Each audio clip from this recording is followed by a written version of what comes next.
There we go. All right. We got it.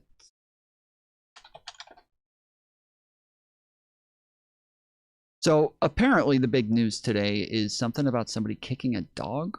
I haven't actually seen much of it, but apparently yes, it's about somebody kicked a dog. One and two, there's Trump shared a racist meme. So I am trying to find the dog kicker real quick.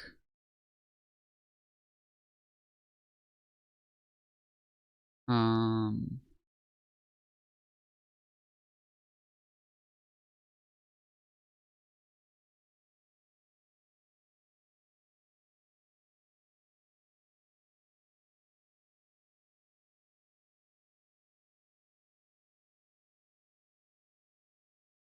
Oh yeah, here it is.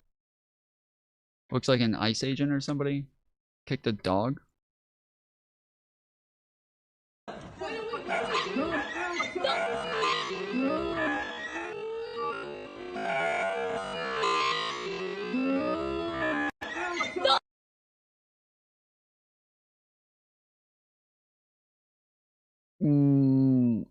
I'm not gonna lie, I don't know if I care about this one so much.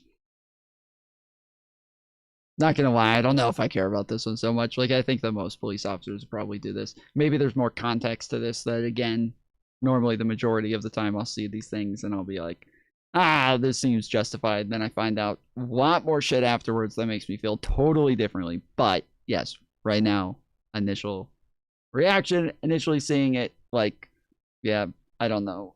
It's, lots of times dogs are rushing at somebody. Makes sense that they'll protect themselves, but yeah, I don't know. I don't have enough context to really know if that's.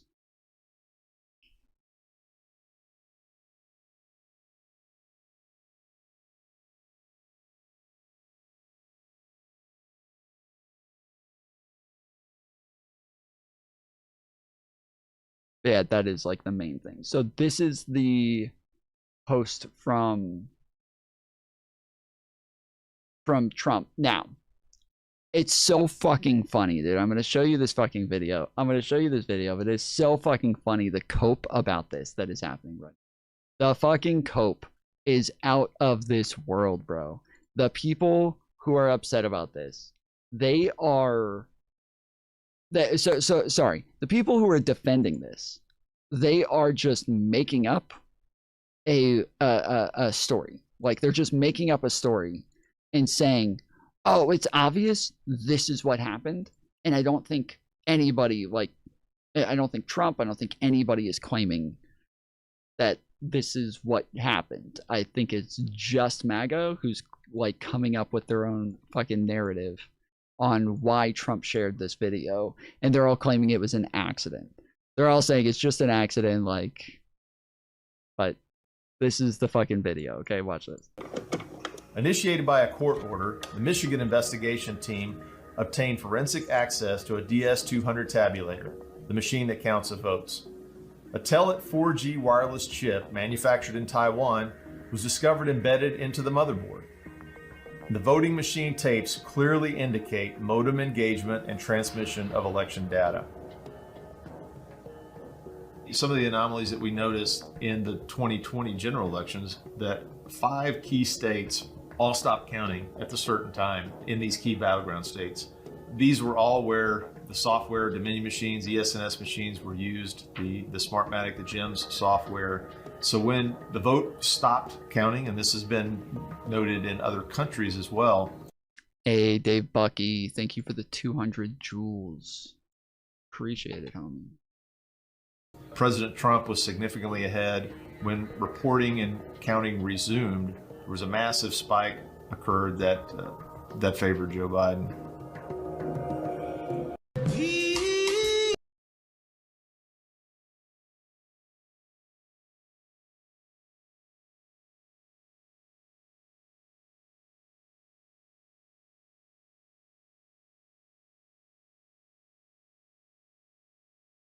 Okay. So,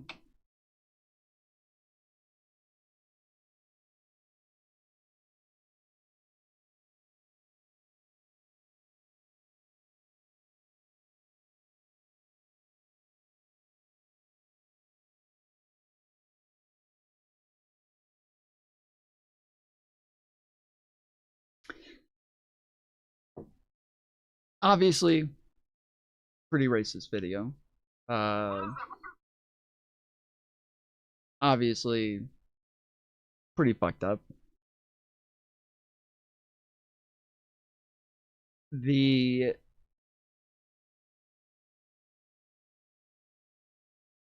I think hold on. So Joe Biden. they're claiming that a staffer just screen recorded a video on on Twitter, and then because it auto scrolls to the next video was just happened to be a racist meme, and then they even said it's not even racist, it's just calling Trump the Lion King and making all of everybody else the animals where they come bow down to him, which is funny because I'm pretty sure it was just a couple months ago when we had all the No Kings protests where they all said, whoever said Trump was a king? Whoever said Trump was a king? You guys are so ridiculous. Nobody ever said that Trump was a king. And then they end up having to themselves admit that this is the case. But so yeah, here. So it does seem as though there is an auto scroll there. But I don't think it was an accident that it was left in. So yeah, you can see it does scroll up. It's part of the same video. No, so again, it does seem as though they screen recorded a video on Twitter, and it does auto scroll on Twitter to where it goes to the next fucking video. But it does not seem as though it's an accident. Like, there's no way this was a fucking accident. So they just, a staffer apparently screen recorded a video to upload to his channel. And it's all about the fact that he didn't lose the 2020 election. Joe Biden stole the election. We can see in the data where it all comes together and it makes sense. And we know that the election was stolen now. But yeah, the video scrolls up to the next one. And the next video is starting off with Obama and his wife as monkeys. And it's hard to believe that that was an accident, that you just didn't realize. You just didn't realize that you also had that in. Because if we're supposed to believe this, we're also supposed to believe now that they didn't do any editing of the video at all. There was no editing at all. There was no editing whatsoever. They just screen recorded and didn't cut the beginning, didn't cut the end. They just threw it in there. No shot.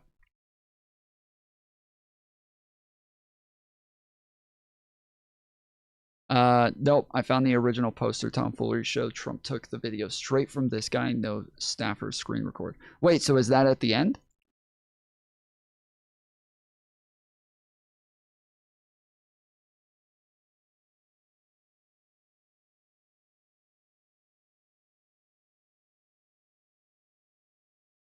Here it is, 1 minute and 2 seconds of seditious conspiracy captured on videotape. Read Dominion Smartmatic, election rigging systems, cybersecurity expert. Okay, so this was posted February 5th, 2026.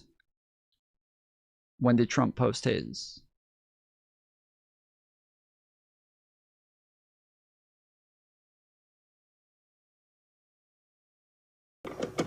Initiated by a court order. Yeah, no fucking shot. Yes, they downloaded this. No fucking shot. They either downloaded this.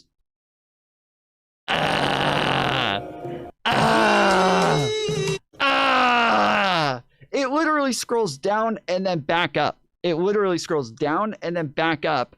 In this one, they cut out that it scrolls down and back up. Initiated by. In this one, they cut it out. They edited it. So at this, it says it's pretty clear that the Obama monkey video was a Reels autoplay at the end of a screen recording of an election fraud video, which is the video Trump actually shared.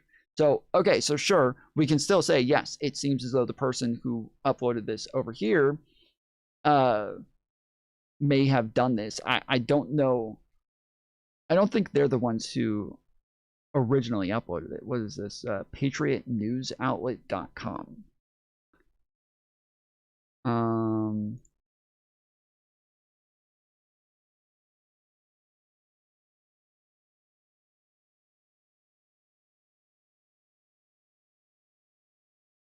Order.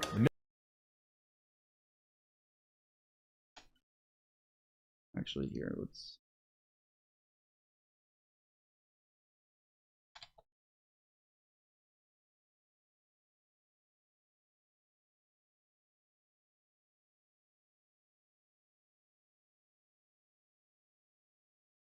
PatriotNewsOutlet.com has no content. Links to live and past news don't work. Links to Facebook, Twitch don't work. Insta has one post. Rumble, reclips from Fox et al. Who posted and where did it come from? Rumble and webpage also have different logos.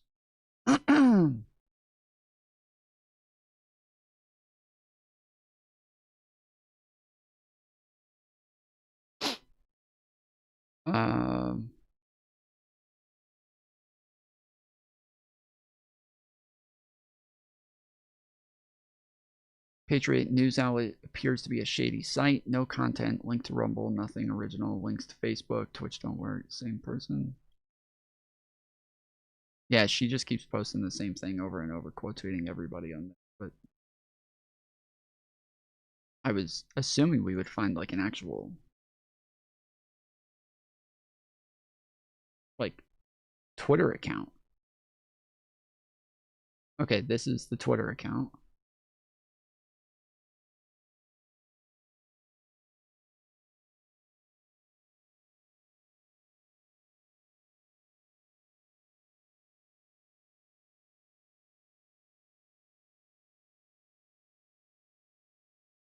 Holy shit, dude. All of their stuff is gone. What the fuck? All of their stuff, like, there's nothing here.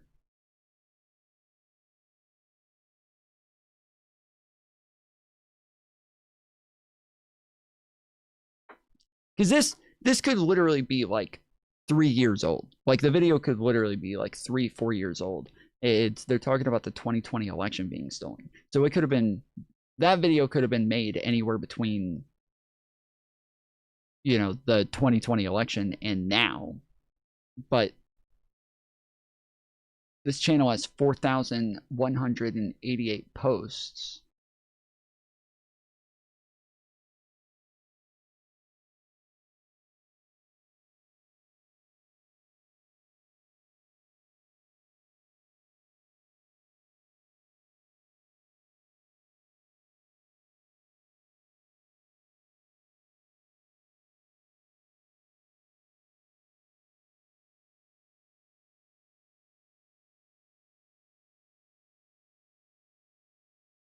Bro, this is so weird. This is so strange. I don't know what to do with this. Like, what the fuck? They have less than 1,000 followers. Ah.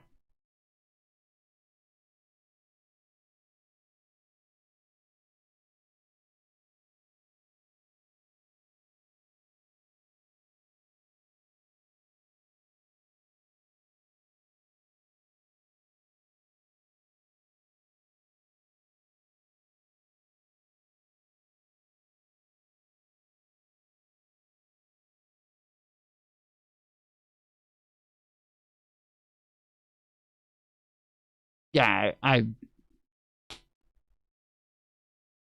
have no idea. Because it does seem as though, again, it does seem as though even that person that you sent was recording something on a feed. So I'm trying to see where they got it from. Whose feed were they recording?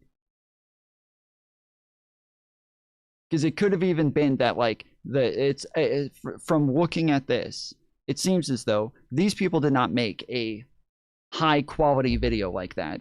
These people stole it from somebody else and then just put their watermark on it. That's what it looks like. So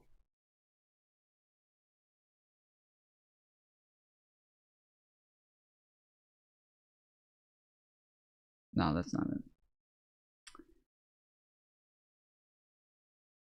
Friends. Yeah, I don't know. This is so weird. So yeah, so the person that he took it from did have the monkeys at the end. That favored Joe Biden.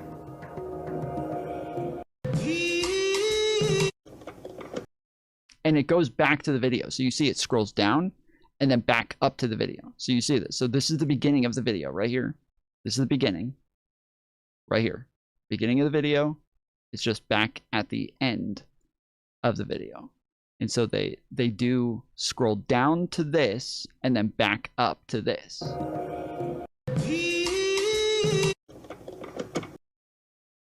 And then the video ends.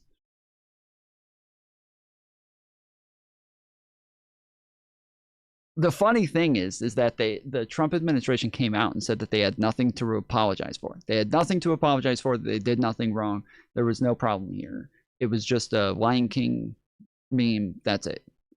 And then they took it down. So, yeah.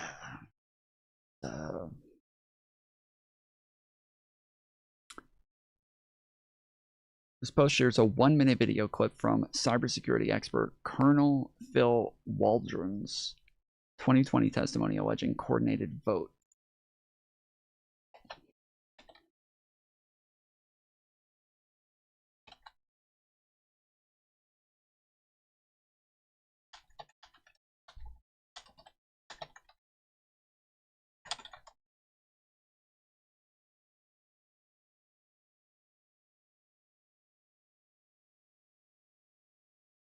Brock might not reply just because I called it Twitter. Why would you need to apologize? The libtards wouldn't accept the apology anyways. I don't know why. I don't know why you're saying libtards. It's not only liberals that are upset about this. Republican senators, Republican congressmen and women across the board have been calling Trump out for this as well and saying that this is racist and that this is wrong. This has been. I don't know why you think only liberals care about racism or why you would only want to hold principles for liberals, but I hold principles for myself. I'm a principled person just because I think that that's the right thing to do. But whether or not, even if you thought that it was only liberals who were upset about this, it would still be a good thing to just probably be principled about it and not share racist memes as the president of the United States. But you don't have to apologize. Again, you don't even have to apologize. You can just say, yeah, we fucked up, and then take it down. Like that. That's literally all you have. We didn't see that at the end, so we took it down. That's it. Like, this is the same with with Epstein, right? Like, they just have to make everything worse every time. They just have to make everything worse. The same with Epstein, with Russiagate, with everything, is that they just lie and lie and lie and lie. And so everybody becomes more skeptical of them. Everybody who's being honest is going to be more skeptical because they're going to look at somebody who's just constantly lying and think, okay, there seems to be more to this.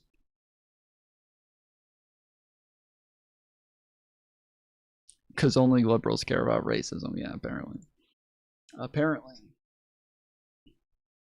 But yeah, it's when they keep lying about things, I don't know why we wouldn't look at that and be like, oh, this looks sus as fuck.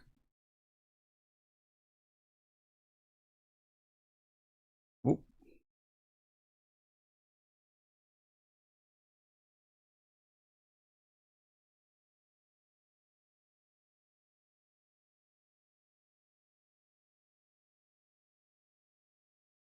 When does the government not lie? We had a corpse as president for 4 years. I'm sorry, but that's just not even. I don't know if that's supposed to be like justification or if that's just you like purposefully obfuscating the point. But yeah, if Trump is the president of the United States, is lying, about things and is covering it up and coping about it, I think it's okay for the people to call him out for it. Now, if you don't, if you would rather just take part in the cope and help him obfuscate from this as well, then you do you, homie.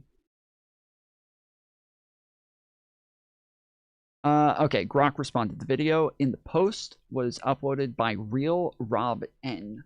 Based on my search, the earliest instance of this specific clip on X is from the same account on October 25th, 2025. The clip seems edited from Waldron's 2020 testimony with added graphics from newstoter.com.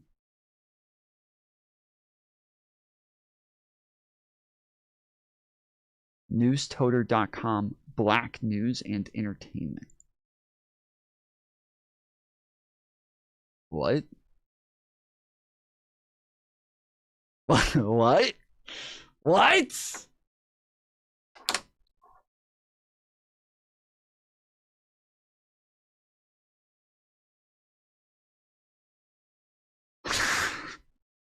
This is getting too weird, bro. This is getting weirder and weirder every time we find another fucking link. This just gets odder. What the fuck is happening here? What is going on with this video? Who made this video? Like, why? Why is this so hard to figure out? Does Real Rob posted it? I don't know where they got the news toter thing from. Oh, okay, wait. Initiated by a court order, the Michigan investigation. So then wait. Yeah, what is that? What is that? Why is there a person like doing an interview in the top right-hand corner? Team obtained forensic access to a DS200 tabulator, the machine that counts the votes, in the 2020. So when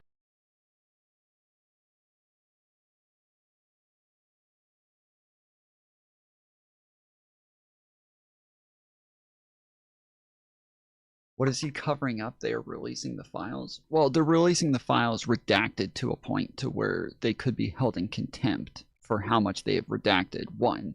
2, Donald Trump said the Epstein files are fake. They're a Democrat hoax, that this is all made up by Hillary Clinton and Obama. He said that he kept denying his relationship with Epstein. Elon Musk also kept denying his relationship with Epstein. Elon Musk said he never went to the island. What was the other guy who works for Trump who said that he met Epstein one time at a dinner and said, I never want to meet that guy ever again? And then it turned out that they had communications for a very long period afterwards. There's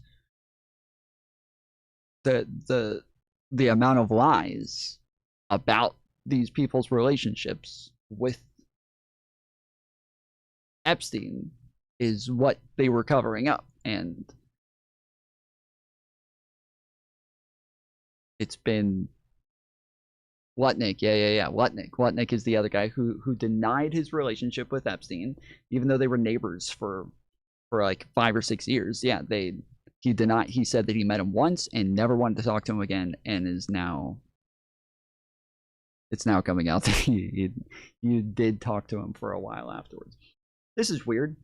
The Shorts chat has different badges for moderators. Oh no, never mind. It's not just Shorts chat. They just updated all of the badges for mods.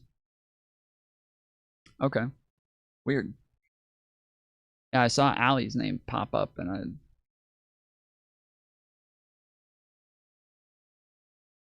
they got rid of the wrench. It's like a police badge. It's crazy that my moderators have more badges showing than ICE officers do. All right, so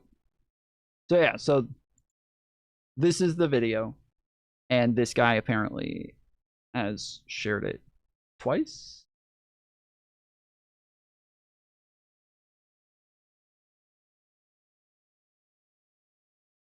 I thought this is so weird though. It is weird. Why is this here? Why is this up here?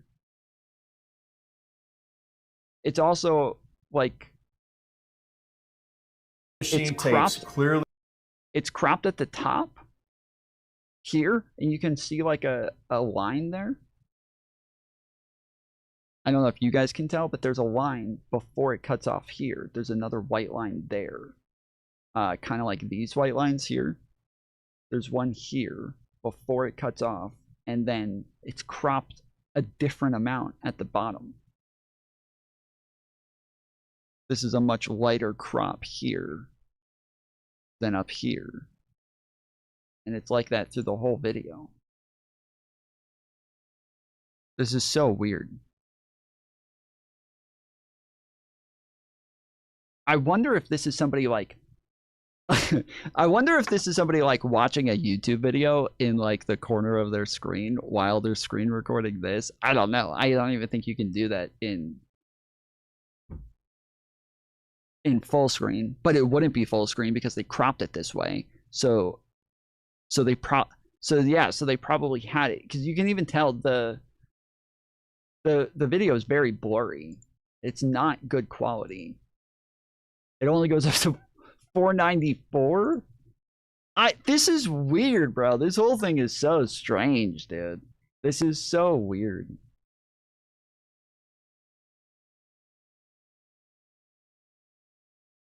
Here it is, 1 minute and 2 seconds of seditious conspiracy captured on video. Your clip has been spiked by someone and Trump reposted it. Big problem. The pendulum second is this. Or sorry, the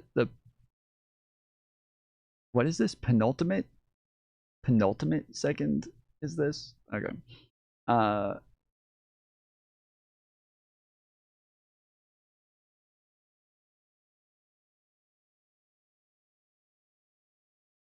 This is all so odd, dude. This is the weirdest shit.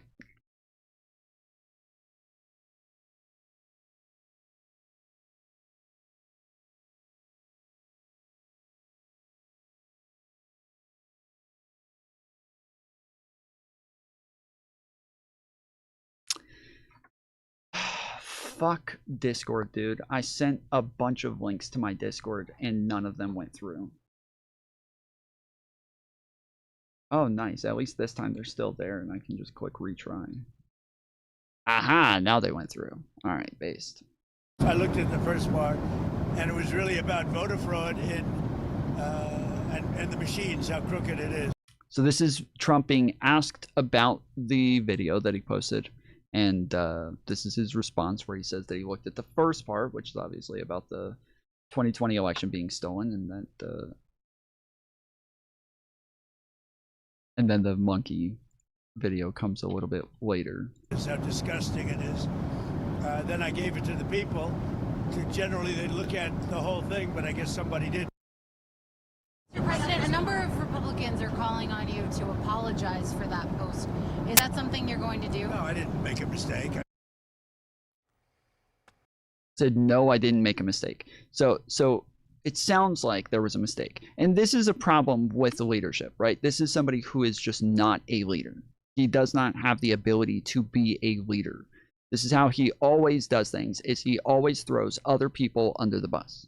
Is always throwing other people under the bus, making sure that somebody else has to take the blame for something that happens. When you're the top dog, you're the one who's in charge. I mean, damn it, dude. I ran fucking restaurants at like Pizza Huts and Taco Bells and Subways and shit like that.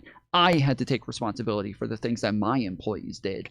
And somehow the president of the United States is incapable of this. Incapable. I have never, ever once seen him do this. Never once seen him take responsibility for mistakes that somebody else made, nor has he ever taken responsibility for his own mistakes. I've never seen him say that he has made a mistake, that he did something wrong, apologize for anything, ever. I can find you tons of examples of Biden, the corpse who doesn't even know what's going on, apologizing for things, saying that he made a mistake, saying that this was wrong, saying that they shouldn't have done this, they shouldn't have done that, that like, this is just basics for somebody who could be a leader of a fucking Taco Bell. And somehow the president of the United States, the people that these people are willing to vote for, These people think it's qualified to lead the most powerful country in the world. Can't do the simplest thing. It's embarrassing. Okay, well, he did eventually remove the post. It had been up for nearly 12 hours, but he did remove it. And I want to warn before we show it to you that it is racist and offensive, but it's important to show because this was posted on the official account of the President of the United States, right? This is what was posted there. You can see here the faces of the Obamas put onto bodies of apes, and his decision to take the post down came after the White House initially doubled down on the post itself. The press secretary, Caroline Leavitt, saying, quote, "This is from an internet meme video depicting President Trump as the king of the jungle and the Democrats as characters from The Lion King. Please stop the fake outrage and report on something today that actually matters to the American public." Bro, I feel like there's, hold on a second. I'm almost positive.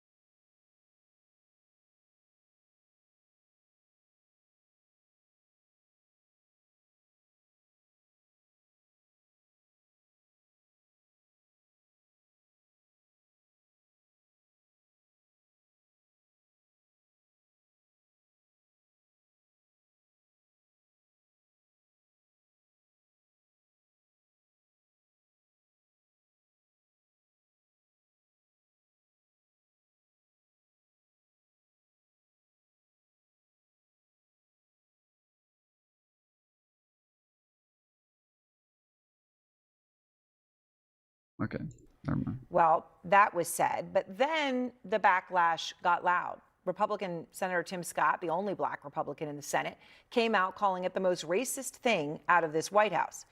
Ted Herndon and Andrew Yang are out front now. Pretty incredible, Ested, okay, on a lot of levels. But it takes them 12 hours to take this down. Yeah. At first they say, owning exactly what it was, not trying to say it was about voting machines, and I didn't see the part about the apes. They actually owned the whole part about the apes, and then still took it down. Yeah, the initial response was to defend it, as it always is with the Trump White House. And then after the blowback started, we have seen these kind of further retractions. I mean, when I saw this morning, it is both shocking and not shocking at the same time, right? Like at one, you have the reality of the President of the United States engaging in offensive racist behavior, but you also have a president who has had his whole political rise tied to those very same things. I mean, the origin story of Donald Trump is a racist conspiracy about Barack Obama. So, I mean, we cannot extract Donald Trump from the trail. He's not wrong. He's not wrong. That is like Trump's, you know, introduction into politics is the birther conspiracy theory, where he says that Obama is from Nigeria and that he doesn't have an American birth certificate. Of racism that he has left or encouraged, but I think this reflects a White House that is increasingly at a credibility loss too. They are putting their officials out there, Caroline Leavitt included, and whether it's Minneapolis or whether it's Trump's health or whether it's this video, they're increasingly asking the public to not believe what's in front of them, and I think that has contributed to Donald Trump's increasing unpopularity with the electorate. So, you know, Andrew, the White House obviously now trying to blame it on a White House staffer. Okay, which, I mean, there's so much irony in that. You could take the Rob Reiner post, you could take so many posts that they actually haven't even tried to blame on a staffer, right? That he goes ahead and posts his own stuff that I don't know anybody thought was okay. In this case, Trump allies are calling to fire the staffer. Bill O'Reilly said you got to fire the staffer right away. Pastor Mark Burns, after speaking with Trump, says my recommendation to the president was direct and firm. The staffer should be fired immediately. Bill O'Reilly said you have to fire the staffer? Well, that's just a liberal, okay? He's obviously a liberal, so that doesn't count. And the president should publicly condemn this action, which he didn't do, right? He said he didn't make a mistake. But a source familiar with Trump's social media, as I said with Rob Reiner, he posts on Truth Social all the time by himself. He posts in the middle of the night by himself, right? So suddenly in this case, this one somehow upset enough people that he's going to put the fig leaf up? Yeah, the backlash was truly bipartisan, which is something of a rarity in today's politics. I agree with Ested. Aside from how violent and disgusting the video was, the first thing that came to mind for me was distraction, because the actions of ICE in Minneapolis, wildly unpopular, even with many people who voted for Donald Trump. This week, a job report came out saying that it was the worst January for people looking for jobs since 2009. It's 17 years. I mean, to go back. Yeah, and so I thought to myself, okay, this is Trump throwing something out there to change the news cycle. Wow. Yeah, I mean, I think there has been speculation that he does done that before. We know that that's his instinct, is to like get it back on his terms. I just think even as they lurch at some of their more familiar topics, be it so. I don't even know if I can give, like, I wonder sometimes if I'm even capable of giving them that much credit to where they're like, you know what, we look bad right now, so we should do something else that makes us look bad on something different, but isn't this.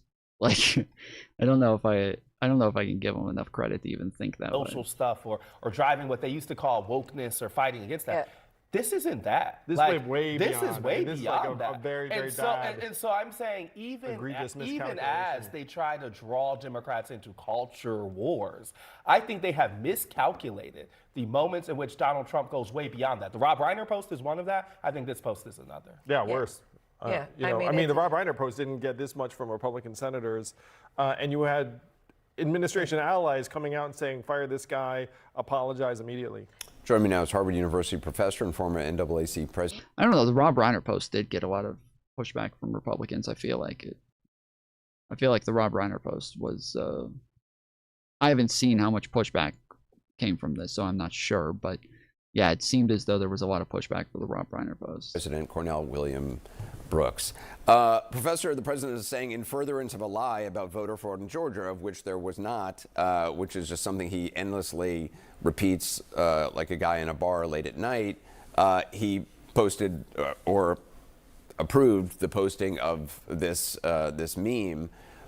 What do you make of his explanation and how the White House has kind of come up with various explanations throughout the day? Well, first of all, thank you for having me. What I make of the president's explanation is that it is neither an explanation nor an excuse. We have seen from this White House shifting narratives, the president taking responsibility for posting that which the White House denied and that is subsequently attributed to a young staffer. So in other words, we have shifting narratives, apparent lies, and the president not taking responsibility for his actions and the consequences of it. Anderson, we need to really be clear here. The president was drawing from a deep, toxic well of racist tropes going back to at least the 1850s with scientific racism. This notion that Black people are most closely related to apes and gorillas and simians, such that they are subhuman and sub-citizens. And since this president has called into question President Obama's birthplace and his legitimacy, credibility as a citizen, this is true to form. So in other words, this is incredibly offensive. It is not entirely. Is the shorts chat, is the short stream blurry for y'all? I keep trying to like up the quality on it, and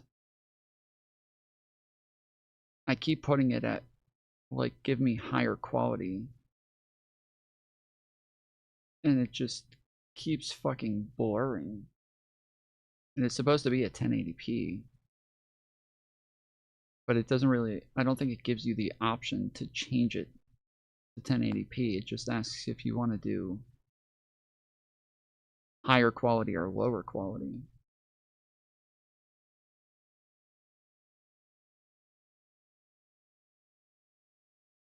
But for me, it's blurry as hell.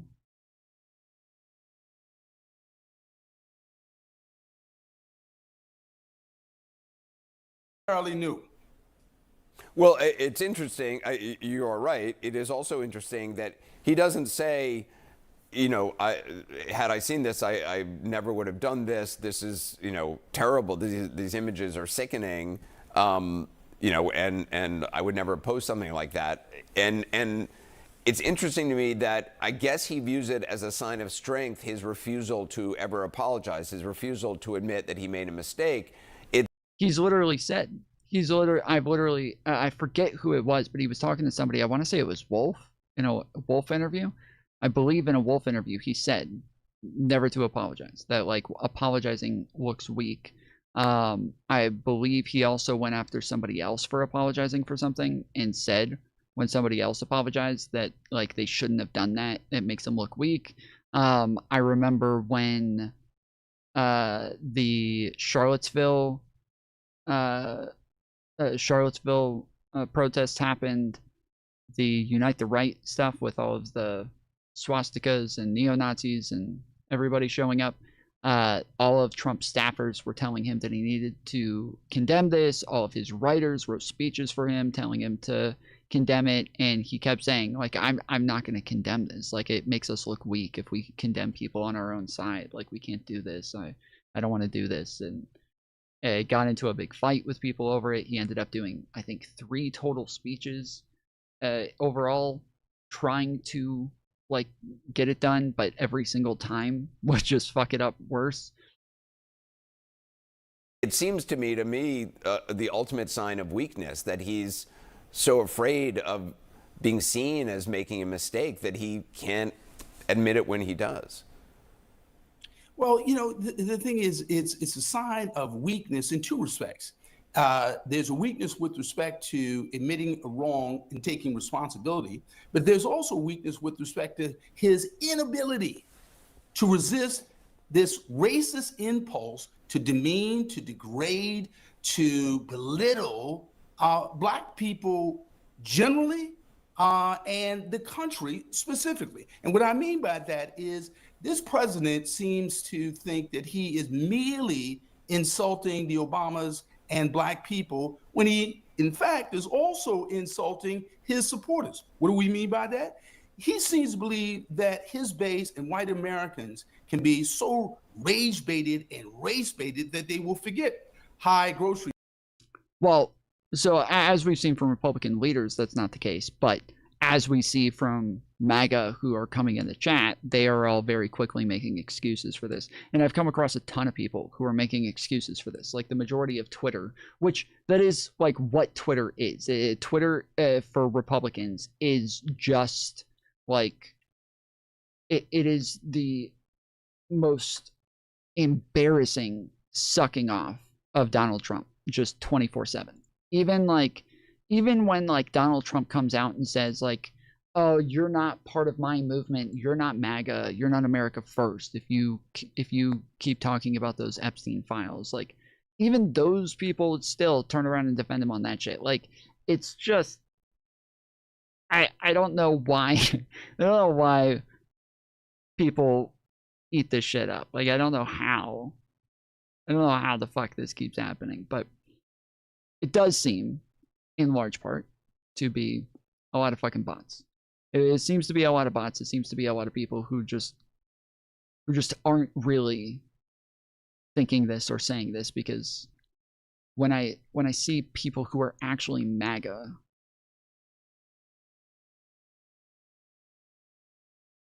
the majority of them actually think this stuff's bad. the people who I know in reality think this is bad. It's just silly at this point. It's not just silly at this point. Donald Trump is the only president in the world who would ever get away with this shit. Donald Trump is the only one who's been able to do like 50 different things and not get impeached for it. There's like every other president that has ever existed, if they did like one of the things that Trump did, they would have been impeached. Donald Trump can do it 50 fucking times and never get impeached. Like, it is not getting ridiculous at this point from people who are criticizing him. It's getting ridiculous that the people who are on his side never hold him accountable whatsoever and make it to where we are just demeaning the office to a level that is embarrassing to be American at this point. I don't know how you can look at this and say, oh, people who are actually holding Trump who are trying to hold Trump to the same standard as literally everybody else, those are the weird ones. Those are the people who are weird. prices or unaffordable homes or a White House that is in absolute chaos. So in other words, he calls into question the humanity, the intelligence and character of Black people, but he also calls into question the intelligence and conscience of white people. And so he is so small on so many levels. This is, caricature, I should say character in miniature, microscopic character. Cornell William Brooks, I appreciate your time tonight. Thank you.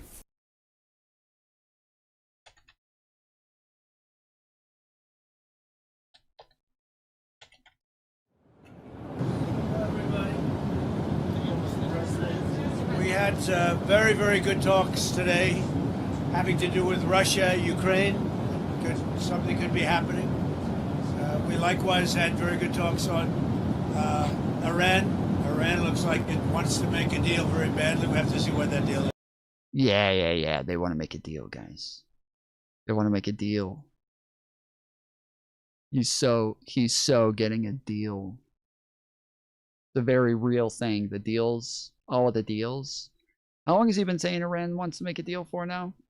I mean, obviously, there's been like 50 countries that he said wants to make a deal, and they come out and they're like, what? We just told you we're not making a deal. Like, what the fuck? But what? How many times has he said Iran is getting ready to make a deal? How many times has this happened? Am I crazy? Isn't this like the 10th time he said Iran wants to make a deal? He's so fucking cucked here because he got rid of the Iran deal that Obama got, and then said, oh, I can make a better one. I can do a better one. It'll be so easy. I can do a better one. And now here we are, almost a decade later. Doesn't have a deal. Doesn't have a deal. Can't get a deal. Iran says they're at war with the United States. Tom, 2 weeks. We'll make the deal in 2 weeks. Yeah. 2 weeks. Sure. It's gonna happen. It's a very real thing, guys. Very real. We're gonna have a deal on day one. How about that? How about we'll have a deal on day one, guys. Okay. All right. Everybody on board with a deal on day one?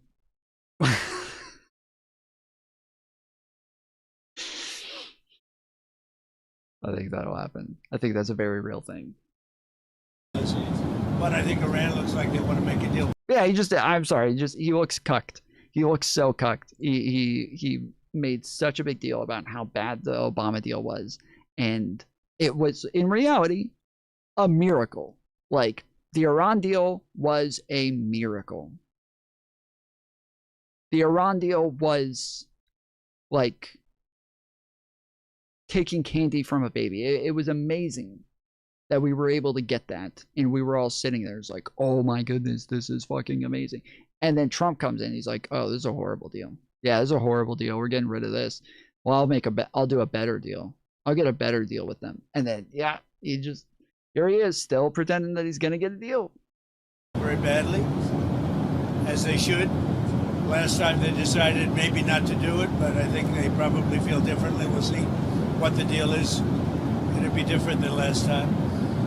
And we have a big armada, we have a big fleet heading in that direction. We'll be there pretty soon. So we'll see how that works out. The stock market, as you know, broke a number that they thought was going to be impossible to break. Certainly during my first year, they said if you could do it in your fourth year, by the fourth year, we broke 50,000 on the Dow. Most people thought that was not possible to do so quickly. We did it in the first year. So we're about 3 years ahead of schedule. It's going good. Prices are way down. You don't hear the Democrats talking about affordability anymore, which they caused the affordability problem very badly. But you don't hear that word. I haven't heard that word spoken in a week and a half because they can't speak because the prices are down. Energy's down. If you look at oil, if you look at gasoline, a gallon of gasoline in Iowa, I was there Last week was 185, 189, and 199 at 3 different stations, and it's that way in a lot of places. So gasoline is way down, energy's down, groceries are down. We've broken the Biden disaster, the mess that I inherited. The border. Yeah. He's fixed it, guys. He's fixed it. It's all fixed. It's all fixed. Getting horrible numbers for the economy, for jobs numbers, for pretty much everything across the board that he promised. It's all horrible numbers, but he fixed it. Thank God. I feel so much better now that he's fixed everything. Don't you guys feel better? Thank God he was able to fix everything. The border is extremely secure, more so than it's ever been. We've got 9 months with 0 people coming in illegally. And I think the immigration problem is, we're doing very well. And crime is at a record low for 125 years, just announced. Lowest it's been since 1900. That's pretty good. That's a long time. So, do you have any questions, John? Mr. President, social media post that you took down earlier today, the White House says that a staffer sent it. How does he do this? How does he say that like crime is the lowest it's ever been? That there's no problems with crime, guys. It's fine. He'll probably in the next couple sentences say that like crime is out of control because of these left-wing cities, and that these left-wing cities have driven the crime rates up, and that they're burning everything down, and like how does he do this? Like literally from one fucking sentence to the next, he will contradict himself. I will like really. How does anybody listen to this shit? How can anybody fucking listen to this and be like, yeah, that's my president, that's my guy? Who's like if you thought Joe Biden was a vegetable, while making way more sense than this motherfucker, I don't know what you call this. Is this a fucking fruitcake? Like what is this? sent it, and are you going to fire them? No, I looked at it, I saw it, and I just looked at the first part. It was about voter fraud in someplace, Georgia. There was a lot of voter fraud, 2020 voter fraud, and I didn't see the whole thing. I guess during the end of it, there was some kind of a picture that people don't like. I wouldn't like it either, but I didn't see it. I looked at the first part, and it was really about voter fraud in and the machines, how crooked it is, how disgusting it is. Then I gave it to the people. Tim, please come to bed? What the fuck is that name, dude? What the fuck is that name? Tim, please come to bed. Generally, they look at the whole thing, but I guess somebody didn't, and they posted, and we took it down, and we turned it, you know. But that was a voter fraud that nobody talks about. They don't like to talk about that post. Don't be homophobic. I will be homophobic. All right. If our president is allowed to be racist, I'm allowed to be homophobic. I'm taking the Destiny stance, okay? I will not stop being homophobic and racist until our president stops being homophobic and racist, okay? We took it down as soon as we found out about it. Mr. President, a number of Republicans are calling on you to apologize for that post. Is that something you're going to do? No, I didn't make a mistake. I mean, I look at a lot of thousands of things, and I looked at the beginning of it. It was fine. He's literally just explaining a mistake right now. He's literally just explaining a mistake. I didn't make a mistake. I look at thousands of posts.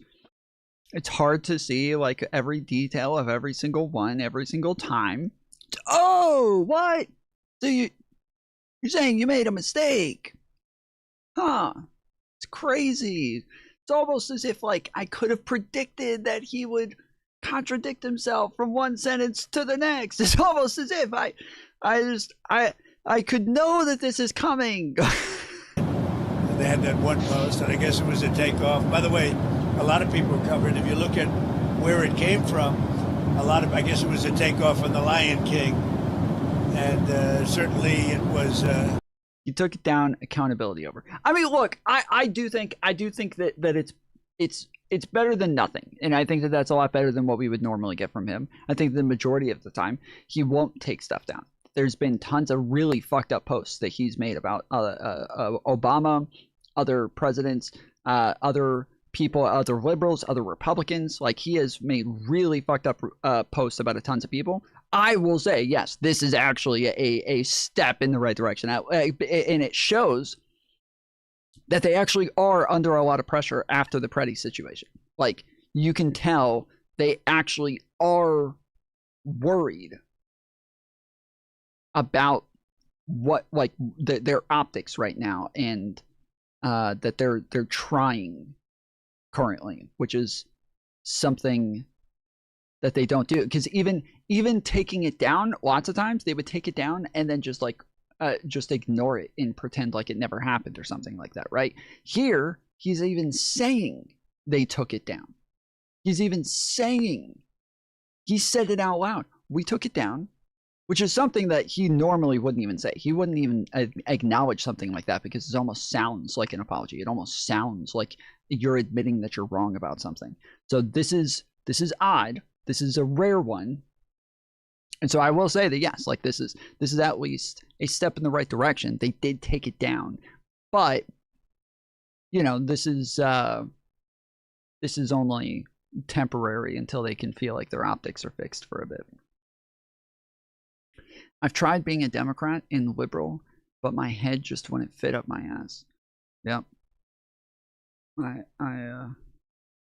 I've met a lot of people with brain damage, and their heads get like way too swollen, and they can't fit them anywhere. They had not enough room for even activity to happen up there anymore. Just so fucking swollen from their parents dropping them on their heads too many times. But it's all right, man. You might get back there one day. Keep up with the physical therapy and shit, and do what your doctor tells you to. Take your vitamins. Maybe one day you'll be able to be a liberal again. Okay. A very strong post in terms of voter fraud. Nobody knew that was at the end. If they would have looked, they would have seen it, and probably they would have had the sense to take it down. But that was a takeoff on the Lion King, and a lot of people were covered on different in different positions. So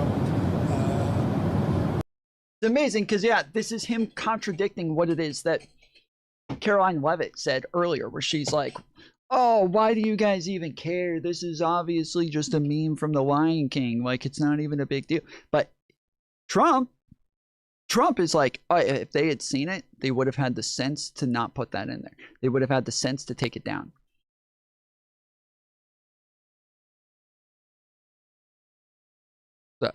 So wait, so which one is it? Is it not a problem at all? Is it something that nobody should care about? Is it weird that anybody cares about this? Or is it that if the staffer who posted this had seen it, they never would have posted it in the first place? Which one is it? Which one? We gotta pick one here. Like, how could we keep contradicting ourselves over and over? But I spoke to Tim Scott. He was great. Tim is a great guy. He understood that 100%. Go ahead. Mr. President, Steve Witkoff, Jared Kushner met with Iran's foreign minister today. You also had Brad Cooper there, the head of CENTCOM. A deal doesn't look like it's been reached yet. How long are you willing to wait? A deal can be reached. Well, you have to get in position. We have plenty of time. If you remember Venezuela, we waited around for a while, and we're in no rush. We have, very good talks going with Iran. We have very good talks going with Russia and Ukraine. We're doing a lot of good talking, and I think we had the results today were with Iran. It was a meeting. We're going to meet again early next week, and they want to make a deal. Iran, as they should, want to make a deal. They know the consequences if they don't. If they don't make a deal, the consequences are very steep. So we'll see what happens. But they had a very good meeting with a very high representative of Iran, and we'll see how it all turns out. So we'll give it a ripe scrutiny. See that. By the way, I'd love to see that. If we could do that, I'd love to see it. Mr. President, is there is a deal that is acceptable that only covers? With Iran, is there a deal that only covers nuclear that would be acceptable to you? Because they just want to have nuclear. They don't want to have anything else. Like that would be acceptable, but the one thing, and right up front, no nuclear weapons. If we could have made that deal 2 years ago, we would have made that deal, but they weren't willing to do that. Now they are willing to do it. So they're willing to do much more than they would have a year and a half ago, or even a year ago when don't forget, we've only been doing this for exactly 1 year. Bro, again, they just said that they're in a full-on war with the United States. They just said this. They just said that they're at war with us. Donald Trump's no new war guy has got a bunch of new wars. They said that they're at full-scale war with the United States and with Europe.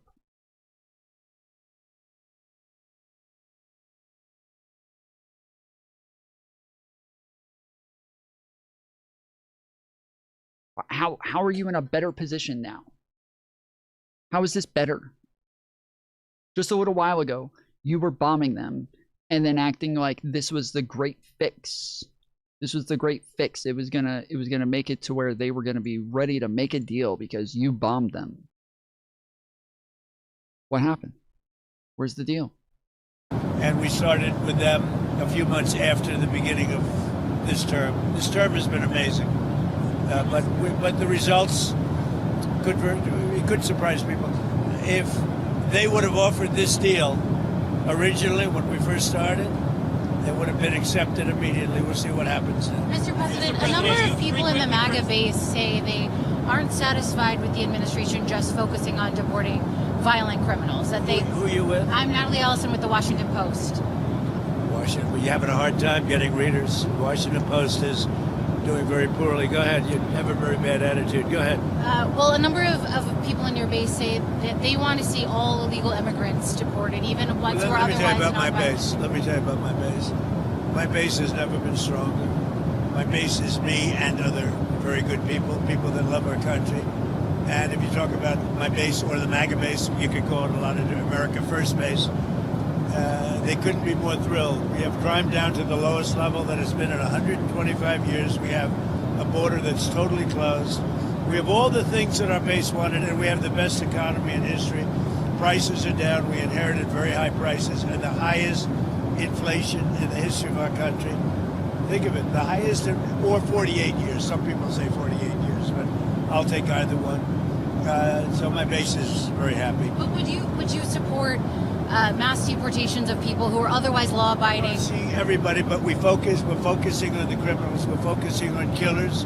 We're focusing, but ultimately, they all broke the law. Some can, if they do it in a certain way, they can go out. They can come back. Just to answer the question, I think he might be an illegal.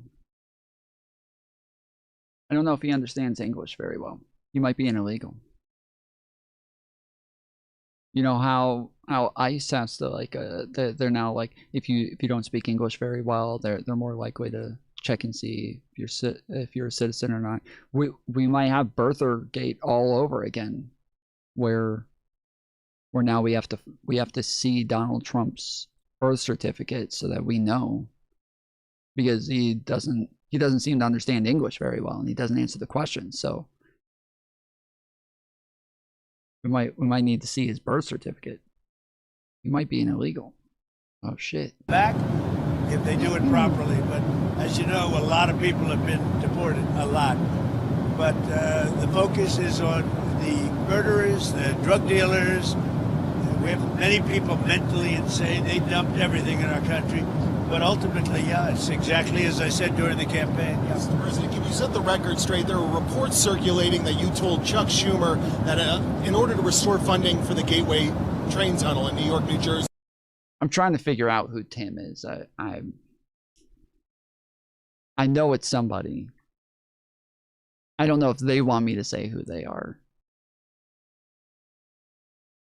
But you would want Penn Station and Dulles Airport to be named after you. Is that true? He suggested that to me. Chuck Schumer suggested that to me about changing the name of Penn Station to Trump Station. Dulles Airport is really separate. Dulles Airport is really not too involved with Congress. It's a separate kind of a deal, as you know. But it was suggested to me by numerous people, unions, Democrats, Republicans, a lot of people suggested. Nothing's been done on that. You frequently criticize. Because of that, literally because of that. That's all. I'm fucking paranoid now. Joe Biden for not knowing what is going on in his name. This racist video that was posted on your social media. A hell of a lot better than you do. You don't know what's going on. I know what's going on. No, Joe Biden didn't have a clue. Joe Biden doesn't know. We know everything. And when you look at what's happening with our economy, and think of it, we're way years ahead of schedule. We have thousands and thousands of businesses being built right now. So Joe Biden had no clue. If Joe Biden were elected or if Kamala were elected, we wouldn't have a country right now. You won the election because of minority voters. Does this post maybe hurt Republicans with... Does this post... Why do they add in R's in the most random places, dude? You know, black voters after the... Look, we did criminal justice reform. I did the historically black colleges and universities. I got them funded. Nobody. Australians are weird. You say yoga. You say you're gonna go do yoga. Okay. Nobody has been, and that's why I got the highest vote with male black voters that they've seen in many, many decades. I've done great with the black voters. They've been great to me. I've been great to them. Black voters. Trump is wearing off on you. Have been great to me. I've been great to them. And I am, by the way, the least racist president you've had in a long time, as far as I'm concerned. We have, I've had a great relationship. Think of what I've done. Criminal justice reform. Speaking of, we got a panel coming up. One of the debates that we're going to be having is over the fact that lots of countries have announced that they are moving away from the United States and their alliances with the United States. At the Davos hearings, we showed that there are going to be that there are a lot of countries who say that they are no longer treating the United States as the world leader. They are no longer going to treat them as the superpower. They're no longer going to let Trump bully them around, and that they are all moving to create their own alliances to be competitive with the United States instead. And so this is, we're going to be talking about whether or not this is beneficial for the United States, whether or not this is, Trump's fault or somebody else's fault. But this is going to be one of the next panels that we're having. Yes, Joa is one of the people who's currently invited. There's rarely right-wingers who are capable of talking about foreign policy, and so I am having a bit more trouble finding right-wingers who are capable of talking about these things. If you guys have any suggestions on somebody that you think I should bring on the panel, most of the time I feel like right-wingers only talk about culture war stuff. Somebody like Benny Johnson, Tim Pool, like a lot of these people. But even in the debate space, like it's a lot of just very like culture war issues instead of, which is fine. Nothing against culture war issues. It's just that there's few people that we can find that do focus on geopolitics. So we will have Jola and Dylan Burns on the left, but we don't have an equal on the right just yet. But we are still looking, and I've sent out a couple of emails to people who do make YouTube videos about these sorts of things. They don't normally debate, but we sent out some emails to see if we can get some people. Nobody else could do it. Obama couldn't do it. Nobody could do it. Clinton couldn't do it. They actually went the other way. They went into a very bad thing for African American people, black people. They went to it. They did very bad things. I did very good things. But criminal justice reform, and then I funded the universities, which nobody else was willing to do. They were going every year. They'd come back to Washington and they'd be begging for money, begging. I got to be friendly with some of the heads of the schools, and they would come back and they would literally tell me they're forcing us to beg. I'm the one that got them long-term financing and more than they were looking for. So there's nobody that's done more. And I think maybe more than anything else was criminal justice reform. They've been trying to get it for years, and I'm the one that got it done. So nobody can tell me about that. That somebody posts, a staffer, posts, and I knew it was all about. If you take a look at that and see the whole thing, it was a small section at the very end, but that was about fraudulent elections, which we have a lot of them. We're going to get it stopped, and I liked the beginning. I saw it and just passed it on, and I guess probably nobody reviewed the end of it because what I saw at the beginning was really, really strong. It was about fraudulent elections, and anytime I see that stuff, and when it's credible, you put it up. But somebody slipped and missed a very small part. Now, by the way, again, the takeoff one, I guess, I didn't do it, by the way. This was done by somebody else. This was a retruth. That was not done by us. But that was a very strong truth. It was a very strong statement made about the fraudulent elections in a certain part of our country, which are really bad. Mr. President, you promised Savannah Guthrie's family the full support of federal law enforcement. FBI is now... I'll give you a little statement. I think we're doing very well on that regard. You're probably surprised to hear that. I think we're doing very well. Very well, meaning we have some clues, I think, that are very strong. And I think we could have some answers coming up fairly soon. Is this a nationwide search? Is this a search going to Mexico? I'm not talking about a search. I'm talking about a solution. We have some things I think that will maybe come out reasonably soon from DOJ or FBI or whoever that could be suspect. Yeah, could be definitive.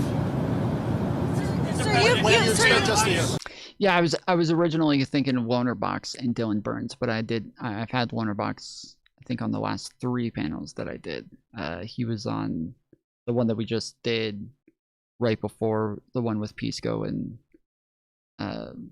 Irrelevant, and then he was on the one right before that about Taylor Lorenz as well. So yeah, so I didn't want to have him on 3 out of 4. But yeah, he normally Loner Box would have been a great person for geopolitics as well. So yeah, I scrolled through it. I haven't seen any recommendations. If anybody has any suggestions for right wingers to have on, I am kind of at a loss for this one.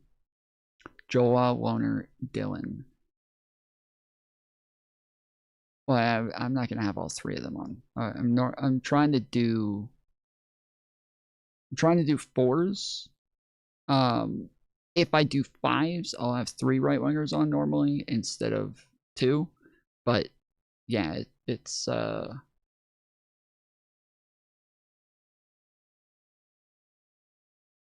don't think PF Young would do geopolitics as much either, but he's also he used to, I think my panels were the only ones that he ever went on, and he told me like a while ago that he was done with panels. So the debate space seems dead. I don't know that it's even really changed over the last like 2 or 3 years. I mean, Twitch politics is dead. Twitch politics has been dead for about 3 years, but I think the debate space is exactly as it has been for the last couple of years. So ever since Twitch politics died, it's pretty much been the same people.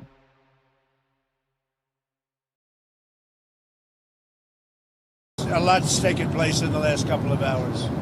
A lot of things have happened with regard to that horrible situation in the last couple of hours. Mr. President, at the very least, do you condemn the racist parts of the video? Of course I do. Yeah. The Dow and S&P have done. Okay, so he condemns the racist parts of the video. So all the people who are saying, but like what's a big deal? Who cares? Like blah blah blah. I mean, Trump condemns the racist parts of the video. really well under you, Mr. President. Who? The Dow and S&P have done very well under you. Do you think that there's still more to Everything's done well. Do you think there's still more? Everything. What hasn't done well? Do you think there's still more to do for Americans who can't afford to invest in the stock market? Well, I brought prices way down. You don't hear it anymore. You know, when I first came in, the Democrats were screaming affordability, and I just got there. Remember eggs? Because eggs were up 4 times higher than they ever were. And that was, I think my first press conference was about 3 days in, and they were screaming about eggs. I said, I didn't do it, they did it. We got the eggs down, we got the groceries down, we got it all down. It's really going good. Now we have interest rates. We have a great new Fed person coming in, hopefully soon. Interest rates are trending downward, even without that. And it's been amazing. I mean, we have potentially the greatest economy in history. If you look at what's happened, $18 trillion. We have $18 trillion coming in. No other country's gotten anywhere near that. No other country. China, nobody. And I think we have potentially the greatest. And you're going to see that when these factories that are being up, we have car plants, AI plants, many plants, and thousands of businesses right now are being built. When they start opening up in a year from now, less than a year from now, it's going to be something that I don't think we've ever witnessed before in this country. Nobody's ever seen investment like this. We have never seen anything like it. So it's very exciting. But when you add that to the best crime numbers we've ever had, when you add that to so many other things, the wall, as an example, we had a border that was out of control. 25 million people came in during 4 years of Biden. We had nobody coming in. They come in, but they come in legally. They have to come in legally. Our country's doing really well. Mr. President, you're suing the federal government about your taxes. Yeah. And I'm wondering, is it fair to ask the American people to pay for that? Well, anything I win, I'm going to give 100% to charity. But that still takes it from the American people. No, because they give money to charity anyway. They give away $40 billion a year to charity, our government. You know, our government gives away $40 billion plus a year to charity. So anything I win from that. But when they go and release your tax returns, which is totally illegal, people go to jail for that. And they've already found a person that did it. And as you know, they got in big trouble. And based upon that and other things we did sue. And anything I win. From what I remember, I do believe that was like a suable situation where the New York Post got a hold of his tax information. Now,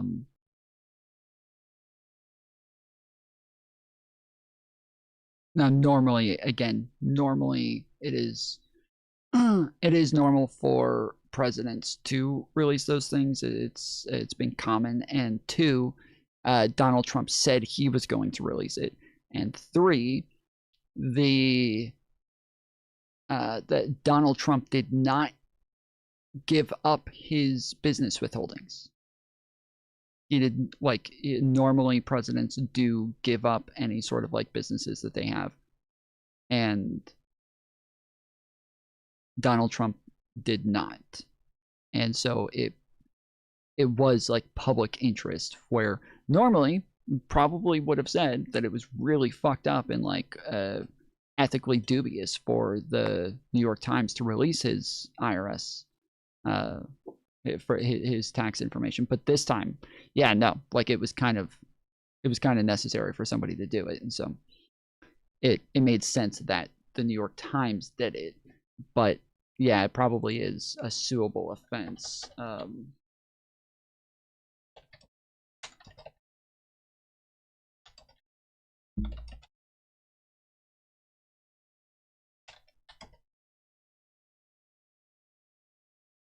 Yes, a former IRS contractor named Charles Whittlejohn pleaded guilty in October 2023 to illegally accessing and leaking Donald Trump's tax returns and those of other wealthy individuals to news organizations like the New York Times and ProPublica.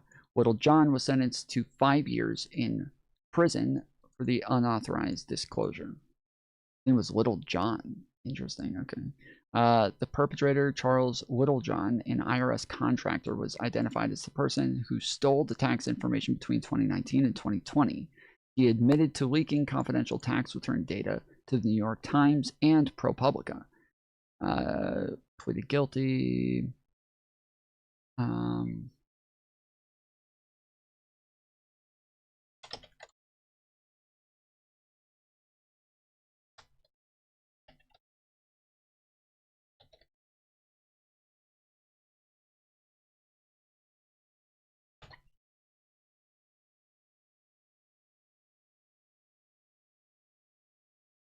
Yes, as of January 2026, President Donald Trump has filed a $10 billion lawsuit against the IRS and the Treasury Department, alleging they failed to protect his tax information, which was leaked to news outlets in 2019 and 2020 by former contractor Charles Littlejohn.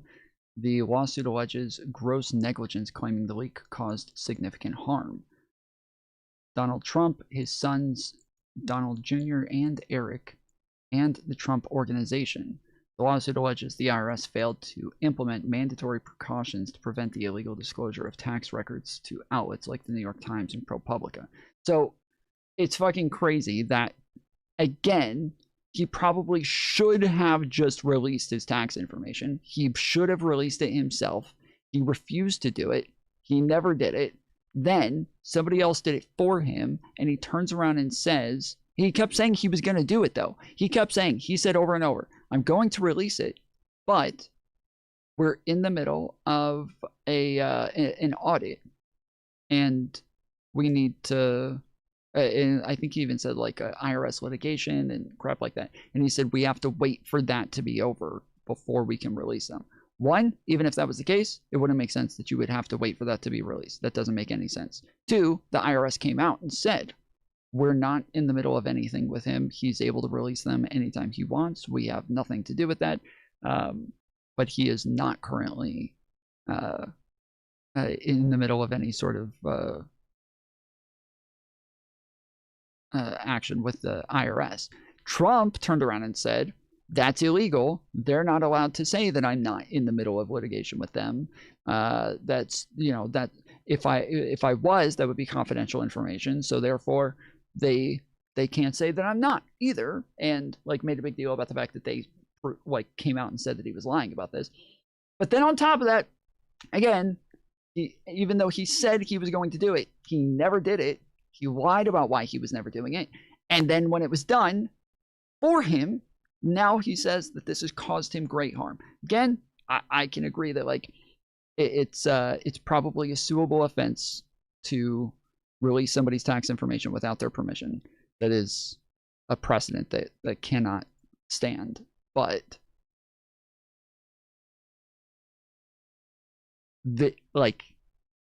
it's shady as fuck, dude. He is so fucking shady. That is so shady that you're going to say that you were harmed by your tax information being released when you should have done it yourself. And now we know why you didn't release it, why you kept lying about why you weren't releasing it. It is because you knew that you would be harmed if people actually knew what was actually in your business records. You knew that this would look bad if people actually had this information. It's not your money. He is a businessman. His tax records are from his business. He wasn't a career politician that made money from taxpayers. Okay. So I'm going to correct you on a number of things right off the rip. One, it doesn't matter. He's a public servant. He is accountable to the people one way or the other. And so that's all that matters. He doesn't have to be getting paid by the people. Two, Donald Trump made millions of dollars off of taxpayers from the government while he was in office. The first time, even just at Mar-a-Lago alone, there was literally one visit that was made to Mar-a-Lago that made millions and millions of dollars. I think it was like 10, 20, 30 million dollars on one fucking visit, where they overcharged everybody in the government and overcharged each and every single IRS agent for every visit that he took there. Or sorry, not IRS agent, Secret Service agent, for every single visit that he took there. And he said initially that he was going to pay for all of their rooms, and then instead they charged them, and they charged them more than the rooms cost normally for normal customers. So they purposefully just ramped up the prices on everything for the government to pay it back to his businesses. So he did make lots of money off of taxpayers. Not only that, but there were tons of deals with businesses that he's linked to that also made tons of money off of from government contracts. But not only that, but more than anything, we want to see conflicts of interest. Okay, he should not. If you're the president, you should not still have business withholdings. You're not supposed to. You are supposed to give those up because you're not supposed to have conflicts of interest while you are the president. When he was president, he did not give up his business holdings. He did not. Everybody else did. He didn't. And now we want to see what that leads to. Other presidents, they give up all their business holdings and still release their tax filings. He did not give up his business holdings and did not release his business holdings. So there's so many like misconceptions in everything that you just said, where if you're somebody like Trump, where you have businesses in China, in Russia, in all of these other countries, foreign countries, and you're now making deals, trade agreements with all of these other fucking country leaders, and we're supposed to just trust that this is not going to benefit your businesses at all, that you're just negotiating on behalf of the American people and not on behalf of yourself and your own businesses? No, we're not going to just trust that. These are public servants. They ought to be held accountable by the constituents. Now, I know that that's not MAGA's idea. MAGA does not want to hold politicians accountable. They just want to suck them off all day. But for the rest of us who believe in the Constitution, who believe in American ideals, who have American values, for us, yes, we would like to hold our politicians accountable. We would like there to be accountability. We would like there to be consequences for things. And I'm giving 100% to charity. Really good, very, very good and respected charities. You don't want to hold any Democrats accountable. That's your stupid problem. You just made that up. You literally just made that up. You just fucking lied about that, dude. Why did you just lie? Why did you just make that up? What the fuck? You literally just made that up. You know you just made that up. Name one you held accountable. Obama. Or sorry, Biden. Kamala Harris. Pelosi. Jim Jeffries. Or sorry, Jim Jeffries. No, not Jim. Hakeem Jeffries. Sorry. Schumer. AOC.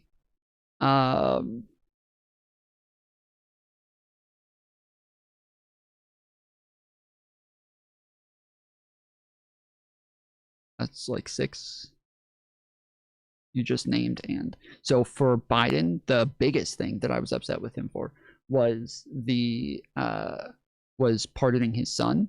I didn't think that that was okay. I thought that that was disgusting. You're just naming names. That's literally what you asked me to do. You literally just asked me to name them. You just said name politicians that you held accountable. You just said that, and then when I do it, you're like, oh, you just named names. Yeah, that's what you asked me to do. But I will, yes. So Biden, yes, he pardoned his son. I didn't like that. I thought that that was horrible. Kamala, I thought that I disagree with a lot of her policies on her platform. I thought that the way that she talked about a lot of her policies was horrible. I thought that she was lacking a lot in her entire campaign, and it was I was sitting here. I had a full head of hair before the Kamala Harris campaign, and I sat here ripping my hair out throughout the entire campaign from how horrific that entire thing was. AOC, where do we start? Where do I begin? Just the other day, she was talking about the fact that the CVS, the company CVS, has a monopoly on healthcare because they have medication. Like they give medication through prescriptions at pharmacies. Then they also have their own doctors. Then they also have generic brands that they make themselves. Then they also have like coupon companies that help fund some of the medicines. And she called this a monopoly, which is fucking insane. That's not a monopoly. Those are literally 4 different divisions of 4 different sectors. There's not a monopoly is one sector where you have weeded out all of the competition by making the market non-competitive. Like, that is what everything that she said about like it being monopolistic, and then even the unethical aspects of it, what she was saying, it's actually not unethical at all. The things that they do through CVS is what makes it possible for people who don't have health insurance to afford this shit. They make these things affordable by grouping it all into one big package to where you can actually afford it. To where somebody like me who doesn't have health insurance, I can actually afford these things now because of what CVS does. I just switched from going to Walgreens for half my shit and different doctors to the CVS fucking program to where I pay 10% of what I was paying before. Went from $600 for one fucking medication to $60 for one medication. Like, they are so fucking helpful. And she says that, but yes, I can go on and on about numerous different politicians and the way that I criticize them, the things that I call them out for. These are just the things that come to mind as of most recent, but that's pretty common for Democrats to consistently call out Democrat politicians and Democrat leaders. I can show me calling other Democrats liars on Twitter over the last couple of days, with other Democrats calling other Democrats liars on Twitter over the last couple of days. There's this is my favorite one. This is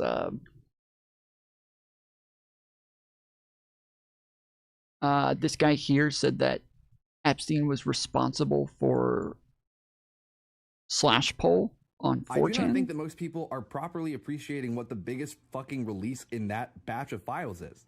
And that is that the entirety of the last 10 years of right-wing culture war politics in America was contrived as a direct tactic of a global pedophile ring in order to get everyone's attention away from them and moving instead towards a phantom. That is fucking crazy. The fact that it is openly acknowledged in the files that that fucking financier from New York helped create slash poll on 4chan, which if you don't know... This is a fucking lie. This is from somebody from Midas Touch called Midas Chrissy Lee, or Charisse Lee. And she posted this video from this guy. Now, I don't know, like, she didn't make the video, but she reposted this guy's video. I can't remember his name, but he is a prolific fucking liar on the left. He had nonstop lies, comes up with dumbest fucking bullshit conspiracy theories. And so yeah, so I replied, just FYI, that wasn't substantiated or even alluded to in the Epstein files. This is just a complete lie from this loser. This is so yes, consistently Democrats call out Democrats. There's a podcast called Live and Learn. If you tune into that, almost every single time they will be sitting there criticizing other Democrats and talking about the way that they should be handling things.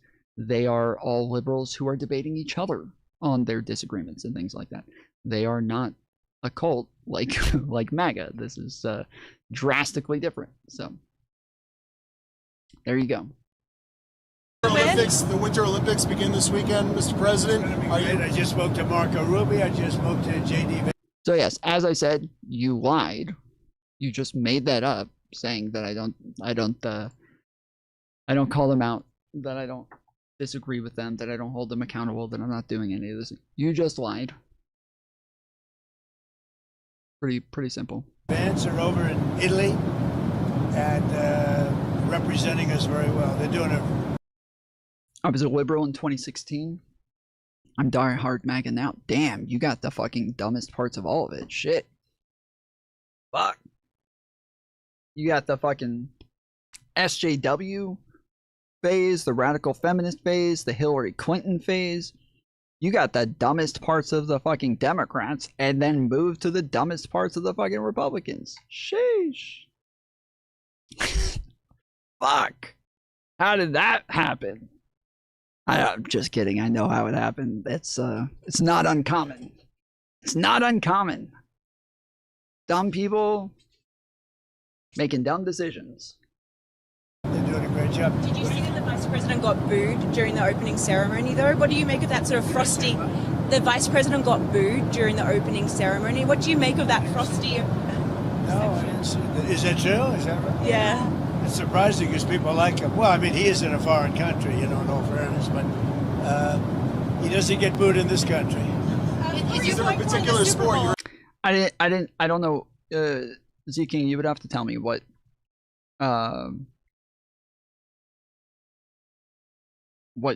Bad's talking about. I have no idea what your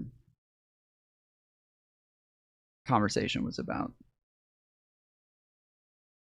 You would have to tell me what you guys were talking about for me to be able to answer your question.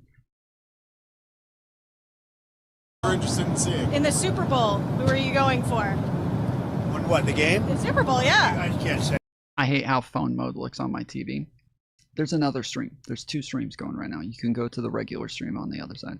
But they are really 2 good teams. They're very interesting because you had one quarterback who looks like he wasn't going to make it, and he made it. And then you have another one who's young, and they probably wish they played him last year, right? He's done great. But you have 2 great teams. And Bob Kraft is a fabulous owner, a friend of mine. New England's amazing that they're there. Who would think? It's like a second, you can't say dynasty yet. They had a dynasty. You'll have to win a lot of games before you create another one. But I think it's going to be a great game. There's a lot of interesting storylines. Going to be very interesting. What's your message to the many Americans who were offended by the video? Would you want to tell those Americans? Message. I didn't know about it, so I mean, it went up. I really have no message. All I know is, here's my message, and our country has never been in a position like this. We were a laughing stock all over the world, and now we're a country that's respected more than we've ever been respected before. If you go back a year and a half ago, our country was a laughing stock, and now we're respected all over the world, like probably almost never before. I would say maybe like never before. And, you know, it's if you look at it from an economic standpoint, the King of Saudi Arabia said it, others said it, we were not a country that was even thought of as a country that was going to make it back. And in 1 year, we're the hottest country. We are right now the hottest country. The hottest country, guys. We're the hottest country, as the rest of the world leaders are saying that they're moving away from the United States, that they are not going to be allies with us anymore. They're not going to allow the United States to be the world police, that they're not going to be allowing us to be the superpower who's in charge of everybody else. They're all moving in a different direction because people like Trump come along every once in a while. So while all of the other leaders are fine and that they have brains, they know how to do things, they know how to do their job, they're not so corrupt, they're not so insane, the once in a few blue moons where somebody like Trump pops up and just fucks everything up to where somebody like Biden has to come in and clean it all up afterwards, that is too much for them to deal with every once in a while, to where, yes, they need to know that there's actually going to be somebody responsible every term, and the American people have not shown that they're capable of putting responsible people in the White House, to where now we are fucked because of this. We will lose. We will be dwindling over time because of this. These are the types of things that have made our country great, have made us the superpowers, who have made us, you know, very well off, and you know, a first world country that is head and shoulders above most. But yeah, now we're gonna be in trouble. I build houses for a living. I manage the company, and I live in Upper Michigan, and almost every blue-collar guy is MAGA. It's rare for me to find anyone against MAGA's policies. Yeah, it's, wait, you said... So, in Michigan, maybe? I guess it's, Michigan is, I believe, a purple state right now, but obviously, like, blue-collar workers all across Democrat states are, like, Indiana is not MAGA, and they're blue-collar there as well. You are talking about purple state, but yeah, I would. We know that Trump's policies so far have not been beneficial for blue collar workers. Like, we know, if you read anything in the big beautiful bill, we know that that was not going to be beneficial for blue collar workers. And even the majority of Republicans thought that the big beautiful bill was going to be detrimental for poor people and only beneficial for rich people.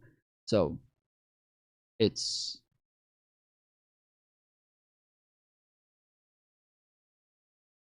if you actually want the left to win, what it needs to start, tell us why your policies would make our lives better and stop attacking Trump. I'm sorry, but that is what Kamala did. First off, Kamala did do that. I don't think you paid attention to any of the elections if you think that that's not been done the entire time. I have, there's no shot you paid attention to any elections at all if you think that that wasn't being done. But secondly, Kamala pandered? What the fuck? What is the difference between pandering and telling people how they're going to improve their lives? What are you talking about? What are you talking about? That's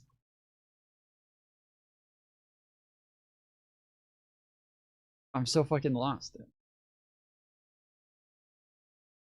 How do you think, if she's going to tell people how she's going to improve their lives, you could just call that pandering afterwards, but it's not having concrete policies you believe in and just saying what you think the audience wants to hear. So, okay, so what's a policy that you think applies to what it is that you're saying right now? What was a policy from Kamala that you think fits what you're saying right now?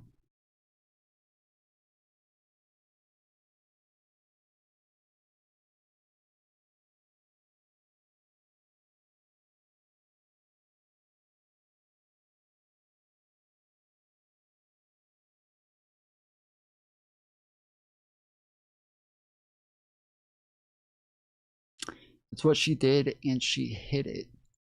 And she hid. It was a huge thing. She didn't do interviews, and your side called her on it. She did interviews. She did lots of interviews. No tax on tips. Okay. So what? She said the same thing Trump did when it got traction.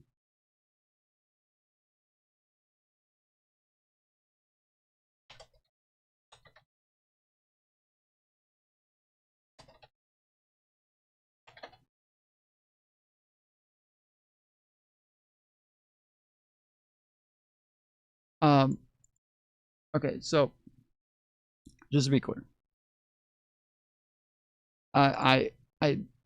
if that's true, I don't think that that's a problem. That's not the same as what you were saying, though. Her saying that she was going to do something that's popular. If she, like, let's say Trump comes out with an idea, and she afterwards says, "Oh, American people like this, so I will also do that." That's called democracy. That's how it's supposed to work. But Donald Trump has literally been saying for the longest time that he was going to get rid of the ACA and replace it with something better. And then now, a decade later, he still has not gotten rid of the ACA. And just 3 months ago came out and said he has a plan for what he's replacing it with. And it's literally just the ACA. There's no difference there. There's no difference. It's just the ACA. TTS isn't on. Shit. Okay.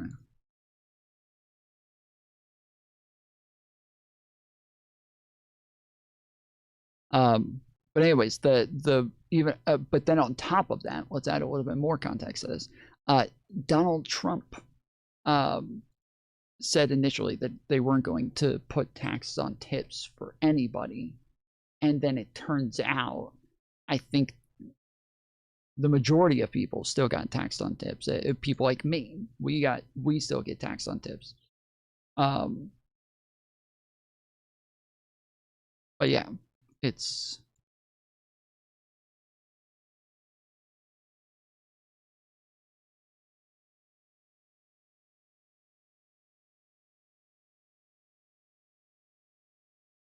this is fucking crazy, dude.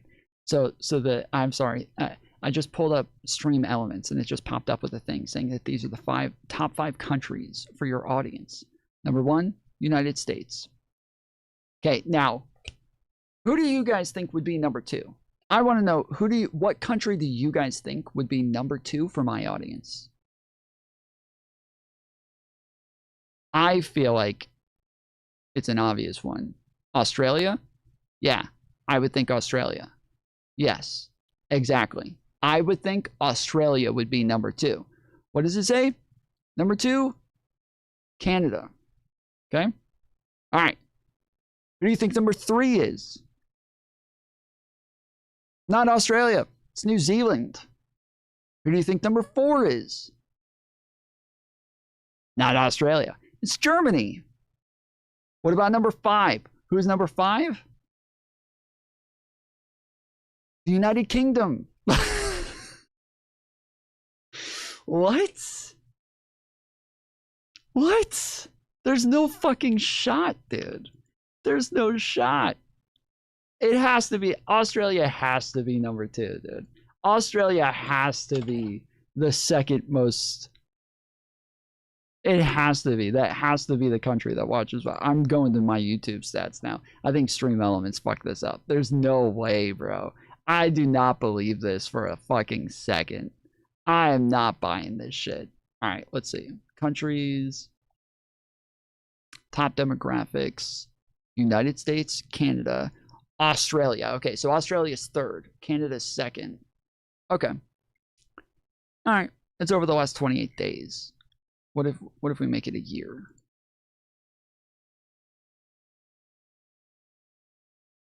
Nope. Yeah, still Canada.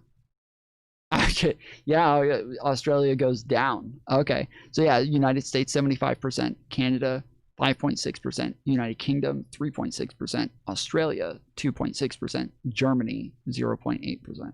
That's crazy. All right. Weird.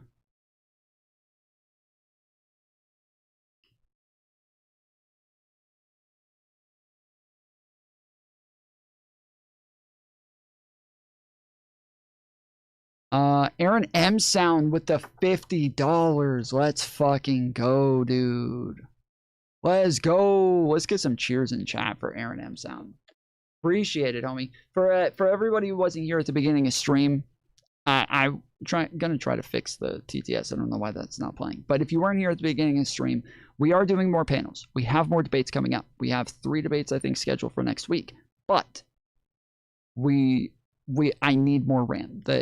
Discord crashed the last, both of the last debates that I did, the last 2 panels that I did. Discord crashed numerous times throughout those panels. I need more RAM. I got to get more RAM, and I would like to get more all at once. That would be the most beneficial way to do it. But I can slowly upgrade it. It's just that if I slowly upgrade it, I'm going to kind of lose some as well. And so, yes, it makes it more complicated. It makes it harder to actually get. So I have a $200 goal up on the screen. It's a lot. I don't know that we're able to hit it, but it also means, like, I don't know if I'm able to do panels much going forward if I'm not able to get to hit the goals even within like a decent amount of time, because then I'll just have to stop doing them again for a while. So yes, if you can donate even $5, $10, $20, whatever, it'd be very helpful. I'm going to try to get it over the next couple of days. Even tomorrow would be best. But yes, if you're able to donate, use the tips link. You can, if you're watching on the landscape stream, it's pinned at the top of chat, or you can use the link in the in the description. And then if you're on vertical chat, you can just go to my channel, because it doesn't let us post links in vertical chat. But if you go to my channel, right at the top up here, it says, links, and you can just drop it down and click the bottom one, tip the channel, and there you can super chats work, but I don't get that money for like 2 months. So it's better if you do it through the tips link, because yeah, it's not actually going to go towards a RAM stick unless you use this one. But anyways, yes, you can use the tips link, and you can pay through PayPal or just a regular debit card or credit card here, and you can put a message in, and that'll be read on stream as well. So that's that. All right, let me see if I can get this message to play.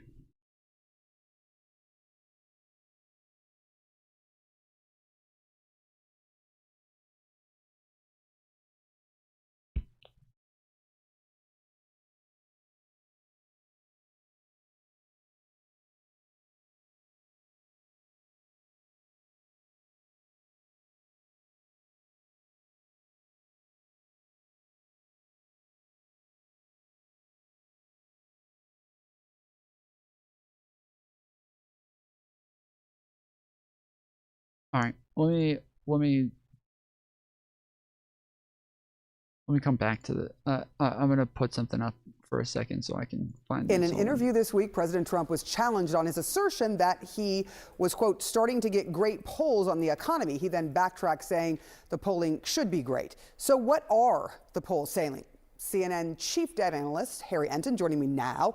Where do Americans think the economy is going right now? Yeah, here is the reality check for everyone. And I would just say this is the problem for the president of the United States. You get elected. Okay, let's try this again.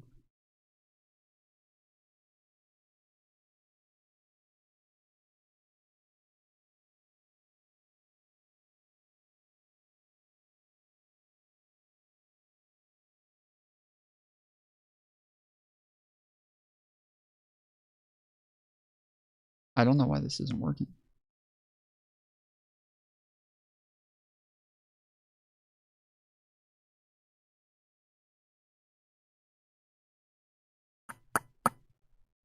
Okay, if I put this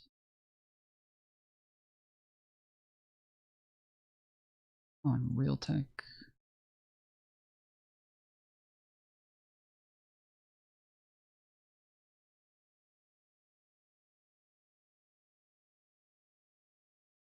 To fix the economy and the American people.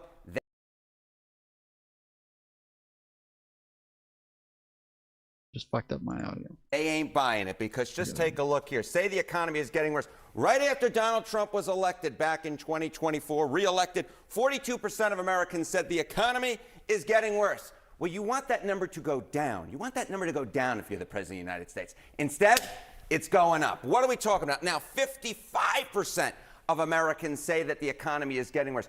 I don't know how you win when the majority of Americans say the economy is getting worse because... Well, Donald Trump literally says that affordability is a hoax. The people who can't find jobs is going up. We've had the worst jobs numbers in decades. The projected GDP that we were supposed to make went from like the next 10 years, or sorry, I think it was the next 10 years we were supposed to go up like another 30-40 billion or trillion or something like that, and that dropped to 5 in 5 years, which is about what Biden was doing like per year. Biden was going up like 5 per year, and now under the Trump administration, because of the tariffs and because of the lack of money flowing into the United States now, we are now likely to go up in GDP about 5 over 5 years. So it is not looking good. Not looking good at all. Oh no, sorry. 5 over 10 years. My bad. It was 5 over 10 years. And so that means that, yes, it would only be 2.5 for almost all of Trump's administration. It'd be about 2. And yeah, that's for him to make that throughout his entire admin, where, yeah, Biden was beating that per year. It's not looking good. And for the guy who just a minute ago was talking about the fact that, like, blue collar workers are so happy with Trump, they all love Trump so much, and they're all just, you know, he's so happy with him. The economy has not been good under Trump. I mean, this is one of the major things that he was supposedly elected for. This is one of the things that he made the biggest deal about when he was running, is saying that he knew what he was doing when it came to the economy, that the economy was so great under Trump in his first administration, when Trump didn't do a whole lot of fiscal legislation or economic legislation that really would have made much of a difference. It was just Obama policies just continuing to trend up. But I made a list of things about a month ago.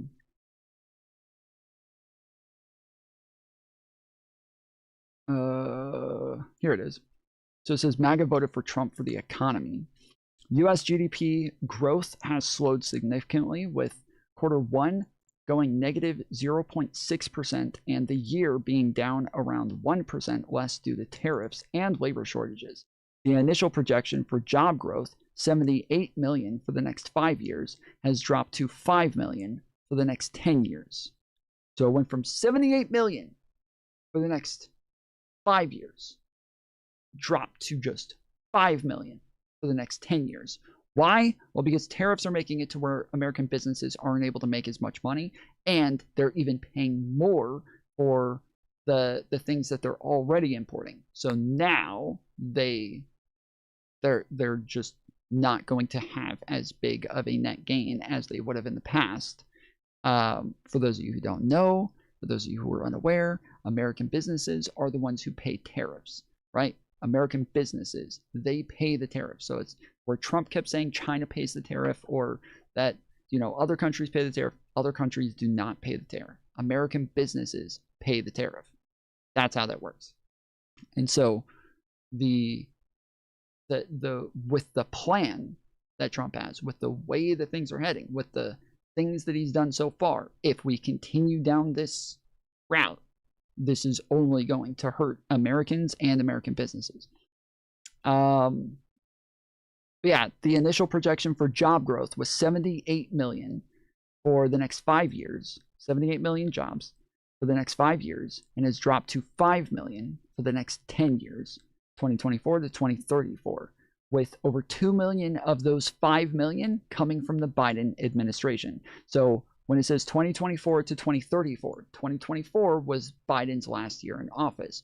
So in that 1 year, Biden already had 2 million jobs grown. He grew 2 million jobs in just 2024. Now Trump, Trump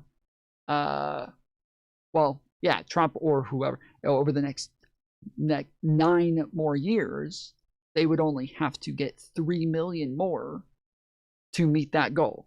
So Biden did 2 million in one year, and then now there has to be 3 million more in 9 more years.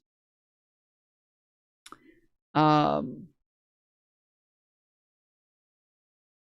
U.S. has lost 80,000 jobs in manufacturing alone this year, and 500,000 across all industries, likely from tariffs. There were 216 family farm bankruptcies in 2024. There were 361 in the first 6 months of 2025, and there's projected to be over 500 by the end of the year. After Trump added tariffs just to stop the outsourcing of jobs, companies have continued outsourcing at the same rate or even higher rates, making the extra $1 trillion Americans had to pay all for nothing. Americans are spending on average about $2,000 more on goods this year. wage growth has significantly slowed, especially compared to the Biden administration, when wage growth outpaced drastic inflation from COVID. And while the U.S. is dealing with massive labor shortages, migration has drastically slowed since Trump took office, leaving no one to fill the jobs left open. Non-immigrant visas are down 16%, like student and work visas, and immigrant visas are down 20%. 86,000 visas were revoked this year, with only 26,000 being for crimes, and 12,000 of those being for violent crimes, according to the State Department. So, again, small percentages of these people.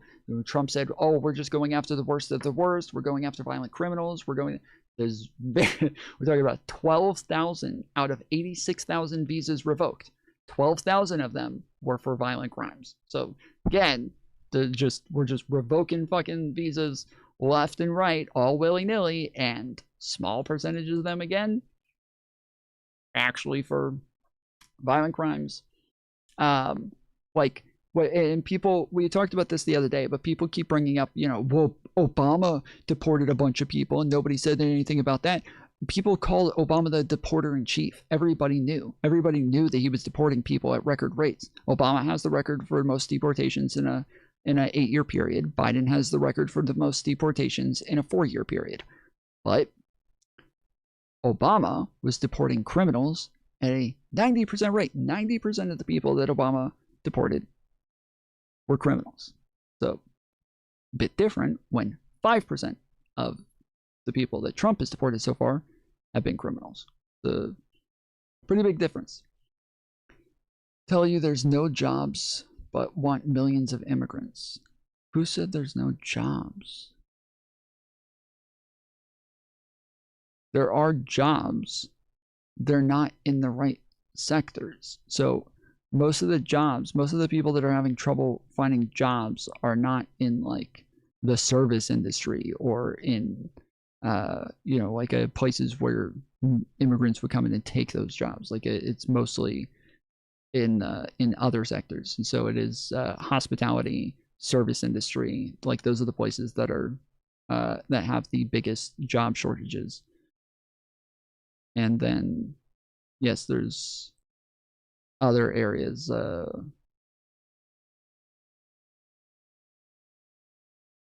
No drama, no big loss of jobs, like you state.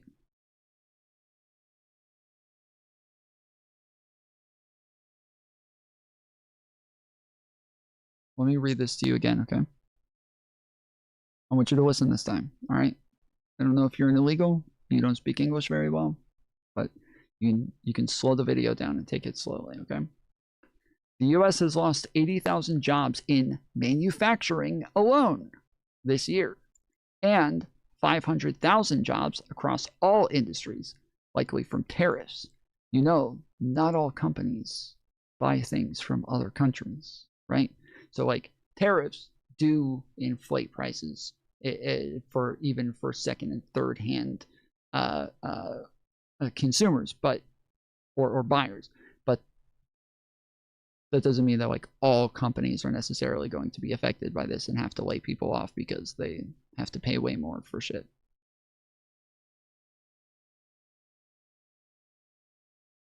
There's also some job growth as well. So there's some jobs going up while we're losing jobs.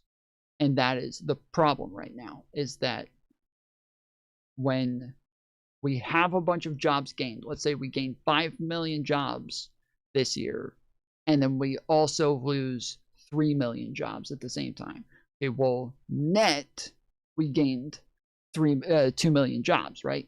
We're not gaining as much because there's others that are going down at a high rate to where we're doing both. So when companies don't have enough people to work, they're more likely to go outsource these things to other countries where they do have people. And so when you're not allowing people to come into the country to fill the positions that are needed, you are making it to where businesses are more likely to take their business elsewhere and go to other countries and outsource their work. So when you say, oh, so we're not letting people in. Oh, but we just have such a shortage of jobs. Well, no, that it's because we're not letting people in that we're having a shortage of jobs, right? We need, businesses have to have workers in order to have a business.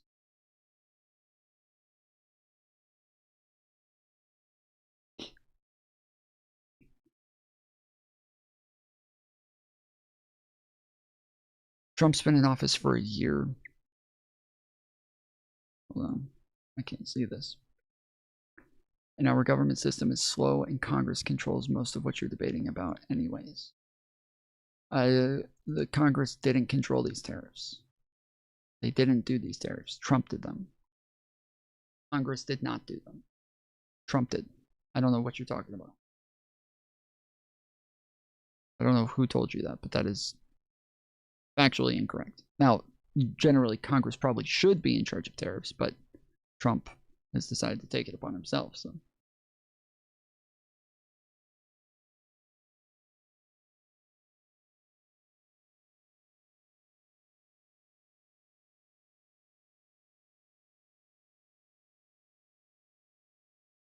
And then, yes, it also says the Trump administration has also said they are reviewing green cards and people with TPS, plus ending parole for refugees and asylum holders, potentially adding over 1 million more removals of workers from the country.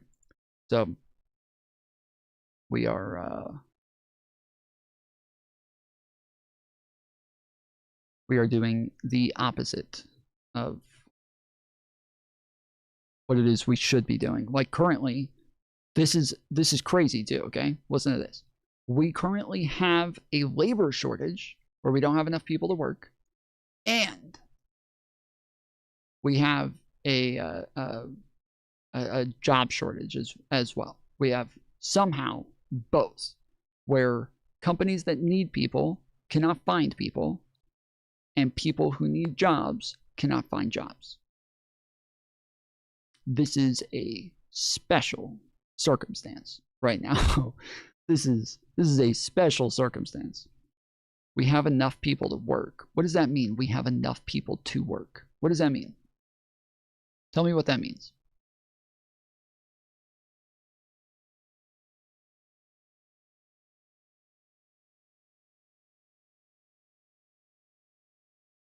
We have enough people. We have to stop giving them free money.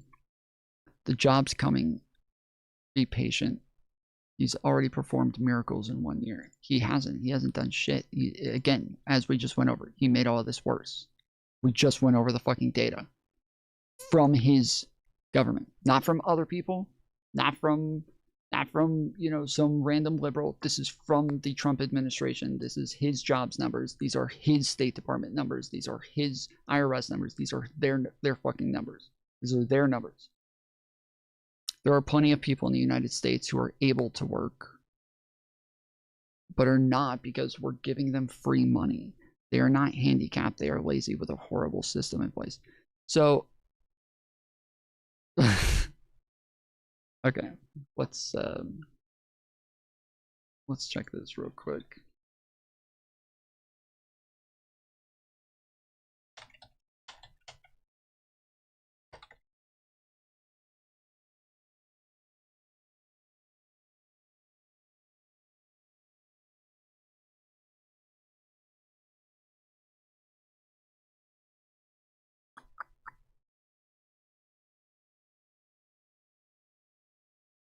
Okay. Approximately 61 to 62% of able-bodied working-age adults receiving food stamps, SNAP, do not work, while over 41 million people receive SNAP benefits as of 2024. Many of these households include children, elderly individuals, or people with disabilities who are not expected to work. Okay, so then let's see, work rates in a typical month. About half of non-disabled adults under 60 on SNAP are working.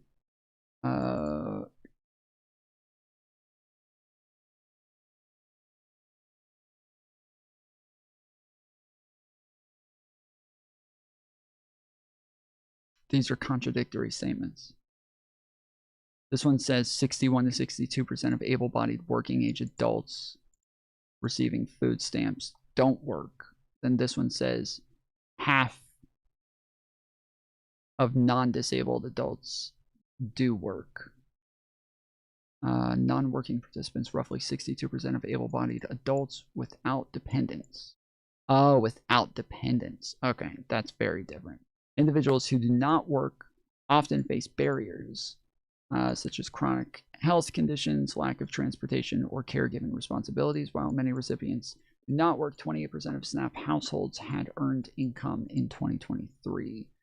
Okay, that's not what I asked this. This didn't give me the answer to what I asked. I asked how many people, and it keeps giving me a fucking percentage.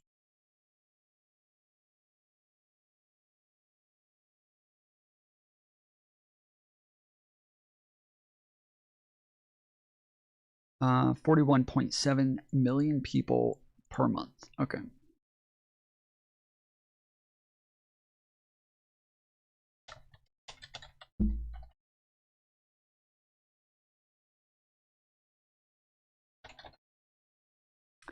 All right. Yes, the United States is experiencing significant labor shortages, particularly in skilled trades and essential sectors like healthcare, due to an aging workforce, slower population growth, declining labor force participation, and reduced immigration, creating more job openings than available workers, though the severity varies by industry region. Factors like pandemic-driven early retirements, burnout, and structural barriers also contribute to leading staffing. Okay, so let's change this.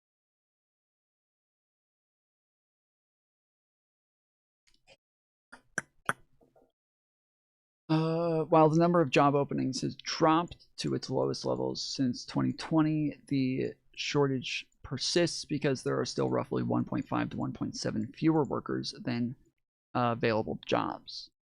Job opening ratio. As of January 2026, the ratio of job openings to unemployment workers has fallen to 0.9, down from a record high of 2 to 1 in 2022.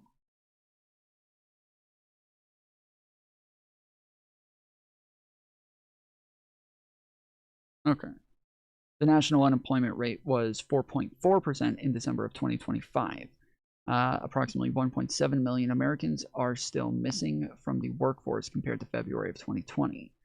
Aging population, a demographic tidal wave, baby boomer retirement, roughly. So this is where I was going to go. The major problem is that such a big chunk of our population is over 60 now. The baby boomers were like the biggest part of our workforce for the longest time, and now they're all older. Now, they had a lot of kids, and they had the Gen X and millennials, but millennials did not have kids. They did not replace the workforce. So now, when all of those kids are supposed to be becoming 18 and aging into working ages, they're not there.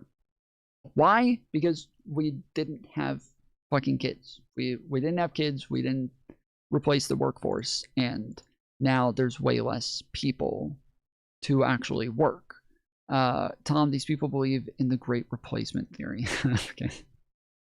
And so yeah, they just because the baby boomers are retiring doesn't mean you bring in unqualified immigrants to replace the baby boomers' jobs. I didn't say anything about bringing in unqualified immigrants. I don't know where you got that from.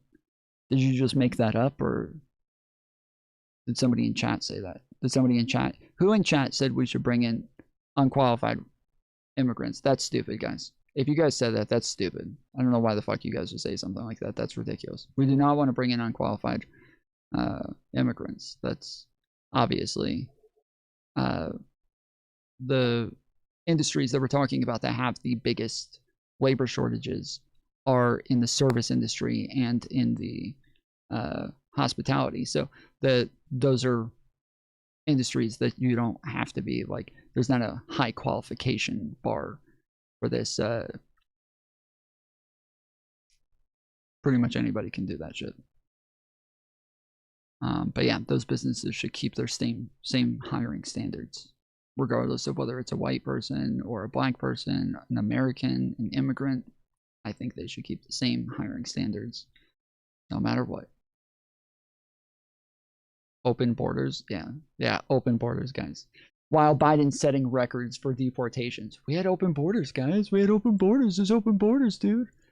Biden set a record for deportation, but it was open borders, dude. Come on. There's open borders, guys. Just open. So open. Because you go back through the record books, and that is a formula that equals failure. And what do Americans want Trump to focus on the most? Yeah, this, I think, is the whole... Borders were open. What do you think open borders means? What do you think that means? It means that you're not stopping any of the people who are coming in over the border. That's what open borders means, right? That's what it means. It's open, right? There's just nothing stopping them. They're just able to come in. But then when we set records for stopping those people at the border and taking them back across the border and deporting them, how the fuck can it be both? How can it be both that Biden set the record for most deportations in a 4-year period and had open borders? How can it be both of these things? Tell me. I would love to hear this. I would love to hear this, Cope. Let's hear it. Go ahead.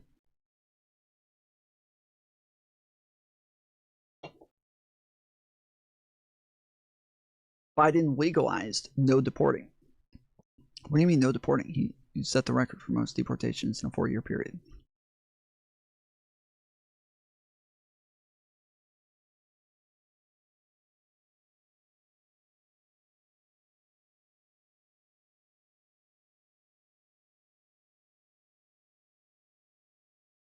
The Obama deal with Iran was not good. It just kicked the war can down the road, ignored regional threats.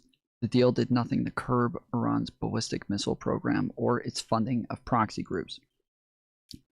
You have no idea what you're talking about. You have you know that the thing that Israel and Trump just bombed Iran for, you know that that was not allowed in the Iran deal, and that when the Iran deal existed, Iran was compliant with it. And we were doing audits of them, and we were checking their shit. The IAEA was consistent with this. And then Trump got rid of it. He pulled out of it. And so then Iran went and did the thing that they weren't allowed to do under the non-proliferation agreement. And you're sitting here telling me that it did nothing. It wasn't even good. Yet here we are with Iran saying that they are at a full-scale war with the United States right now. And the shit that would have stopped us from bombing them in the first place, you're saying just they didn't do anything. How fucking cucked do you have to be to say something like that? How fucking cucked do you have to be? How fucking like... I can't even put into words. Just like how this is how cults work, dude. This is just exactly how they work. Like, you just have to deny reality as much as possible in order to come to these conclusions. It's so annoying. I'm sorry, I didn't get the audio to work, but Aaron M. Sound for $50 said, so do you think they just tolerate the diaper smell, or do you think maybe the staffers use utensils? I'm sorry. Do you think maybe the staffers use essential oils to cover the fetid pile in Trump's diapers? Inquiring minds want to know. Tom, he's bald. We like him. Thank you, Aaron.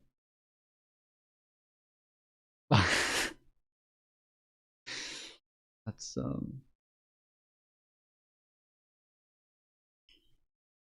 cult who is indoctrinating children to mutilate themselves? Christians? Are we talking about circumcision or what?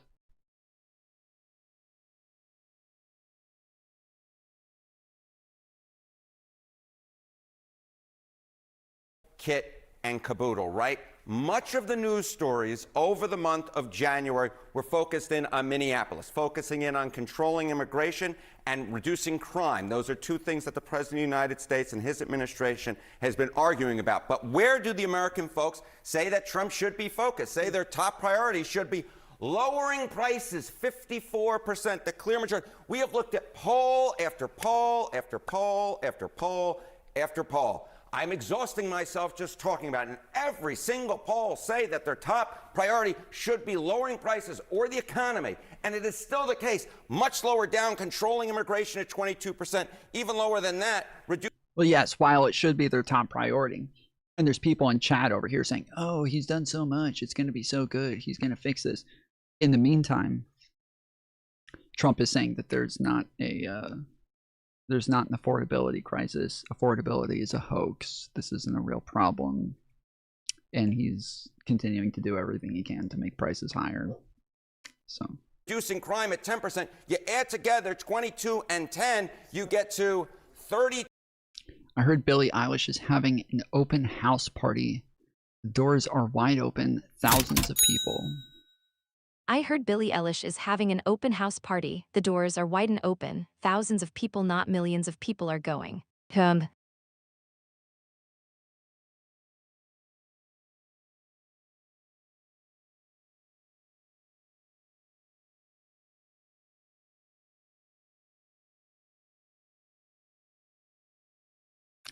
2015 Iran nuclear deal, JCPOA, negotiated under Obama, contained sunset provisions that lifted restrictions on certain centrifuges and enrichment levels after 10 years, designed to delay, not eliminate.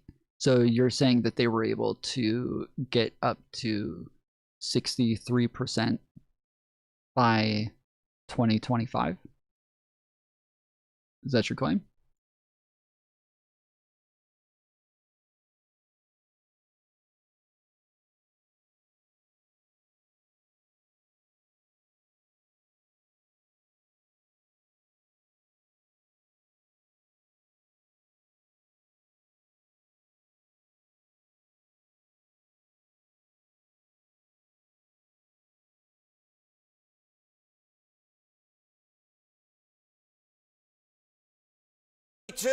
And you don't have to be a mathematical genius to know that 54 is larger than 32. The Trump administration is putting their focus on the wrong issues, the issues that are not most important to the American public. And when you are focusing on the wrong issues, and the vast majority of Americans, or the clear majority of Americans, say that the economy is getting worse, again, this is X plus Y equals failure. Failure, failure, failure going into the midterm elections, because Donald Trump was elected to fix the economy, and it's still belief in the American people that lowering prices should be the top. And at this point, 55% say the economy is getting worse. So I guess the question, as we get closer and closer to the midterms, which party do people trust, knowing how they feel about how Donald Trump has handled things when it comes to the economy? Right, the economy, right? Affordability. You know, Donald Trump has been dismissing affordability concerns, but when 54% say the top priority should be lowering prices, not much of a surprise, right? Party trusted more in affordability. Overall, it's the Democrats by 14.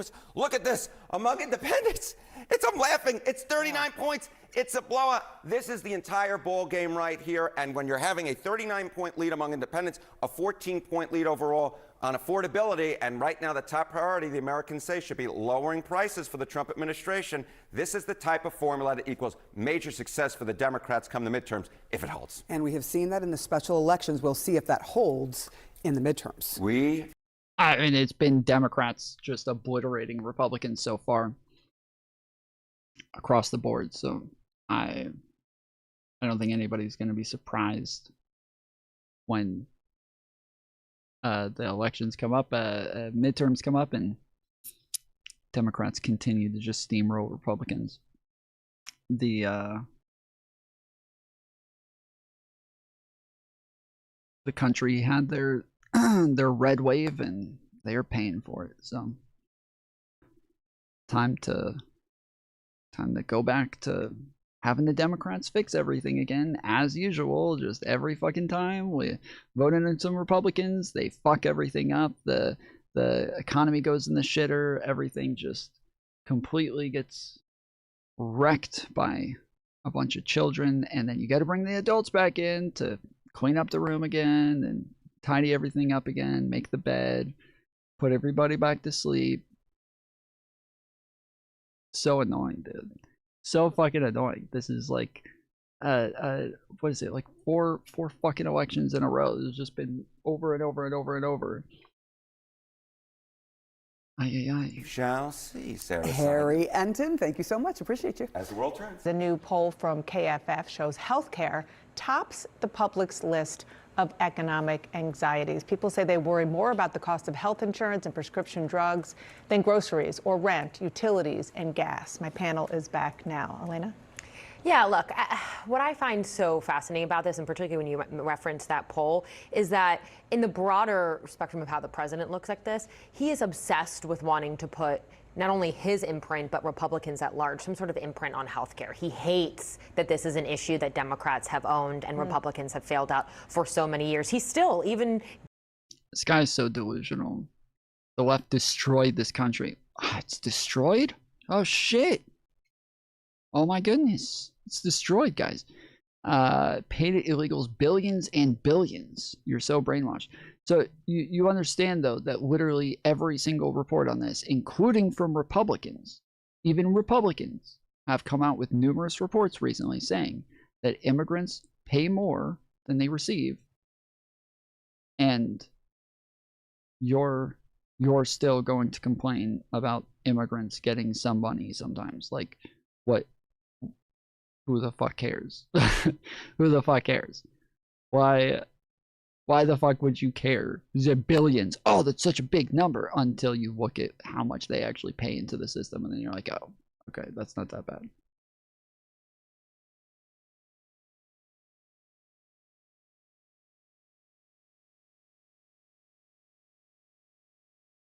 Who cares about fraud? We didn't say anything about fraud. Nobody said anything about fraud. What the fuck? Why do you guys always make shit up? You guys literally, you always have to make up something to argue against every fucking time. You're never going to actually argue with what's being said. You're always going to make some shit up. Now, if you can say, well, okay, I agree with that, but there was some fraud as well. We can talk about that. We can go into the fraud instead. But even say, oh, you're okay with fraud? Shut the fuck up, dude. There's no fucking way you think anybody said that. In the recent months have brought up the McCain downvote about, trying to repeal and replace Obamacare. So that's part of this. The other thing is he is obsessed with this idea of trying to make drugs more affordable.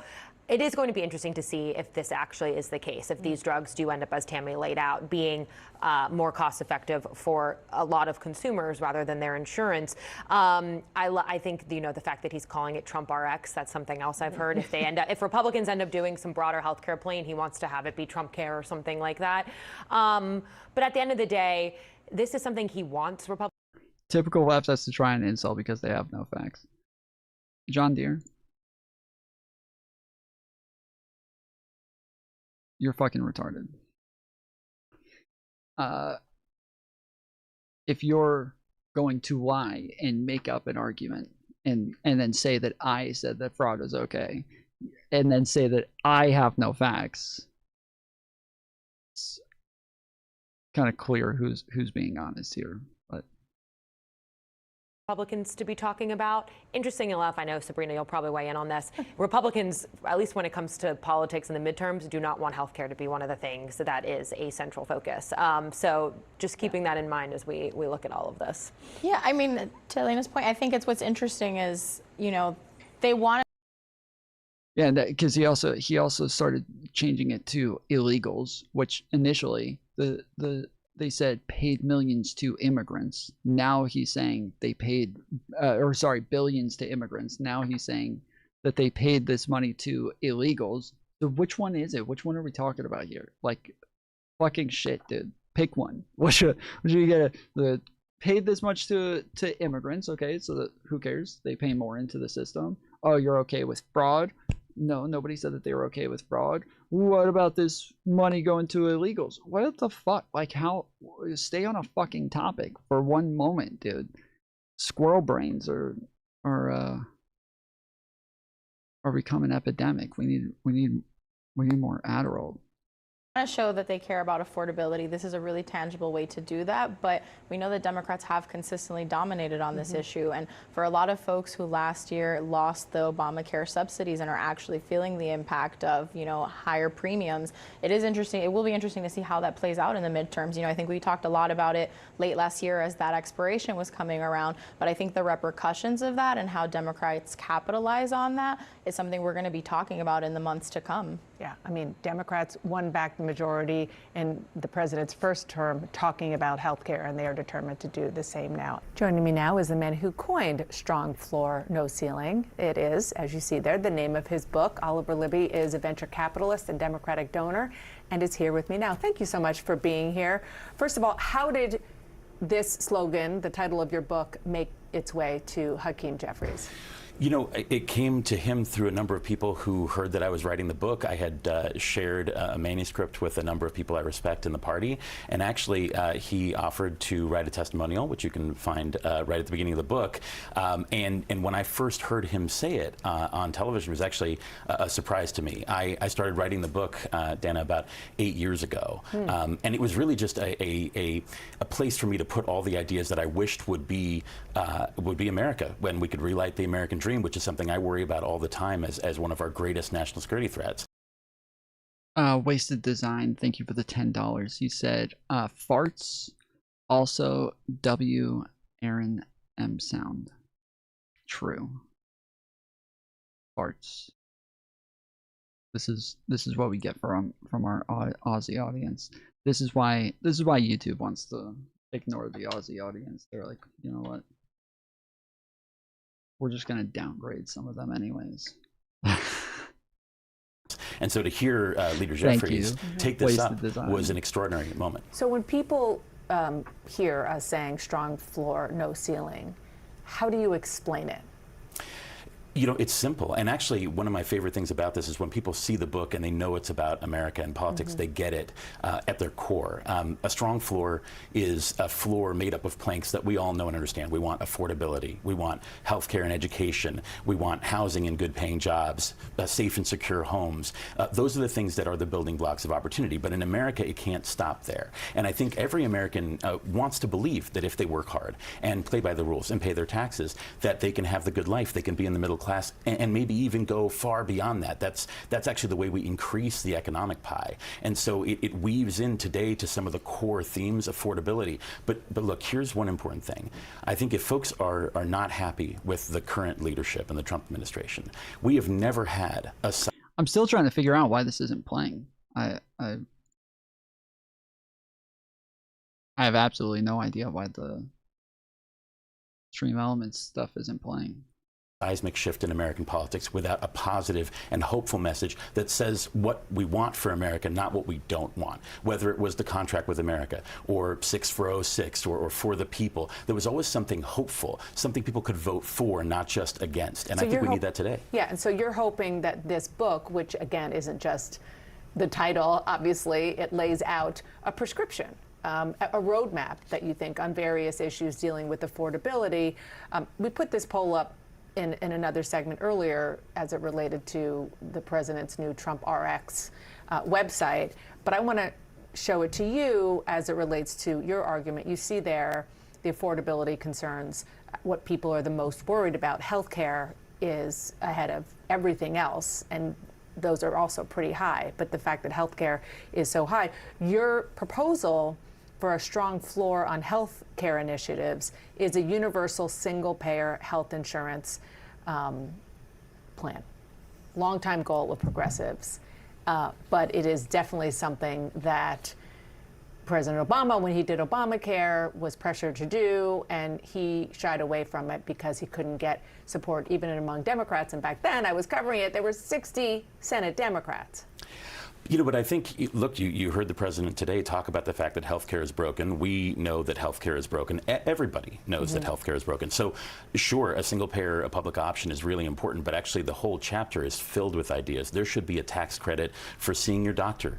every year, and that's something that we're using an incentive, an economic incentive, to help reduce the overall cost of healthcare, because a lot of people only go preventative medicine. Exactly, go to the hospital when you're really sick. But you know, I'm really glad you raised polling. We've actually been in battleground states, in Michigan and Georgia, and actually your viewers are the first to hear this. And we've asked folks, we never did this during the writing of the book, but now that it's out there, we asked folks what they think about strong floor, no ceiling. And what's amazing to me is it's extremely popular, high 70s, 80s for moving voters. It's something that voters find inspiring. But what's interesting to me is both legs of strong floor and no ceiling polled in the high 90s in both states. And we're publishing this polling so you can see it. What that means to me is people understand, whatever solutions haven't worked in the past, we have big problems here. People can't afford their lives. 27% of Americans believe that there's an American dream.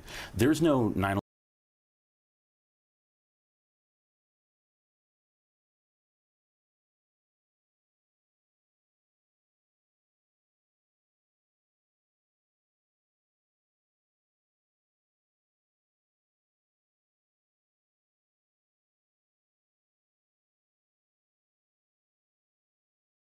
It's still just not working.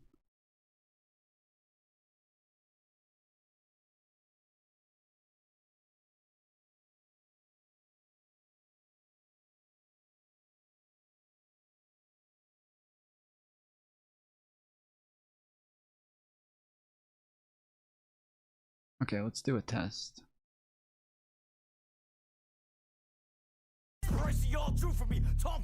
Trainer tipped $50. It's not popping up on stream. What the fuck is happening, dude?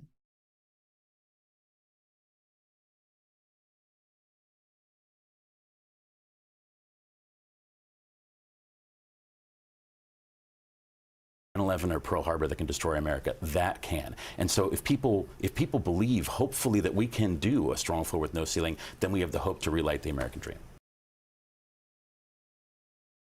I have absolutely no idea why this isn't working. This doesn't make any sense. With me now, CNN's chief.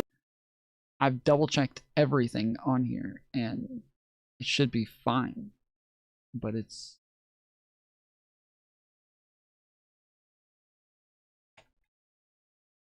just not going through.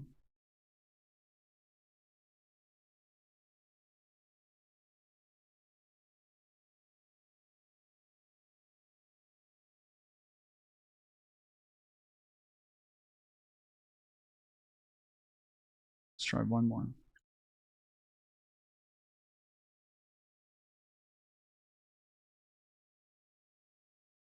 Yeah, it's just not working.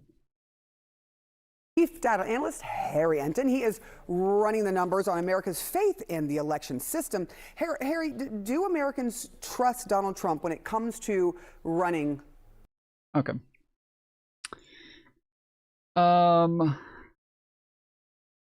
Yeah, we covered the dog kicking. We covered Trump's monkey posting. And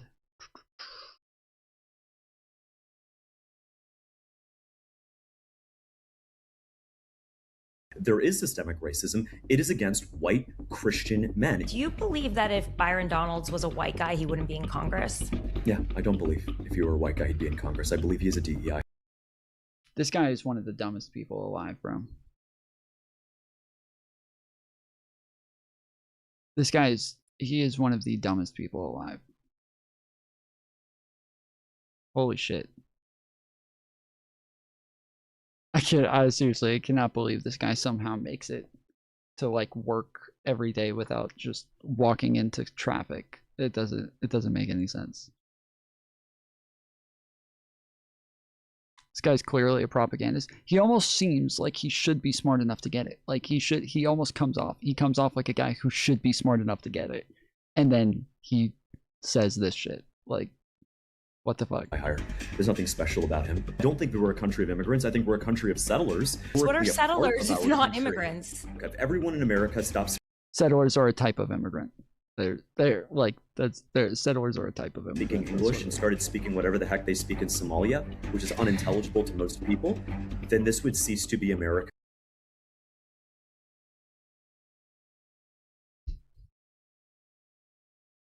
other languages are unintelligible to most people? What? Is that really the claim he's making here?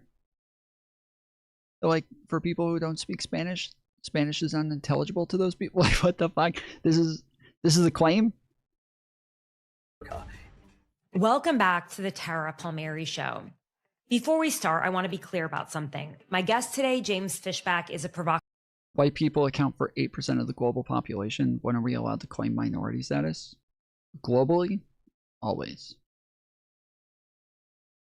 You know that, like, the white people are minorities in other countries, right? Like there's some white people in Japan. There's not many, but there's some white people in Japan. They are a minority there. Like that is a thing. I don't know what you mean by minority status, but like we are a minority globally. So like you can always claim to be a minority globally.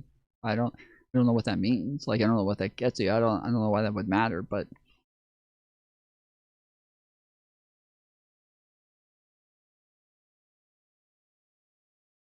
if I can't understand it, then it's understandable to me. If you can't understand it, then it's understandable to you. Okay. I think I'm starting to follow your logic here. I think I'm starting to get what you guys are saying. The opposite of everything that is true. We'll just say that. Provocateur running for governor of Florida. And what's unsettling about this is that he is not fringe. He's polling competitively. According to Patriot Polling, he's at 23% compared to Congressman Byron Donalds at 37%. For Fishback, being a white man is unbearable. In his view, the oppressors are immigrants and minorities. It's grievance politics wrapped in bravado. It's familiar. It's loud. Bro, this guy's a fucking race traitor, bro. This guy's a fucking race traitor, dude. What the fuck? Being a white person is unbearable? Yeah, he sounds like a fucking race traitor to me. I like being a white motherfucker, okay? I like being white. Thank you very much. I find it very bearable. I find it enjoyable, even. So, this is starting to get on some race traitor rhetoric over here. Okay, skinhead. I don't know. Not a skinhead for no reason. And it's increasingly mainstream. Some of you probably are asking, why would I give this person airtime? Well, here's why. He's running for governor of one of the largest states in the country. Ignoring people like this doesn't make them disappear. And I've always believed in confronting power and controversy head on, the way Barbara Walters did when she sat across from figures like Bashar al-Assad and Fidel. Those are people who are already in power, and they actually had legitimate chances at winning the more power. I don't know about this guy. What?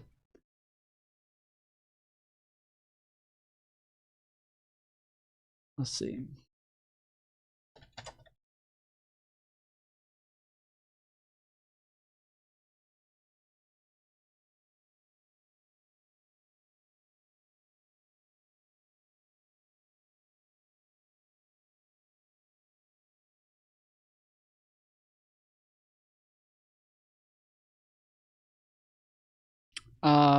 The Mason-Dixon survey shows a majority of Florida Republicans hold a positive view of Donalds.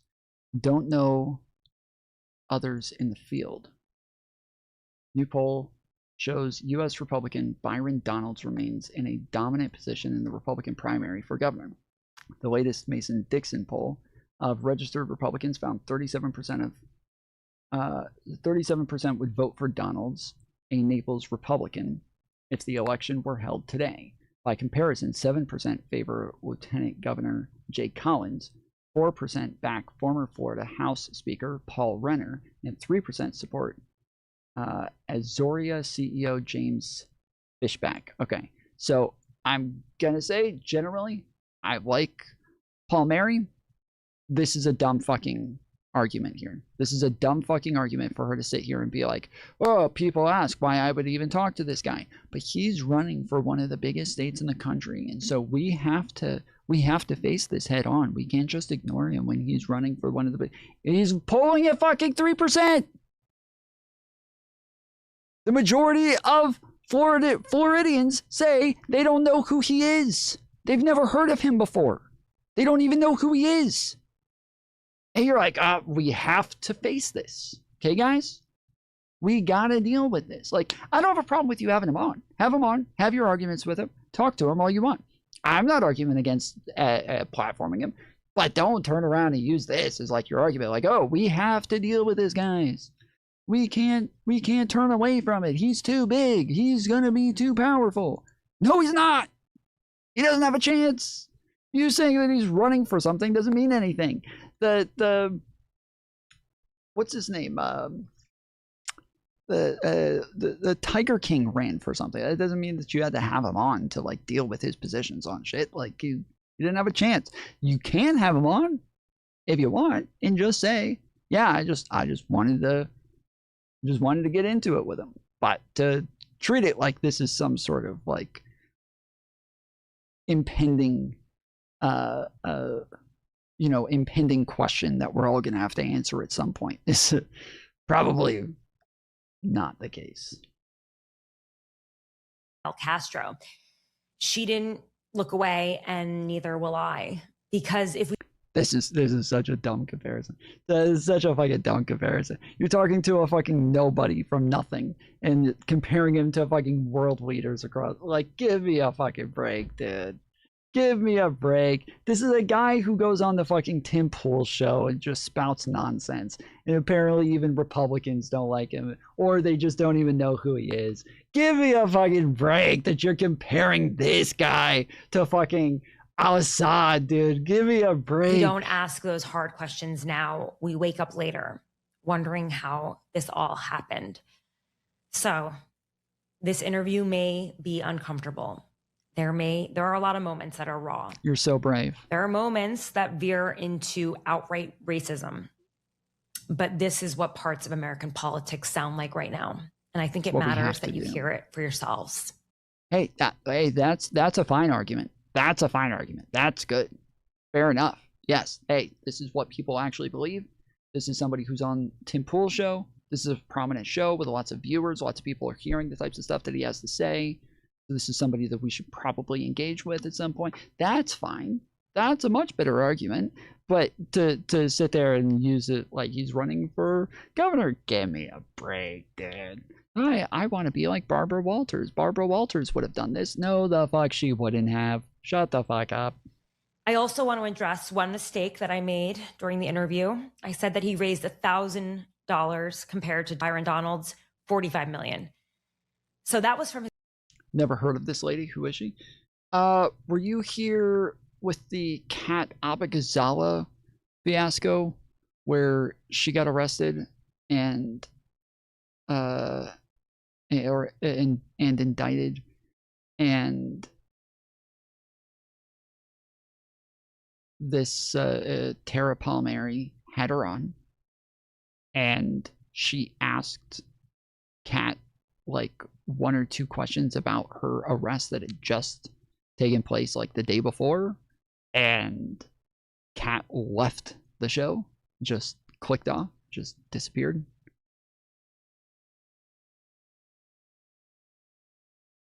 This is why your side's gonna lose.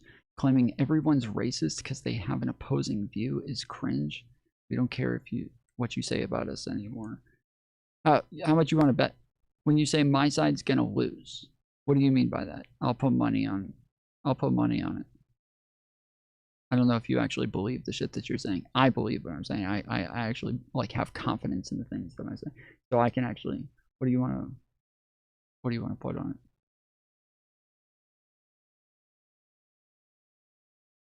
Well, your side already did lose in 2024.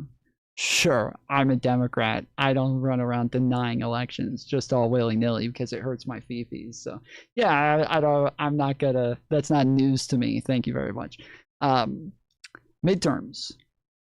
$500. Okay, so when you say lose the midterms, you're telling me that you think that Republicans are going to have a majority in the House and the Senate after midterms.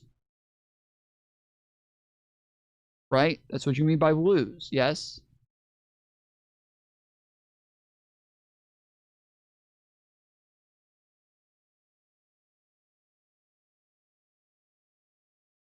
If your side takes the majority, you win.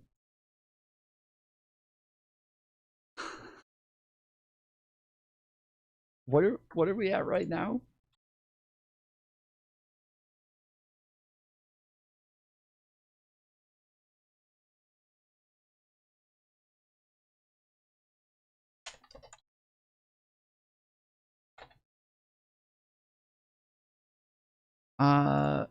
Okay, in the 119th, Republicans hold majority in both chambers. The Senate consists of 53 Republicans, Democrats, 45 Democrats, and 2 independents who caucus with Democrats. The House has a slim Republican majority with roughly 218. I don't know if I'd take majority, but I'd say that we're going to have more than 45. I think it's likely that we would have the majority, but I don't know if I'm that confident in that. But I'm very confident that we're going to have more than 45. I'm very confident that we are going to go up. But in this case, yeah, we would what would be the difference here? 4 seats? Right? 4 or 5? Is it 5 seats in the Senate?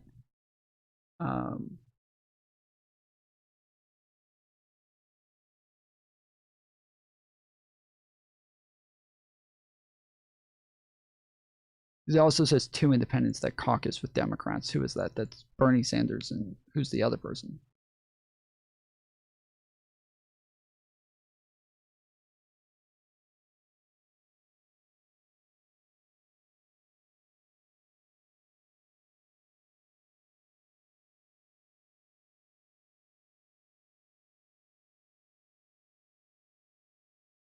Can I take part in this action?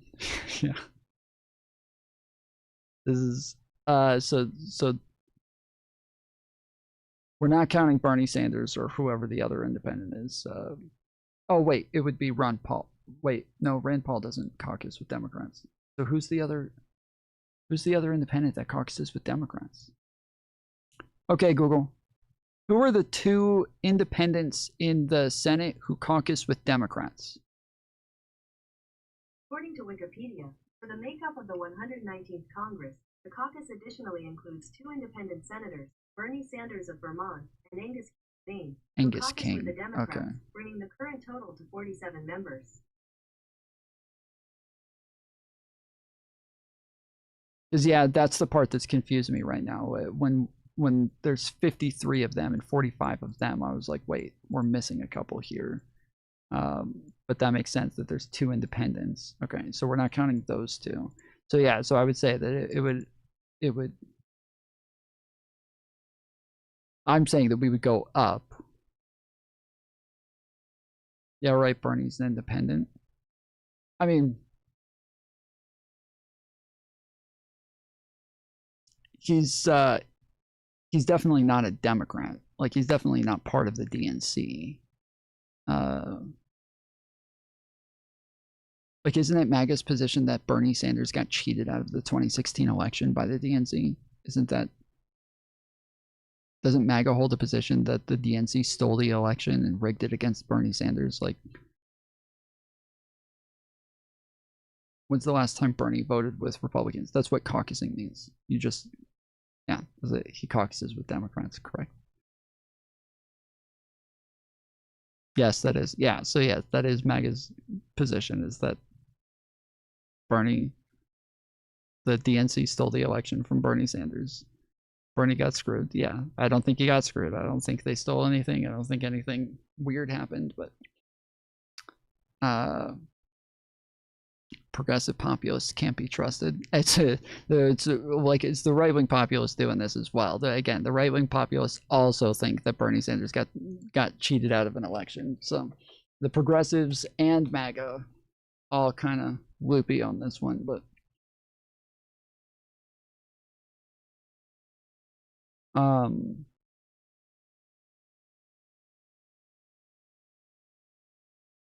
and then what is the House? House has a slim Republican majority with 218 to 219.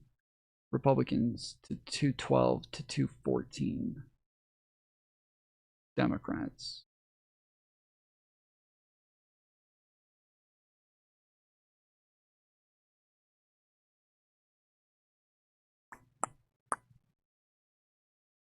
So that one's a 2-seat election.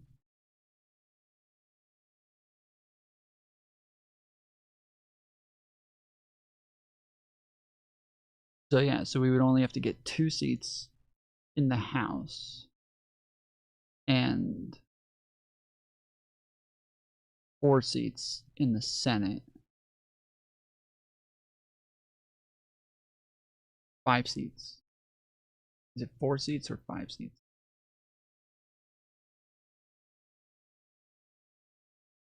4 seats? Yeah, 4 seats in the Senate.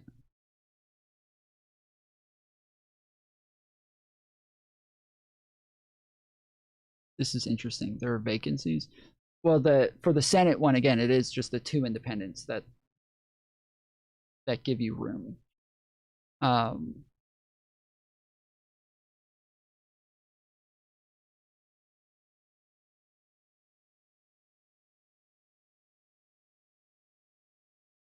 But would you really want Democrats to take control of Congress in 2026? You guys just want everything to stop for the next 2 years? Biden's presidency was the most efficient presidency for Congress, like, in my lifetime.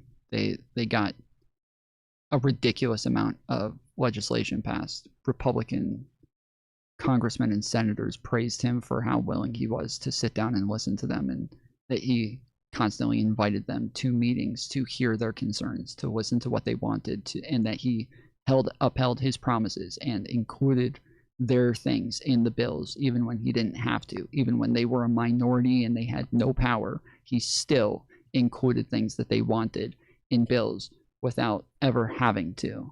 And then the Republicans turned around and did the exact opposite and made sure that they used the fucking majority to shove everything down Democrats' throats. So when you say get nothing done, the Democrats have been just trying to be heard and have some of their things included, while Republicans are in charge and everything keeps coming to a standstill. The government gets shut down numerous times. But when Biden's in the presidency, government doesn't get shut down. Everything works without a problem, and we get tons of legislation passed. I can't comprehend anybody wanting to vote Democrat again after Biden. I'm sure you have absolutely no idea what happened under Biden, considering the way that the Republican media works these days. I'm sure that you are horrifically confused as to what was going on in this country for those 4 years.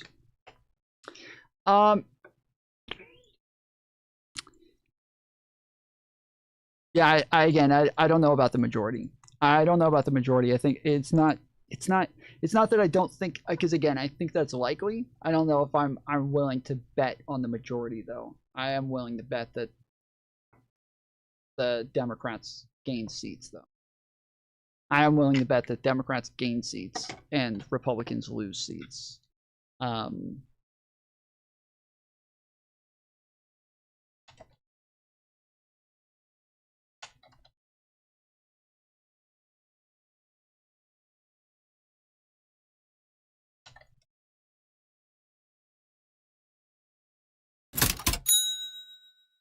$100 points. Biden moved stuff along THX for saying that.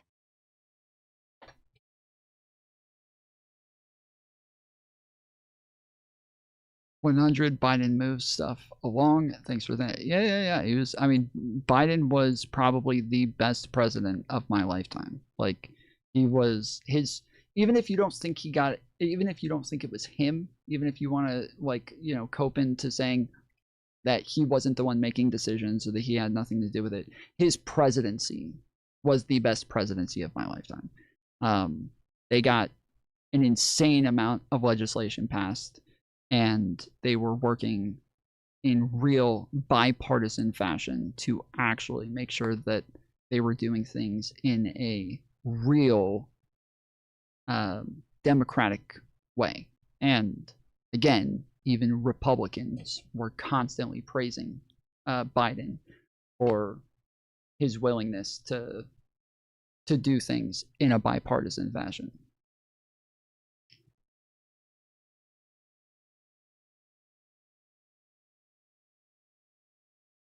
On top of that, like the fact that we had the fastest recovery from inflation, we had the fastest in the world. While the whole world was dealing with crippling inflation, the United States had the fastest of, I think it was all G7 countries. We also, our wages outpaced inflation. We had so like across the board we were fucking killing it under Biden. And then yeah, we got like the CHIPS Act done, we got the infrastructure bill, we got the just so much fucking shit, just so much got done under Biden. It was actually an efficient and effective presidency where they didn't, because he wasn't making headlines every day, because he wasn't tweeting out dumb shit every day, because he wasn't doing press briefings every single day. Everybody on the Republican side was like, well, nothing happened. They didn't do anything because he wasn't in the news all the time. But yeah, it's because he was actually working. He was actually doing shit.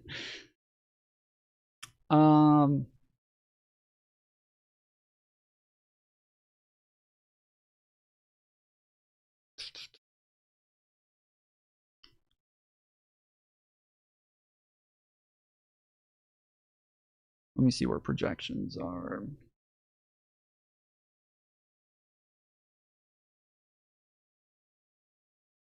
(2026) Senate elections. This says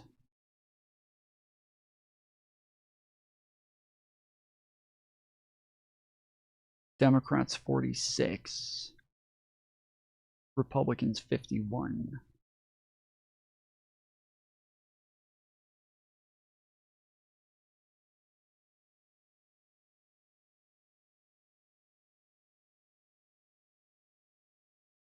And then there's a toss-up for 3. That's only Democrats going up 1.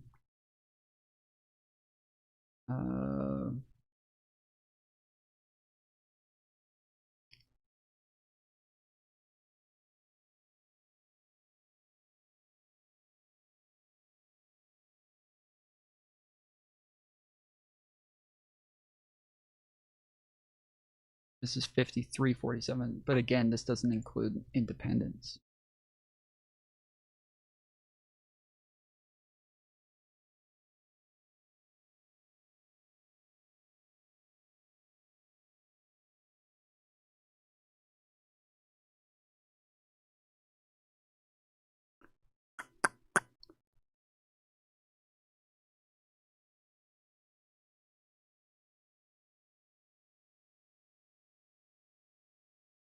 I'm getting a bunch of ads for RAM down here at the bottom.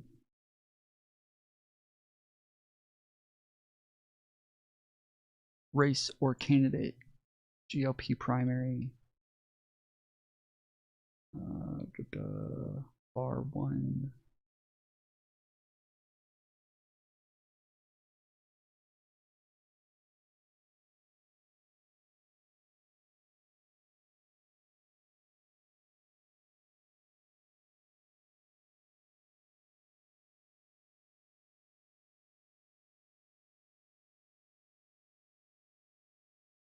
Yeah, this shows Ossoff winning again in Georgia versus Collins.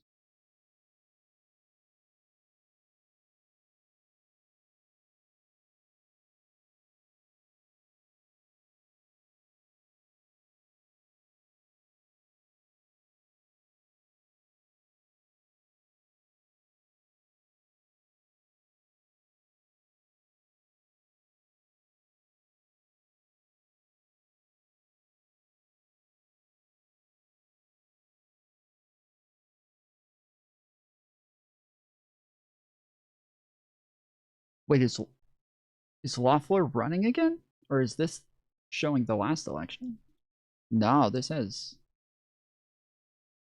Yeah, no, this says Collins in Green Kemp. What the fuck? Loeffler... Why is Loeffler running again?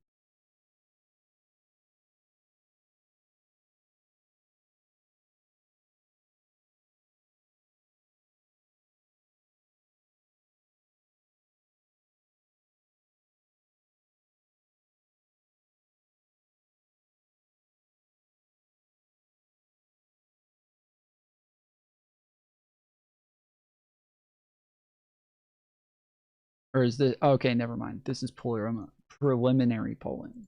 Okay. I don't know if she's actually running again. Because it also had Kemp on there. I don't think he's running.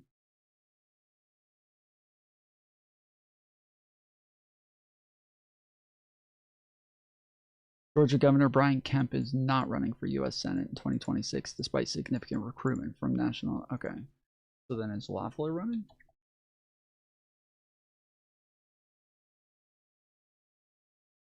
Loeffler ran in 2020, Georgia U.S. Senate special election seeking to hold state. She finished top 2.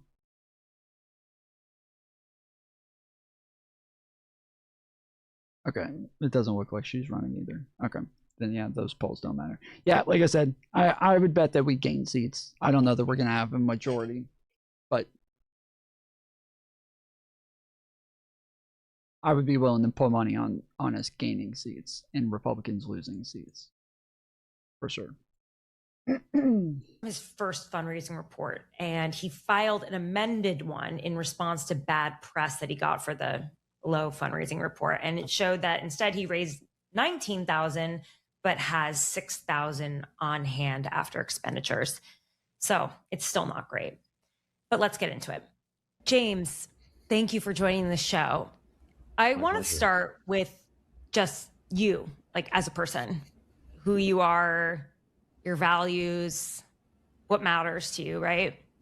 Because I know a lot of your policies, you've been on a lot of TV shows, and we'll talk about them too, and podcasts. But I wonder what you think when you hear this line. I know in my heart, Democrats are responsible for destroying America, and Trump is blamed for false accusations. Shit, bruh.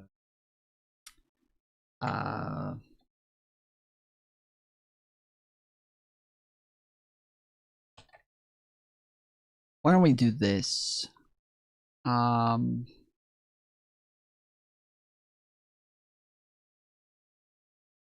gonna get a phone number, and if you guys want to call in and disagree, I will bring you on the show. And if you think that that's the case, or you've disagreed with something that I've said here, you are welcome to call in. I've seen a couple of people saying that this is an echo chamber, so we can bring in the other side, see what they have to say for themselves.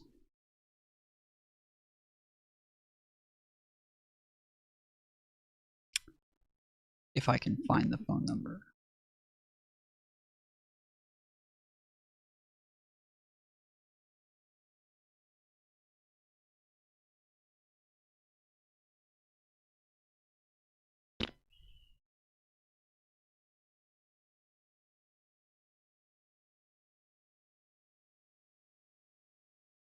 Well, fuck.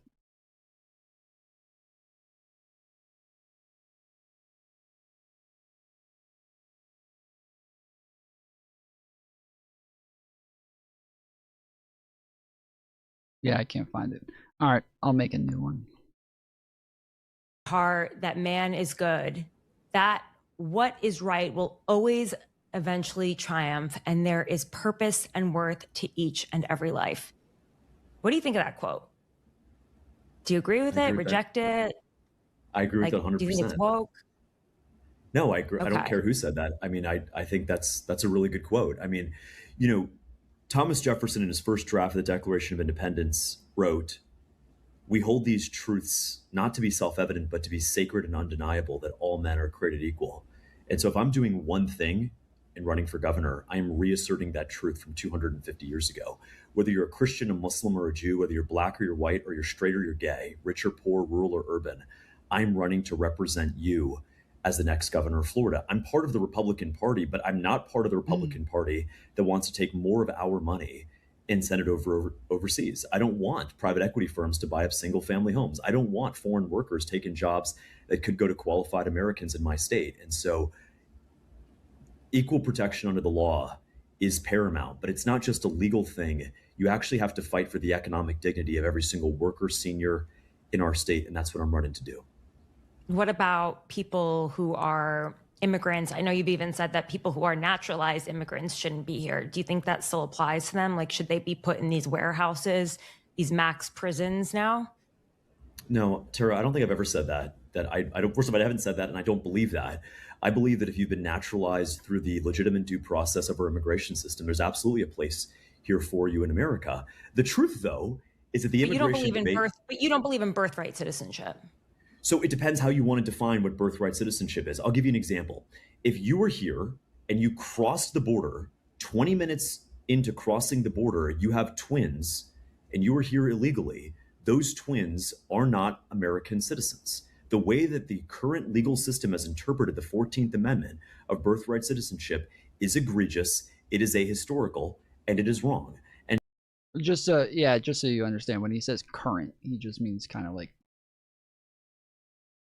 as long as we've had decisions on this, they've been this decision. Not current as in like just now, all of a sudden it's Biden. The Bidens made this the case. Their open border policies did this. Like, it's just kind of always. And so if I were visiting China and I had kids in China, they would not be Chinese citizens. If we were visiting Spain and someone had kids, they would not be Spanish citizens. Why is it that we're the only country in the world that allows anybody to have kids, whether on vacation, when they're a Russian oligarch and they're spending the winter here? Because this is a country of immigrants. Just be clear, we're not the only country that does this. We're not the only country. There are a bunch of countries that do this. We are not the only country. That's so fucking ridiculous. Well, this is a country of immigrants and immigration. Correct. At its core, we're all immigrants, including yourself. I don't agree with that at all. I don't think that we're a country of immigrants. I think we're a country of settlers. I think that immigrants have been a historically. What are settlers if not immigrants? Well, what are settlers if not immigrants?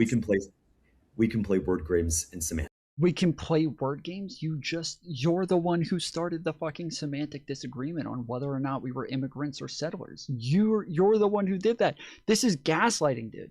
This is straight gaslighting. So she says we're a country of immigrants. No, we're not a country of immigrants. We're a country of settlers. Well, what are settlers if not immigrants? Okay, we could play word games all day here, but wait, what? Why are you acting like she's the one who played word games? You're the one who brought this up, motherfucker. The truth is that the folks who came here on Ellis Island, the people who came here on Ellis Island, actually assimilated, actually pledged their allegiance to a singular flag, not having dual allegiances to their homelands, not importing their tribal conflicts from the Middle East or sub-Saharan Africa here. They pledged their allegiance. And guess what, Tara? The biggest thing is the folks who came here to Ellis Island, they did not get food stamps, an Obama phone, and $7,000 a month in federal taxpayer benefits to live their own lifestyle, to live their own way. You don't get to steal from the productive to give to the unproductive. And so, Tara, when I think about the immigrants who came here in the 50s, 60s, 70s, 80s, even up until the 90s, they came here, they worked hard, they pulled themselves up by the bootstraps, they didn't rely on federal welfare, they didn't steal jobs, they didn't do any of that. They actually played by the rules. Some would say they did. As the great-great-granddaughter of a immigrant that came through Ellis Island, they were called WAPs, without papers. That's how they described Italians, and Italian Americans can still carry on their ethnic heritage into the American fabric. And in fact, a lot of, people that come from all over, they continue to hold on to their traditions from the countries that they came from. And that's what makes America what it is. Traditions are not allegiances. Of course you hold on to your traditions, but we talk about allegiances. But allegiances, traditions, we of course hold on to our traditions. We all should, and we all should care for them. But there's a difference between cultural heritage and refusing to assimilate into your country. I don't believe that Somalians living in Minneapolis, are in any way, shape, or form trying to play by the rules, obey the laws of this country, and genuinely assimilate into America. My mother was born in South America. My mother was born in a small town called Barranca Bermeja in the state of Santander in the country of Colombia. My mother did not speak much English until she came to this country. My mother still struggles at times to speak English, but guess what? In my house growing up, she refused to speak to us in Spanish and only spoke to us in English because she recognized that when she married my father, when she lived in America, when she raised my sister and me, she was pledging her allegiance to a singular flag, the United States of America. Teddy Roosevelt, our 26th president, Tara, he said, we have but one language, the English language. We have but one flag. Speaking English doesn't mean, there was nothing about speaking English that made you American. English is just a language. No, it is the national language of the United States of America. If everyone in America stopped speaking English and started speaking... Or wasn't it just made the national language? Didn't Trump make it the national language? Okay, Google. When was English made the national language of the United States? Sorry, I don't understand.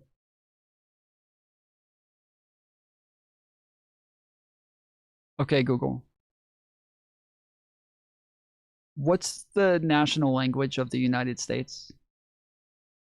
Sorry, I didn't understand. Interesting. Whatever the heck they speak in Somalia, which is unintelligible to most people, then this would cease to be America. English is an inseparable part of our national fabric. And I'm proud that here in Florida, you're talking about heritage again.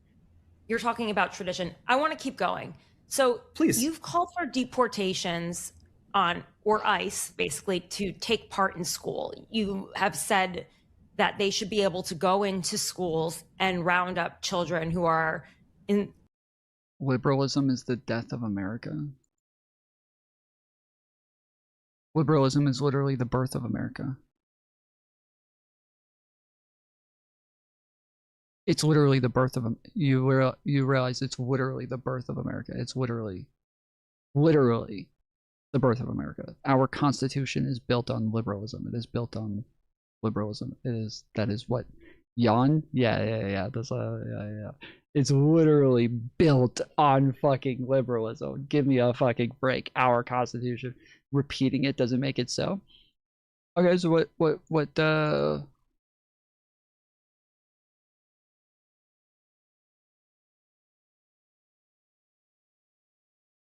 what could I show you to prove this to you?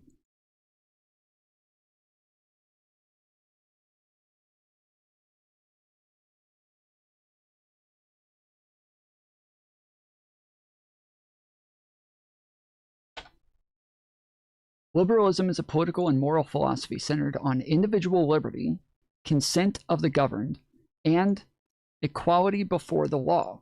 Rooted in Enlightenment ideas, it champions rights like free speech, freedom of religion, and private property. It generally supports liberal democracy, secularism, and market economies. You are telling me that's not the Constitution?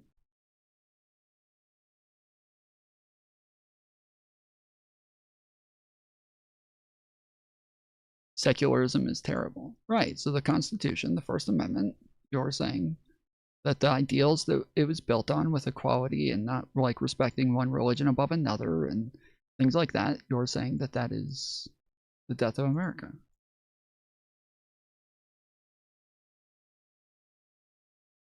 Again, secularism isn't saying that the people should be secular. It's saying that like the government should be secular. The government should not be ruled based on religion. Yeah, you're just anti-American. I know people keep talking about these fucking Jews that are coming in trying to change our country and shit like that, but I think we see who's trying to change our fucking country now. I think we see the people with their fucking ideologies who are anti-American who want to come in and try to change our fucking country. That's the thing I'm starting to see. This is the fundamentals that our country is built on.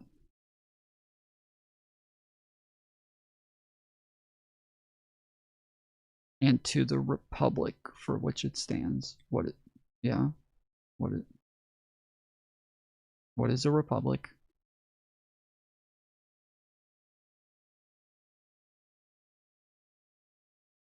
What is a republic, buddy? Hey, buddy. Hey, buddy. What is a republic?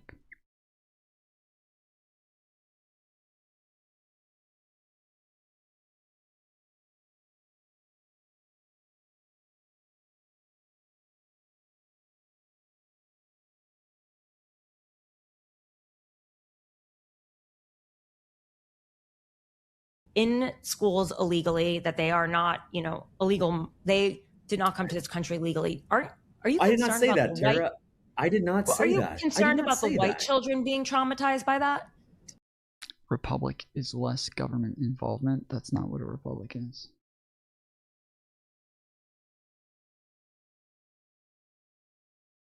Tara, when did I say that? When did I say I want to send You have ICE said into our that. public I schools to literally listened to you say that on CBS Miami. You have said, or ICE, basically, to take part in school. You have said that they should be able to go into schools and round up children who are in schools illegally, that they are not, illegal. State in which supreme power is held by the people and their elected representatives. Mm-hmm.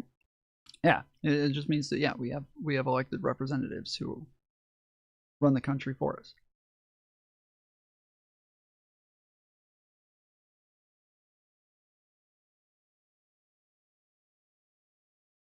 The democracy. It's a type of democracy.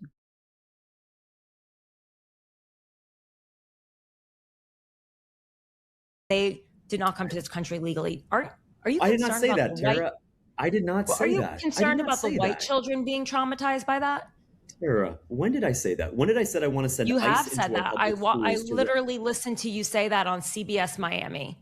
You have said that the I problem said, is quote, that I wanted to these send teachers, ICE kids. You have said that the teachers spend so much time working with the kids who come from other countries that it's detrimental to the white children there, and that you would call for the deportation of these children from school. I did not say that.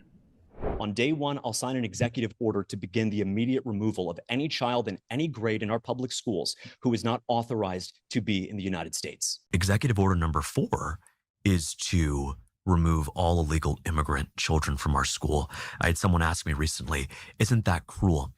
And I said, no, ma'am. No, it's not. No, Tara, when you use the adverb exactly, that is not exactly what I said. There is truth to the frustration that we're talking about, and I'm happy to talk about it. But what I don't appreciate, with all due respect, is I think you're actually a diligent reporter. I've been reading your work for years. I do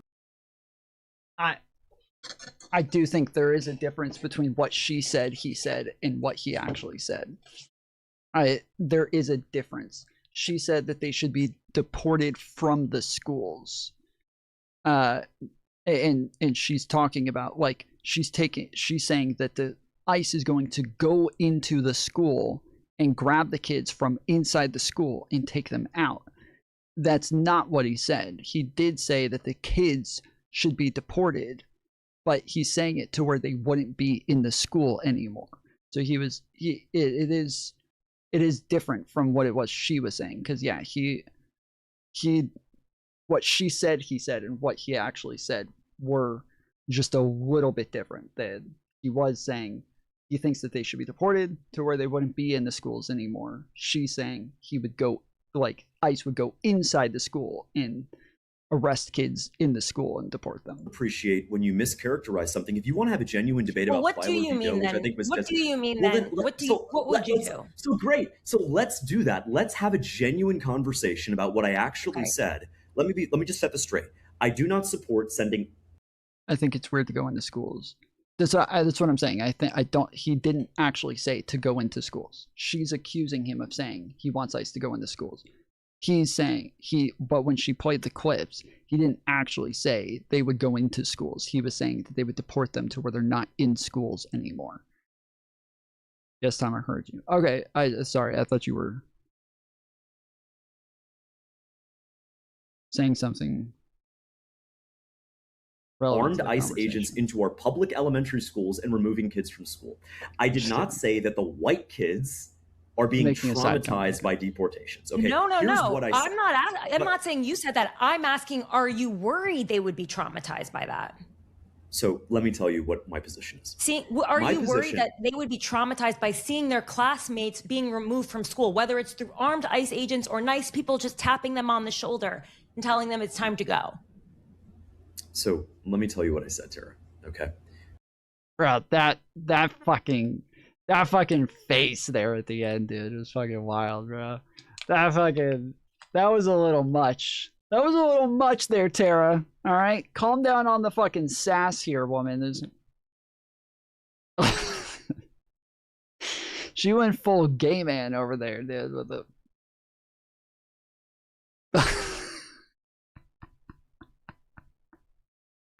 What was that? That was extra, telling bro. them it's time to go. So let me tell you what I said. I'm on the shoulder and telling them it's time to go. So let me tell you what I said to her. Okay. Plyler v. Doe was disastrously decided by the Supreme Court. Okay. Plyler v. Doe found that illegal immigrant children have a constitutional right under the 14th Amendment to attend public school. I don't think they do. I don't think illegal immigrant anything has a right to come to our schools, to use our resources, to bog down our classrooms, and to draw attention away from American citizens, black or white, Christian, Muslim, or Jew. I don't think it's fair when I sat across from a teacher in Hendry County in a small agricultural town called LaBelle last year, and she broke down crying because she does not speak Spanish, and she had to spend upwards of half of each class day with the 20 kids in her class, 7 of whom do not speak a word of English, trying to teach them U.S. history in broken Spanish. Plyler v. Doe says that those illegal immigrant children... He's just virtue signaling right now. He's not answering the question. He's not pointing to a differentiation between what she said and what he said. This is ridiculous. Tom still think Epstein wasn't working with Israel? I don't think I ever said. I don't think Epstein was working with Israel. I don't think I ever said anything like that. That would be a ridiculous thing for me to say. I'm pretty sure never said that. Pretty sure what I did say was that there isn't any hard evidence that he worked for Mossad. Pretty sure I said that there wasn't any hard evidence that he was an Israeli spy. Pretty sure I said there wasn't any hard evidence that he was an Israeli insurgent. Don't think I ever said that he never worked with Israel. That would be a really ridiculous thing to say. Yes, you did? No, I don't think I did. No, I do not think I ever said that. So you're retarded? I don't know. Why don't you call in and we'll go over the evidence.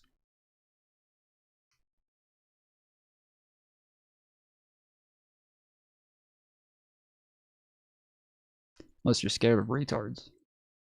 Children who are here from El Salvador, from wherever, that they have a constitutional you said that you would take them right. literally from the classroom. Tara, no. So how do you Tara, get them let out? me tell you what Tara, let me tell you what I said. Bro, you've been fucking virtue signaling ever since she asked you the question. Answer the fucking question. Let me tell you what I said. because what I said, you probably still disagree with. So I'm going to give you an opportunity to disagree with me. So what I No, it's not said that I was, disagree with you. I just want to okay. call you. I just want to make it clear that, Tara, I'm you're pretty not sure you changing. disagree with my position on this. I'm pretty sure you disagree. Well, I want to be retarded too, so. And libtarded. Tom Foolery show he's not answering the question. He's just virtue signaling. Hence why it's fruitless to give good faith to Trumpers. They'll never reciprocate.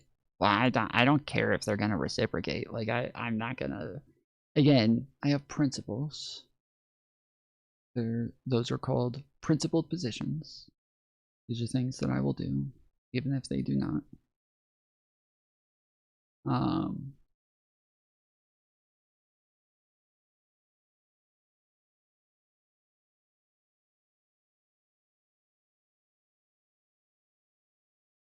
What's the number? Right there.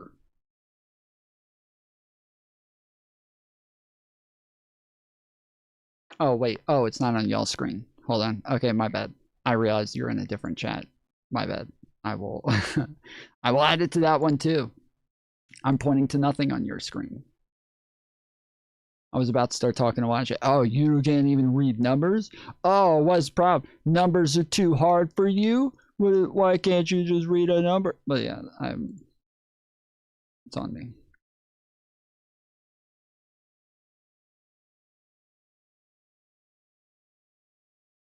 Right there. There you go. Disagree with my position. I'm just a journalist, okay? I'm asking you questions. But I understand that. But I think deep down, if you had a choice to vote for this policy that I'm proposing, you would be opposed to it. So let me tell you what my position is. As Florida governor, before the sun sets on my first day, I am going to direct the Department of Education, which is under my complete constitutional authority as Florida governor, I'm going to direct them to begin winding down the enrollment of any student in our public schools that is not a citizen of the United States of America. If you are black, if you are white, if you are rich, if you are poor, if you worship however you choose to worship, I myself am an unapologetic Christian, and you're a citizen of this country, there will always be a place for you in our public schools. I can't stand the fact that young black kids in Belle Glade and Pahokee are being replaced, are having their school time and attention, that teachers are being underpaid and overworked to teach students who do not belong in our country, who do not speak a word of English. And that is not about Republican or Democrat. That is not about right or left. That is about right versus wrong, Tara. And so absolutely, I am going to make sure that our public schools in Florida are for American citizens only. We have too much on the plate of our teachers, too much we've asked of our parents, and too little attention we've given to the citizens of our schools. I'm going to make sure that public schools in Florida are for Florida kids once again. Okay, I do want to talk to you about the first quote. You said you believe there is worth and purpose in every life. So how do you support someone like Nick Fuentes, who doesn't see it that way? When did I say I supported Nick Fuentes, Tara? You have said that that he is patriotic. You've never actually, you've never come out against him and what he says. That is very different. Oh no. Oh no. Oh no. She's fucking this up. Oh, that was a pretty big backtrack right there. Oh no. He seems to be fond of you, and you seem to be okay with that. I don't agree with everything that anyone says, and that includes Nick Fuentes. I've never met him. I've never spoken. Wow. I don't disagree. Or I don't agree with anything that. Wow, that's crazy. That's nuts. There's not. Whoa. I don't think there's a single person on earth that I agree with on everything. Wow, but he's the same. Whoa.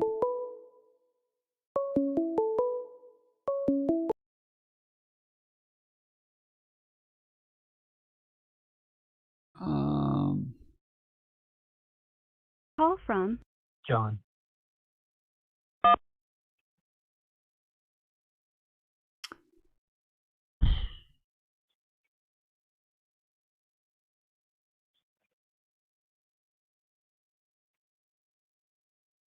Hello, hello. You there? Hey, what's going on, man? Nothing much. Can you hear me okay? Yeah, I can hear you fine. Can you hear me? Is it... Yeah, this is the first time I've used this on this computer. Is it too loud or too quiet? No, Does it sound okay? You sound completely normal. Okay, cool. Cool. If I sound normal, there probably is a problem, but I'll try to fix that later. I should never sound normal.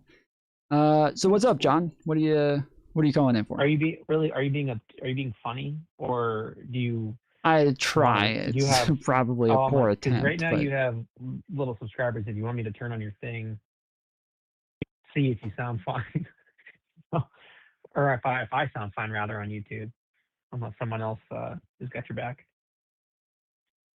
Yeah, it should sound good. You guys hear him okay? Okay, yeah, we're good. All right, so what's up?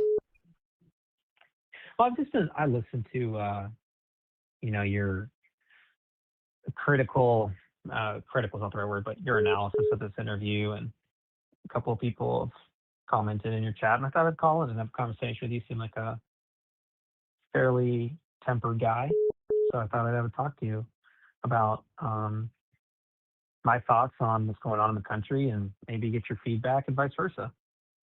Okay, cool. I know there's other calls. If you guys will just send me a text message, send a text to the same line, and then I'll tell you when to call back. Okay.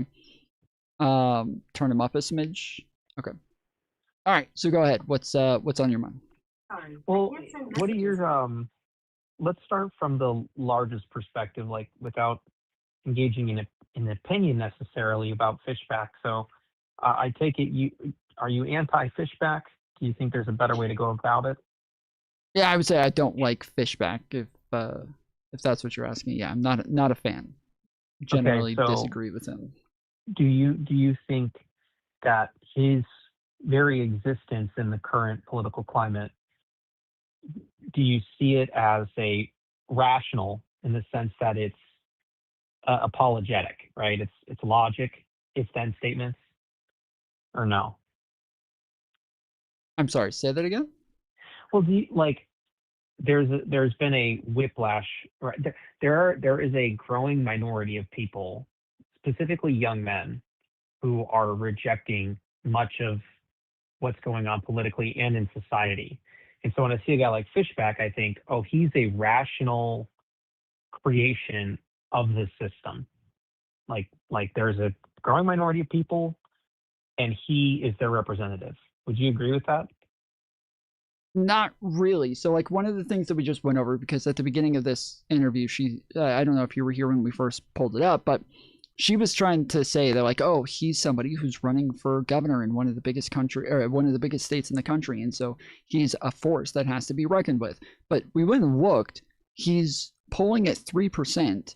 And I think they said something like 85 to 90% of Floridians have never heard of him. So I don't know that he's this like actual representative of a lot of people, or that he's any sort of force to be reckoned with. He does seem to have somewhat of a following online, considering the fact that I've seen him on Tim Pool before, but that's the only place I've ever seen him is maybe Tim Pool. I might have seen him on like Piers Morgan before or something like that, but outside of that, Tucker Carlson maybe. But I've only seen him like on the podcast routes. I've never seen him really outside of that. Well, hold on. So a couple of things. First, I wouldn't. That's not nothing. You know, Tucker Carlson alone is going to pull a few million per podcast, and the people that are watching Tucker Carlson, and even more so, Timcast, those are going to be young men. That's the main demographic of those shows. So I stand by my position that he is a representation of many of the struggles that young men, I think, are trying to rally around. And by young men, I mean men under 30. I would say I would agree that there is a growing number of young men who feel that they are not like being represented in a lot of different areas, and that their concerns are not being taken seriously, and that they are not happy where liberalism has gone, and they want something different. So that's the whole. So the liberalism point that you made, where you said our country was founded on liberalism, I generally agree with you, and this is going to, I think, tie into the Fishback thing, because I think what he represents is something that's antithetical to liberalism. I generally agree with you that liberalism, in the classical sense, is our country, like Enlightenment ideals, yeah. Yeah, like Lockean principles, Rousseau, Jeffersonian principles even, but like, which are different. But I don't think I'm really sorry. that, 1 second. I don't know how to say your name. Inyade, I think, is maybe my best attempt. Inyade. So thank you for the 5 gifted memberships. Let's get some cheers in chat, guys. Appreciate it so much. Thank you. Thank you very much. Cheers in the chat. We got a for those, they just gave 5 memberships, so there's a bunch of people who are able to now post those, but we have a Steven Crowder emote of him cheersing with a cup, so with a mug for his mug club photo. So yes, you finally. So wait, did I get it right? Did I say it about time? Did I say it? Did I pronounce it correctly? Is that it right? Enyade? All right, sorry, go ahead. well, I was going to make this position that, like, how you were making this advocation that we are founded upon liberalism and we are a republic. I don't think we are what the framers ever intended, and that's important that we distinguish that point, because the framers constructed the country, the Constitution, and the principles off of a system that we don't adhere to, and that was because of liberalism, which is leading to, in my opinion, the unweaving of the fabric of the country. So the framers' intention, I think, even like, it seems pretty clear that their intention was for a growing document that was is a living document, that the country was going to, our institutions were going to be things that were built on and changed over time, that they understood that, like, they couldn't foresee all of the complications that were going to come in the future, and that they wanted to have possibilities of even changing and amending and getting rid of parts of the Constitution to continue moving forward and making different laws, even different states. I would say definitely how much federalism there is within our country today. I would definitely think they for sure would have disagreed with that. And then the amount of, like, power that Trump is adding to the executive branch and to the federal government would, like, I think that a lot of those things are definitely antithetical to the ideals that we were built on. But I don't know that that matters as much as some others might think. Well, I would respond to that by saying the framers definitely did expect the Constitution to be adaptable and expandable in new circumstances. I would push back, though, and say the framers would very much, the original framers of the Bill of Rights would have been very antithetical to the 14th Amendment.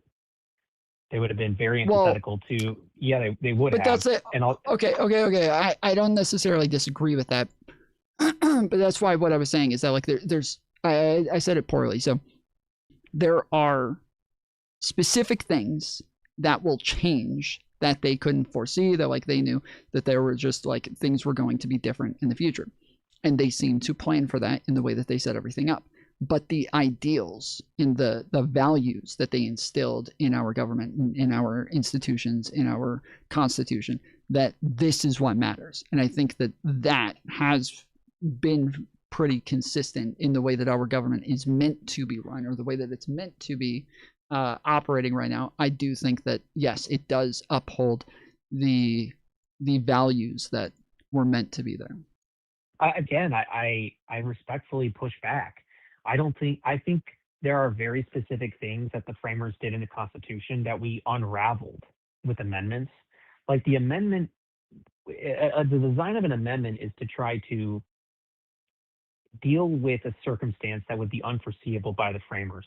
But there are amendments that unravel the very thing the framers did foresee, like the 19th Amendment or the 22nd Amendment or the 14th Amendment.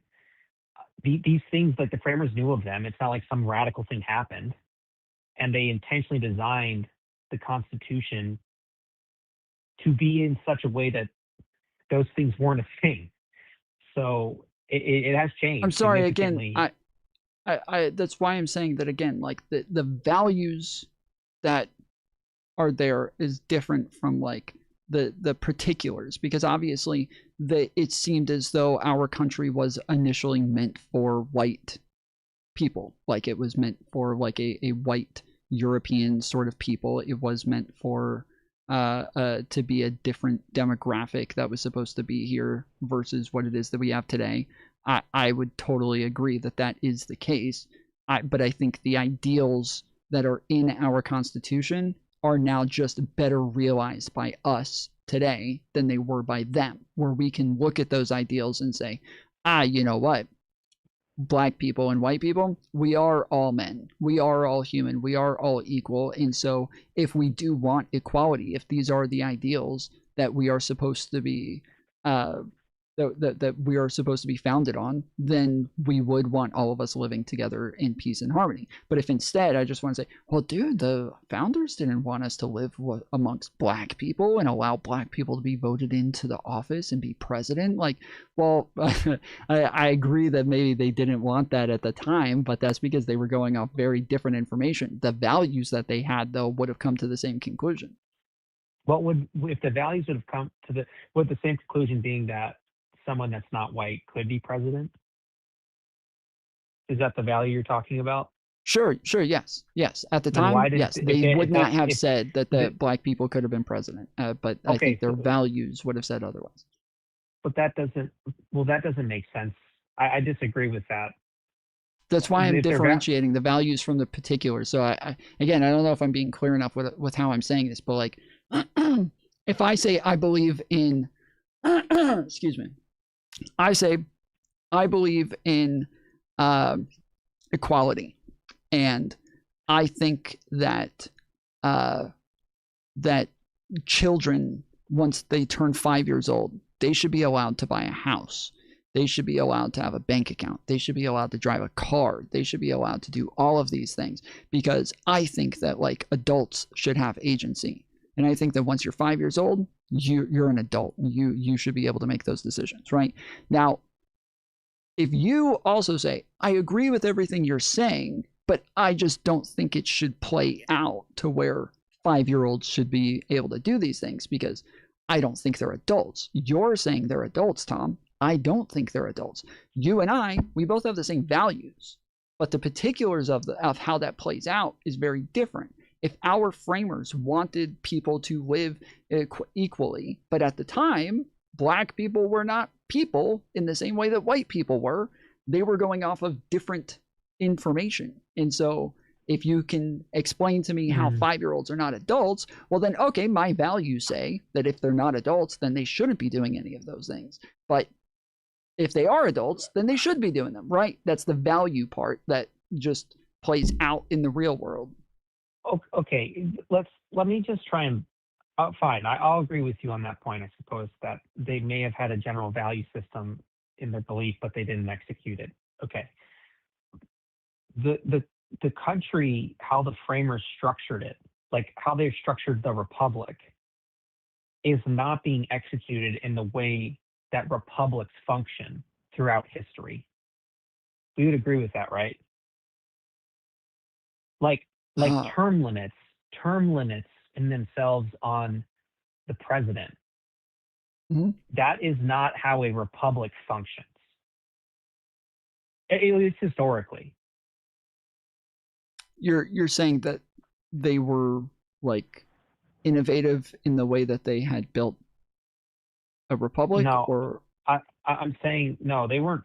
In many ways, the only innovation that the framers brought to the whole system of governance was the judiciary and how the role that the judiciary had in interpretation. The point I'm trying to make, and where they fell, which is independent from the executive. The point I'm trying to make and the is that states, like separations of state, separation of, sorry, not separation. well, yeah, the separation of state of rights. sure thing, yeah, Anyways, the point I'm trying to make is that put like the 17th Amendment and the 22nd Amendment and the 19th Amendment were all like antithetical to what they're like. This is what I'm trying to say. The framers were like, we have these things, society's going to function, it's going to flourish, there's going to be tension between these things, but it's going to work. But when you implement in the 17th and the 19th and 22nd Amendment, it like erodes at that system. Would you agree with that? Probably not. What specifically? So like I would assume with the 14th, you're talking about what these led to as far as I'm saying the 14th Amendment was a degradation of the separation between state and federal government. The 17th Amendment was a degradation of the intended effect of the Republic. Same with the 19th and same with the 22nd.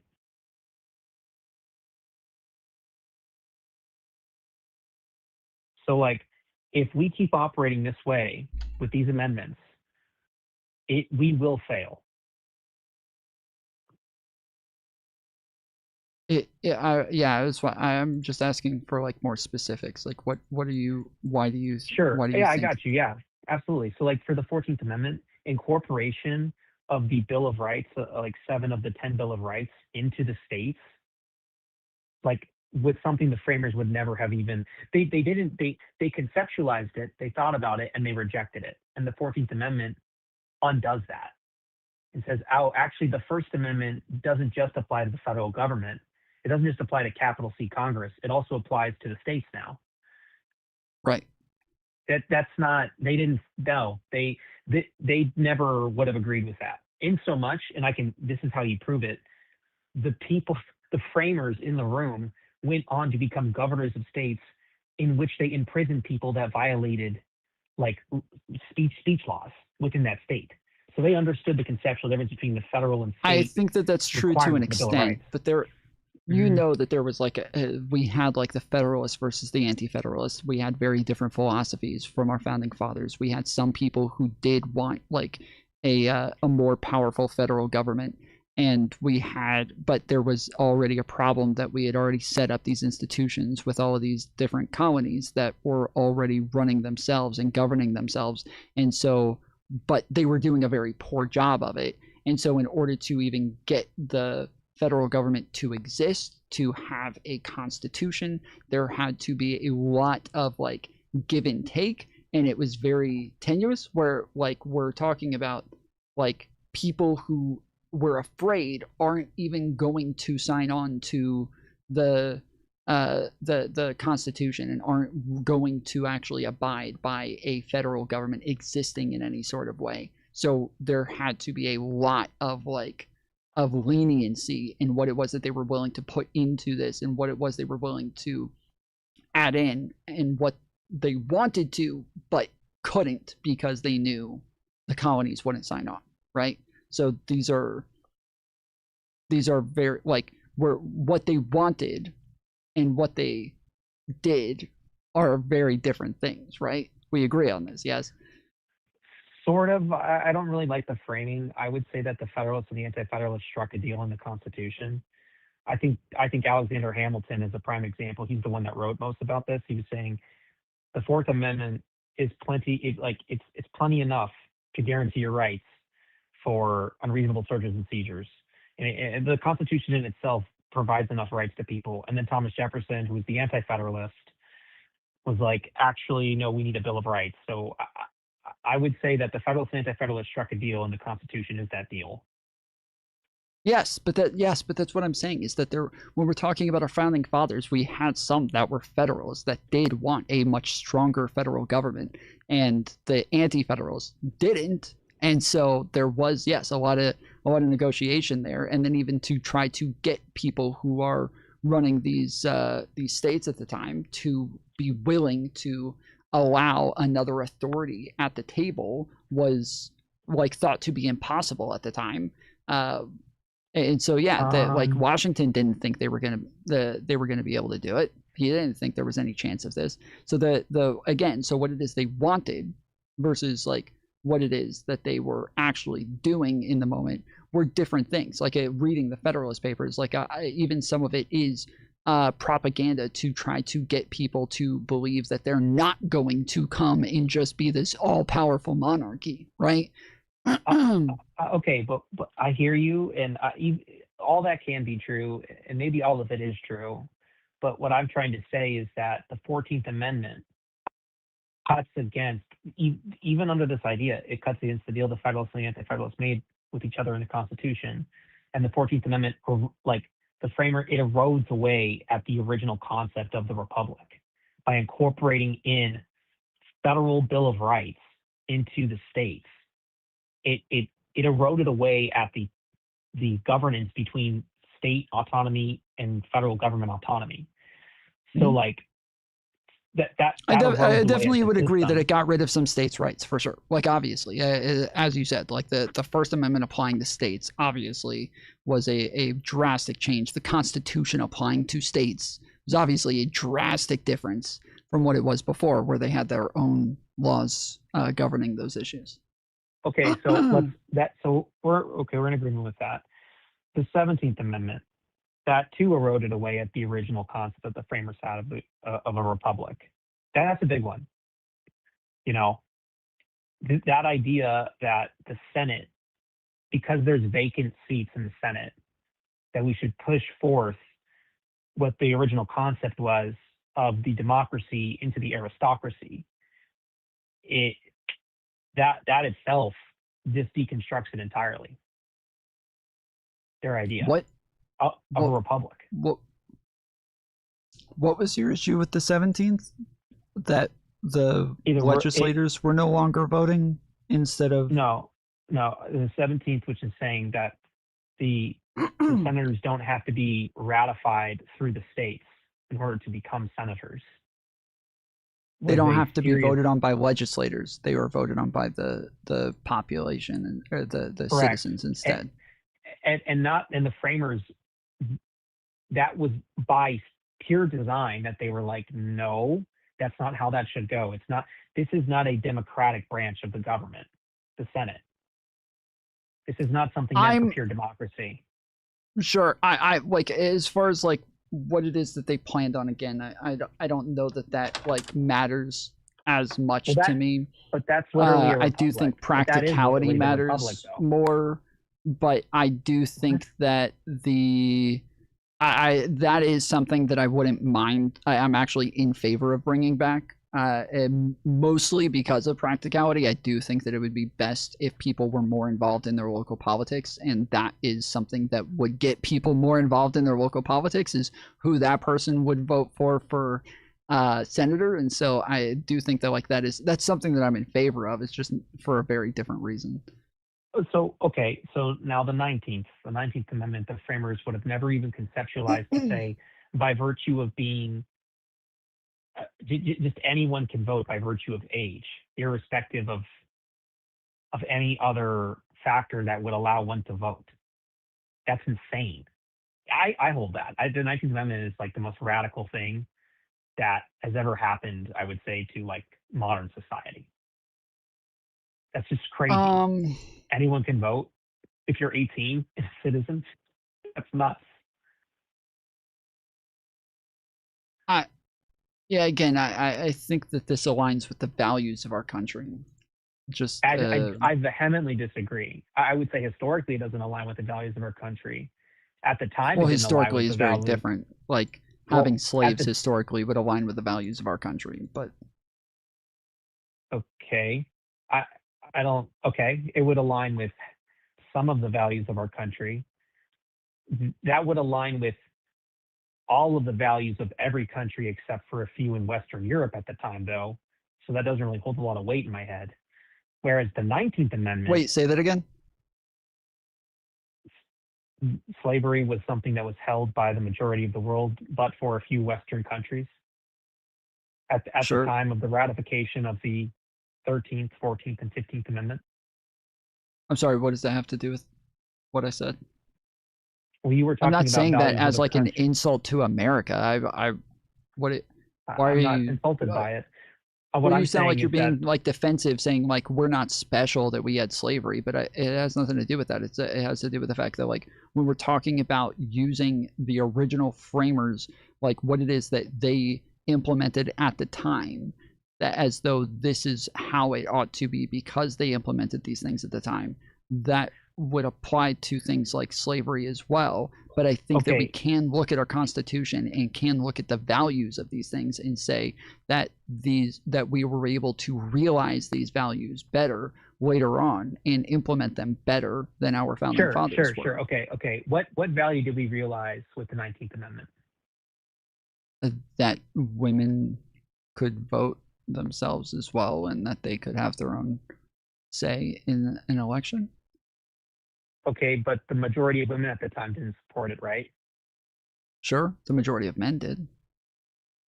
I don't think that's true. I think the majority of Congress did. But anyways, the point that I'm trying to make regarding the 19th Amendment. From polling that I've seen, the majority of men supported it. It was only like 30% of women, and this is why we say. Well, just to be clear, this is why we say that the majority of women didn't support it, is because at the time there was polling done that said that the majority of men did support it and the majority of women didn't. That's the only reason we know this is from that polling. So I would be very interested to see a poll or polling that says the majority of men supported the 19th Amendment in the country, but the majority of women didn't. That would make no sense to me, because that I just don't understand what. So in a household, there's a majority of women that are saying I shouldn't vote, but there's a majority of men that are going, no, get out there, vote.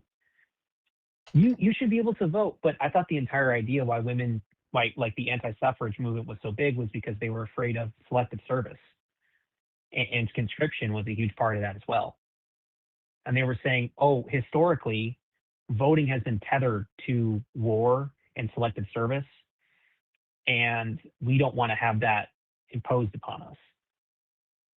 Like, that doesn't make sense that majority would go, no, we're totally in favor of selective service, of our wives and mothers and daughters being drafted into the military. Well, again, they weren't going to draft them, though. That was obviously part of it, is that they weren't going to do bucket duty. What I've seen. What? There's nothing in the congressional record of the 19th Amendment that talks about that.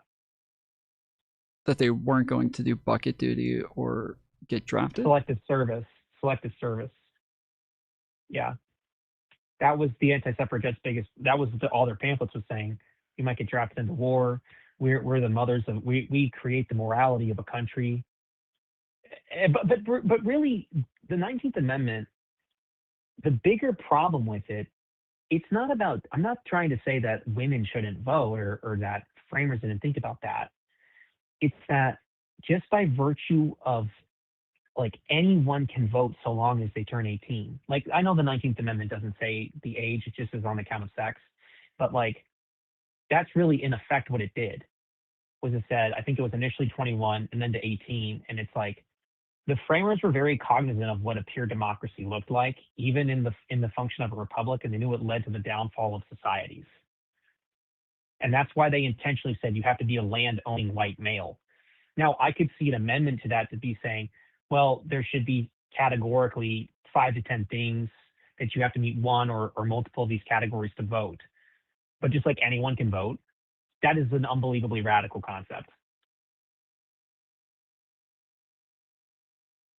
And it's led to the downfall of many. All welfare programs stem from the ratification of the 19th Amendment. But for women's right to vote, like, the welfare programs would not have been implemented into society. We've seen the record of how men voted through the past century, and they overwhelmingly vote conservative. Okay. Like, our debt is because of this. I also think women are shown to be more like politically active as well.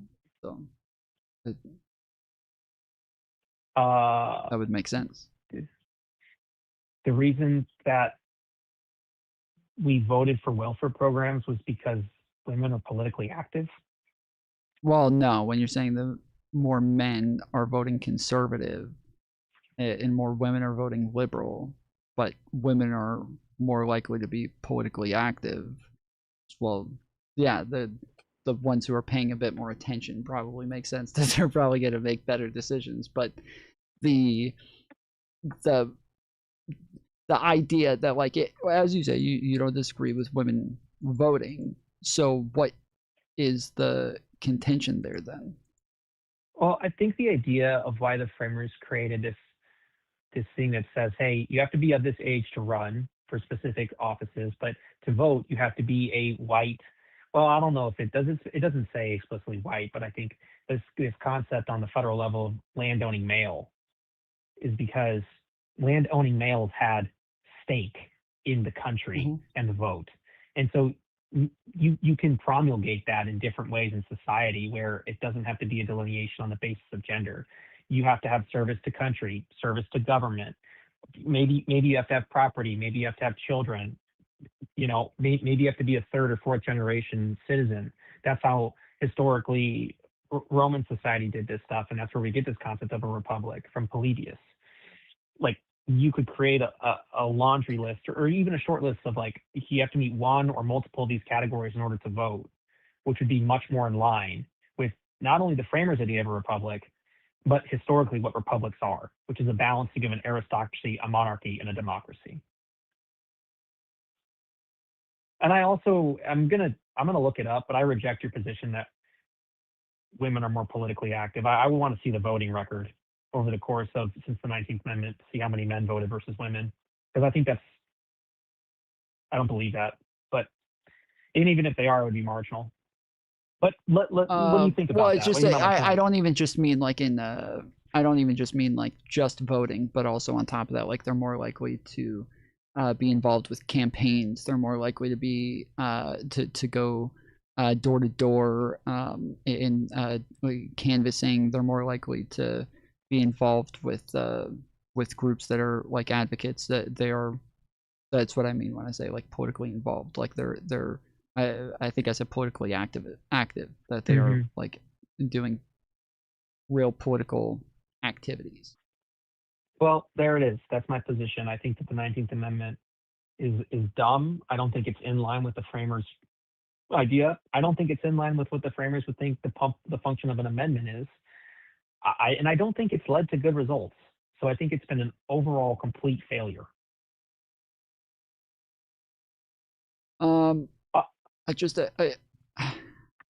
Social Security is a complete failure. No one disagrees with that on either side. Well, the Social Security as a concept has not been a complete failure. The way that it's been handled has been a complete failure. But by far the majority of people don't think Social Security's existence is a bad idea. In my opinion, it's a distinction without a difference because we're both Americans, and the Social Security I'm talking about is the one that is currently failing. No. The concept of Social Security seems to be what you're against, whereas people who want Social Security. I didn't say that. Okay, so you're okay with the concept of Social Security. You just don't like the way that it's been handled. Yeah, yes, sure. Conceptually, I could see a world where you could have I could see that where upon retirement you have some lump sum of change. Although there are problems with that, I think. But yeah, I would say that, like, it's like this. Okay, fine. Social Security as a concept is good, but the way that it's been implemented and utilized and continually voted on in our country has been primarily from female voters. But it's more than that. It's not just like, oh, female voters. It's by people who, by virtue of the fact that they turned an age now get to vote. That's the framers would, if they wanted that, they could have done it. There were historical examples of it, and they didn't do it. And it's leading to the failure of our country.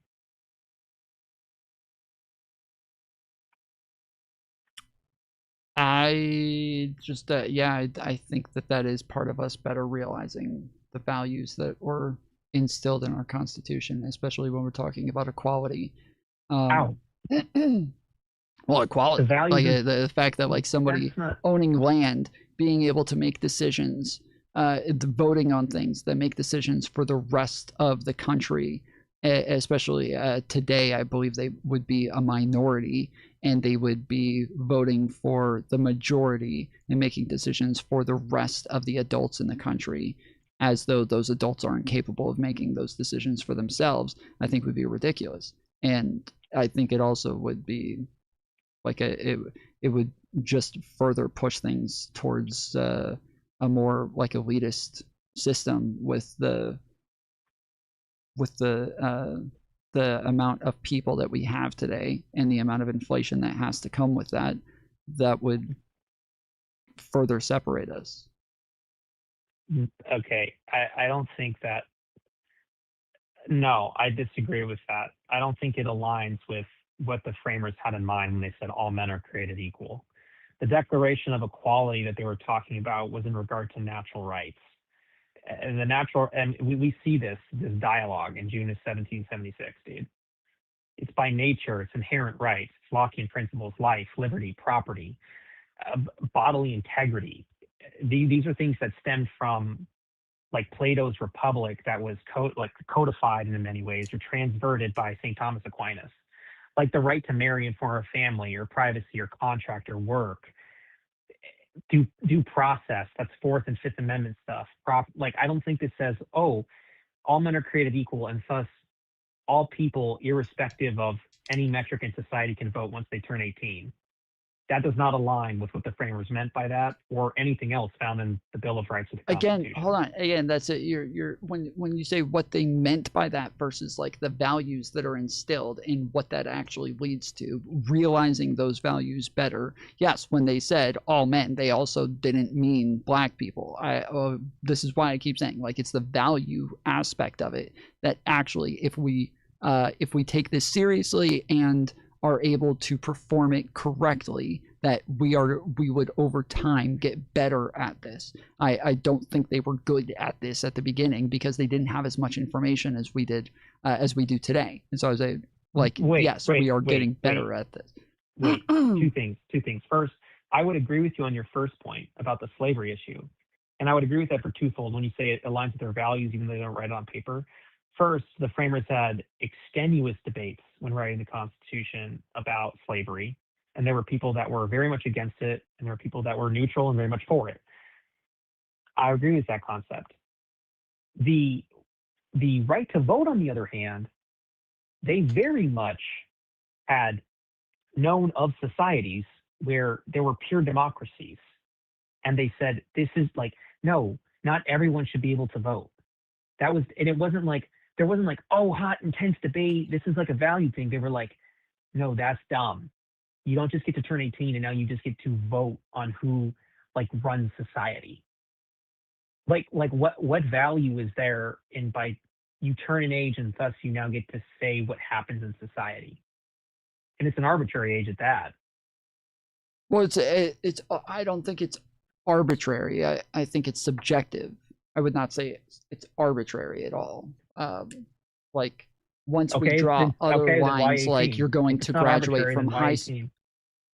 So as I would say, if once we have lines drawn about like you're going to graduate from high school around this time, you're likely going to be able to, you get a bank account, like you're able to drive, you're able to get credit cards, you're able to do all of these other things that give you agency. There has to be some line drawn somewhere, and around the time when you're out of high school, out of like regular standard education, like that's when it would make sense that we would say, okay, this is the time when you would get to do these things now, especially when the majority of people don't turn around and go to college, that they would have to be able to like run their lives to some extent. That doesn't, the 26th Amendment was usually because there's a lot of political things that were tethered up in that. Vietnam, the draft. You could be drafted at 18, but you couldn't vote because prior to Vietnam it was 21. Like I disagree with that completely. I think that the reason that it was 18 was because it was political pressure. What does the caller think a can't republic vote. is? And furthermore, I think the framers said, okay, by virtue of the fact that you owned land and the year is the 1700s, that shows a serious stake in society. And so we can translate that. We can find the spirit. We can find the value that you're talking about and saying, okay, stake in country. Okay, you have to have a stake in the country in some way. I could believe that, but like, no, the framers would have laughed at anyone that says, oh, you turn 18, so now you get a vote. Yeah, real. So, but why was it 21 before? Like, what was special about 21 then? How is that not subjective? I have no idea.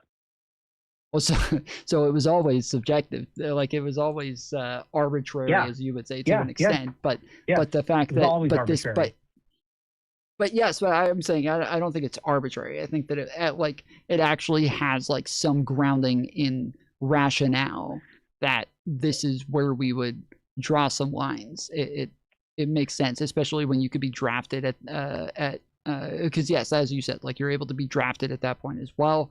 Like it makes sense that yes, this is where we're kind of like saying adulthood is instead of 21, it's 18. And I think that 18 is a good line to draw for adulthood because we probably have the cognitive ability to do these things around like 15 to 16, but we don't have the social ability based on social circumstances, like the fact that we're still in school and there's a lot of other authorities in our life that are able to still rule our lives to such a high extent that we wouldn't be able to make decisions as freely. So okay, we then only do that explain to me why did the framers tether land to it? Why was it that white landing on males? Why land? Okay, you've got me on the white thing, even though the country was, it was majority European, but why landowning? Why that? I would assume because they have more stake. The fact that you own land ties you to the country more so than somebody just being here. And we didn't really have like immigration laws or anything like that until the late 1800s, early 1900s. And so we didn't have like this great distinction for like citizens, non-citizens, visa holders. Like we didn't have all of these things back then. But when we do, now there is a pretty big difference between somebody who's a citizen, who we would all agree, yes, somebody who's not a citizen shouldn't be voting because citizens actually have a stake in the country. They have some long-term, there's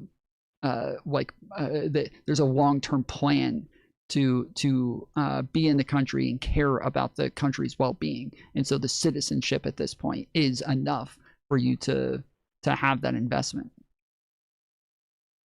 Okay, I think I know that the framers, but this idea that just by the fact that you're a mere citizen of a country doesn't mean you get to vote. That is a radical concept.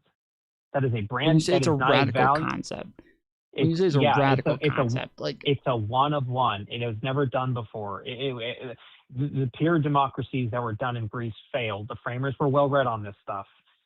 They knew that if you allow for pure democracies in a certain regard, that it's a destruction. It's mob rule. It doesn't work. And so that's why they created a republic. They're like, okay, we're going to have these three forms of government that are going to be in tension with one another. And the only people that get to vote on these forms of government are people that have serious stake in the country. And the serious stake in the country that they held was land. Like, so to say, oh, well, you can just be a citizen now and that's enough to have a serious stake in the country. The framers understood this. They knew about citizenships, and they knew that there were citizens that couldn't vote in republics. And yet they still created the Constitution, and they said, no, You don't just get to be a citizen and vote. And so, yeah, I would say the 19th Amendment needs to be really reworked. It's not in the spirit of what the framers wanted, and they knew of those things and still rejected it. Okay. I mean, again, when we're talking, the United States and like the majority of the shit that we've done has been radical to some degree. Letting women vote wasn't all that radical at the time that they did it, but the allowing like citizens to vote, like the United States has been pretty radical across the board in a lot of the things that they've done, and the majority of the like Western countries and first world countries are still in line with the things that we're doing. It's not like, you know, the UK is only allowing landowners to vote right now or anything. That seems pretty standard at this point, that everybody agrees on these things. It's going bad. And that's where I think the fishback thing comes in. And I think this is where it is. The mass migration that's going on in the UK has led to some pretty serious problems.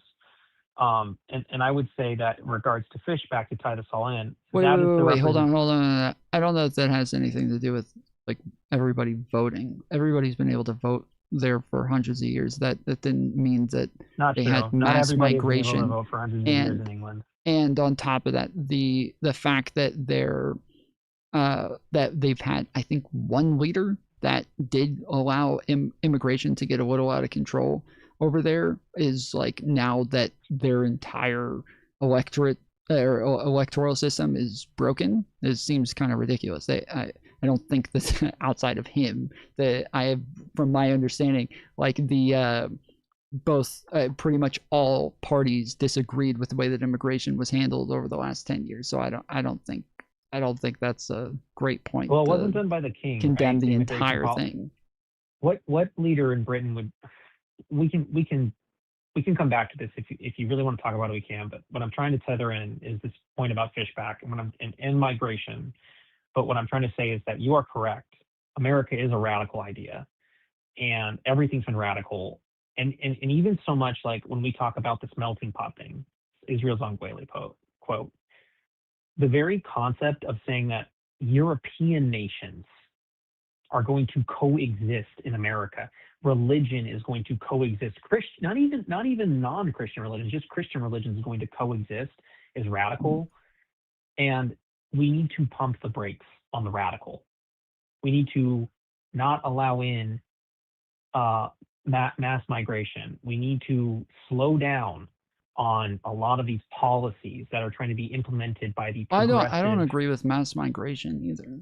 Like, I don't know anybody who does, but the idea that that's like a product of women voting or more people being able to vote. I don't think that we have mass migration. Like, mass migration to me is when we get up like so we have tons of studies out there, tons of fucking data to know that like the social fabric of countries starts to break down when you have too many outsiders coming in, right? You start to have like more distrust in, you know, like I'm sure you know all the numbers and all of the outcomes. That all of that starts around like 15%, 20% like of your population getting to like immigrants and people who aren't assimilated in any way. And we're not anywhere near that. Like we're not getting to points where we're like starting to really feel like there's outsiders everywhere, where by far the majority of us are still white American citizens born here, and then even Black American citizens born here. Barely. Everybody else. Dude, this is whites become a minority in 30 years. They're going to become a minority in 30 years. Sure. That's I think it's 60 years, but even if that was true, that's not what I'm not saying. That all depends. Do you think that they're going to give mass amnesty the next time the left gets in? Mass amnesty to who? The illegals in the country. How many illegals do you think are here? It's a tough number to pinpoint, between 20 and 30 million. Holy shit. I mean, even if that was the case, no, I don't think that I think that's about double what there actually is, but it might be close to 20. You think it's 60 million? No, I'm saying I think your 15 number is about and W. 15 So million? yeah, double. From my understanding, when Biden took office, there was about 11 to 13 million illegal immigrants. By the time he left office, it was somewhere from 15 to 17 illegal immigrants. So it's million illegal immigrants. So it might be around 20, I guess. It could possibly be, but that would be like a much higher estimate. I would stake a lot of claim that it's a lot higher than 15 to 17 million, but even so. Okay, so hold on, wait. But when we're talking about mass amnesty, like Obama and Biden are the two record holders for deportations. They are Obama holds the record for the most deportations in an 8-year period. Biden holds the most deportations for a 4-year period. These are not people who are giving mass amnesty to just anybody. Now, it's possible that they might give it to people who are the majority of illegal immigrants in our country are people who came here, got visas, like came in legally, and then didn't reapply. Their visas expired and they overstayed their visas, and they stayed anyways. To those people, I could imagine it being the case. I wouldn't be in support of that, but I could imagine them doing some sort of system for people like that. Outside of that, no, I don't think so. Okay. Let me instill in you the fear. I don't know how old you are, but let me instill in you the fear that a man under 30 has. Okay? You say 60 years, I say 30 years. Let's call it 45 years. In 45 years, whites become a minority in the country. The majority of voters for conservative policies are men and white men. Okay. Now you're probably, one might think, oh, that's not that big of a deal. Like, that's just the way that shakes out. The left engages in identity politics, whether we like it or not. The voters engage in the left's identity politics, and we see that through the voting record. So if you provide mass amnesty to people who engage in identity politics because they're not white, they're going to take their own side. And what I mean by that is they're going to vote for their family to come over here. That's just like logic. I would do that. You would do, of course you're going to be pro-immigration. That hasn't been the case so far, though. It literally has been the case. California. It literally has not. Do you know anything about the Cubans coming over here? No, what do you mean? That's practically what happened with the Cubans. The Cubans were given pretty much mass amnesty. That's not what it was called, but that's pretty much what it was. They did not turn around and start voting for people to bring the rest of their family over here. And that hasn't happened historically. On top of that, this is what Democrats have been saying for decades, and that this is playing out. Hold on. This is what Democrats have been saying for decades, and it is proven now. It is playing out exactly how we said it would the entire time, where we keep saying Latino people are conservative. They are very fucking conservative. They want to vote conservative. If conservatives would just be rational people, Latinos would vote for them. But regardless of whether or not Republicans are rational people, because Latinos are so conservative, over the course of 1 to 2 generations, they're going to vote conservative one way or the other. There's nothing liberals can do about this. We cannot pander to a group of people that much to where they're just going to deny all of their religious values and keep voting for us. It's not going to happen. And now we see Donald Trump had 45% of the Latinos in the country vote for him. We cannot keep pretending that the Latino vote is this big W for Democrats, when in the end, the percentage will continue to grow the more we get second and third generation immigrants in the country, that they are going to vote for conservatives. It is only helping conservatives down the line. Only that. It is not going to be beneficial for Democrats at all. Okay, let's get something straight. First and foremost, the percentage of Hispanics that voted Democrat was still more than 50% in 2024. Sure, but In it's 45%. We're talking. Hold on, again. This is why I'm saying the farther the longer they are here, the more they are voting for Republicans. The second and third generation are voting for conservatives at higher rates. Literally, the only way that this helps, and hold on, wait. And the only way that this helps Democrats at all is that their parents, literally, most of the time, can't even vote. The majority of the time, their fucking parents can't even vote. So the people who are here that we say, oh, they probably would vote for Democrats, but they can't fucking vote. Those people, we don't get any benefit out of that, except for maybe at most like a couple of seats in the fucking Senate, in the House. That's about it. Like they're the ones that we would actually get who would be liberal in some way. They don't even vote. This is two things to this. First, if you look at the Latinos do engage in identity politics, number one. Number two, Latinos are in favor of mass amnesty. Okay. What do you mean by identity politics? They vote as a group. They're group voters. And this is my final point. My final point that I'm making is that you would agree with me that Donald Trump is an anomaly when it comes to some specific diasporas of identity politics, right? Like you can see this in 2016, 2020, and 2024, and before. You can see that there was a disengagement by certain identity political groups, Black voters, Hispanic voters, for Donald Trump. But the second that it goes back to just being a normal conservative Republican, they're not going to be like, oh, you know what? I'm going to go back to voting. No, that's not how that's going to go. And I think you can see that point. I think you know that there's teeth to it. And we can see Wait.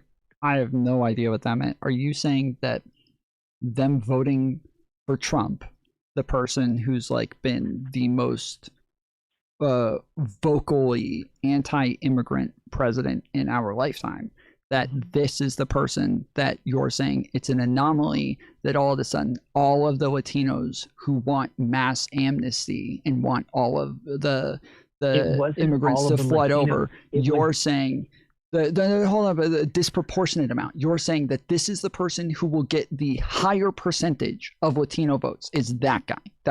I just want to clarify. That is your argument. You did a real good job clarifying. What I'm trying to tell you is that even with Donald Trump, who speaks specifically to Latino men and Latino men only, that when Donald Trump gets out of office, Latinos are going to go back to voting how they historically have, which is largely in favor of the Democrat Party. Why? So why would they vote for Trump?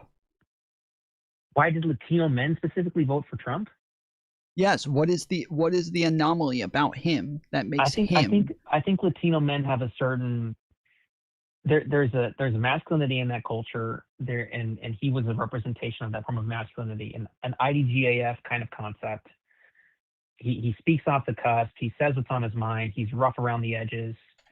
He's rich. He's got a hot wife. He drives a bunch of cars.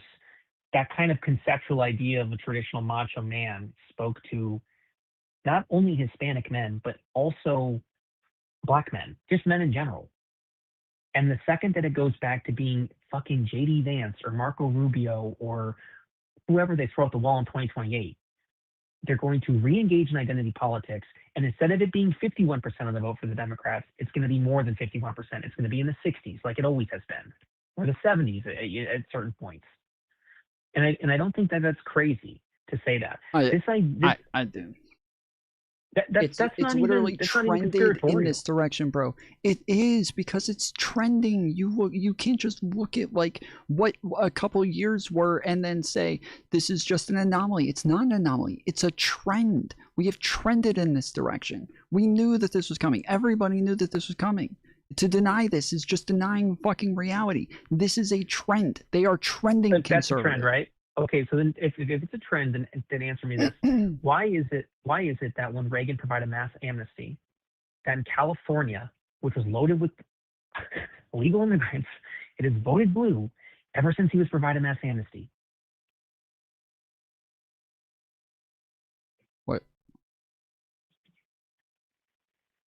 What is the question? Why did that happen ever since? Why has California? Didn't they just have a Republican governor named Arnold Schwarzenegger? What, a while ago? When was Arnold Schwarzenegger the governor of California? 2000 and yeah, early 2000s. Yeah. okay, so they didn't just have a Republican governor, and even with the Republican governor, they still Wait, had you a said liberal since Senate. Reagan? Yes, it just happened since Reagan. Yeah, that's Dude, if your fucking argument is that Arnold Schwarzenegger was the governor of California and thus this general, you're talking about trends. You're like, we've been seeing this trend, we've seen this trend. I give you a trend that's far stronger than what you provide me, and you're like, far stronger well, is one state. Didn't this one guy get the vote? I'm like, oh my goodness. barely. Okay, hold on. Just to be clear. I am giving a countrywide trend. You give me one state and then say that you're the one who's giving the much stronger argument.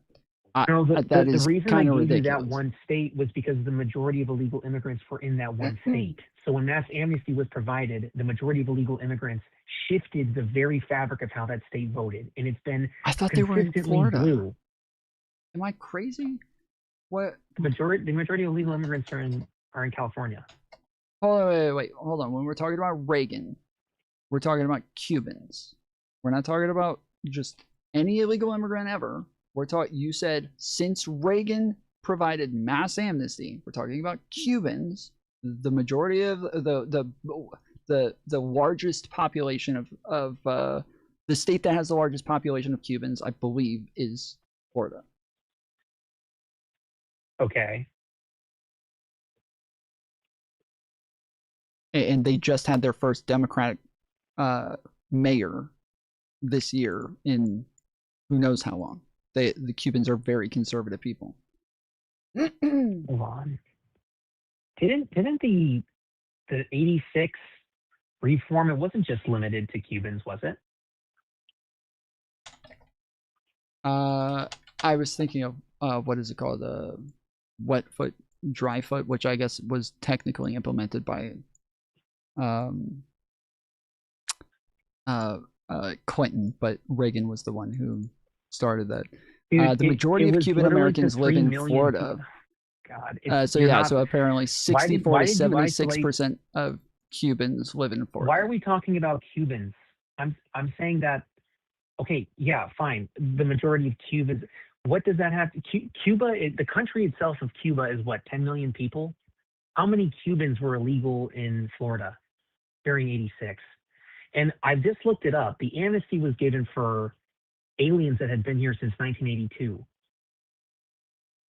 So what the fuck is your point?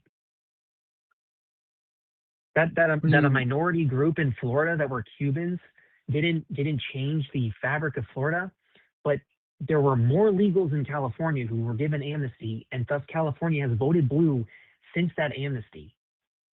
Okay, there's been one Republican governor that was an actor. Like, that doesn't go away from the trend that I'm making, which is that they vote blue and they historically have. And it hasn't been a downward effect. I've never disagreed that they historically vote blue. I'm talking about a trend in a conservative direction, that they vote, like, if you keep saying, like, hey, at one point they voted 10% of them voted conservative. At another point, you know, the farther along we get, it gets to 20%, then 30%, then 40%. And you're like, yeah, but the majority still vote for the liberals. Like, you're ignoring the overall point as to whether or not this is actually beneficial. Point, I disagree with your hard fact overall point that it's on a steady decline.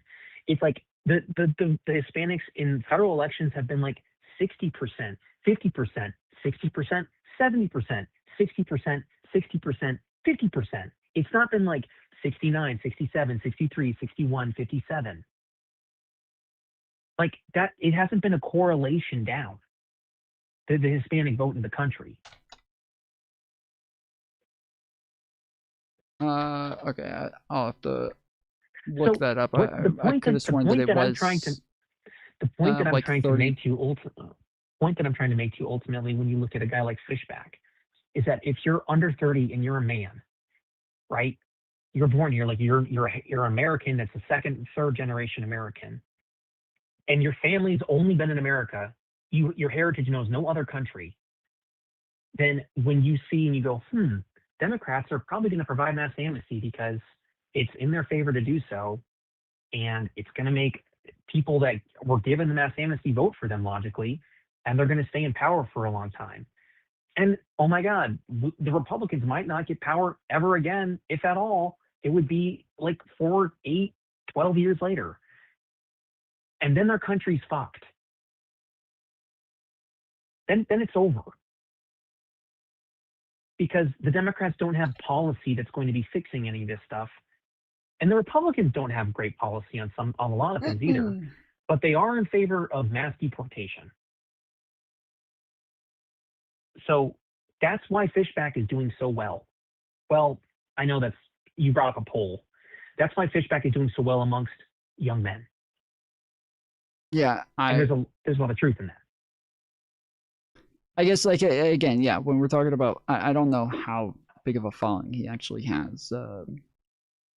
So I'm not aware, but I do know that, yeah, people like Nick Fuentes and folks like that are like gaining more prominence than proportionally than they probably would have in the past. I think that it's, yeah, mostly over irrational fears and misinformation. But what is the irrational fear that you think is gaining popularity amongst these specific voices, these specific diasporas? Well, if there were a bunch of white people coming over from the UK, was one. If there were a bunch of white people coming over from the UK that were more likely to vote conservative, and I started to oppose immigration for that reason, I would think that would be pretty ridiculous, and probably irrational as well. But those people fall in line with the history of our country. We have shared historical values. We use their. I'm sorry. I'm really system. sorry. I don't. People who voted for Trump currently, I don't think they have shared values with Americans historically. Yeah. Well, Nick Fuentes and James Fishback aren't supportive of Trump. I understand that, but I'm saying that when we're talking about people who would be coming over and voting Republican, if you want to just talk about more Fishback and Fuentes, these are people who even more so do not have, especially Fuentes. I don't know enough about Fishback to really know where he stands, but especially Fuentes does not. He definitely does not have American values or even liberal values. So I would agree with you that he doesn't have liberal values in the sense of when you and I are talking about political liberalism. Yeah, he's against that, and I think that there's validity in why Fuentes is just a voice. When you say political liberalism, you're not talking about like the philosophy. You're talking about like Democrats. No, I'm talking about the philosophy. I'm saying he's not philosophically liberal. Yeah. I mean, obviously, well, it goes without saying that he's not a Democrat. So he's like philosophically against this idea of small or capital L liberalism.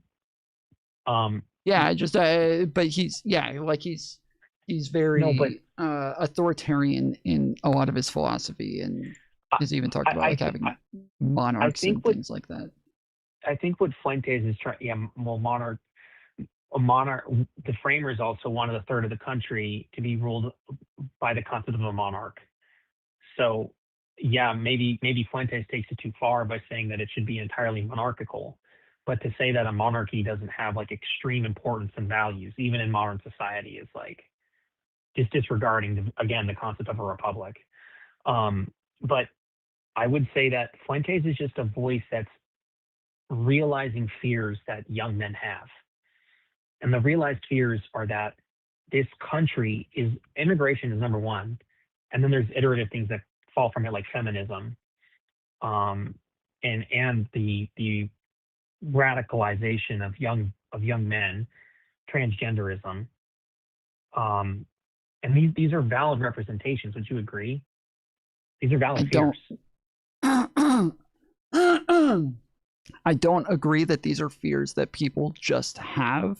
I think that these are fears that are given to them. I don't think that Nick Fuentes represents those fears. I think he gives them those fears. I think he convinces them to have those fears. Well, okay. So you don't think that those things are fears in society then?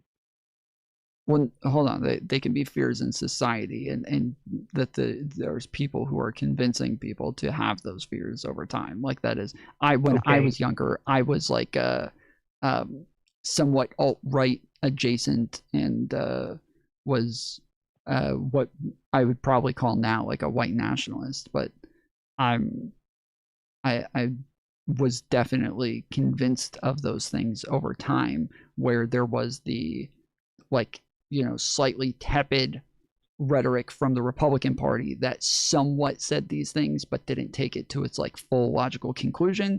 And then there was Stephen Molyneux and Richard Spencer, who did take it to its full logical conclusion. And so, yes, like once I had like just the framework from the Republicans who were already saying some of these things, then I get them who really just give me the rest of it. And it makes it very simple to just be like, oh yeah, it kind of seems like I already believe in this, I guess. I never really thought about it that way, but that's a good point. Like that's kind of, yeah, where I think Nick Fuentes and others kind of just take them the rest of the way.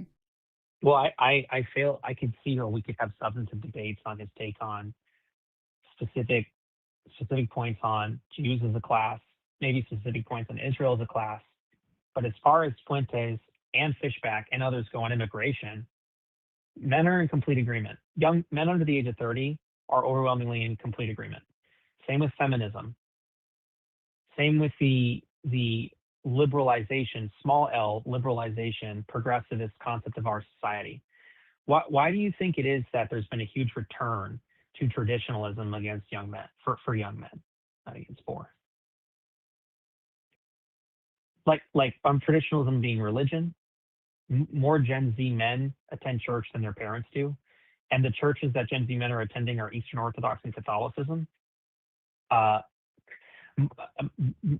Celibacy is up on the rise for Gen Z men. Gen Z men don't drink.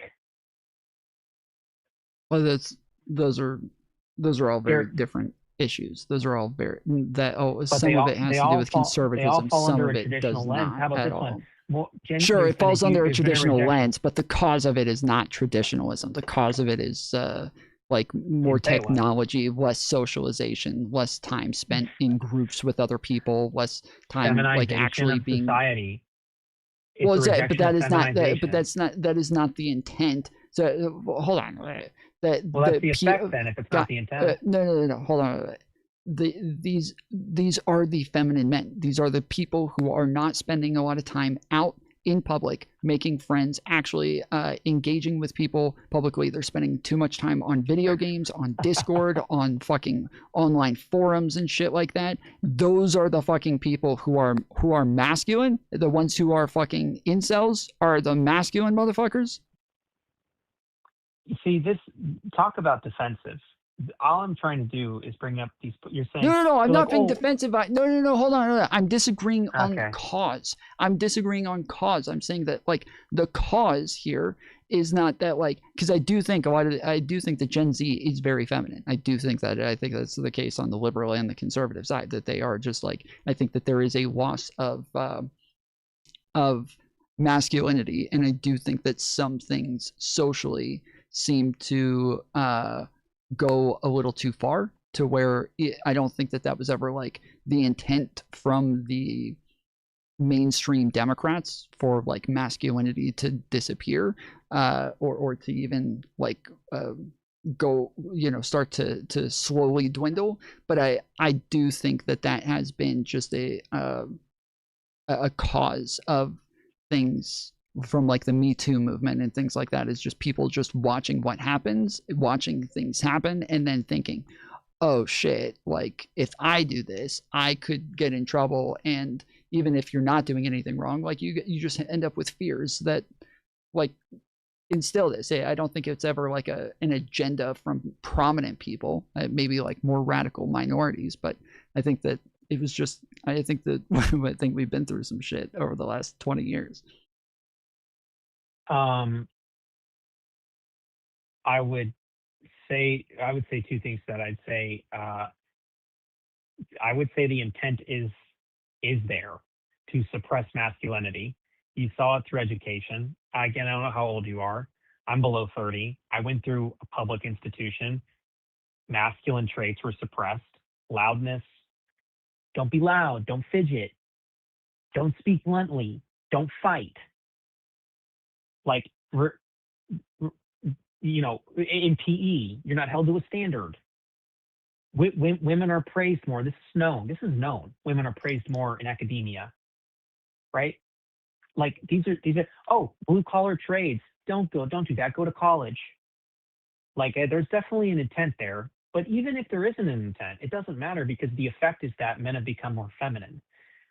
And in the feminization of society, they've rejected it. And in that rejection of feminization, we then get this rhetoric that it's like, oh, the masculine men are the incels. They're the ones on Discord playing video games. The ones that listening to Nick Fuentes, the losers in their parents' basements. It's like, yeah, good luck.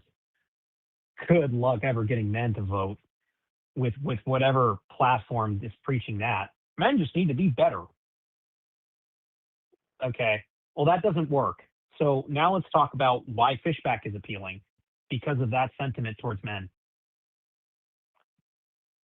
Yeah, again, that's why I'm saying that I think that a lot of this is just propagandized, though, because I don't think that these are actual things that are actually being pushed as an actual intent. I think that a lot of times they'll take, like, and it's not even just Nick Fuentes and Fishback, it's people like Ben Shapiro and Matt Walsh and Steven Crowder. Well, they'll take like some random like nobody on TikTok who says something ridiculous, and then they all play it to their audiences, where this person might have gotten a couple thousand to 10,000 views, but now they go play it to their fucking tens of millions of viewers, and now the people who are outraged about this one person is like times a million, versus the amount of people who just would have seen it and been like, that's a smart person right there. Like it's so disproportionate with the fucking rage bait that comes from the conservative side, where they constantly feed you things to say, this is a representation of the left. This is a representation of the Democratic Party. This is a representation of liberals. And it almost never is. Like, even just recently, the whole thing with the fucking Charlie Kirk shit, where he gets killed, and then they play fucking like 10 to 20, 15-year-old kids on TikTok with blue hair saying, look at this, the Democrat Party celebrating Charlie Kirk's death. You can't find a single fucking mainstream Democrat or a liberal Democrat politician anywhere who was celebrating it, who hadn't condemned it. Like, they're across the fucking board, everybody did, but they go and find the most random nobodies that I didn't heard of a single fucking one of those people that they ever played anywhere, not one of them. But they go play these random people and then use this as the narrative of, this is the Democrat Party. These are the liberals. That is the conservative and Republican game plan from beginning to end, is just go find random anecdotes and pretend that this is representative of the liberals. Okay, your Charlie Kirk rant aside, let's talk about issues that are substantive, that you would say, I would imagine, are not issues, but to Gen Z, they're issues. What percentage of Gen Z has been aborted? It's something like 30%. What percentage of Gen Z women are on OnlyFans? It's like upwards of like 8 or 9%. What percentage? No shot. 8 or 9%? Hold on. I'm pretty sure. While you look that up, what percentage of Gen Z men are having intercourse? It's not like, oh, we're so in the basement. It's like, this is a data point amongst Gen Z men. What percentage of Gen Z men go and party? Like, do you see the point I'm trying to make here? I do, but that's what I'm saying. That's part of what I'm saying. So this does say that it says just to go back on the first part, it says there is no official verified statistic on the exact percentage of Gen Z women on OnlyFans.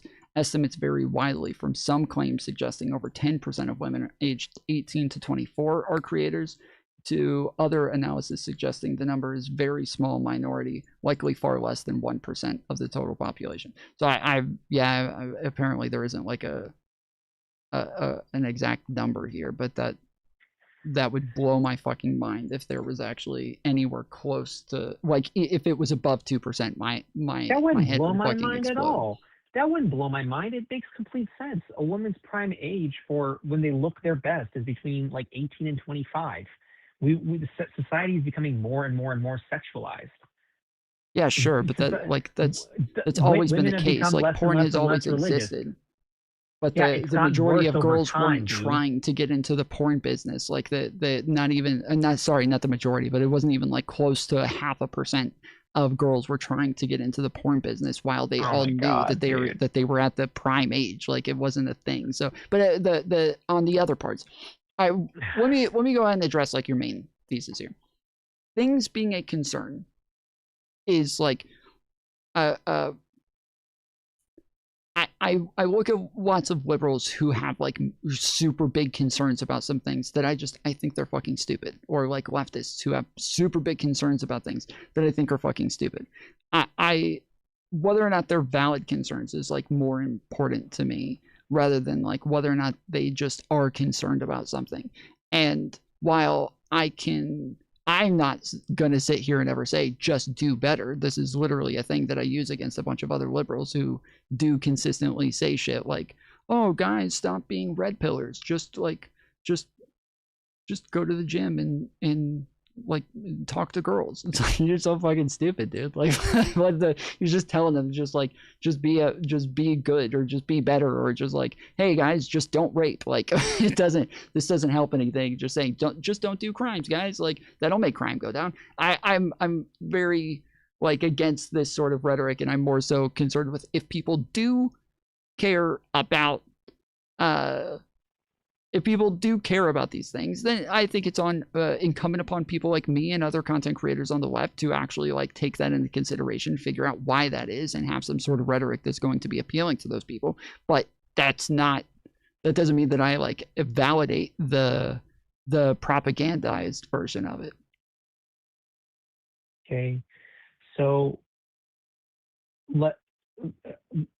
couple things.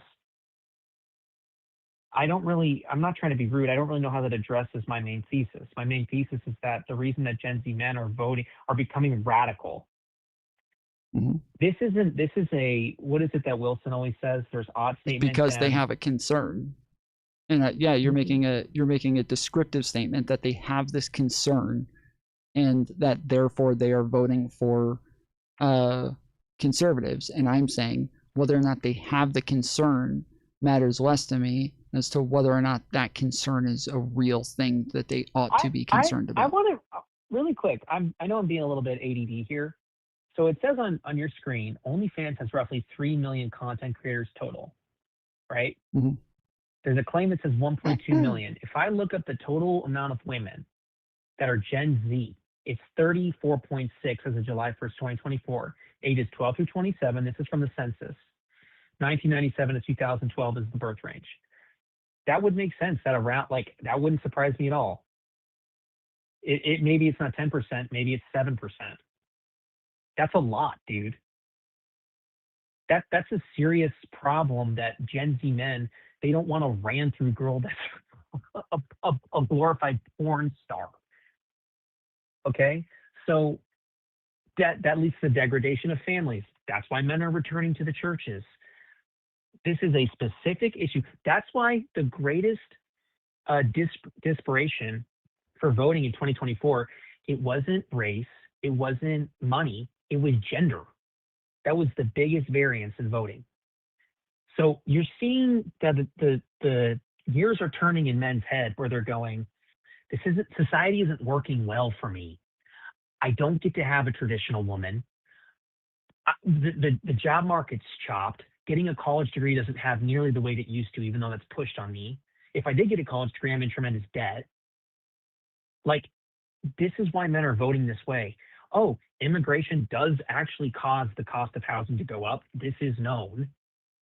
It's a numbers game. It's an economics game. The average age of buying a home is 59 in this country. Rent's going up.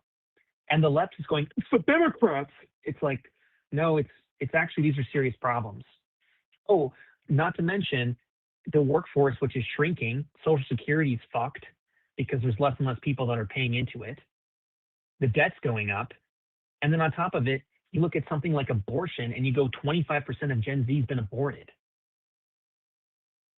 It's like, okay, this whole liberal feminization of society fucking sucks. Again, you keep doing the like liberal feminization. I don't agree that there is a liberal feminization of things, but I'm also pro-life, so I'm not in favor of the abortions. I also am pretty sure that the biggest like factor wasn't gender or age or what you brought up. I forget what it was, but that it was education. I'm pretty sure it was like almost like a 70% of college educated people voted for Kamala Harris.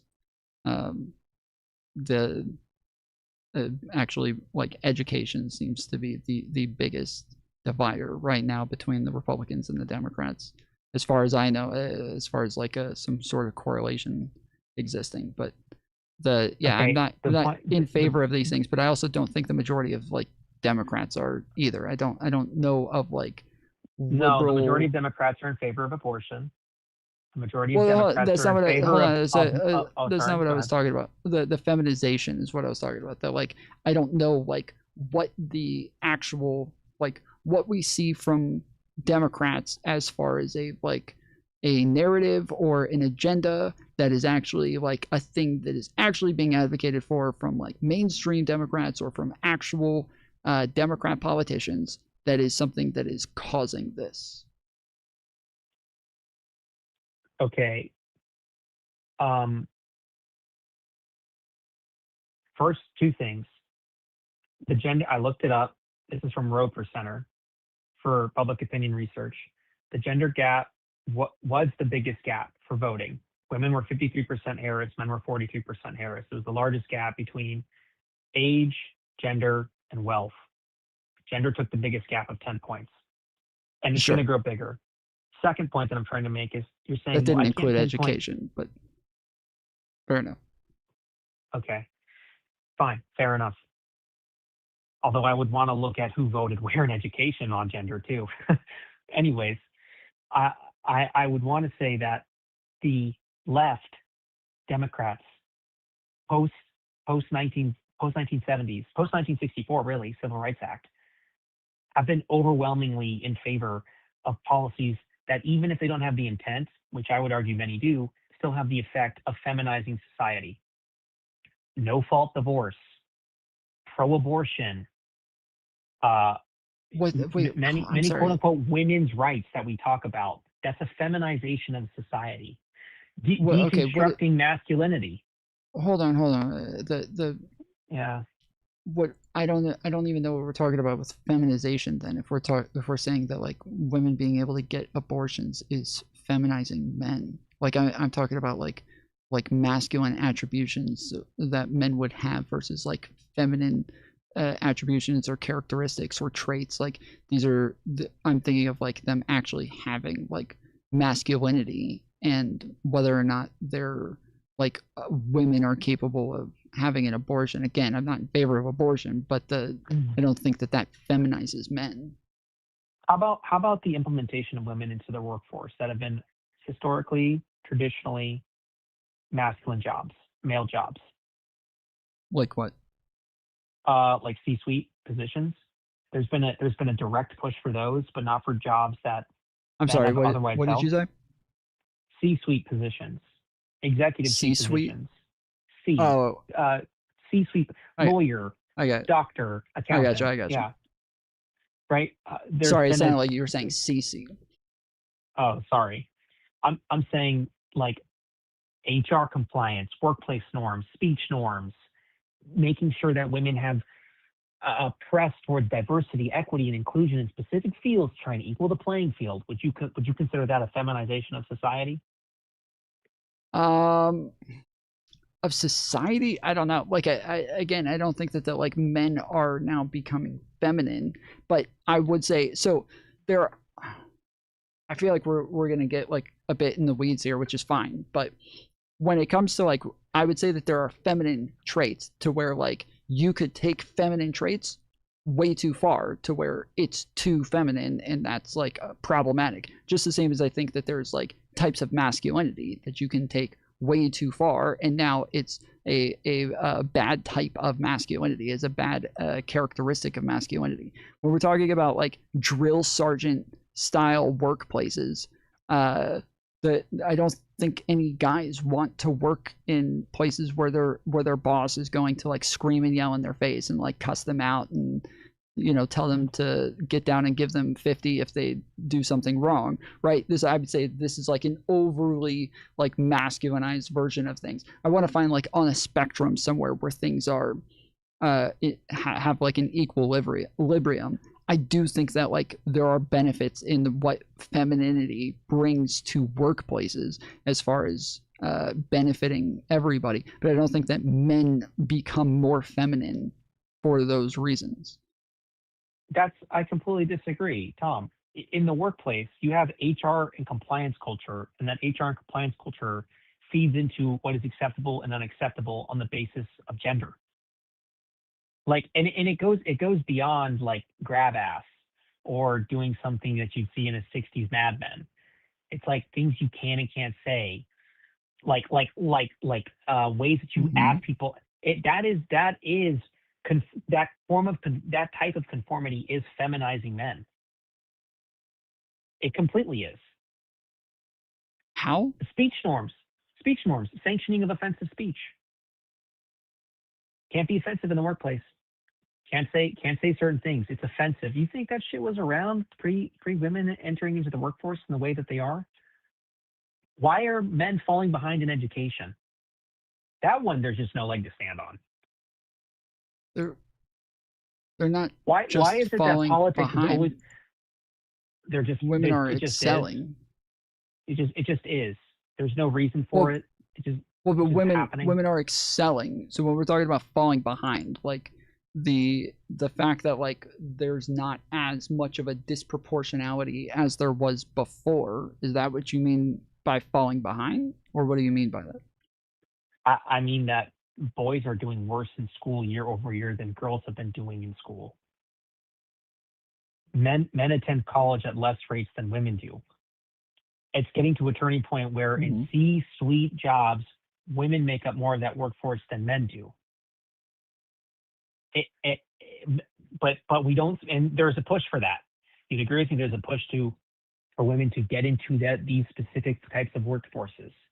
Be a doctor, be a lawyer. I would say that there's a push for them to normalize women being in those positions. Yes. Yeah. And well, there's also been. Normalized... Hold on. And there's also been there's been more help for women recently. Like there's probably been like more scholarships for women, going into I'm blanking on the terms, but like tech fields and shit like that. There's probably been like some things that have been helped, and I think that there have been some like swinging of the pendulums that may come back, but I don't. Again, I that to me is not the same as like feminizing, like men becoming feminine. Yes, STEM is what I was trying to think of. Thank you, Jack. But when I'm talking about men becoming feminine, the things that I'm bringing up is like, yes, the fact that they like aren't having like a lot of social experiences, that they're out with friends less, and as you said, partying less. They're not getting into trouble. They're not playing sports as much. They're not playing outside as much. They're not like, these are things that to me is like more problematic. And this is these are things that like are not being done. How about this one? How about working while your wife stays home and raises a kid? Which has been the way society's been since whenever birth control was made. How about that? Yeah. How about that's the most masculine thing that you could possibly do if we look at it from the feminization perspective, which is be the breadwinner and provider for your family, which is being taken away from men because there is a norm that's being changed intentionally to have women engage in the workforce that was primarily driven by men. And it's not going to be a pendulum swing that they're trying to equivocate, but only in specific fields. They're not trying to do it in fucking electricians or carpentry or welding. And that's a specific angle that they're taking. And that does feminize society, and it has been, because what are those men doing? You said it. They're incels. Well, we're talking about choice. Yeah, we're saying that like we want people to have the option to go do things that they want to do. Yeah, if women don't want to be bricklayers, then I imagine they're not going to be like, well, we really need you to be bricklayers though. But like for jobs that actually come with prestige, that come with more money and more power and give them more autonomy, more agency, jobs like being a lawyer or things like that. Yeah, I think that's going to be something that they'll advocate for. It's power. Yes. Correct. It's power and prestige and wealth. And the reason they're doing it is because those people set policy and set change. Correct. They set norms. And they want women in those positions. Why? Why is there such a push for women to become lawyers and doctors and tech? But there's not a push for them to become bricklayers. When you do that, you feminize society. Wait, what? How? What? I don't know what you mean by feminized society. I still don't know what this means. Like, there's not like feminine characteristics of these men that are like changing because of those things. It's because of other things like technology that's doing this to people. But it's not. I don't know. I've given tons of examples in characteristics and traits and like cause and effect, and like I'm not getting this on the other side. I'm just getting like there's women doing things now that feminizes society. What do you mean? I've gone over numerous times that like men are socializing less, they're going to parties less, they're having sex less, they're dating less, they're on the computers more, they're on like forums more, they're incels more. Like men aren't engaging in the sexual marketplace because it's a double standard that has been promulgated and accepted by initially the Democrats, now the conservatives, and now just society. That it's okay for women to sleep with a bunch of men. And that's never been a popular position amongst men. And so they're not engaging in the marketplace. The only I thought you said there was a double standard. Are you saying that they're mad that there isn't a double standard anymore? Well, let's go even. I'll get to the double standard in a second, right? When the women do get married, there's a double standard. The double standard is that the men works. And then they split everything. They split the chores. They split the bullshit. But that's not happening. If you're that would be fucking stupid. I don't know who says that. That's fucking insane. Tom, if you're 20, let's say you're 22. What incentive do you have to get married? Wait, but that's different than what you said. You said that they get married, that they work, and then they still have to split the chores when they're doing the majority of the work. It's always I don't know been who the the case. fuck says It's this always shit. been the case since the pre-1950s that you would want to get a woman who was of traditional merit, and a man would act in a traditional merit as well. The man would be the primary breadwinner. The man would be the primary breadwinner. The women would stay home and raise the children. That was the way it had been up until the invention of birth control. Okay, that's very different than what you said a minute ago, though, where you're saying that the guy would work all day and then still split the chores. Okay, gotcha. So now with the advent of birth control, what happens is you have a push that any man knows, which is that the push is the woman goes out, he's a bad boss bitch, and shouldn't fulfill a traditional role. So that leaves the man going, well, I still have to work, and now someone has to do the traditional roles. Also, you've been ran through. You have like 5, 6, 7, 8, 20 sexual partners because it's perfectly cool for you to go to college. And so there's a double standard there where women want men to be the traditional masculine provider, provisional type, but women don't have to fulfill the traditional role that they historically did all throughout society. So if you're 22, there's no incentive to get married. Okay, yeah, so there are definitely things that women are doing, that feminism is doing, to where they are making it normal for women to take on what is traditionally more masculine roles, and they are able to do these things, and it's perfectly acceptable. And they can even wear hats backwards and look cute while doing it. They can wear pants and jeans and overalls, and like they can rap, they can play basketball, they can do all sorts of things that, yes, are very traditionally masculine things. And it's not like I can just go out in a fucking dress and put on makeup and you know, do things that are like traditionally feminine things, and this just be perfectly acceptable without me like changing my entire identity. They're able to still be feminine while doing those things, whereas while doing traditionally masculine things, whereas I cannot go do feminine things and still be considered masculine while doing it. But the feminine things have also been lauded for men. There's been a push. It's perfectly okay to be transgender. It's perfectly okay to be gay. It's good. It's perfectly good. It's those good are to be gay. those are drastic. Again, this is a drastically different thing. We're not talking about somebody who is masculine if they are trans. Like, that's the whole idea of being trans, is that like you are somebody who is a male who is like a very feminine male and all those things, right? That is drastically different than what we're talking about, where we're talking about men who are like who are masculine, and we're saying, yes, men do not have the wide range of abilities that women do. Women can do masculine things and still be considered very feminine while doing it. Men cannot go do feminine things and still be considered very masculine while doing it. That is very true. That is very, even just like a stay-at-home dad, right? That is something that is considered to be emasculating, and this is something that is like it's still today. Men just do not have the wide range of options that women do. That is a very big benefit that women have gotten from the way that they've advocated for things and the way that they've structured things to where they were able to really gain a much wider range of abilities than men. But that just kind of shows like a shortage on our ability to advocate for ourselves or to get things done. But instead of you talking about that, you're saying, no, we need to keep limiting ourselves. We need to be fucking workhorses and make sure that we're the one who goes to work, and we're just a fucking a paycheck for our women. At least back then, when we went to work all the time, we were able to come home and beat the shit out of our fucking wives. We're not even allowed to do that anymore. So what's the fucking benefit?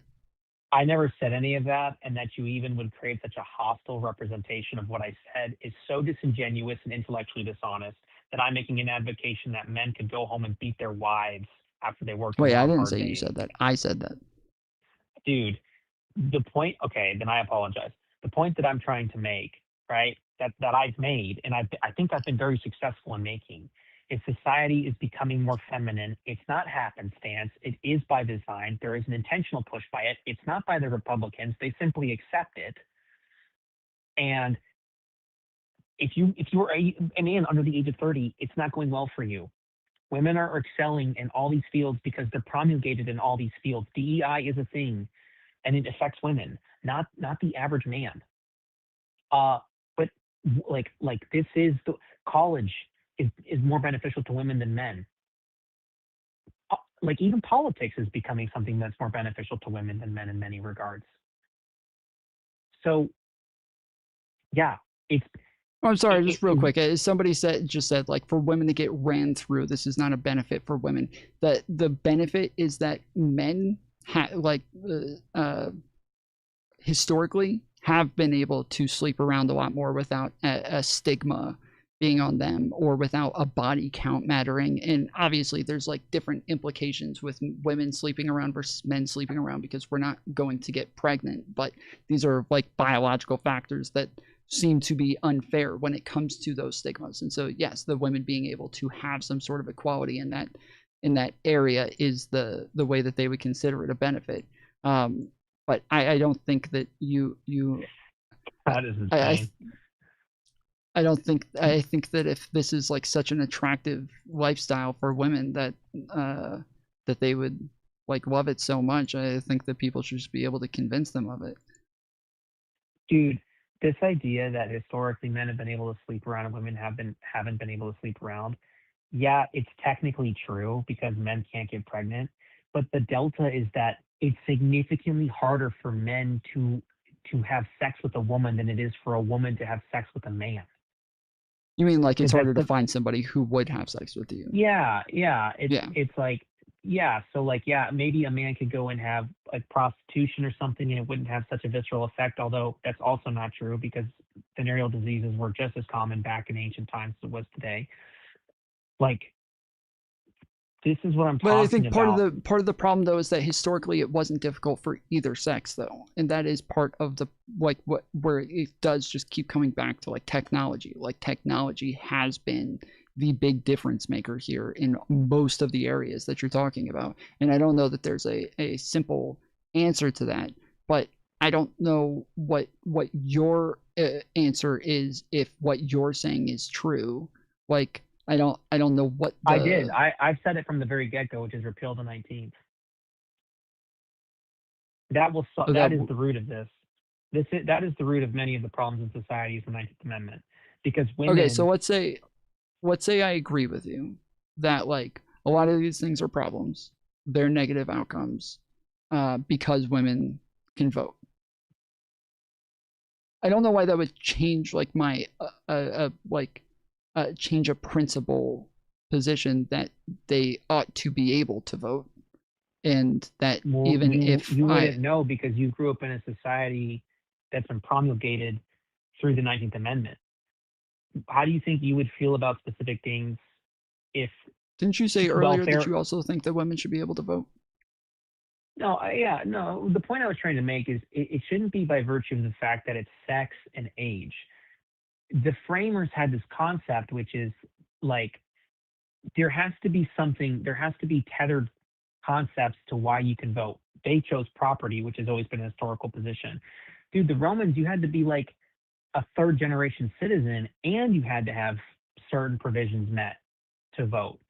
And so I'm saying we can live in a society where women can vote, but maybe the effect is less women vote because they don't fulfill the positions that are required or meet the metrics required to vote. But there's nothing inherently wrong with women voting. I just would go, hey, maybe you have to own property. Maybe you have to have served in the military. Maybe you have to have served in the government. Maybe, you know what I mean? Maybe you have to have done one of 10 things or a combination of things. Maybe instead of 18, it has to be 25. Maybe you have to have a child. And what if you can't have a kid? Okay, we'll make a fucking line in the law that says if you can't have kids, you're exempt from the. You know what I'm saying? Like this is all stuff that we can change because the 19th Amendment has led to the degradation of society. Financially, it's been a clusterfuck, and socially, it's been a clusterfuck as well. Women are very pro-abortion for obvious reasons. You know, they vote on the state level for that stuff, or for the legislatures that vote on that, and subsequently. And so that was my position, is that it's not going well. If you repeal the 19th and you create different provisions for voting, you will change the structure of society. Okay. Yeah, I'm never gonna think that like average citizens shouldn't vote. I think that their lives are too dependent on those votes. Now, like if I was going to base it on anything, it would be on an education level, and that would make it to where things drastically changed. Or if I was doing what you're doing and looking at like negative outcomes and then being like, this is what caused those negative outcomes, so I want to change this, I would just make it to where MAGA can't ever vote again, because that's the problems that are that's what's causing the majority of the problems in society today. But I'm more so going to hold a principled position that I think they should still be able to. MAGA voting is the problem in society. It was Trump, Biden, Trump, and you're saying MAGA is the problem? Why? Trump is Biden was a godsend. And but pro deportation again. Like Biden set the record for the most deportations in a 4-year period. So Obama has the other record. Like no Democrats are Biden against also deportations. set the record for the most let go of asylum hearings in history as well. And we don't want to talk about that, right? The Mayorkas memo. Oh, you're here claiming it's seeking asylum if you don't show up to your asylum hearing.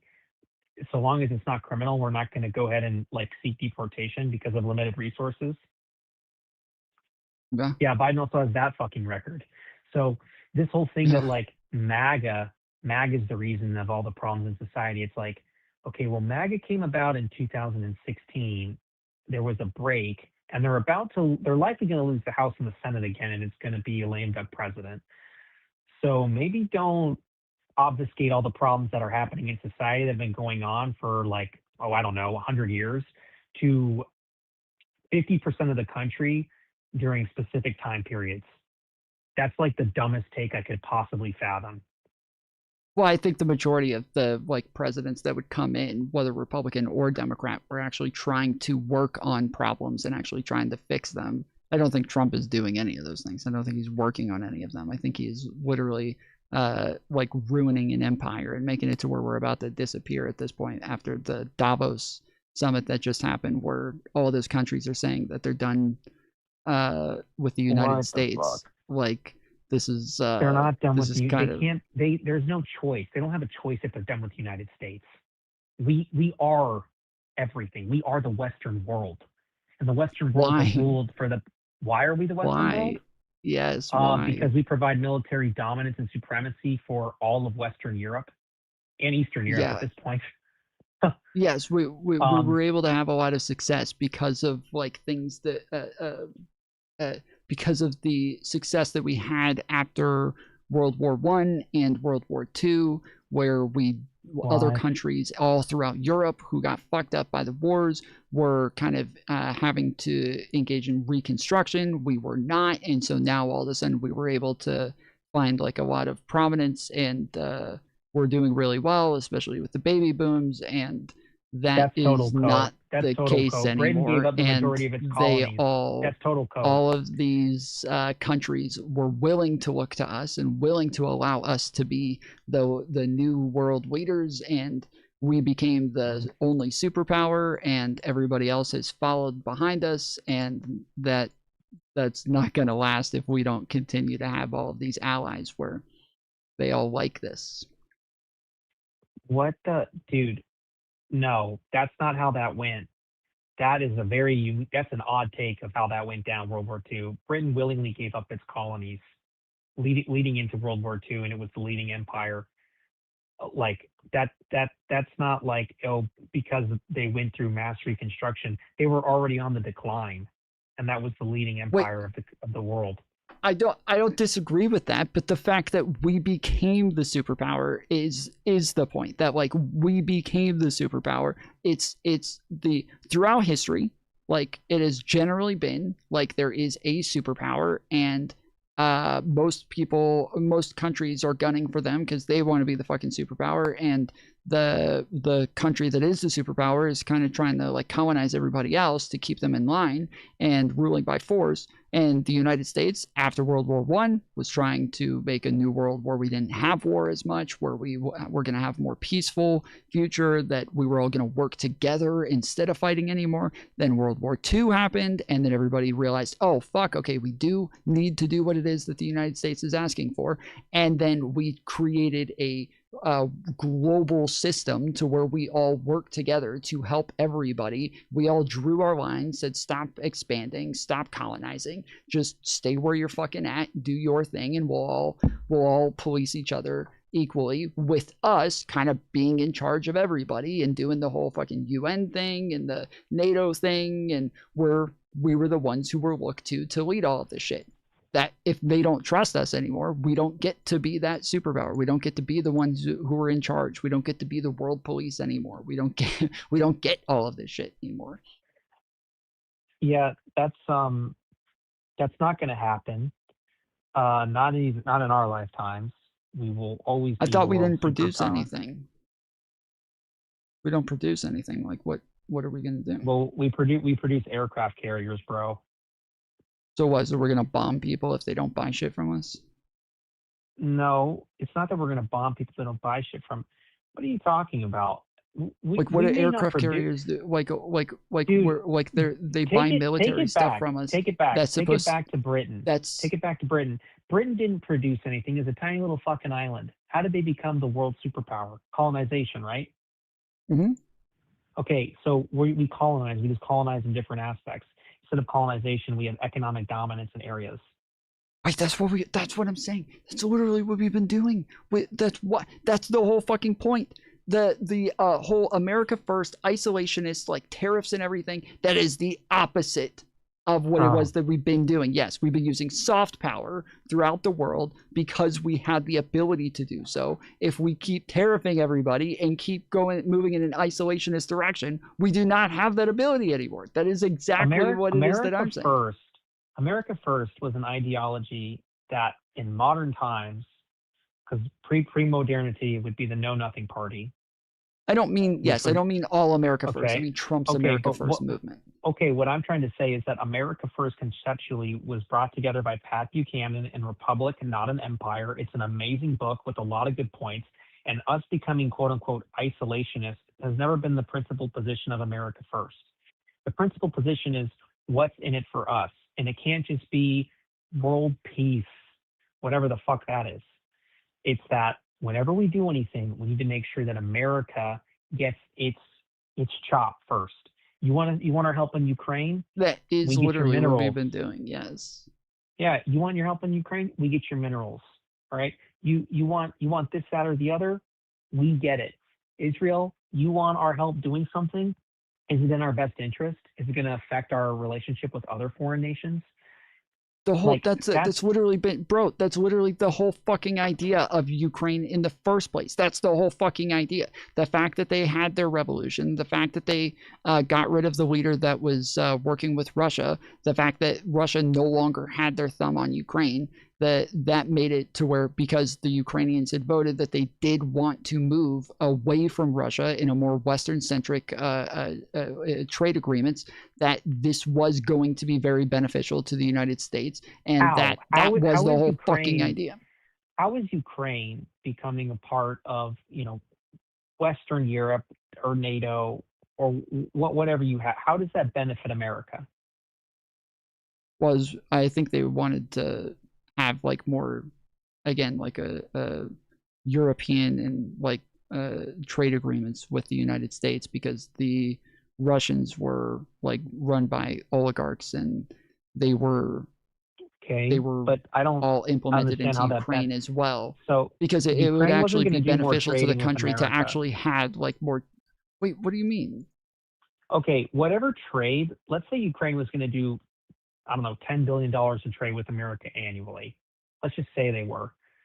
Mm-hmm. The unrest alone and the financial drain that provided already by the fact that they split from Russia has already been more of an economic deterrence to ever do trade with them. Wait, but that it hasn't benefited us at all, and it wouldn't benefit us at all.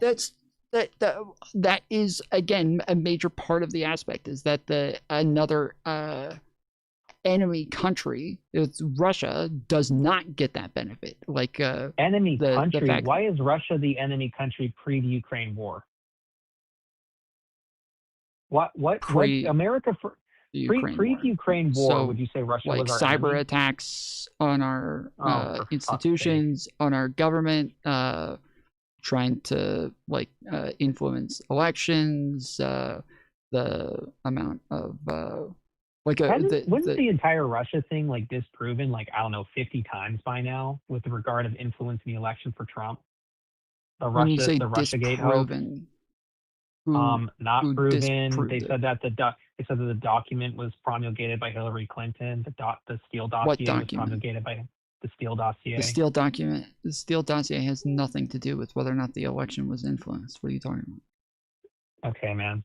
I would disagree with that, but I would say you don't think that the Steele dossier had to do with whether or not the election was influenced? Not from the official from Russia record.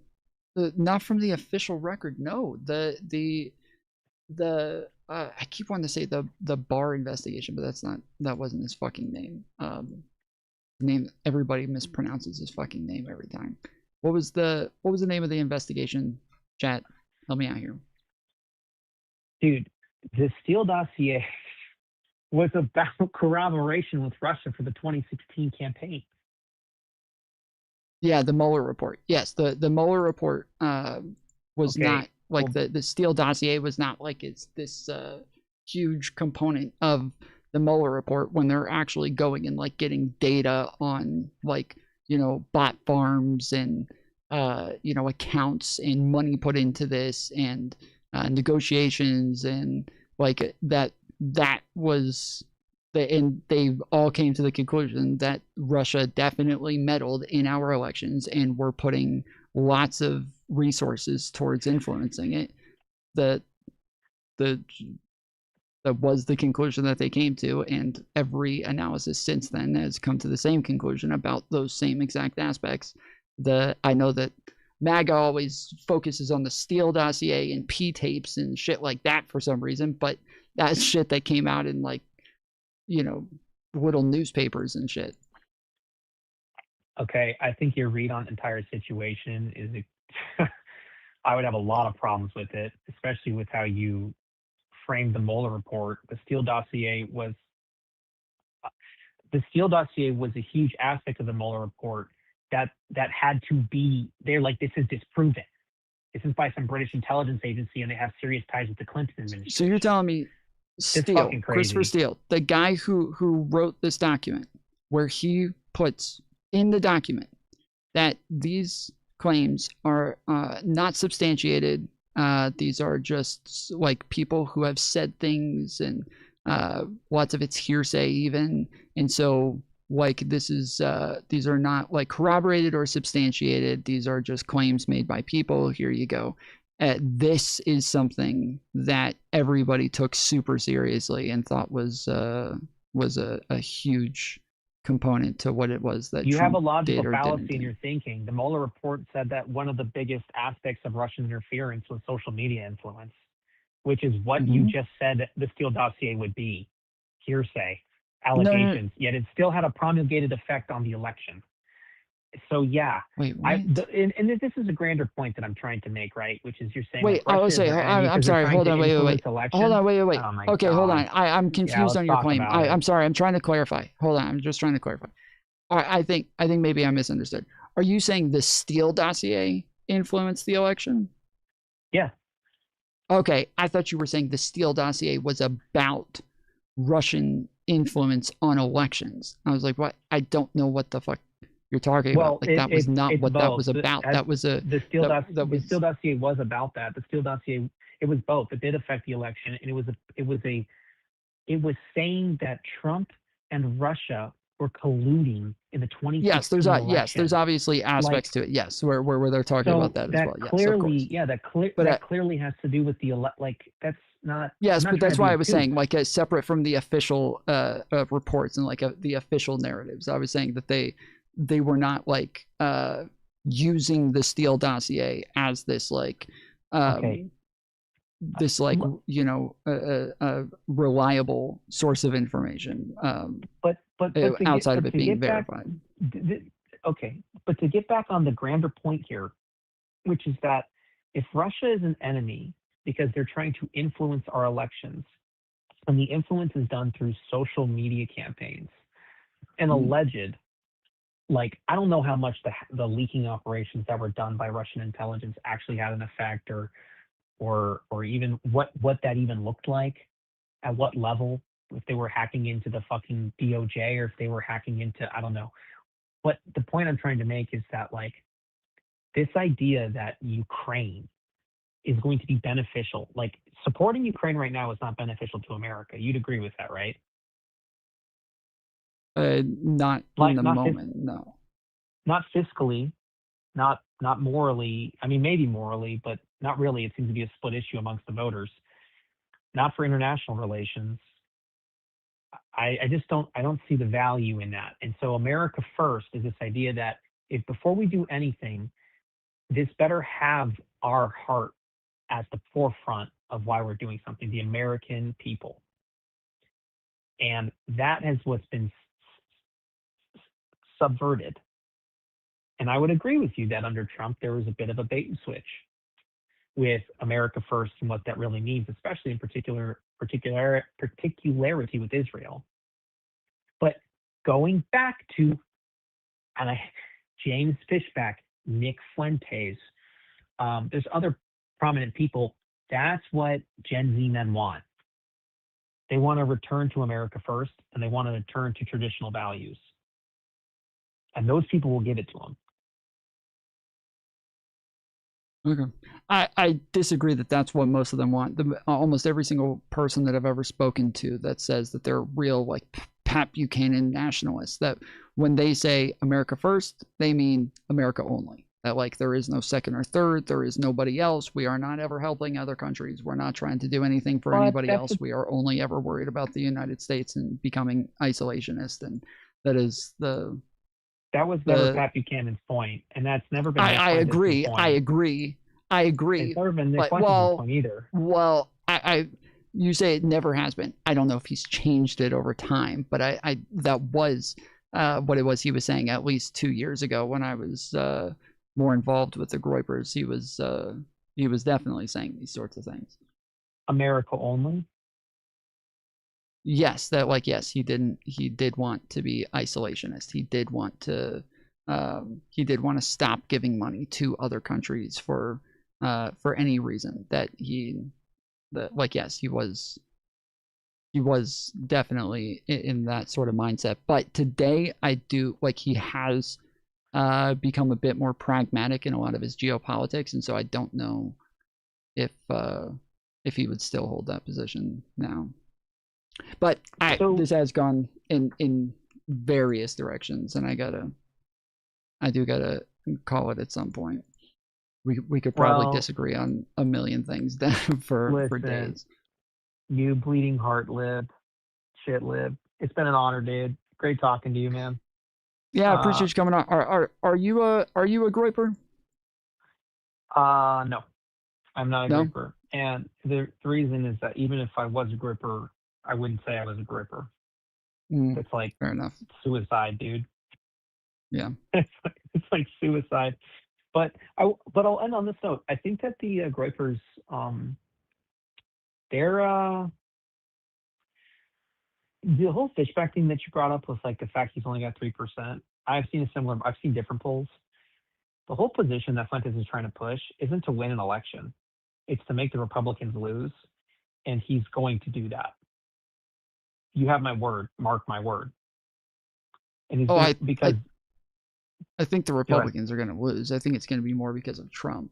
But we can already see the polling and all of the elections so far, heavily leaning in the Democrats' direction. But go ahead. Yeah, I think that's historical, and there's probably truth in the fact that Trump exacerbates the issue. But what Fuentes is trying to do is he's trying to say, oh, wow, these elections are always so close every year. It's always by 1% that one side wins or the other wins. Well, we can capture that 1%, and he tells people, don't vote. He's like, do not vote, right? And unlike in 2020 or 2022 or 2024, he now has 700,000 followers on Rumble. He's got over 1 million followers on X, and young men do listen to him every night. And he is going to hold the Republican Party hostage. He's going to go and he's going to fuck with Vivek Ramaswamy in Ohio, and then he's going to fuck with J.D. Vance for having an Indian wife, but being a devout Catholic. It's not really the Indian wife; it's having a Hindu wife. And it's going to be those positions that he's going to say, you need to now come to the table, and you need to be serious about mass deportation, or find a candidate that will. And I think he's going to be successful. And so I give the final note to you. Okay, well, that's it. I appreciate it. Appreciate you coming on. Yeah, dude. You take care. I'll call in another time. All right, cool. Appreciate it, man. Have a good one. Later.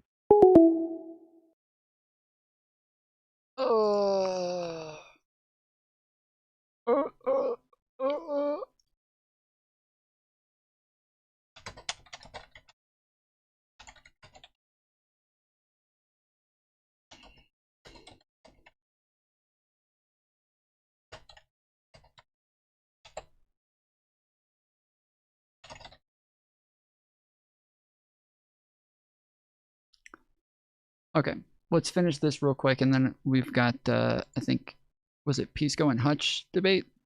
To him. But what I can tell you is the men that I have met, the men that I have spoken to that have come to our events like UCF last night, where we drew a crowd of over 300 people with 12 hours notice. A lot of them were wearing America First hats. A lot of them watched Nick Fuentes. And what I've said is that in my conversations with those men, I have found them to be incredibly patriotic, insightful, and well-informed.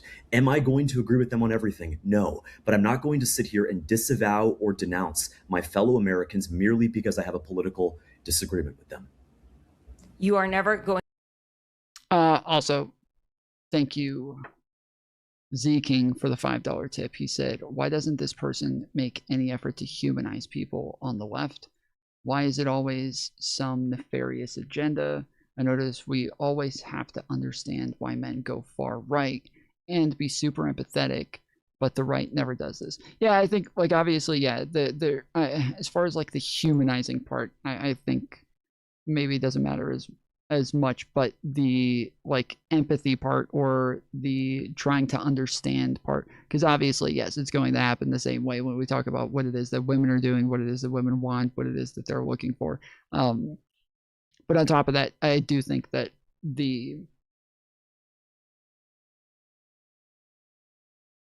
yeah, like, if one of the things that I brought up is, like, if we're just looking at outcomes, we're just looking at, like, oh, I don't like these outcomes, therefore, what is it that you hope to get from spamming "Free America" from Trump Nazi? What is the point in that, dude?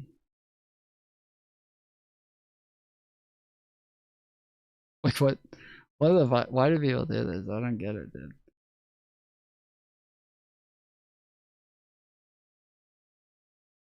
Anyways, I think they're like, yeah, if I'm just looking at outcomes and then saying I don't like these outcomes, so these people are negative, a negative to vote for, or are a negative for the country if they vote. I think that, yeah, MAGA would probably be the big zone there, because when we talk about this, I'm not just talking about anybody who voted for Trump. I don't think that just anybody who voted for Trump is MAGA. I don't consider that to be MAGA. I would say that, like, that's, you know, Republicans, but I don't think all Republicans are MAGA. There is, like, a specific group, because even, like, Nick Fuentes wouldn't be MAGA. There's, like, a very specific group of, like, loyalists who are very, like, cult minded and very you know, Trump can do no wrong, and he's just the perfect embodiment of masculinity and leadership, and he's always playing 4D chess. Like, that's MAGA to me. Those, you know, that's fucking MAGA. And yeah, how is he not totally MAGA? Who, Nick Fuentes?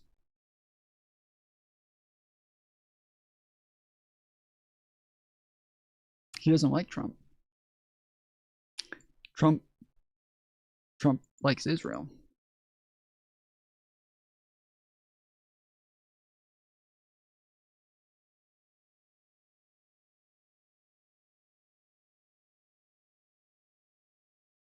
Yeah, he's Fuentes not a fan of Trump. He wait, seriously? Yeah. Yeah, seriously. The guy just finished the call by saying that Nick Fuentes is going to make sure that the Republicans don't win in the next election. Like, it has been he has been very anti-Trump for a while. Now, Fuentes and his, like, strategies changed with the wind, so he's just pro-ICE. Well, yeah, obviously he's very pro, like, immigration. Yeah, that's, like, his whole thing. So yeah, of course, he's very pro immigration, definitely.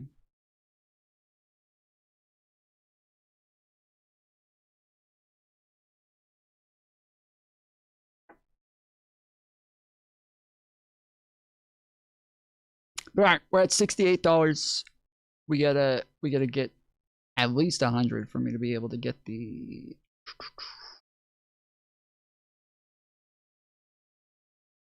the new RAM to keep doing the panels.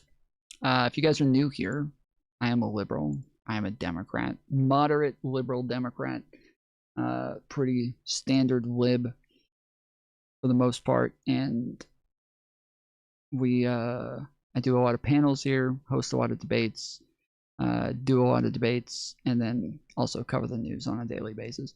And play some Arc Raiders, which I'll probably be doing here shortly. But I just got a new computer. I got to get more RAM. My computer's not handling a lot of this very well, and it only has 8 gigs of RAM in it while running a 5060. So I need more RAM. And the last couple of times that I have done panels on this channel, they have crashed in the middle of the panel numerous times, and it is a problem. So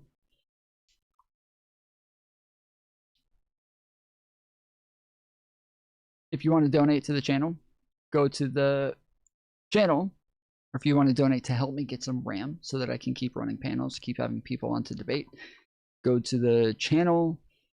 Wow, I got a 5070 and 36 gigs. That's what I would like. I 32 is what I want. I don't know how'd you get 36? Did you add like a 4? Did you get two 16s and a 4? 8 gigabytes? Yes, 8 gigabytes. Yes, I know. My last fucking computer was a 1050 with 32 gigs, okay? My last computer, now, I started off with 2 4s and then went from 2 4s and is again streamed on this, played video games on this 2 4s in a 1050 for years. But then eventually switched, added 2 16s instead, and that, yes, that really, where are all the women here? They're here. What do you mean? They've literally been in chat the whole fucking time. So anyway, so yes, if you would like to donate to the channel, don't do it through Super Chats because I don't get that money for like 2 months. Go to the channel and donate through Stream Elements. You can use PayPal or a debit card or credit card, but we are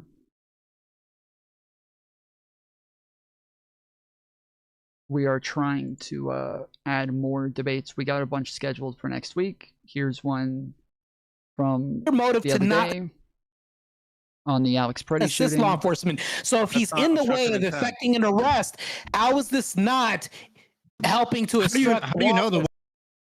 And then this is the one on the we have a new panel show that we're going to be doing here. This is the first one that we're doing. Today is, so if you guys want to contribute, $5, more than helpful. You can go to the channel, click right here, and it'll show you the tip the channel link under Stream Elements.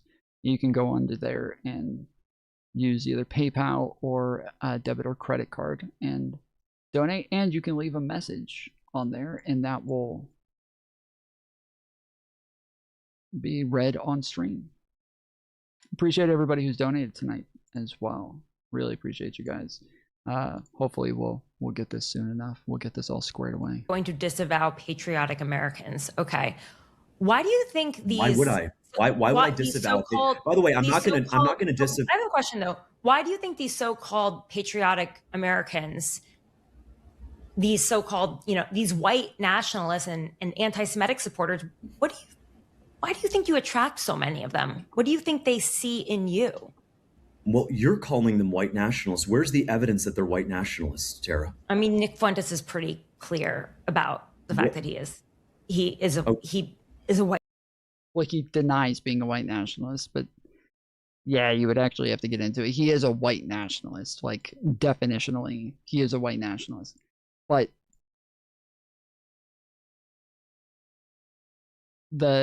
just as the last guy on here wouldn't doesn't like the label Groiper and the stigma that comes with that. That is the same idea that Nick Fuentes has with the term white nationalist, is that yes, it has a negative stigma with it. It is, it looks bad, and so he would rather not call himself a white nationalist. White supremacist. I don't think anyone would disagree. I don't think he would disagree with it. He wouldn't disagree with it. So Tara, my understanding is he lives in the state of Illinois. I live in the state of Florida. I'm running to be the governor of Florida. What I can tell you is the supporters on the ground at our events are patriotic Americans. We are not going to agree on everything, but I am fighting to be a governor for every single American citizen in my state. Look, there is not a Democrat Florida or Republican Florida. The issues that afflict my state, affordability, the cost crisis, gas prices, everything, property insurance, property tax, all of that does not uniquely afflict one group or one political party. We are all in this together. And as my grandmother always reminded us, no one will make it out alive. And so I mean, these are definitely single issue guys. I just don't, like, what do you think? I mean, you're just saying, you're just saying, you haven't answered my question. Saying things. I'm just, you're just saying things. You're just saying, how does, well, what is your question, Tara? My question is, why do you think you attract these people? What do you think they see in you? What do they believe you represent? Why? Tara, like, what is it about you? Why don't you come down to Florida? Genuinely, I invite you to come down to the campaign trail and spend time with us and talk to our supporters and get a better idea of who supports our movement. I can tell you, we got a lot of Democrats who recognize that the next governor of Florida, just facts, the next governor of Florida is going to be a Republican, and they're switching over in droves to change their party affiliation to Republican, away from Democrat, away from Independent, away from Libertarian, to vote for me because I'm the only real America First candidate that will fight. Again, from what we looked at just a little bit ago, he's polling at about 3%. But even if he's not 3%, he does not have a fucking chance. He doesn't have a fucking chance. He's saying people are switching parties in droves to vote for him. Give me a fucking break, dude. Give me a fucking break, dude. Come on. Oh, I just realized the landscape chat hasn't been on screen for a while. This is the whole fucking time the landscape chat wasn't on screen. My bad, guys. Whoops. Whoopsies. For the economic dignity of every young couple, of every working family, and every senior in our state. And your accusations that I'm a racist, a white nationalist, an anti-Semite. I never said that. I just asked you why those people. But no, you're playing this. You're playing this but you're playing the guilt association game with me. No, I'm not. I want to know if it bothers you to know they support you. Okay, what does it bother me? Okay, tell me who supports me, what they've said, and why would that bother me? I need specifics. Said he supports you. He said he's voting for me. He can't vote in Florida. No, he didn't say he's voting for you. He said positive things about you, and his followers, they come up to you in their blue hats, which is a signal. I love the blue America First hat. I prefer it to the MAGA hat because I believe that America First is something we have to get back to. It's not something new. It's something old that we need to reassert our sovereignty. This is our country. It's our home. He won't answer a fucking question, bro. Like, it's obviously, if I was her, I wouldn't like keep harping on it because obviously he's not going to answer it. And I think the non-answer one time is going to be just as good as the non-answer 5 times. But yeah, this is as much as you're going to get from him probably for the rest of this. It's kind of crazy though. This video's been up for 15 hours and it's got only like 4,000 views. Is her channel struggling? We're at 18 minutes in this.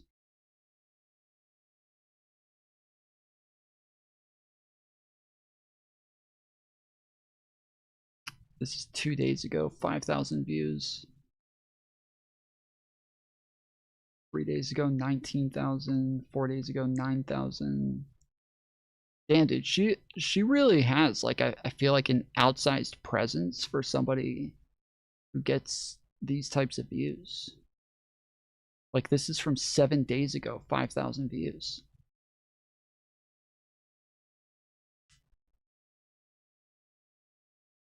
That's crazy.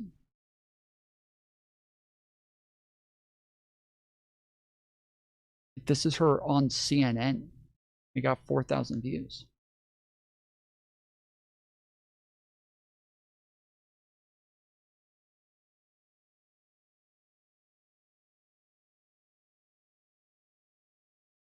He's voting for you. He said positive things about you in his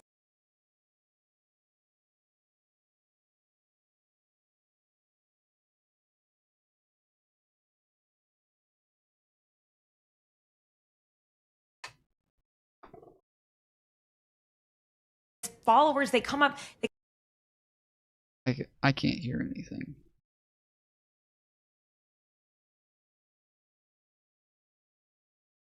Oh, that's why. Come up to you in their blue hats. What the fuck? Sorry. Apologies. Apologies, chat. I'm an idiot. I'm stupid. I'm an idiot. I'm so dumb. Which is a signal. I love the Blue America First hat. I prefer it to the MAGA hat because I believe that America First is something we have to get back to. It's not something new, it's something old, that we need to reassert our sovereignty. This is our country, it's our home, it's our birthright, and no one, not multinational corporations, not billionaires, not foreign nationals, no one should steal the birthright from American citizens, Tara. Okay. You've used some racially charged language to describe your opponent, Byron Donalds. You've called him Byron, called him D.I. Donalds. Do you believe that if Byron Donalds was a white guy, he wouldn't be in Congress? Yeah, I don't believe if he were a white guy, he'd be in Congress. I believe he is a DEI hire. There's nothing special about him. I've heard those conversations with folks in Washington, D.C. I think if Trump was a white guy, he wouldn't be the president. And in Tallahassee, that he is our guy. He's kind of the token black guy. He's moved up the ranks when a lot of other people who are highly qualified would not be in that position if they were white or if they were not black like him. So I absolutely believe that he is a DEI hire. And for me, what DEI means is he did not earn it. DEI didn't earn it. He did not earn the ability to serve. He has not won over the trust of my state. Tara, I've done more in-person campaign events in the last 9 weeks than Byron Donalds has done in 12 months. He's not even trying to be the governor. $45 million in the bank. And Oh my gosh. Oh my gosh. He has $45 million. Less than $1,000 to me suggests that not a lot of people have faith in your campaign. Tara, what are you talking about? Less than $1,000? I don't have less than $1,000. I bought this big gulp. I have $1,000 minus 89 cents.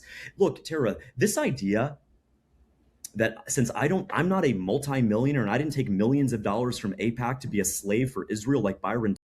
By the way, the pardon power is meant for the president to liberate people who were impression form of unjust laws, not just when their friends get in trouble. Kind of that. It wasn't really just that. It was meant to be like a token of power for the president. So that is like one aspect. This is meant to be like, this is a thing for the president that only he can do, that gives him power to make this decision. Also, the fact that he's over the executive branch, which includes like DOJ and things like this, makes somewhat sense. But I think mostly it was meant to be a representation of like mercy, that and normally, so lots of times we would, like, people who were in prison, federal prisons, would write a letter, or like, this is what I'm going through. This is what my family's going through. I need to get back to work. My mom died from cancer and I need to make it to her funeral. Shit like that. It was meant to be like this merciful gift to people for specific scenarios, and not as much about like wrongdoing, because the president shouldn't be making decisions of like legal wrongdoing. That should be for like appellate courts or the Supreme Court. Like, those should make decisions on wrongdoing, whereas the president isn't as much. He's not supposed to say like, this decision was wrong, so I'm overruling them. It could be an aspect of like his decision making process, but it's more so meant to be like a merciful thing. McDonald's has, that somehow disqualifies me. That is It's not completely disqualifying. It's just unacceptable. indicative of people believing that you have a shot and wanting to support you. But I want to keep going because The first pardon was the Whiskey Rebellion. It was because they didn't want to kill traitors. Right. That is I didn't know that was the first one, but I do know that I believe the tradition is built on like it's supposed to be a merciful gesture.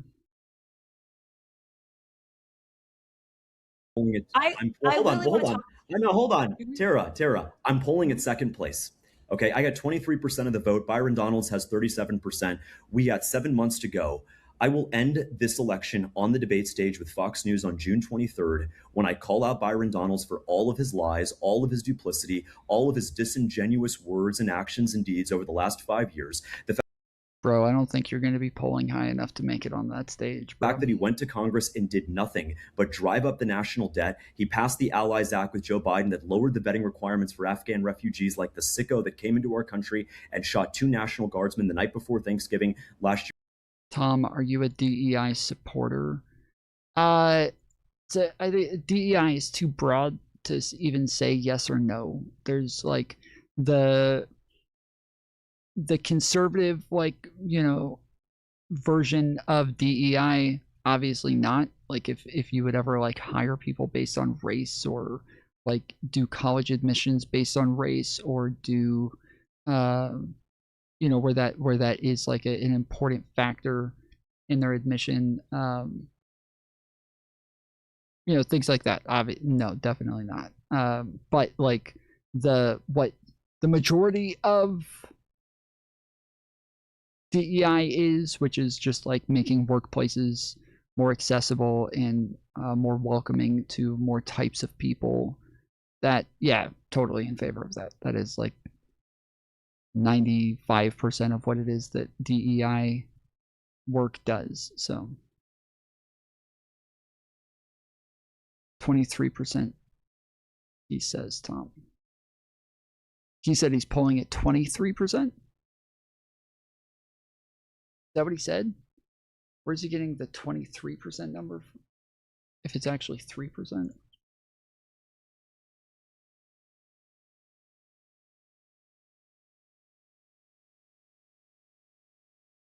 What was his name again? Fishbeck?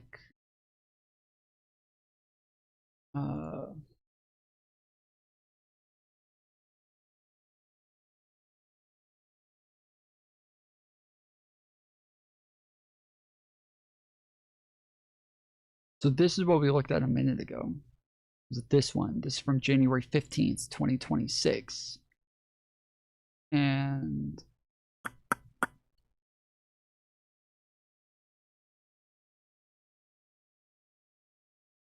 it says, and 3% support is Zoria CEO James Fishback. So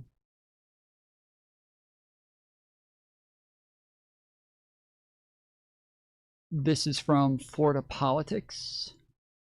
Let's see if there's anything else.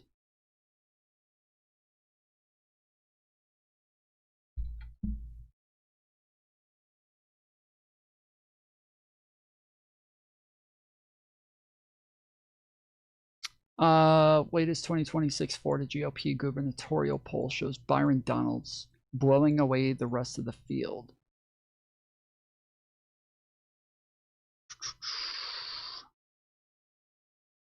So is DeSantis not even running because he's running for president, or what? Or no, sorry. Wait. I'm sorry. I keep putting. Wait, I'm confusing myself now. Wait, it's Senate, right? He's running for Senate, not congressman. I mean, sorry, not fuck. I'm fucking up all the words. Okay, hold on.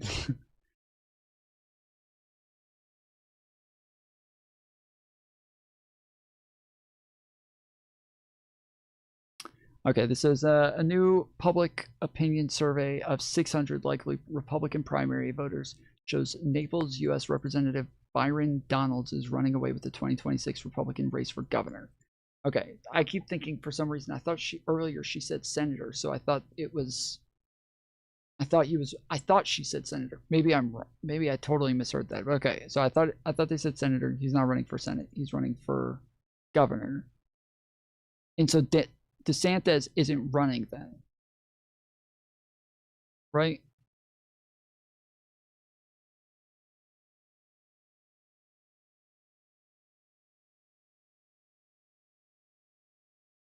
Donaldson, who was elected Florida's 19th congressional district in 2020, leads Florida's First Lady Casey DeSantis.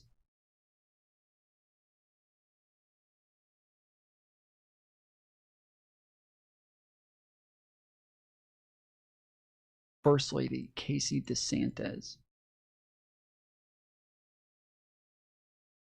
who has not declared a candidacy for governor. Okay. So wait, so Ron DeSantis would drop, or he wouldn't run and his wife would run instead?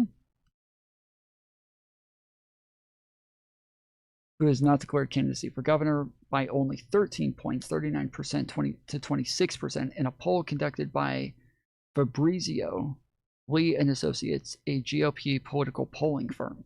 However, when voters are informed that Donalds has already been endorsed by President Donald Trump, his lead swells to 58 points, 68% to 10%. When GOP voters were asked how they would vote were the gubernatorial race held today, Donalds leads investment firm CEO James Fishbeck 47% to 5%. His lead leaps to 76% to 6%. Over Fishbeck, when voters are informed about the Trump endorsement, former House Speaker Paul Renner gets 4%, but that number drops.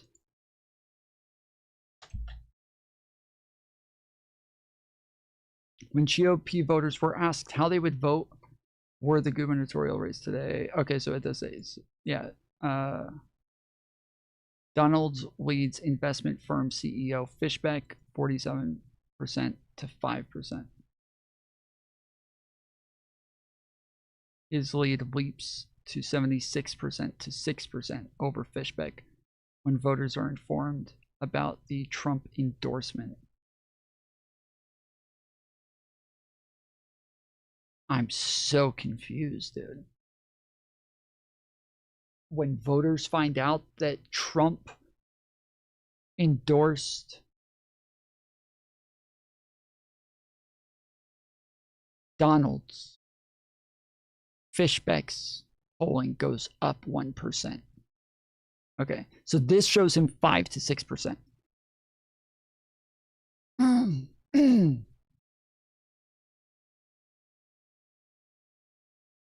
So yeah, so Fishbeck is 5 to 6% according to this one. So I don't know.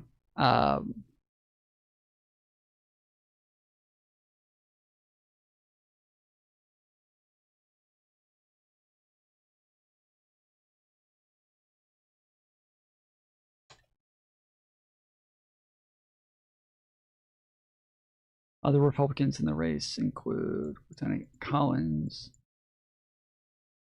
who jumped in this week, former Florida House Speaker Paul Renner, and James Fishbeck. That's the only time this one names Fishbeck, so. Okay. Yeah, 3 to 6%. You're a block from the White House. I will call him out for everything, but I will also assert the affirmative positive vision that I have for my state, which is that we are the best state in the country. But that means nothing if the people who made us the best can no longer afford to live here. Tara, mark my words, I will be the 47th governor of my state. I'll be the 6th governor in my family, and I will put Florida on the map and actually create a state where working families and seniors have a shot again. Okay. But before we get into that, you know, you've spoken about the indignity of being a white man. I'm not a white man, so I don't know what it's like. So can you explain? You do not get to decide your gender for us. If we say you're a white man, you're a white man. That's explain what that looks like in your life concretely. Like, do you walk into a store and people are like, hey, whitey, and discriminate against you? Did you have a harder time getting into Georgetown? I want to know how white men are suffering. So if you could explain that to me, that'd be really great. I'll explain it in the words of the Coca-Cola presentation. The way that she said that, bro. The way that she said, so if you could explain that to me, that would be really great. Like, Tom, rate your white man experience. 10 out of 10. 10 out of 10, being white is the fucking bomb. And I don't mean the bomb as if I was a Middle Eastern man, like a jihadist or something. I mean the bomb like it is fucking awesome. From January 2021, where it told employees to be less white is to be less arrogant, to be less conceited, to be a better listener. That's what it means, is that this systemic lie. Republicans say that there's no systemic racism in America. I disagree. I doubt that was said. I doubt that was said. I would bet that was not said.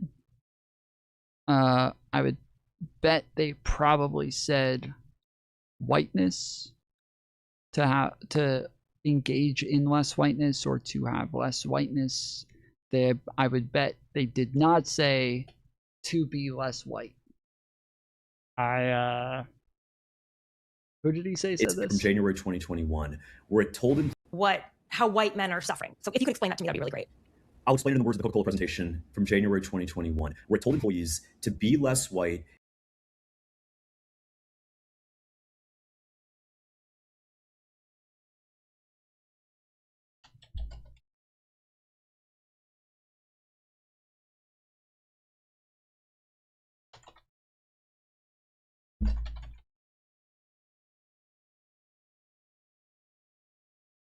Yes, leaked materials from LinkedIn Learning Diversity Training course, which was made available to Coca-Cola employees in 2021, included slides advising that being less white meant being less oppressive, less arrogant, less certain, less defensive, less ignorant, more humble, to listen, believe, break with apathy, and break with white solidarity.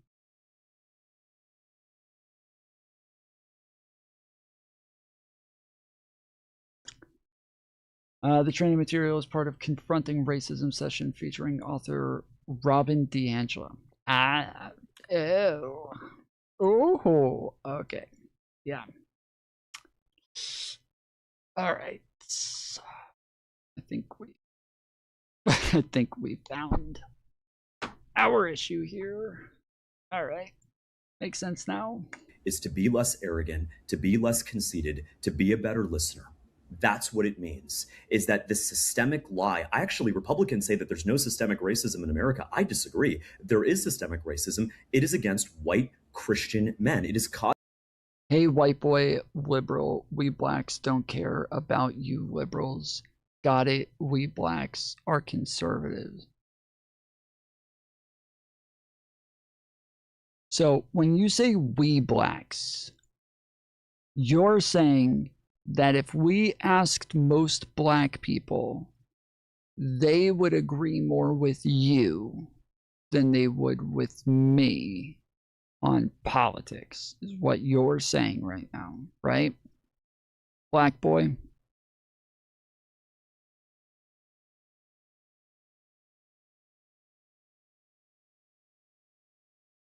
Just want to make sure we got this black boy in chat clearing this up for us real quick.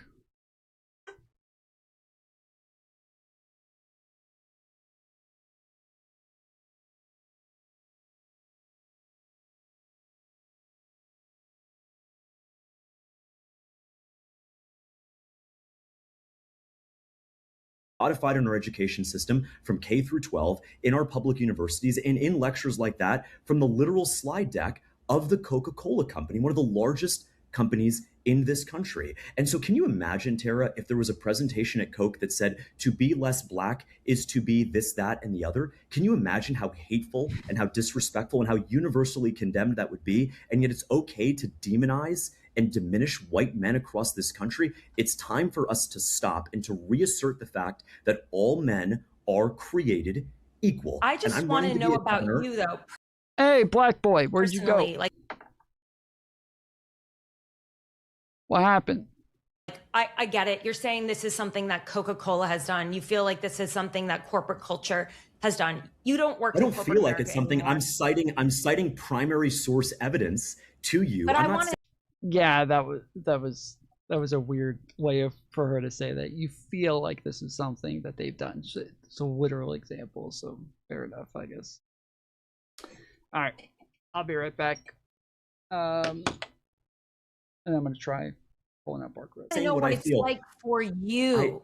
I want to know what it's like to be in your. I want to know what it's like for you to feel the indignity of being a white man. Tell me what it's like.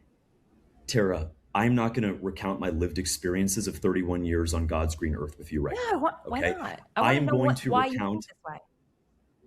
If you want to come down and hang out at 7-Eleven with me, you're welcome on the campaign trail. But what I'm citing to you is primary source evidence of anti-white discrimination for one of the largest companies in this country, one of the largest employers in this country. Why can't you honestly tell people what the way that you have felt discriminated against? Like, do you think it was harder for you to get into Georgetown? Did people mock you for being a white guy? Did you feel like there was something that made you uncomfortable in day-to-day situations? Don't just give me data. Give me real. Well, I didn't give you any quantitative data. I actually just cited primary source evidence from a presentation at Coke. I'm not going to sit here and be a victim for you, Tara. I'm not going to be a victim on demand to explain the struggles of white men in this country. I'm not going to be a victim and tell you that 7 out of 10 of the suicides in this country are white men, that 200 fentanyl overdoses. All right, well, I guess little buddy got scared. I just want to let him know, since the black boy never came back. Just want to let him know that we white liberals don't care what you think. We white boys are liberals. A day happen every single day in this country, and that disproportionately affects white men. The poison that came across our southern border was trafficked and sold into white communities predominantly. You didn't get scared, you idiot. Then why? What happened? He came in. He obviously wanted to say something, right? He was talking to me. Yes, he was talking to me, and then I replied to him, and then he ran away. So generally, if I told you a story and I said somebody confronted another person, and when that person responded, they ran away,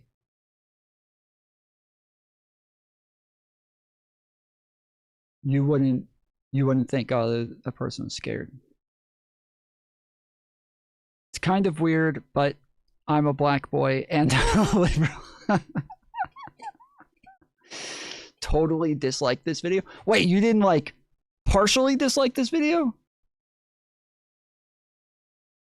I hit the partially dislike on the video, but you hit the totally dislike. But I'm not. But hold on, Tara. I'm not going to sit here. No, Tara. What's the worst thing that happened to you? What's the worst thing that's ever happened to me in my entire life is after the Haitian earthquake in January of 2010. My dad lost his business because hundreds of thousands of Haitians who were illiterate, who only knew how to do manual labor, took over the tree trimming and landscaping business in South Florida, something my father proudly did for 20 years. And we were on the brink of bankruptcy. We almost lost our home, and I was living on food stamps for 8 months. And so, yeah, it was really, really painful to have to see my dad and see my mom go through that, to lose our family business for foreign immigrants who came here and stole opportunities away from American citizens. But you know what? I'm done being a victim, and I'm done allowing this victimhood culture that has pervaded large parts of America, particularly in a DEI sense. But we're not sitting here and complaining. We're sitting here to fight back, Tara, to reassert our dignity. Just want to be clear that GK Rebs person obviously got fucking scared and ran away. in our sovereignty over our country. Did all of the white landscapers go out of business, or is this you looking down on someone to explain failure? So I don't think that the Haitian immigrants who came here with TPS after the Haitian earthquake in 2010 could become SAT tutors or math teachers. They could do one thing and one thing only, and that is manual labor. And yes, most of the tree trimmers who were white or black, but are American citizens, they lost their businesses because when you have 100,000 cheap foreigners who will work for $5 a day, who will work for a sub-market wage, guess what? People like my dad will lose their business called Tom's Tree Trimming Service. And that was unacceptable.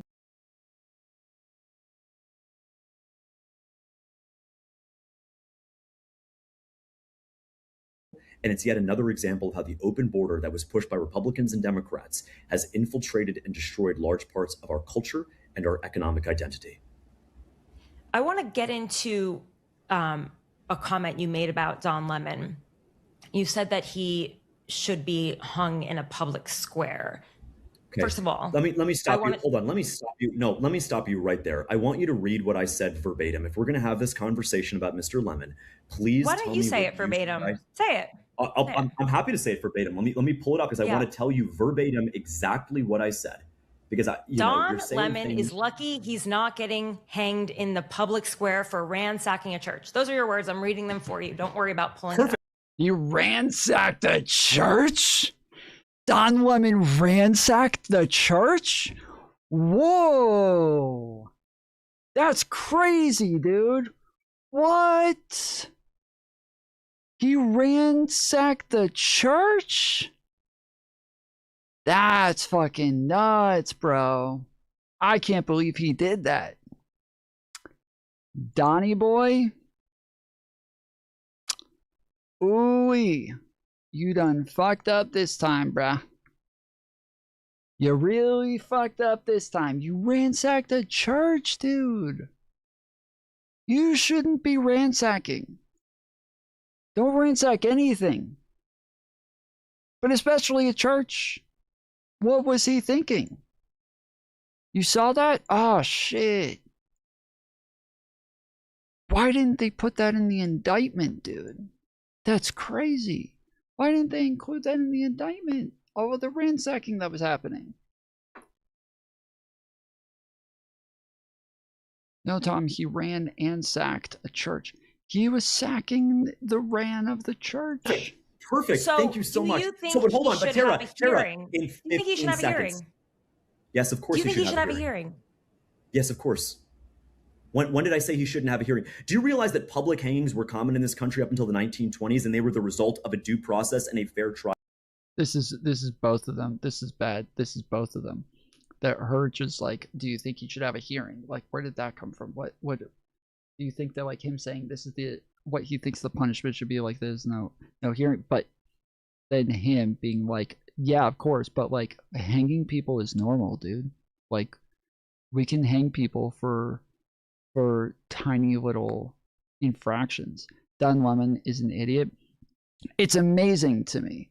It's amazing to me that you just listened to somebody say that somebody should be hanged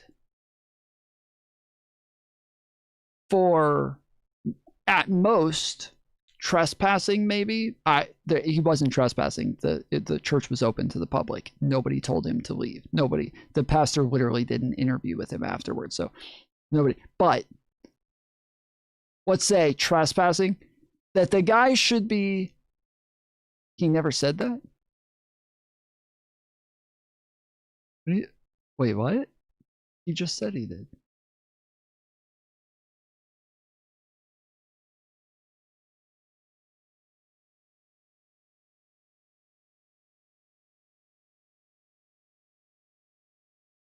He was told to leave and churches are protected. When was he told to leave? You are the first person to bring this up. Absolutely nobody has ever said that he was told to leave. When was he told to leave? When you say churches are protected, I agree, they are protected. Of course. But they are protected against people harassing folks, which he didn't do.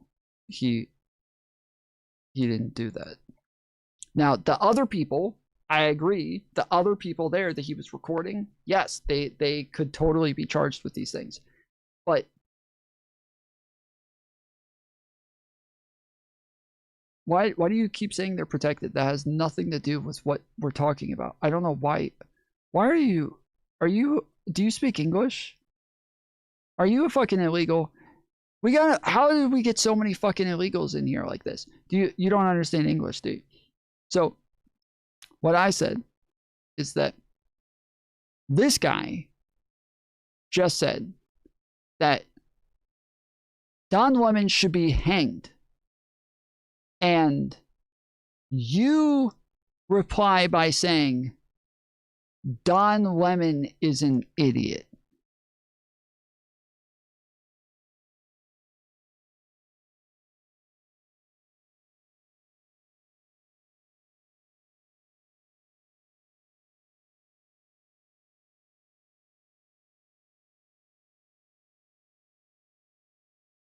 He is, always has been. Yeah, that is a motherfucking bot if I ever saw one, bro. That is a bot if I ever saw one. Sheesh. I don't even know. I think a bot would have some human programming at some point. That might be too much of a compliment to call them a bot. Holy shit. The bot thinks, hey, this person just said Don Lemon should be hanged. And you know what? Don Lemon's an idiot.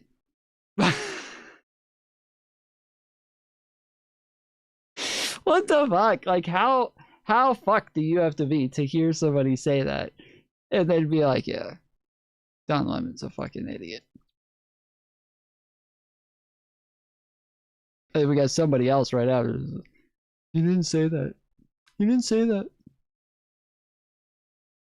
Well, he's attacking a church. Those are your words. I'm reading them for you. Don't worry about pulling it Perfect. up. Perfect. So, Thank you so much. You think So, but hold on. But Tara, do you think he should have a hearing? Yes, of course. Do you think he should have a hearing? Yes, of course.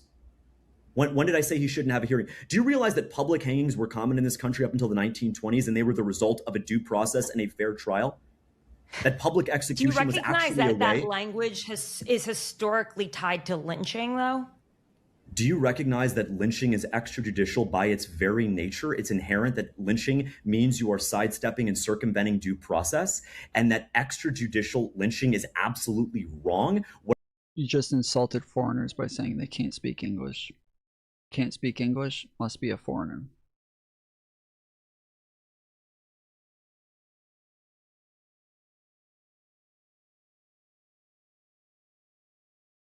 To be clear, I said illegal. I didn't even say foreigner, okay? First off. You said it, I didn't. I said illegal. That's first. Secondly, it's odd that you would rather, I assume, people born in America and who have lived here their whole lives, that I would be more likely to assume it's Americans who can't speak English rather than a foreigner who can't speak English. That to you, that would be the better assumption. Well, it's just as likely that, you know, considering the fact that we have people who are so dumb that they would vote for Trump today, that they probably also don't understand English either. So I should go ahead and just, one is just as likely as the other. How do you decide? Because you can't know which one's which. You just assumed all foreigners can't speak English. No, I didn't say foreigners. Illegals are foreigners. Well, sometimes. What I said was, if in this country you ransack a church, you should be afforded due process. And at the end of that due process, Don Lemon should be lucky that in the early days of this country, the due process would have been for someone like anyone to go into a church and do that would have likely been public execution. That is merely a historical observation. The fact. Always? I guess technically, if like if your parents were from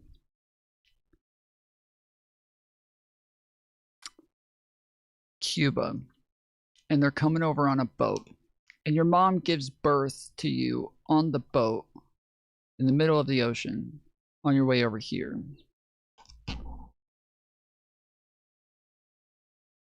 I guess because they were born in the middle of the ocean, they would be like a Pacificer, because that's where they were born. So now that they got here, now they're a foreigner. The fact that you would say that I'm inciting violence against Don Lemon, I want him to have a fair trial. I think he will be convicted of the crimes. I read the indictment. It is ironclad. He should not have stormed that church. He should not have deprived Christians of their First Amendment right to pray and to worship our God. It was unacceptable. Tara, okay, then you know what? Tell it to the judge. Tell it to the judge. If I had to go if first of all, if I had to go into a Nationality of the ship, dumbass.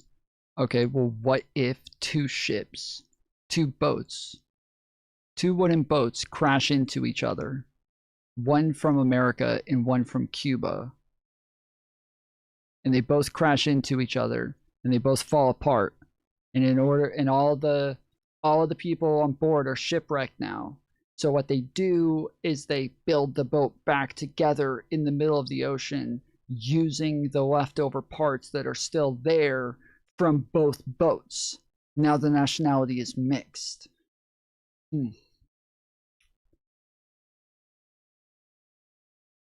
Okay, I am a dumbass. I should have thought of that. Okay, fair enough. Cave to interview the Taliban. Am I a co-conspirator to interview them? If there's a fire inside of a church and I'm in there covering it, am I a co-conspirator? Am I the arsonist because I'm in there? Tara, if the 9/11 hijackers gave you a heads up and you boarded the plane to cover the 9/11 hijacking, then yes, you and anyone else involved should be publicly executed. Oh my gosh. Why would I get into a plane that's about to detonate? Okay.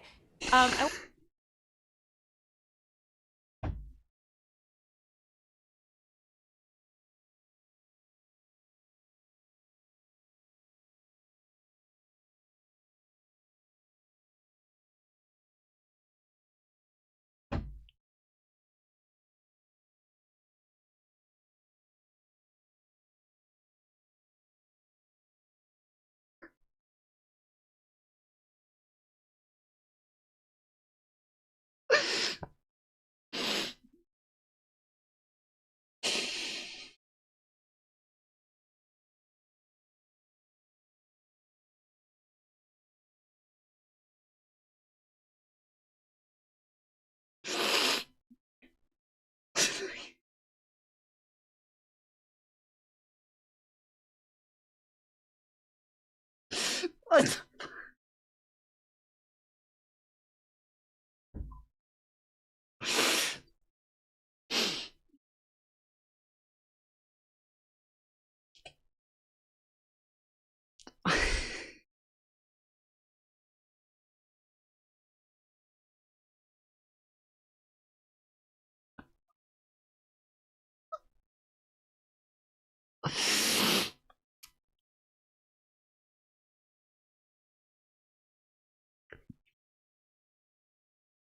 I didn't know if I was gonna be able to breathe for a minute there, dude. I was fucking wondering if I'm gonna. Is this the way I fucking die, dude? Is this how I fucking die, bro? Is this it? Like, this, you gotta be. Why, bro? This.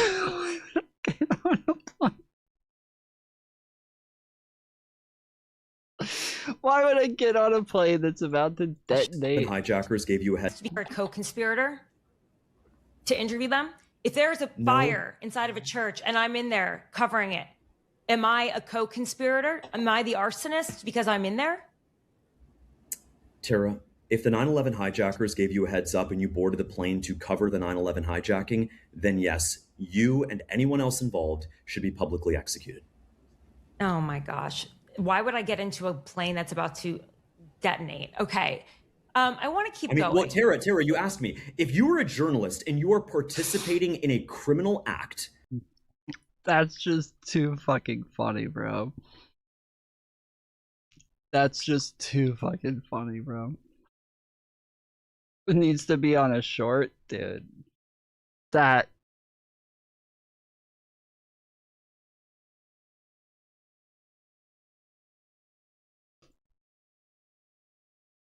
Like, I don't know what I expect. Like generally I would expect her to like answer the hypothetical and say that this is disanalogous because in one case obviously people are being harmed, people are being hurt. Like these are very different types of crimes especially when it comes to like knowing about a crime beforehand and whether or not you do something to prevent it.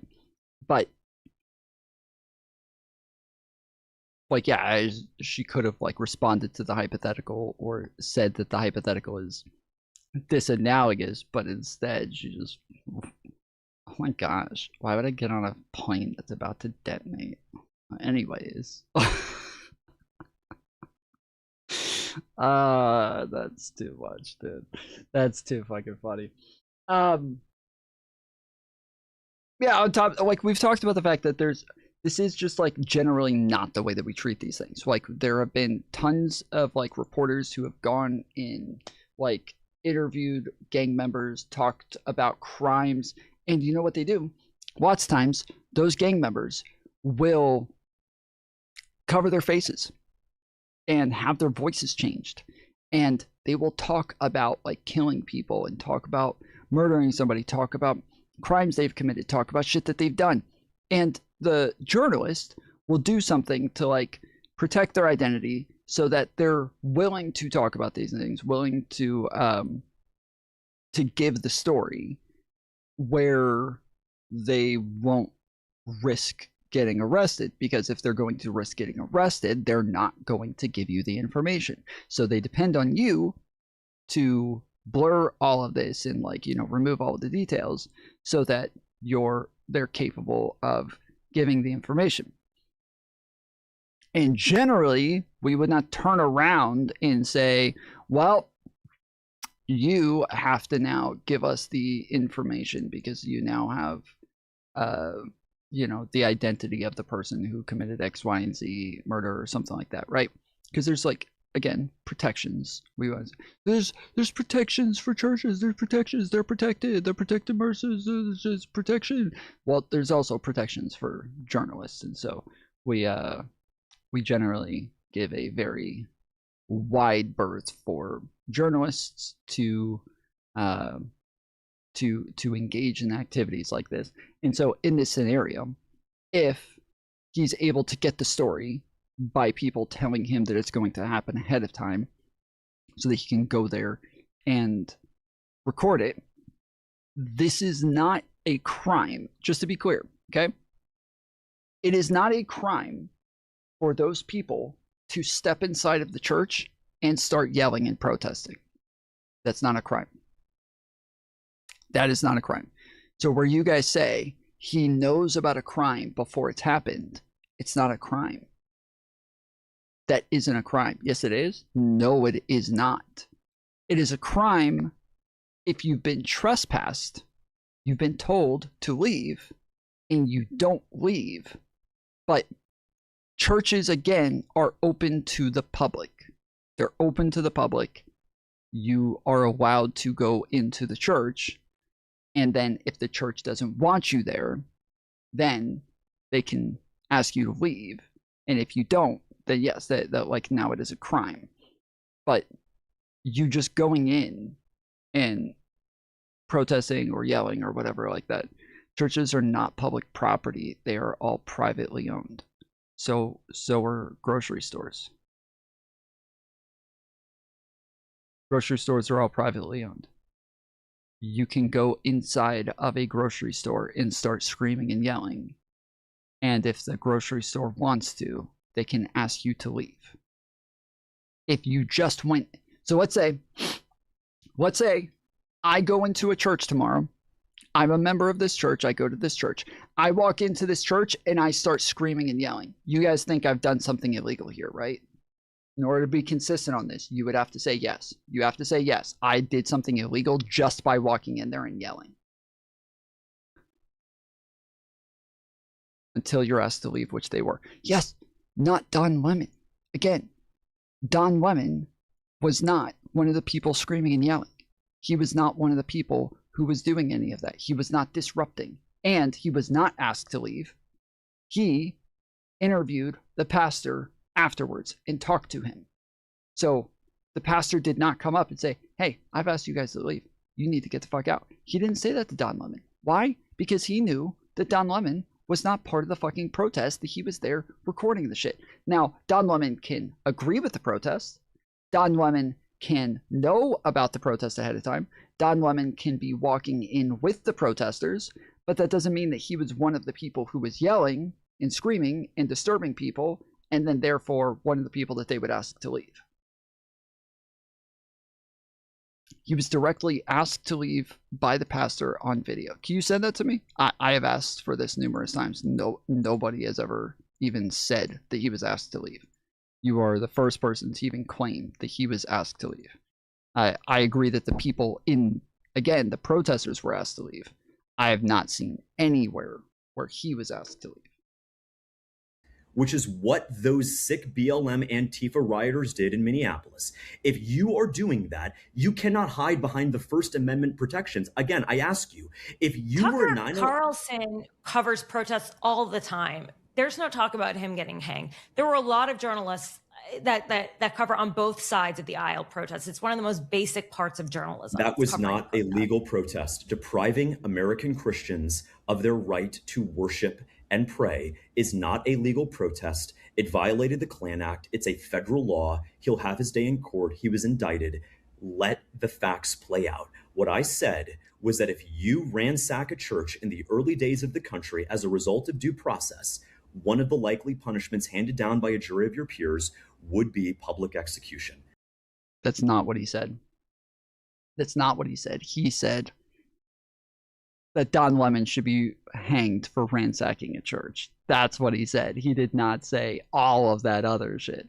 That's what I said. I did not call for the lynching of Don Lemon. And once again, the only way you can score points against me, Tara, is if you deliberately mischaracterize what I said. You purposely put out provocative tweets like that. I don't know. How do you, were you sitting there when I wrote that tweet? I was literally at Panera Bread. Or you picked two. You're on I was eating, You're on Tinder looking for supporters. It's weird.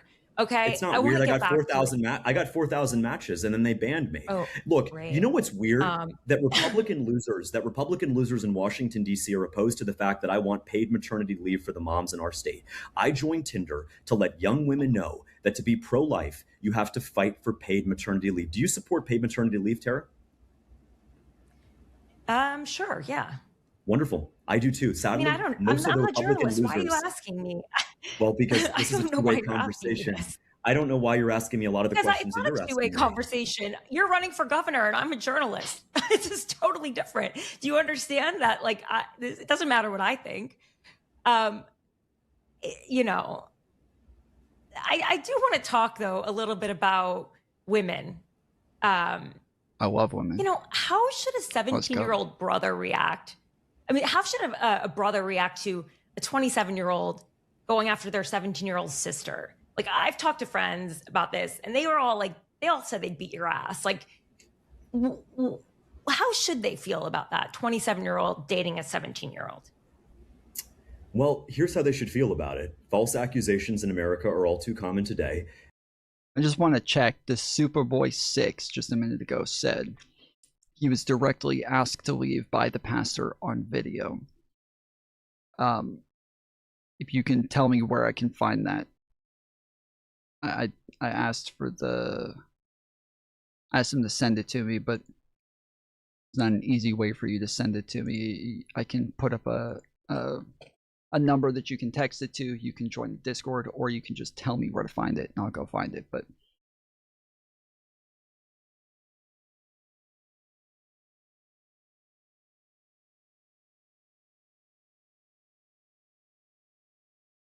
wanted to check and see if he might be looking for it. So I wanted to see if he's looking for it, or if that's that. This individual took those accusations to court, and after 7 hours of testimony, a judge rejected her petition. Is this all you got, Tara, is all you got is to make up lies, to take things that have already. Okay. Like, I've talked to friends about this, and they were all like, they all said they'd beat your ass. Like, how should a 17-year-old brother react? I mean, how should I'm a journalist. Why are you asking me? Well, because this is a great conversation. I don't know why you're asking me a lot of questions. It's a great conversation. You're running for governor. I'm a journalist. It's just totally different. You understand that? Like, it doesn't matter what I think. I'm so confused about the 17-year-old thing. I don't know who they're talking about. You know, I do want to talk, though, a little bit about women. You know, how should a 17-year-old brother react? I mean, how should a brother react to a 27-year-old going after their 17-year-old sister? Like, I've talked to friends about this, and they were all like, they all said they'd beat your ass. Like, Don Lemon hides behind journalist, and instead he is a terrorist. Do you would say the same thing about like somebody who went inside of the Capitol and claimed that they were there for journalistic reasons as well, right? Like because the Capitol was closed at the time, right? So like obviously the church was open to the public at the time that he walked in there, but people who walked inside the Capitol and claimed that they were doing that for journalism, that it was closed to the public at the time. So that would be very different. Like if Don Lemon and those protesters walked inside the church when it was closed at the time, holy shit, like no question about that. Like no question about it, fucking trespassing across the board. It should be arrested immediately. Like that's obviously a much worse thing to do. But the people who went inside the Capitol, if you can agree, Don said later on he wanted to scare the white Christian, and it is good he scared them. I don't know if he said if he said it. I honestly don't know that I'd be surprised if he said that. There are video on the internet. It showed on Lemons being asked to leave. First he said, "I'm a journalist and I'm asking." Then at the end of the conversation, he told him, "YouTube, please leave." And did they leave? But the point of Hawaii priest spying on community under the name.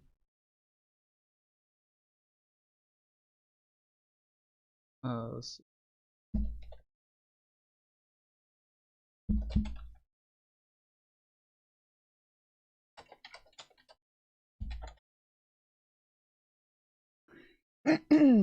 Okay. This it? And according to a court indictment, journalist Don Lemon and others are now facing federal charges in connection with the reporting on scene of anti-ICE protesters disrupting a church service in St. Paul, Minnesota on January 18th. Now, Lemon and independent journalist Georgia Ford, who was also arrested, have been released from custody, as I pointed out. But Lemon says he is not guilty, and he and his attorney plan to fight this case. For more what's next with journalists and the precedent this sets for other journalists, I want to bring in ABC News legal analyst Brian Buckmeyer and Aaron Haynes, the president of the National Association of Black Journalists and editor-at-large for the 19th. Aaron, thank you so much for being with us this morning. Brian, I want to start with you. You and I have talked about this at length, but what stands out to you from this indictment? And does the government have a strong case here? So we're going to step back and look at this case in its totality, also what the allegations are. Don Lemon, along with the independent reporter that you mentioned, are charged with what's called the violation of the FACE Act, which in essence says that you cannot disrupt a person's ability to exercise the First Amendment right as it applies to religion by, what I think they're going to probably argue here, and what they did, is by obstructing their ability to go in or out of that church facility. What we're seeing, though, is him interviewing individuals, even the indictment itself, saying that he was present when this kind of situation was planned out. It doesn't say that he participated in planning out what was going to happen, that he interviewed the leader of this church, that he was so close that the church leader bumped into him, and that he asked people questions outside. The other charge being that he conspired to violate someone else's constitutional rights in the context of religion. I don't see it here. I don't see the argument, especially people are participating and doing an interview with him. He's not blocking people's ability to go in and out. He's not really part of this organization. So I think the government has a pretty weak case, and the judge highlighted that by releasing both of them, even though the government is asking for a $100,000 bond. Yeah, we certainly see the video of him interviewing the pastor of that church. Aaron, I turn to you because Don Lemon wasn't the only journalist who was arrested and charged. Minneapolis-based independent journalist Georgia Ford also. It says, yes, according to reports and video footage from January 2026, a Minnesota pastor asked journalist Don Lemon to leave the church building during an anti-ICE protest. Lemon was covering the disruption of a Sunday service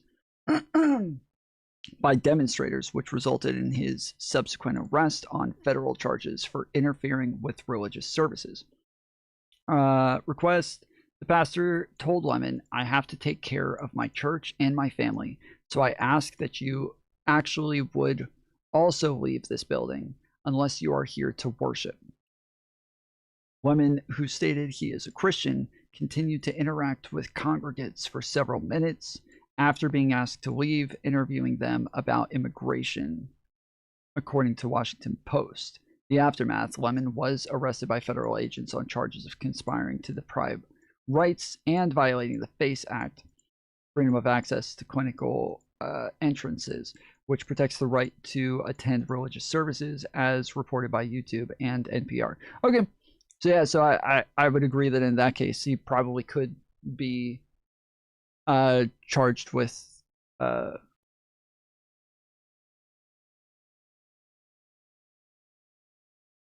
my brain just fucking went blank. With being on property he's not supposed to be on. What is, I just said it a little bit ago, but Bart's trespass. Thank you. Yes, he could have been charged with trespassing, but the federal government doesn't deal with trespassing charges, so it still would not be a federal thing. The FACE Act does not apply for trespassing, so it's yeah,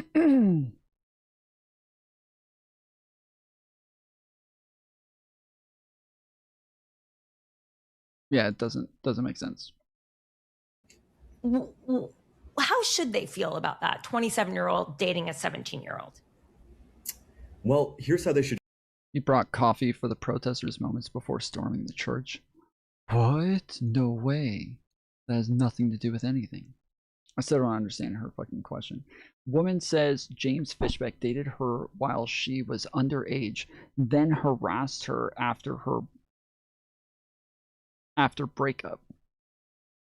Accusations came in a since rejected protection order request.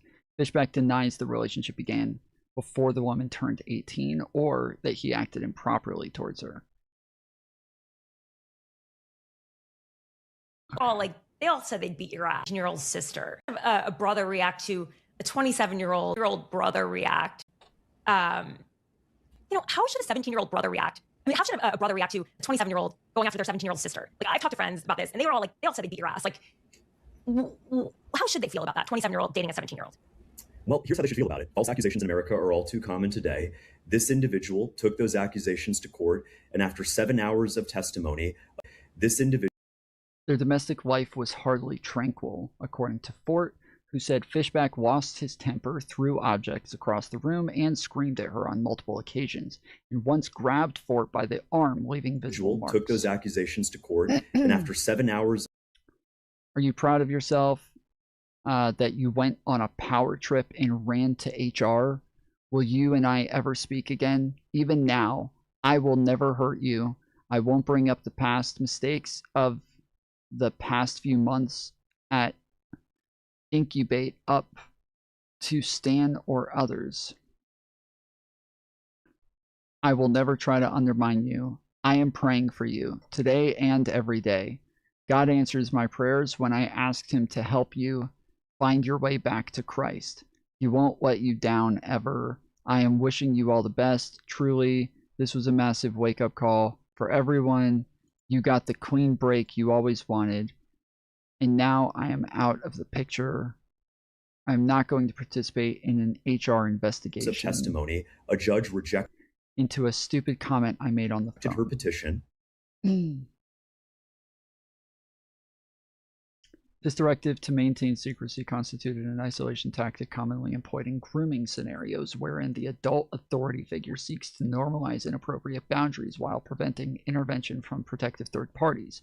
In spring of 2022, while petitioner remained a minor, respondent initiated a romantic relationship with petitioner.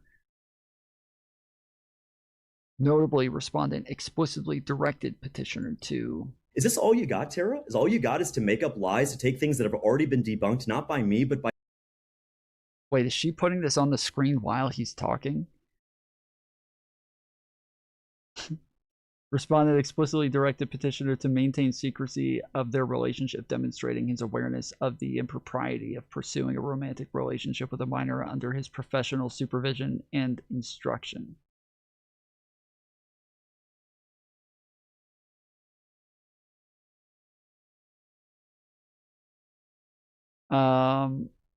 This looks like this is just like a claim.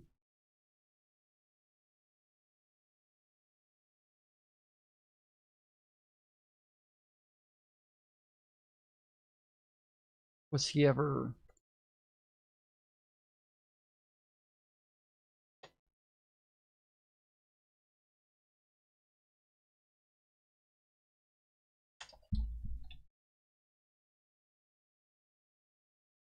In December of 2025 and early 2026, allegations surfaced regarding James Fishbeck, a 2026 Republican candidate for governor of Florida and founder of the debate program Incubate Debate. A petition... Oh, okay, so that's what he... Earlier when he was saying incubate. A petitioner for injunction for protection against stalking filed in January of 2025 by Keena Fort alleged that Fishbeck initiated a romantic relationship with her in 2021-2022 when she was 16 or 17 and he was 26 or 27. This was filed a year ago. Allegations include Fishbeck began a romantic relationship while Fort was a minor in the nonprofit Incubate Debate. Following concerns about allegations of the relationship, the school district ended its partnership with Incubate Debate. A judge denied Fort's petition for protection in June 2025, stating the evidence did not meet the legal standard for stalking in Florida. Fishbeck denied the allegations, calling them false. Court records indicate the two lived together and were engaged after Fort turned 18. Before a difficult breakup, these allegations became a point of focus by political opponents during Fishbeck's campaign.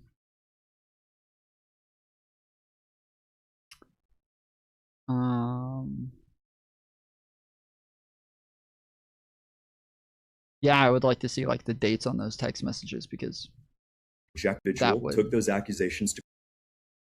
That would make a really big difference.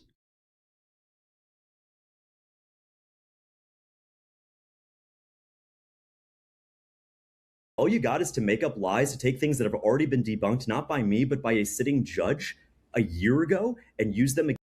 The judge didn't seem to deny the claims.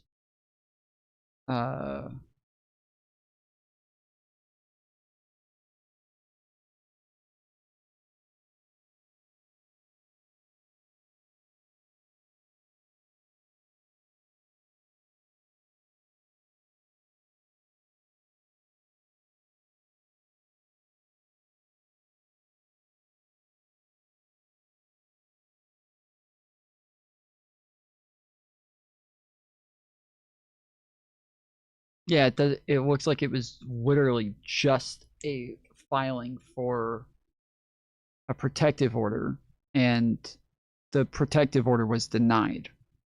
The judge did not make a decision as to whether or not he was speaking to a minor in this way. The judge did not make a decision as to whether or not he had any sort of sexual engagement with this minor. He didn't make a decision on any of those things because they weren't relevant to the case whatsoever. It was only as to whether or not what he did met the criteria of stalking after the fact while she's an adult. So this is totally separate. These are completely separate. Now, it is weird that she would file for a protective order but didn't file like any other charges, and this is an injunction which normally would come with another case, not just by itself.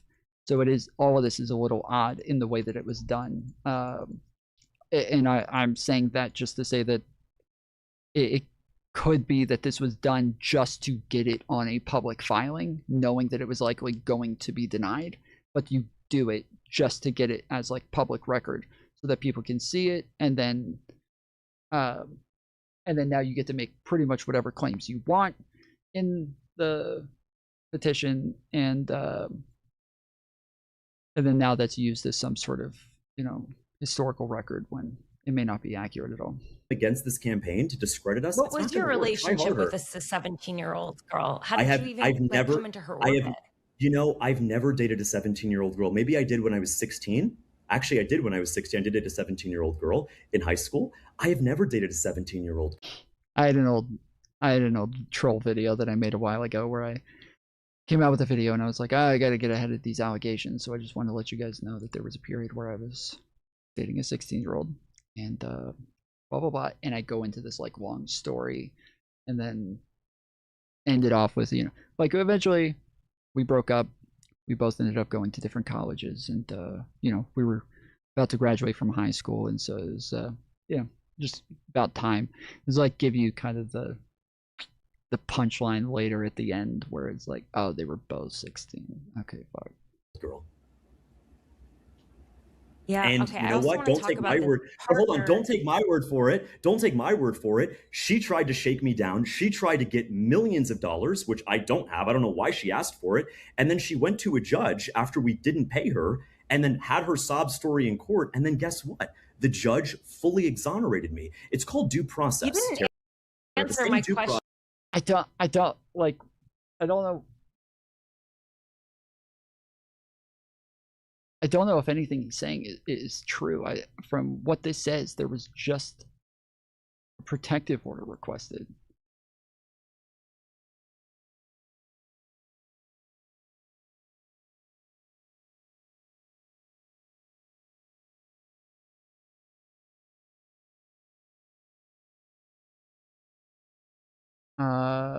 Court grants in part and denies in part Greenlight's motion to compel Fishback to produce certain text messages.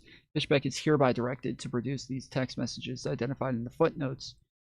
The court is respectfully directed to terminate the pending motion at docket 57, and as further set forth herein, so ordered.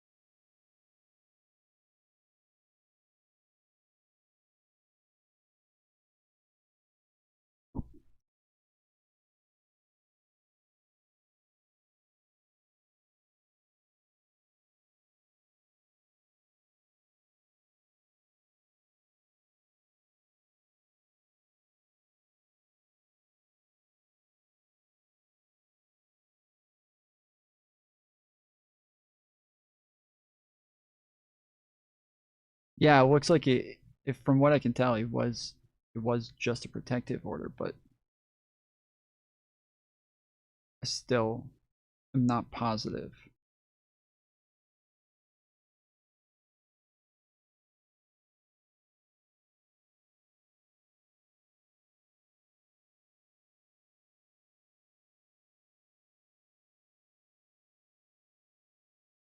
Multiple reports detail claims that Fishback engaged in inappropriate romantic behavior with a teenager girl involved in his nonprofit Incubate Debate, which he founded in 2019 to run a debate program for middle school and high school students. According to court documents from a 2025 protective injunction petition filed by Keena Fort, she joined the organization at age 16 in 2021. Ford alleged that Fishback, then 26, initiated a romantic relationship with her in the spring of 2022 when she was 17, instructing her to keep it secret. The relationship reportedly became public after she turned 18, leading to cohabitation and brief engagement before a breakup marked by accusations of harassment, including temper outbursts and cyberbullying. Florida School District. Fishback is consistently denied these, stating that the relationship with Fort began only after she was 18 and calling the claims completely false. You know that the court denied the protective order after the hearing, finding sufficient evidence for harassment, though it did not rule on the relationship. No criminal charges have been filed. So yeah, so this was just a protective order. That's all it was. That's all it was. It was only a protective order. And for him to keep saying, I was vindicated on this, and the judge ruled on this, the judge did not rule on this. That did not happen. That never fucking happened. He is just lying. He's just fucking lying.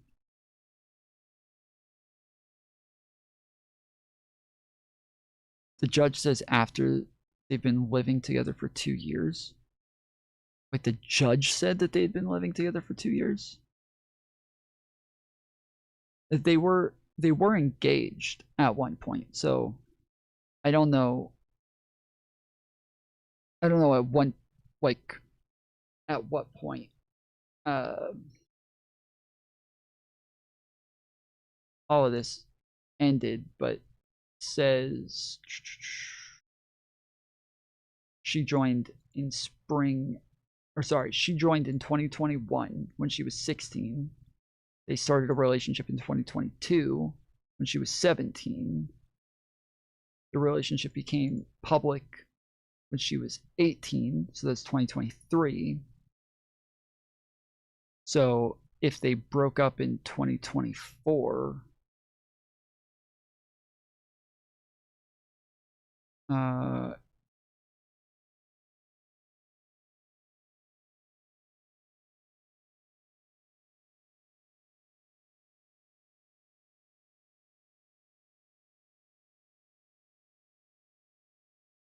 that would still be about 2 years of her being 18 to 19.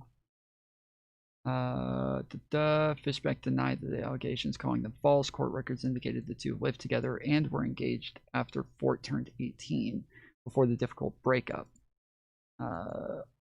These allegations became a point of focus by political opponents. Yeah, this doesn't say that they lived together for 2 years, but it does say that they did live together, that they got engaged after she was 18. But yeah, I don't know. It does seem a little quick if you did just get with this person in less than a year. They turn 18, and in less than a year you're already engaged to them. That's fast as fuck. That's fast as fuck. And even if it's not, even if she was 18 at the time, it's still a little odd to do. Like, to move that fast with somebody that is that much younger than you and is 18 at the same time.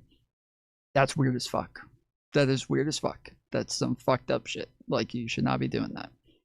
Bro should not be allowed to be running a debate incubator program at high schools and middle schools if he's getting engaged to 18-year-olds.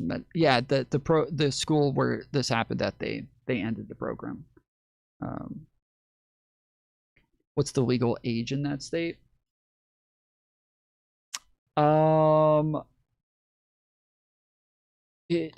There's only one state that allows somebody of his age to date a 16-year-old. There's only one state, and that's Maine.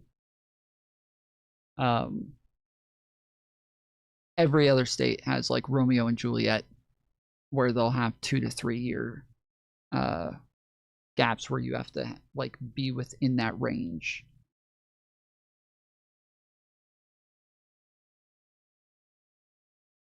If they have an age of consent that's 15 or 16, yes, they would have to be in that range. I think there's only one state that does not have that. Actually, Maine might even have that as well. I think Maine's is different though, where you would have to be 21 to be with a 15-year-old or something like that. It's odd. Anyways, the point is, there's no way. Oh, this is in Florida. Oh yeah, no, Florida does not have Romeo and Juliet laws. Yeah, this is in Florida. They don't have Romeo and Juliet laws. Like, even if you're 19, you're not supposed to date a 18-year-old. So, yeah. They have, I believe, strict liability. To know about how you became acquainted with a 17-year-old. I never dated a 17-year-old. I don't know I said what your question is. You're saying that you didn't date her. How did you become acquainted with this girl? How does she know you? How did you spend time together? So I run a statewide high school debate league that has thousands of students in it. So I'm not acquainted with any 17-year-olds. There are students that are part of our programs. I know them and I'm connected with them because they're a part of the work that we do with Incubate Debate. So I want to keep going with this theme, though. You presented that you had a partner who later turned out not to exist, not to be real. What did that give you emotionally? Like, Were you afraid that being alone would be a political liability? What on earth are you talking about?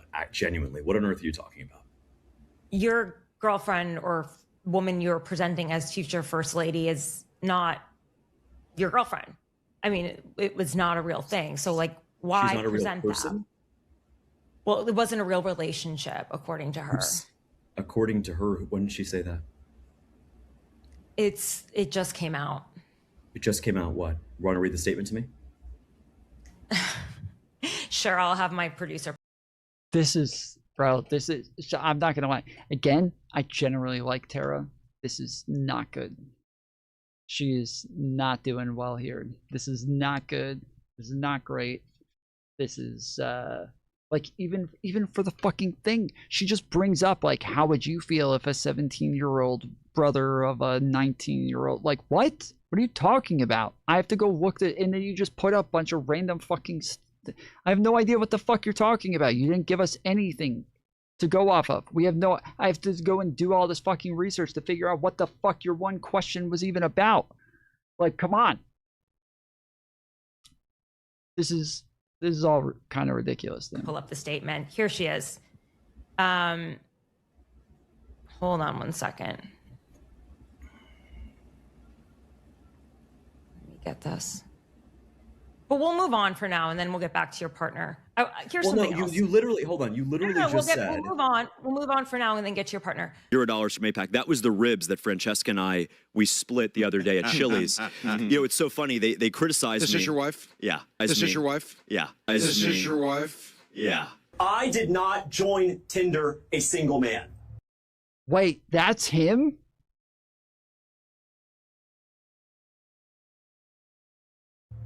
$24.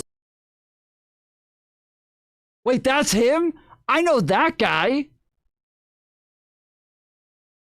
I know that guy.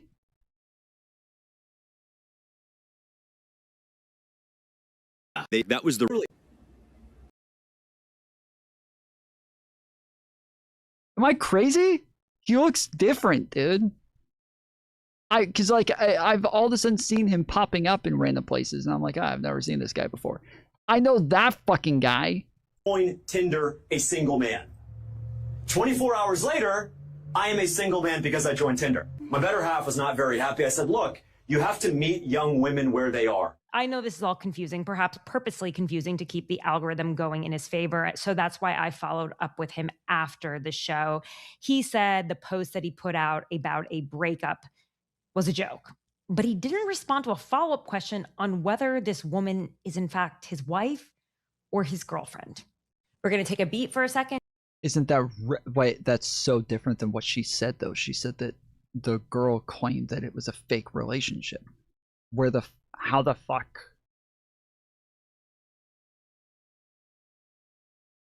What the fuck is happening?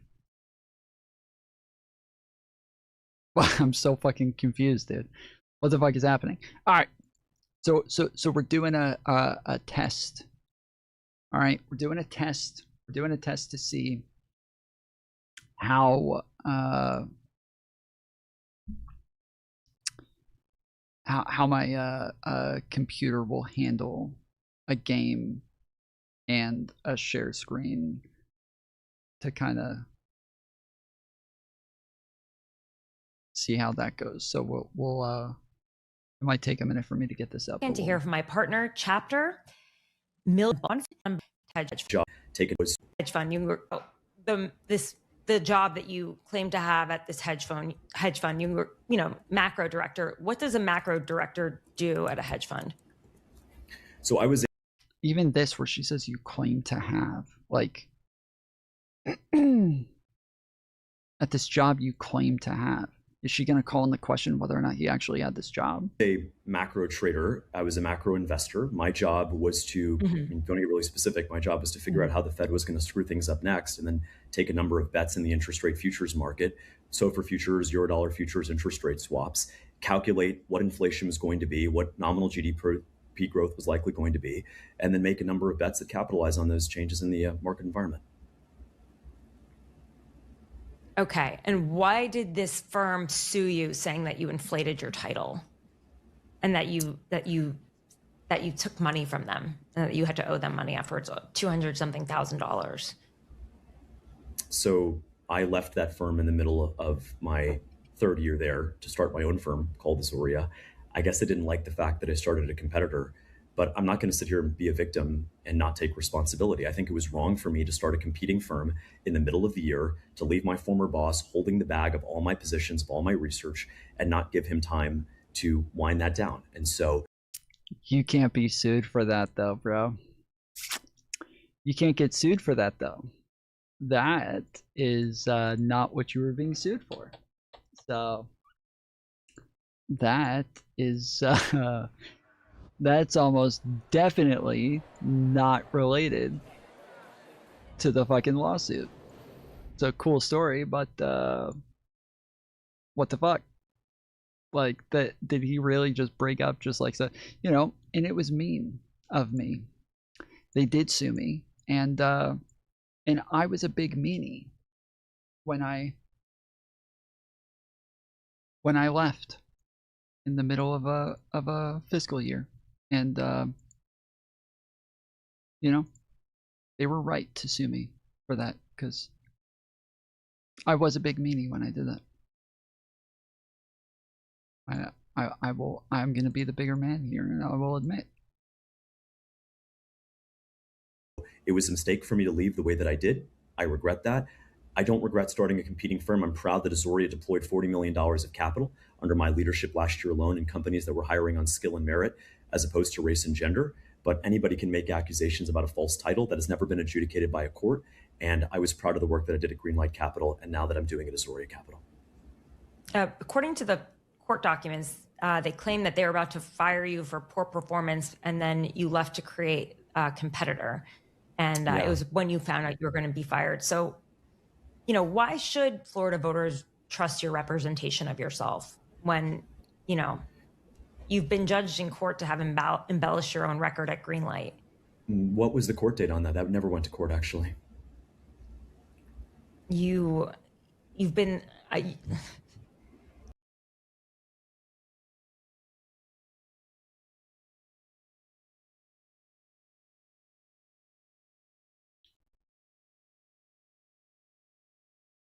Holy shit, she's fucking this up so hard.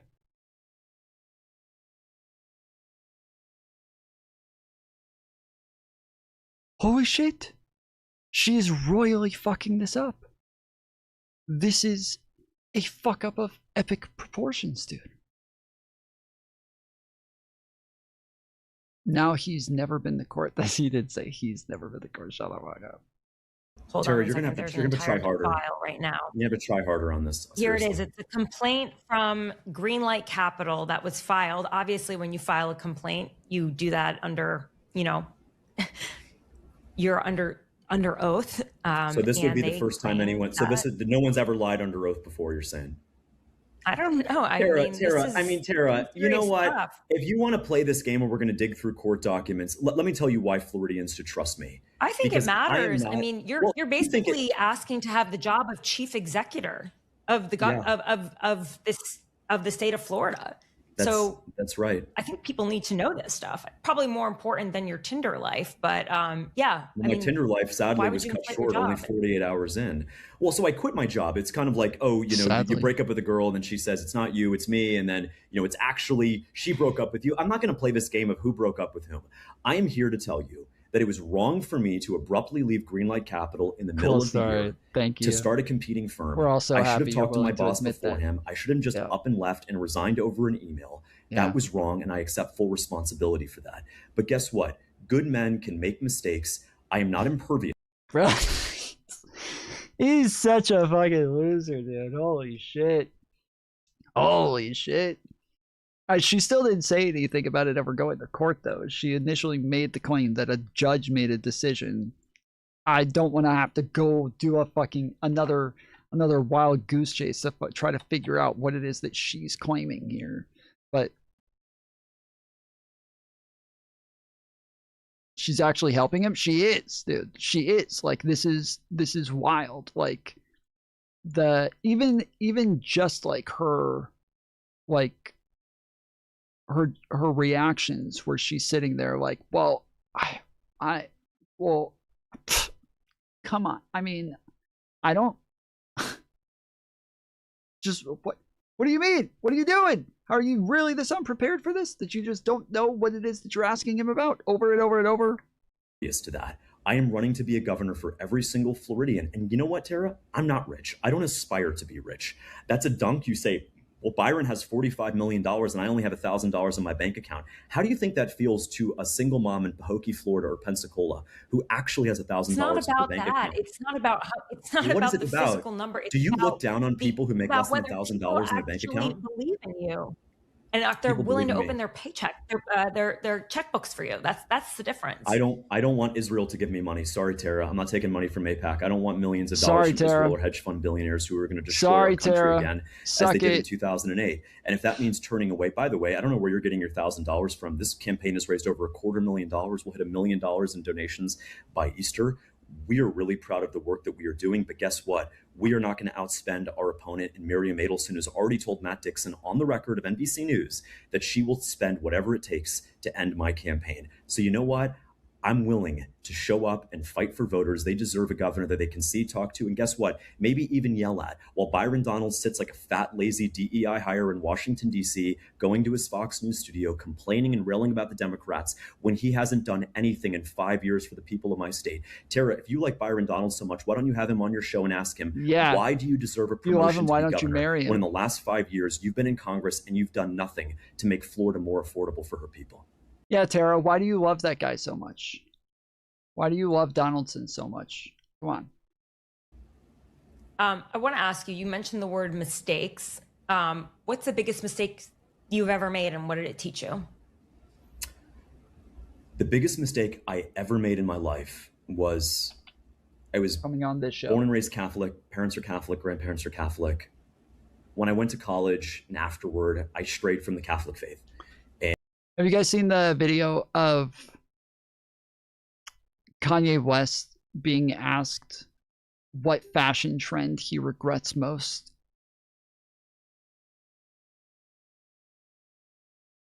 Have you guys seen this fucking Tom beat me to it?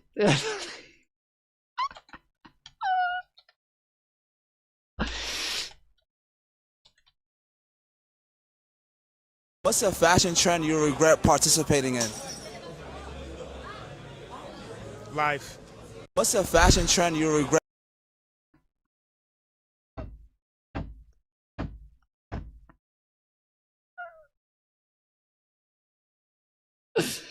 Oh, it's so fucking funny, dude. Like, if I saw the first time I saw this, I saw like a minute or two leading up to it, and the person who's asking questions, he's very awkward. He's taking a lot of time. He's Kanye kind of seems like he's just like kind of putting up with him, just kind of dealing with him, and not really into the whole interview, not really feeling it. And then he asked that question, and Kanye pauses for a minute and like looks like he's thinking about his answer, and you think, I wonder if he's capable of like admitting that he engaged in a fashion trend that wasn't a good idea. Like, I don't know if he's capable of doing this. I think he might be too much of a narcissist to actually say, yeah, you know, when I did that one thing that I looked crazy with that, you know, or I looked stupid when I did X, Y, and Z. Like, I don't think he's capable of doing that. And then he answers and says, life. Okay. Should have seen that coming. Should have known that was coming. And you know, my life verse is Luke 6:46. Why do you call me Lord, Lord, and not do as I say? And I've always believed in God. I've always believed in Jesus Christ. I went to church, but okay. Moving on.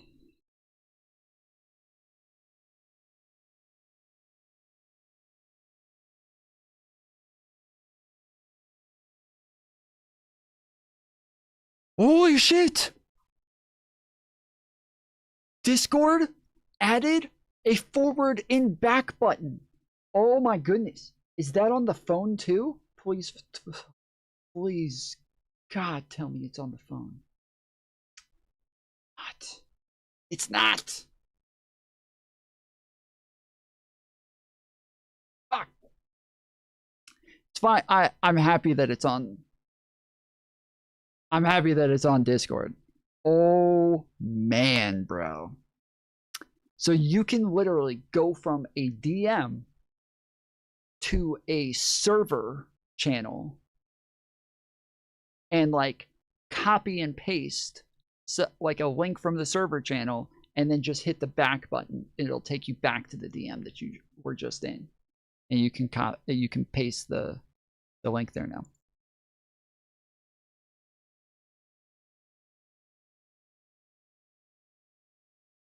I am so glad they added this. Now, it'll be... I really hope they get it on the phone soon. That's kind of necessary, but yeah, I really hope they get this on the phone soon, because I get really annoyed trying to like navigate back and forth from DMs to channels over and over and over, or from one DM to another DM, and then all over. It's so annoying. My actions, I didn't always follow the 10 Commandments, the precepts of the Lord. And so my biggest mistake was straying from the Catholic Church. Oh wait, I don't know why I'm still playing this. Okay.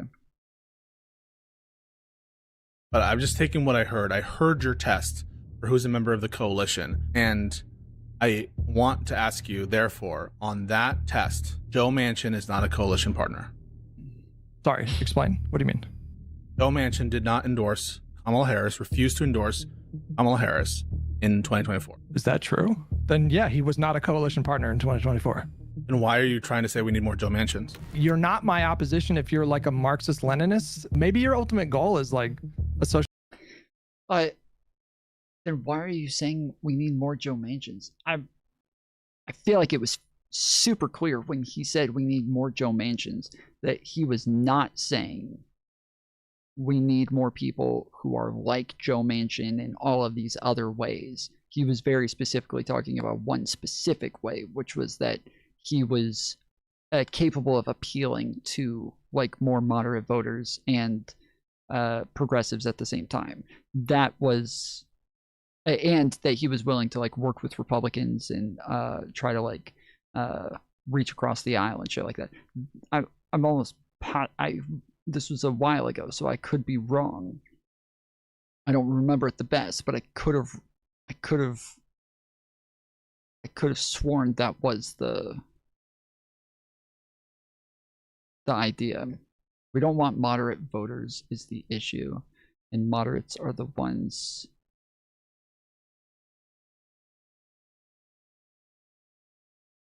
something us. We do want moderate voters. What are you talking about? The majority of Americans don't consider themselves Republican or Democrat. They consider themselves independents. And of the people who consider themselves independents, the majority of them consider themselves to be too moderate for both parties. I like this overlay, Tom. Do you? I hate it. It's a work in progress, but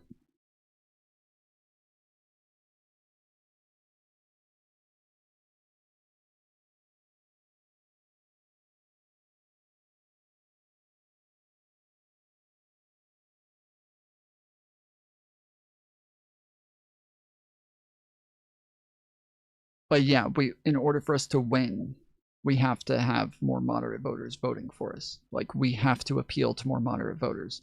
And again, we went over the fact that like a lot of that was one of the not the reason, but like that was one reason that a lot of people didn't like Kamala Harris, is they felt like she was a little too extreme on some issues. And so the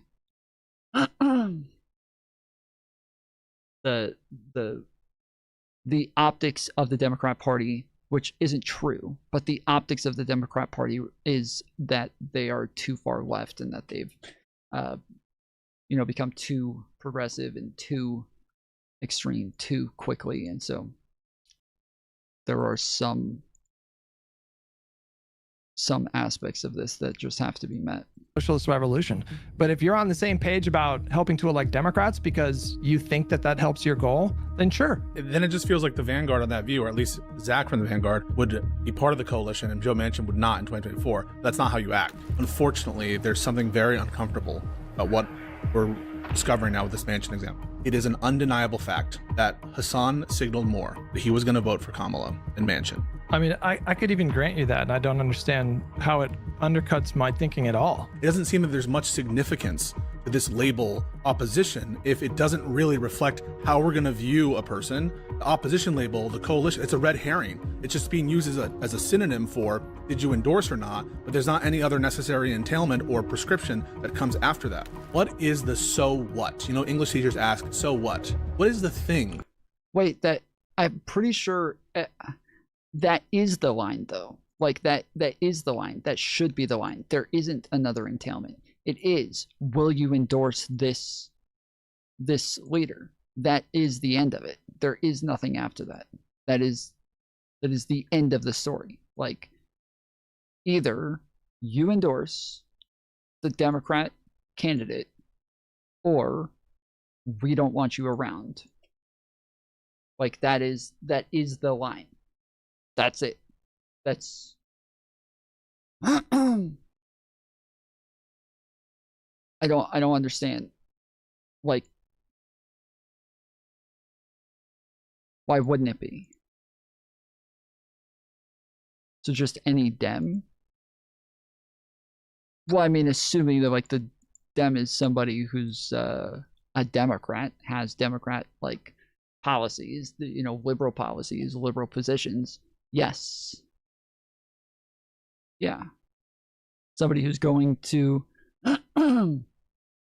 caucus with Democrats, like somebody who's going to work with Democrats, somebody who's going to get Democrat policies, Democrat politicians, work with Democrat politicians, like Democrat laws. Like, yes, of course, that is what it should be, and that is something that Republicans are like, just that's what they've been doing with MAGA for a little bit, is that they've made it like a pretty hard line on either you support Trump or fuck you, like you're fucking done, and that has been just across the board. But all of a sudden we have a bunch of like progressives across the board who keep saying they're on our side, who keep saying they're one of us, who keep saying that like we should all be working together.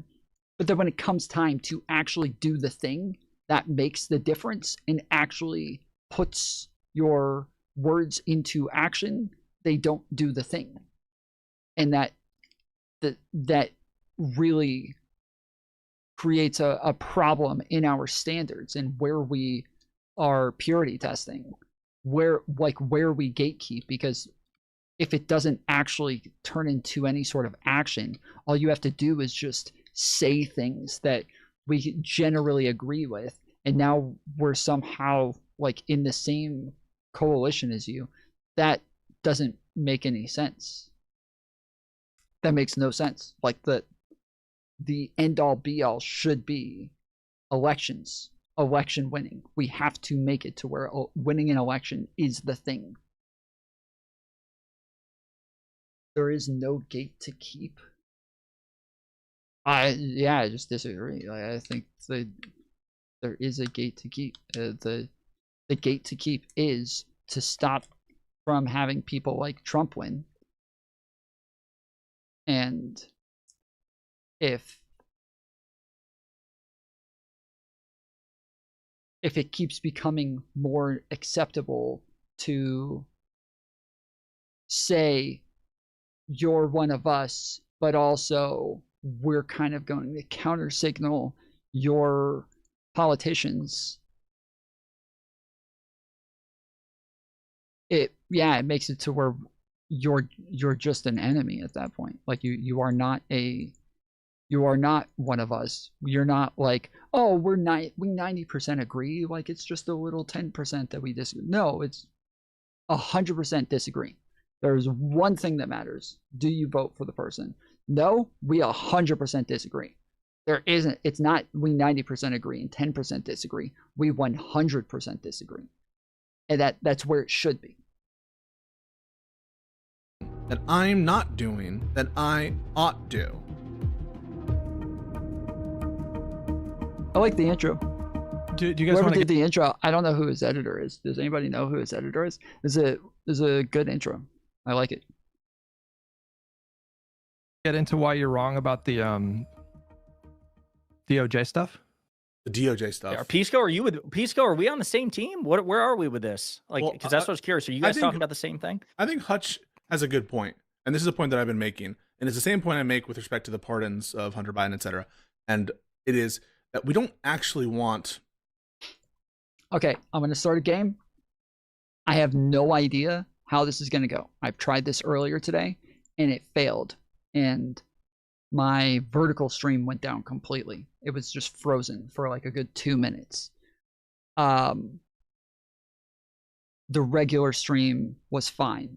So let me know in chat how this goes.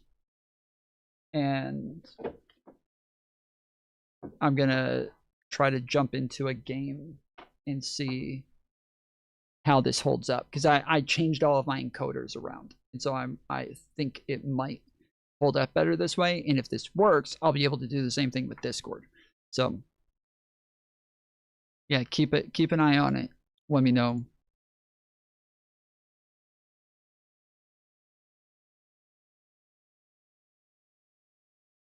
The president to interfere. 2 PC setup? No. Nah, bro. I have to get this working. When I move to New Zealand, I won't be able to do a 2 PC setup. I won't be able to. So I'm trying to get this set up now so that once I get there, I know like how it works. I know what I'm doing. Most of the people in Shorts chat, they're not going to watch 2 liberals debate, and they don't know who Hutch or Pisco are. So Shorts chat's going to disappear pretty quick one way or the other. But as long as I got some people over there who are capable of telling me how the thing's going. Turn your graphics down to potato. Again, we're testing. Okay, we'll get there. If I have to, we will. But yes, we're just testing right now. I want to see where the limits are, where I can draw the lines, so that I can figure out things a little bit better for Discord as well. In the line items of the Department of Justice, and we want to reestablish that as a norm. There are some norms that, even though they were violated, I agree. Some norms, we have to have reciprocity. And Josiah has made that point. I respect that point. Some norms are more important. And to the extent that Hutch's point is, we don't actually want a president either doing it, that is to say, interfering in the line items. Yes, establishing some policies at the policy level, but at the line item, in terms of directing the prosecutions, we don't want that. And I agree with that. And if that's Hutch's point, I totally agree. And I don't even think the person running should run on that. I think the disagreement is to what extent should the president signal any kind of specificity towards investigations.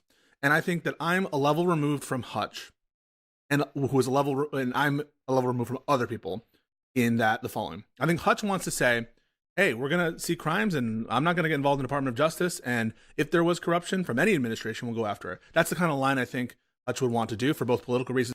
Pisco's audio is so much better. Holy shit. It sounds so much better. What the fuck? He really improved his audio, dude. And institutional reasons. I think I would say something like this. I would also have the throat clear of like, listen, the president should not, we have to reestablish that the president does not direct the Department of Justice individually. But there has been criminality in this administration. And if I have a Department of Justice, I will make sure that whichever AG that I assign will look into corruption of the previous administration. I would be okay with them saying that. We don't have to have blinders on to that existence. That's things that goes too far. And then the last level are people who are like, we will run on lock him up. We will run on go after specific persons. And so I think that's like sorry, I was talking a lot, but that was like the gradient of different views on it. And you tell me, Hutch, what you think. No, I think you said it perfectly. I don't think that was too long-winded. That was like a very succinct way of putting it. So yeah, Josiah, jump in with your thoughts, because we were disagreeing. Okay, I need to listen to that again. Any kind of specificity, one person running don't want that. At the policy is to say, interfering in the line items. Yes, establishing some policies at the policy level, but at the line item, in terms of directing the prosecutions, we don't want that. And I agree with that. And if that's Hutch's point, I totally agree. And I don't even think the person running should run on that. I think the disagreement is to what extent should the president signal any kind of specificity towards investigations. And I think that I'm a level removed from Hutch, and I'm a level removed from other people in that the following. I mean, Hutch wants to say, hey, we're going to see crimes, and I'm not going to get involved in the Department of Justice, and if there was corruption from any administration, we'll go after it. That's the kind of line I think Hutch would want to do for both political reasons and institutional reasons. I think I would say something like this. I would also have the throat clear of, listen, the president should not, we have to reestablish the president does not direct the Department of Justice individually. But there's been criminality in this administration, and if I have a Department of Justice, I will make sure that whichever AG that I assign will look into corruption of the previous administration. I would be okay with them saying that. We don't have to have blinders on to that existence. I think that goes too far. And then the last level are people who are like, we will run on lock him up. We will run on go after specific persons. And so I think that's like sorry, I was talking a lot, but that was like the gradient of different views on it. And you tell me how do you think? Okay, so you guys tell me if I'm wrong. It sounds like what's being said is that Pisco is drawing a line saying that he wants the Trump administration to be investigated for corruption and that he just needs somebody to say, we're willing to look into this. Whereas Hutch is saying, I'm not drawing any lines like that.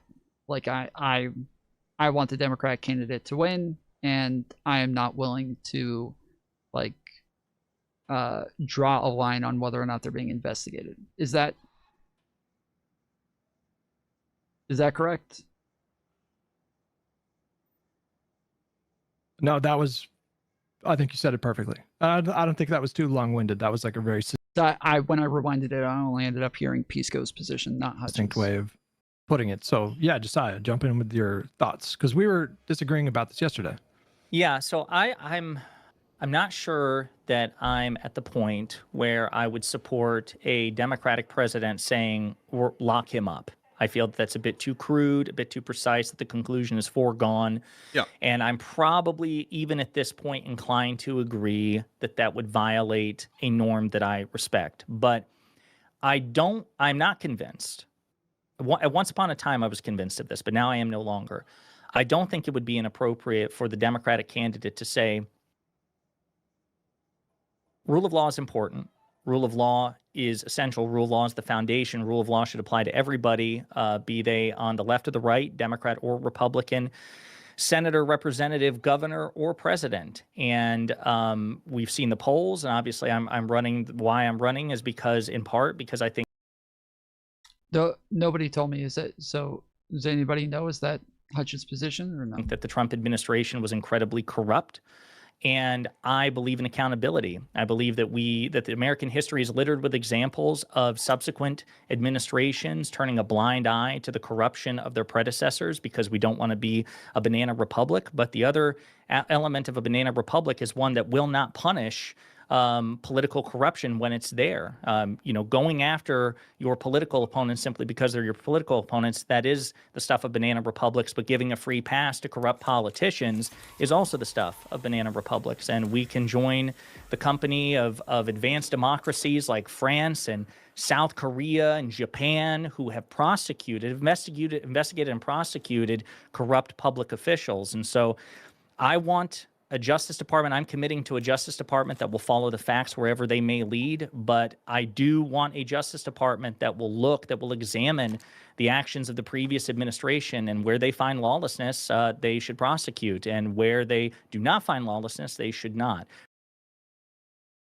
Yeah, Pisco wants Newsom or whoever to be more clear that they will appoint an AG that will go after the Trump admin. Hutch wants them to be more neutral and just say, I will go after corruption. I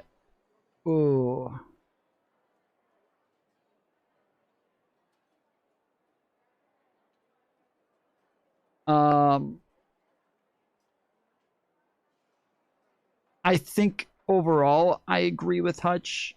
I think that it's probably better to just say, yes, if facts lead us to where opening an investigation into the Trump administration is necessary, then we will obviously do that.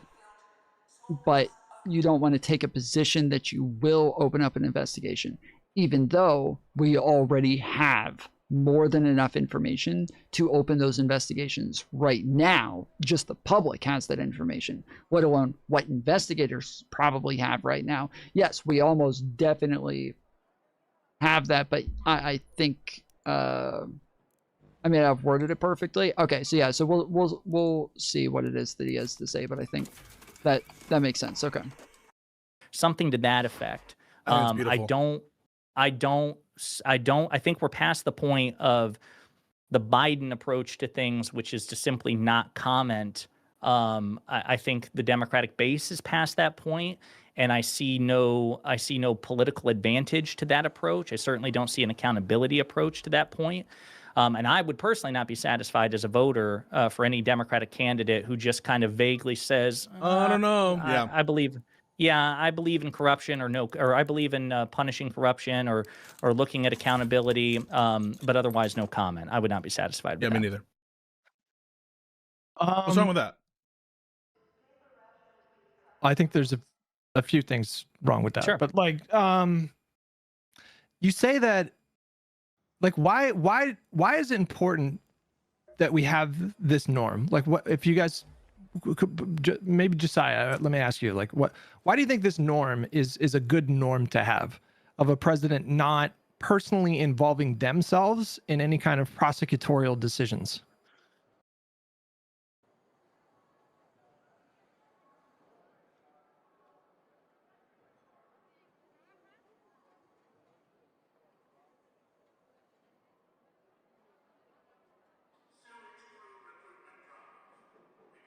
You can know Trump is guilty all you want means nothing. Won't win elections either. It's already winning elections. Where have you been? What rock have you been living under? ever since Trump won, he has been driving everybody to the polls to where they can't vote for Democrats fast enough. I don't know where the fuck you've been this entire time, but it's been happening. It's not because even investigatory. I can't think of the word. I think it's the potential abuse. So the truth is, and I don't know where Pisco falls in this, I actually don't think that in all instances it's inherently corrupt or inherently inappropriate, especially because law enforcement power derives from the president. The attorney general is acting as an agent of the president.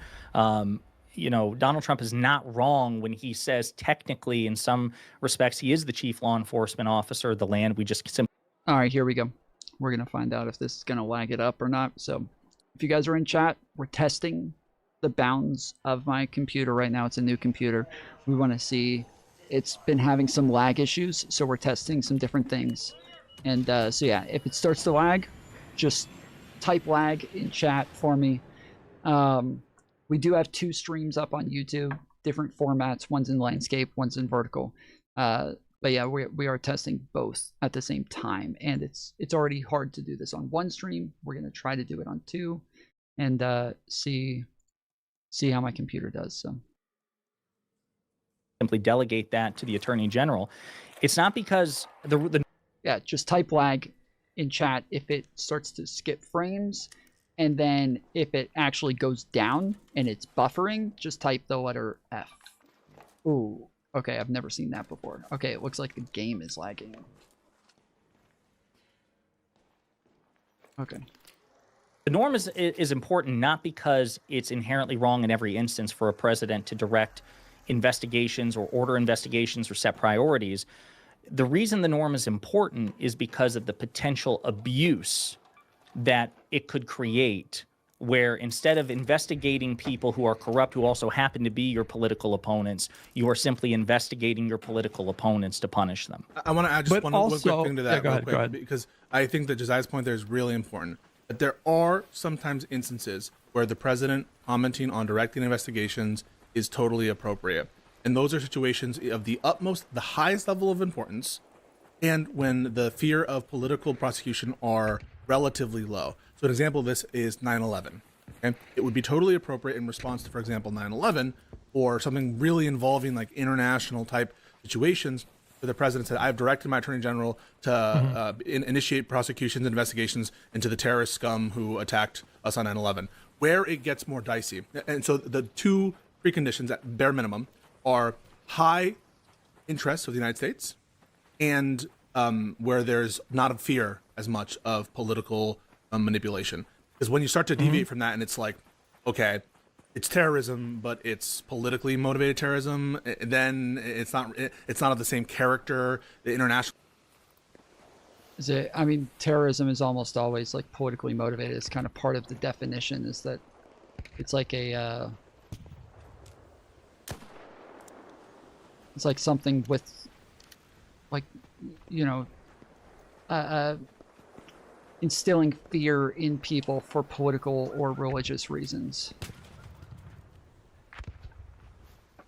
Character of those kinds of events, then I'm starting to say, okay, I'm not sure. Mass casualty events, massacres, bombs on shit, then I think it's appropriate, where everyone, no reasonable person would say the president shouldn't be involved there. But right, so fuck, I thought we were doing Bird City, and it's not. It's fucking Caches. Shit. Fuck, I ran over there so quick trying to get thinking it was Bird City. Shit. You're talking about broader policy, though. So, for example, the Biden administration and Obama, as far as I remember, I think both of them directed DOJ to look at like police accountability. Like, I think both DOJs looked into police departments across the country and identified abuses of power, excessive force, racial profiling, these kinds of things. That's like a broad policy kind Biden of thing. as well. Yes, that's all correct. Yeah, so it's not right. So it's not inappropriate for the president to have some influence over what DOJ focuses on in terms of a priority. I mean, Donald Trump, they're choosing to focus on Antifa, for example, over white supremacy, and that's not necessarily like a corrupt thing. It's stupid, I think, but it's not corrupt in the way that I'm connecting with what you guys are proposing. I think the other important reason for having that kind of independence for the DOJ is about public perception. Like, if you have a situation where the president is directing the DOJ to specifically target groups of people, say, for example, the former cabinet members and Trump himself, that's when the public loses confidence that this sort of investigation will be free from partisan influence. That's a really, really important factor to all this. And in the current kind of dynamic in the Trump era, it's really obvious that the public across both sides of the aisle have lost faith in our institutions and have lost faith in these norms that were pretty firmly held for like 4 decades before Trump came along, which is specifically being this norm of the independent nature of DOJ. If we're ever going to get back to a situation where trust is restored in that kind of a thing, it has to come from like one of the parties just choosing to do that. And I guess where I get concerned, or I guess where I get confused with what you guys are proposing, is that in my mind, it's just not necessary. You can have it both ways. You can have a situation where your DOJ does pursue investigations and potentially criminal charges for former cabinet members, and you can uphold and reestablish this norm at the same time. Can I ask you some questions? I'm sorry, I don't want to interrupt. Well, I'm wrapping it up here. Sure. I'll just repeat what I said to you on Twitter. All you got to do is you can do kind of dog whistly kind of stuff. Like, all you got to do is just have President Newsom get up there and say, I want the DOJ that's operating underneath me to focus heavily on government corruption. And to that end, I would like to nominate Jack Smith to be Attorney General. And that guy is going to pursue charges, assuming that Trump doesn't pardon himself and his cabinet. And in that case, the conversation entirely becomes moot. But why is your method more preferable than mine? I just feel like you guys saying that he should specify who DOJ should go after, that to me just feels so unnecessary. So, number one, I'm not sure. I mean, I agree that, at least based on how he answered questions under oath and how he conducted himself as special counsel, I think that Jack Smith is certainly, a more ideal archetype for Attorney General, particularly in this era, 2026, 2028, than Merrick Garland ever was. I think Merrick Garland had a judicial temperament because he was a judge for so long. He was actually a legendary prosecutor before then, but I think he kind of morphed into more of an impartial judge And when you're an attorney general, you're supposed to be a prosecutor. You're adversarial by nature. So I think he was a total misfit. So I agree that Jack Smith would be a better archetype for that. I'm not convinced, though. I mean, this is just anecdotally engaging with my audience and seeing, reactions online. I'm not sure the Democratic base, I think there are some prudential concerns. I think the Democratic base wants to hear from the nominees a platform of accountability and reform and not just assume. They want the dog whistles to be quite explicit. So I think there's some prudential reasons for energizing our base why that's important. But let me ask you some questions to kind of I think, as they said, like the norms are really important here.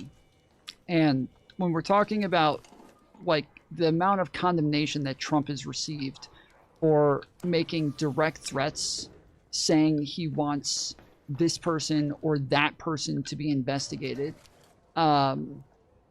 saying he wants, them to go after this person or that person. Like, these are norms that are being broken.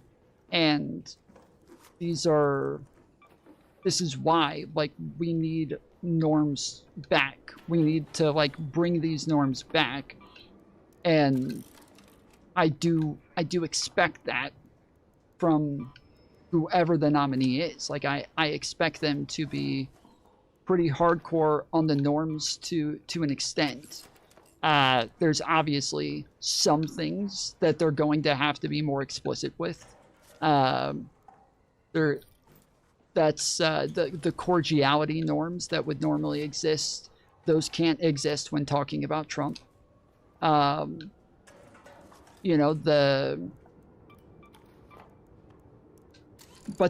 stuff when we're talking about like separations of power and allowing your DOJ to do their job and not interfering with investigations and even having the appearance of impartiality, like all of these things are way too important that I don't know that we can even chance it on something as even on something as surefire as Donald Trump's corruption. Like, even that might still, I still think that's still not a good time to do it.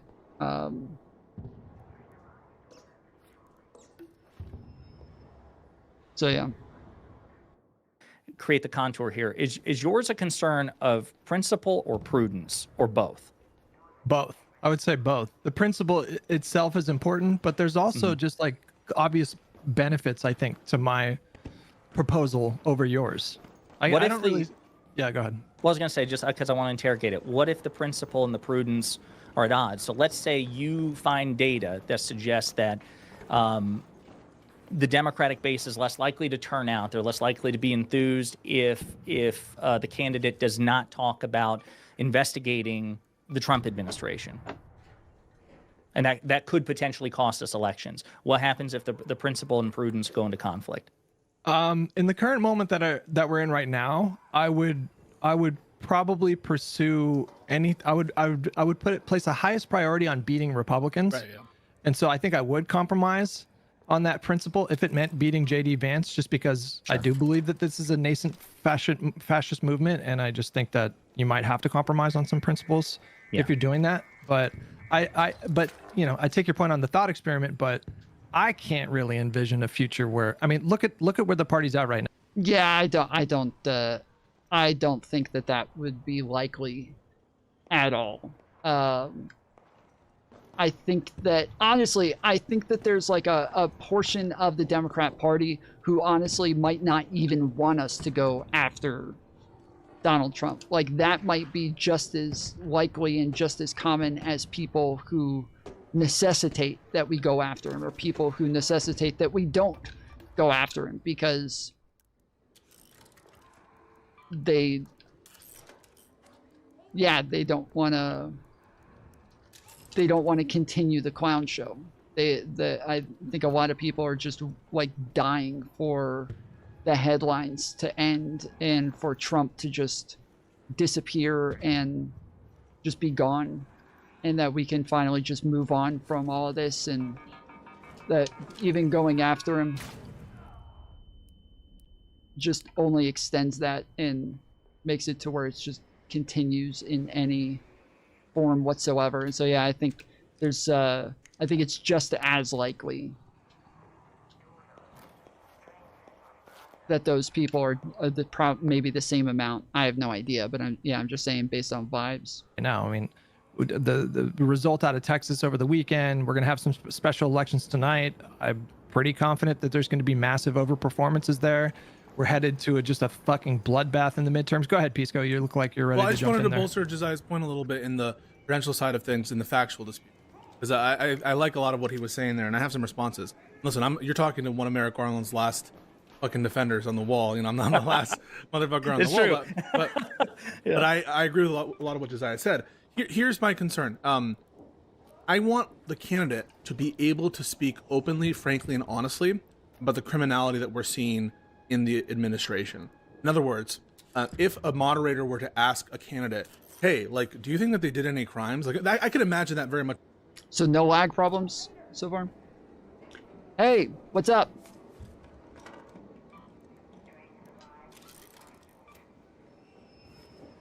This person just keeps saying hello over and over and over, dude.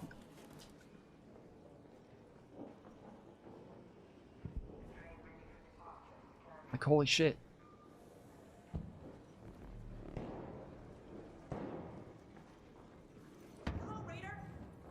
What's up? Good talk. Much being a question that not just a moderator, someone at a town forum could ask. Say they're frustrated. Say, you're trying to run for president. We're seeing all these crimes happen. What do you think about that? Do you think that these are crimes? And I want a president to be able to answer frankly and say something like, yes, obviously, I think this is the most corrupt thing. And I would be lying to you if I said I didn't think that they were doing criminal things, covering up murder. I would be lying to you if I didn't think that what happened there was murder. That said, I have a responsibility not to prejudge investigation as president. I wouldn't do that.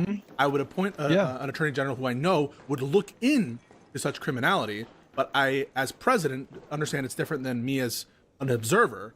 I couldn't weigh into that thing, but I absolutely think it's criminal, and I absolutely would appoint someone to look into it. I think that because what it opens the door for you, if you phrase it like that, is you're able to speak frankly about the facts and say, hey, JD Vance, you're supporting a criminal. You're covering up murder. You guys should be in jail. Like, I want him to be able to speak like that. And having a situation of not saying anything related to crimes, I think puts you in a back foot. You're playing with hands behind your back. But I'll let you talk. I just feel like we are so close to having the same kind of view of it, because I agree. If there's a debate moderator that asks that. Oh, I appreciate it. I need to fill up on chemicals. That's all I'm here for. Thank you. Question. I do want the candidates to be open and honest and say, well, I'm looking at the same administration that everybody else is. And we can see very plainly that there's corruption here on a level that we haven't seen in this country maybe ever. The president has made over $2 billion just in his first year from a fucking meme coin. And now there's this reporting about was it the UAE or was it a Saudi? I can't remember. UAE, yeah. So like, I'm fully on board with that. There was like literally just one kind of sequence of words in what you just proposed, Pisco, that I think is the issue, which is I'm going to point, like, the president should not come out and say, I'm going to appoint an attorney general that will look into the Trump administration. What they should say is they should just make it very, very broad. Like, you can say all that. Yes, I do think he's committed crimes. Yes, I don't think that anybody is above the law. And yes, I do think there should be consequences for the criminality of the previous administration. That's why I'm committing to nominating an attorney general who will aggressively pursue any and all government corruption that they find. I want to let Josiah in, because I'm sorry, Josiah, because I know you're chomping at the bit. No, you're good, man. One other point that I wanted to make on that, which is, there's probably reasons legally that Trump and his cronies will be able to try to insulate themselves from criminal punishment.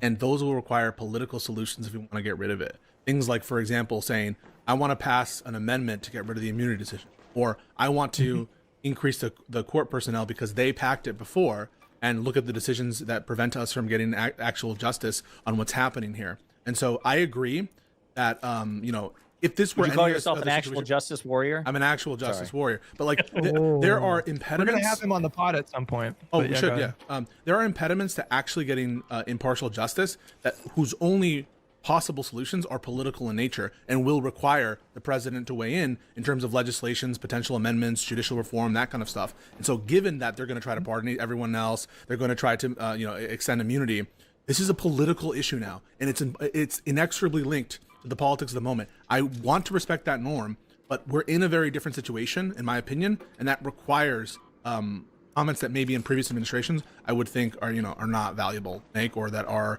unwise to make in those contexts. Now it does require politics to get involved, in my opinion. Yeah. So yeah, just Where you at?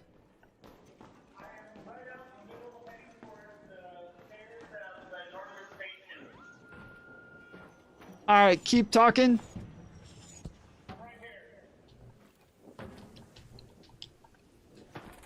Right. Oh, going into the station? Okay.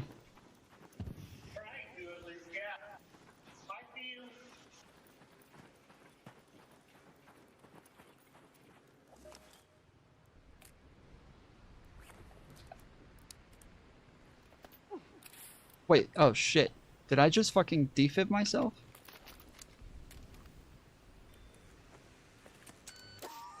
Thank you. Yeah, no problem. Were you the one that like went down like 2-3 minutes ago? Like right over there? I came out and looked for your flare and I couldn't find it, but I heard it from inside the hospital. And so I was looking for you to see where you were at and just never found you. So I just went back. All right, well, I'm heading out. Yeah, no problem. Yeah, you too. Have a good one.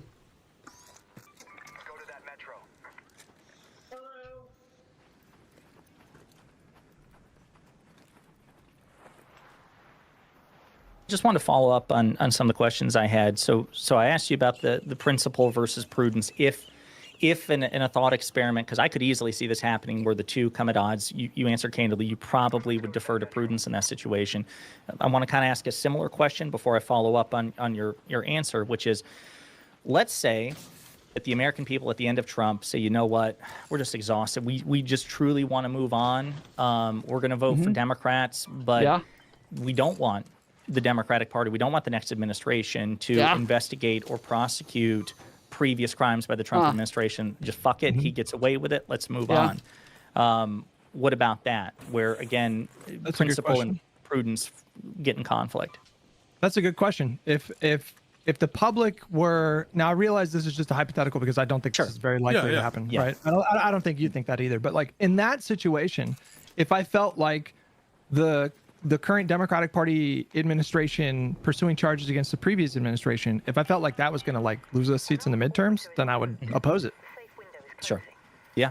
But my again, like my principle is guiding that, and my principle right now is we have to beat Republicans. That's your higher in order. elections. That's your higher order objective and principle there. Yes. Yeah. It's not so much a a principle as it is. Yeah. It's a specific outcome that you're working towards, and I understand that. I sympathize. Well, it's a principle of harm reduction.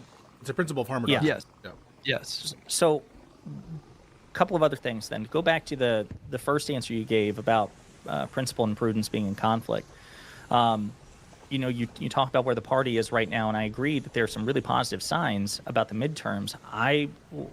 Do you separate that from the base wanting accountability for Trump? Because it seems to me that that's probably the single most important motivator for why we're seeing the outcomes that we're seeing, is that the American people want a check on Trump. That's the reason they're voting for Democrats. They do want accountability. They are specifically empowering Democrats at the congressional level to be a brake check on him and to have hearings into him and to do all these things. So it sounded like in your previous answer, one of your previous answers, that you were separating these things. Like, hey, this surge that we're seeing where the party actually has very little to do with accountability. I would just ask you to clarify, because I think it has a lot to do with accountability. I didn't hear that. Pisco, you look like you wanted to jump in. No, yeah, I didn't hear that from Hutch. I think his contention was it's not necessary. Like, you can get all of the benefit of like the accountability rhetoric without the president directly saying such things. And so given that he thinks, like, what is the value add, the marginal value add of the president themselves taking this kind of tone as opposed to spokespeople, as opposed to other individuals who, even though they're not a part of the campaign, are like clearly going to speak in conjunction with, or like are part of the movement broader? Why is it so important for the president, for these to sort of capitalize on these very real feelings? Why does the president need to get involved? Is that sort of your objection? The reason that I don't think it's quite analogous is because this isn't a presidential election, so we wouldn't expect anybody. There's no candidate running on prosecuting Trump. I know, but Hutch is talking about that. Right, but that I guess that's why I'm saying I'm. Can you hold the door? Just a second, please. Just hold the door. Ah, fuck.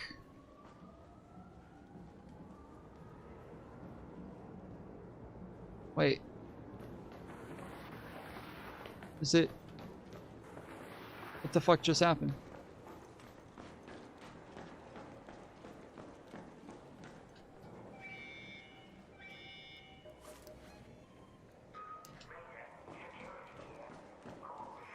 Why did the door open?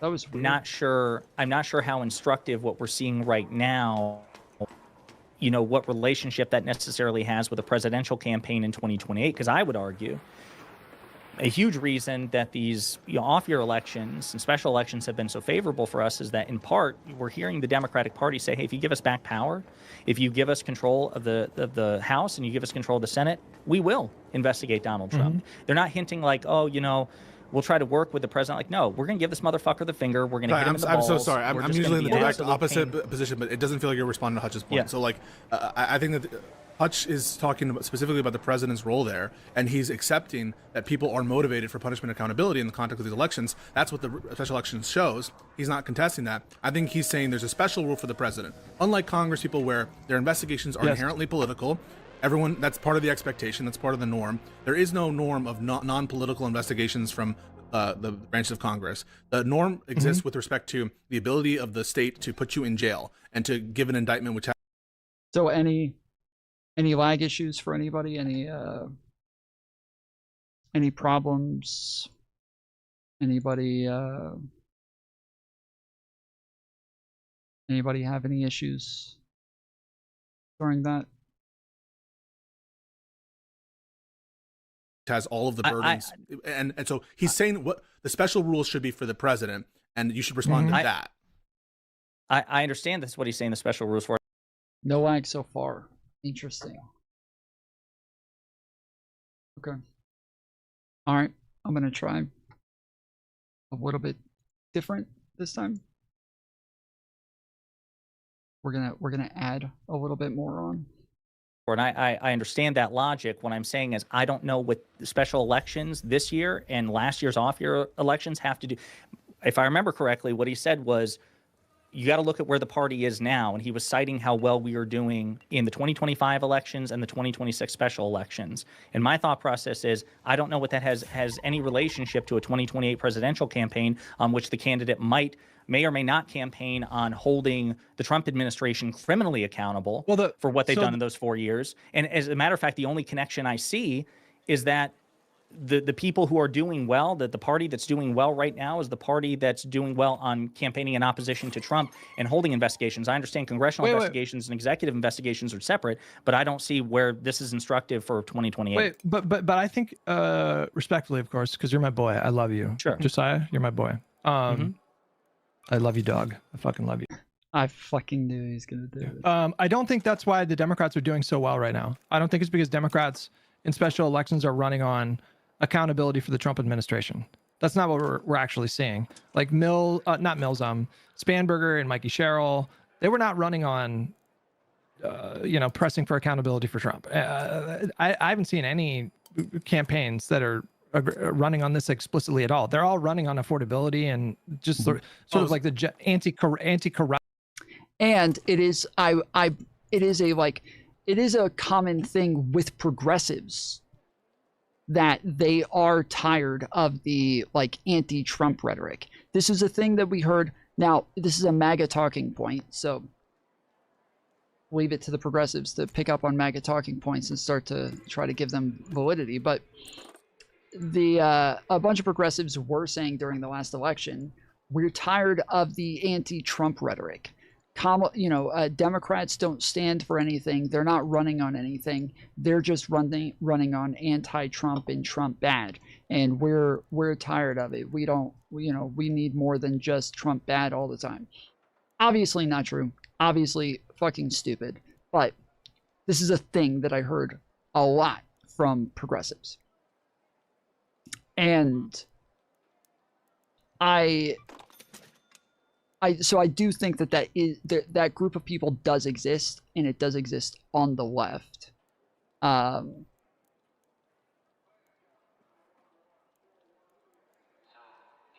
it's I think that obviously like the more prominent group is going to be the group that like does want him charged, but I don't think anybody's going to stake their vote on it. I really doubt that anybody is going to be like, no, you have to do this or else I'm not voting for you. Like,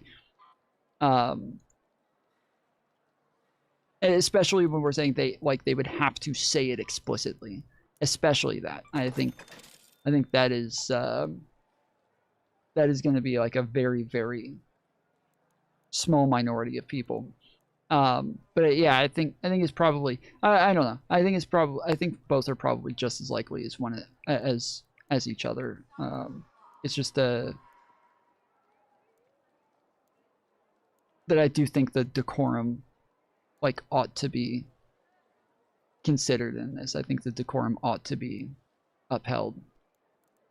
Corruption is like a big thing that's salient with voters right now, but they're not running on like, we're going to lock him up. Well, no, can we just adjust what Josiah said? So Josiah, I think the strongest version of what he's saying is, regardless of whether the campaign specifically, quote, is running on it, that part of the reason we're seeing this outgrowth of special elections and all these movements is because of opposition to Trump, and not just because we really, really care about the Texas Senate district, whatever. It's because people are outraged at what they're seeing from the administration, as opposed to like the rhetoric specifically from the campaign. But maybe that speaks to your point, Hutch, about the rhetoric not being necessary. So every candidate, or most candidates, unless you're living in like a blowout district or state, they have to balance. What a waste of words, bro. Tom should focus on one thing at a time. I think I did get distracted halfway, but I don't think it was a waste of words. But I did it. Why do you think it was a waste of words? Just because you disagree with what I said, or are you just pretending that didn't make sense for other reasons besides your BPs? It's different to be saying that a party's main platform should be "We are not Trump" than saying we are sick of the anti-Trump rhetoric.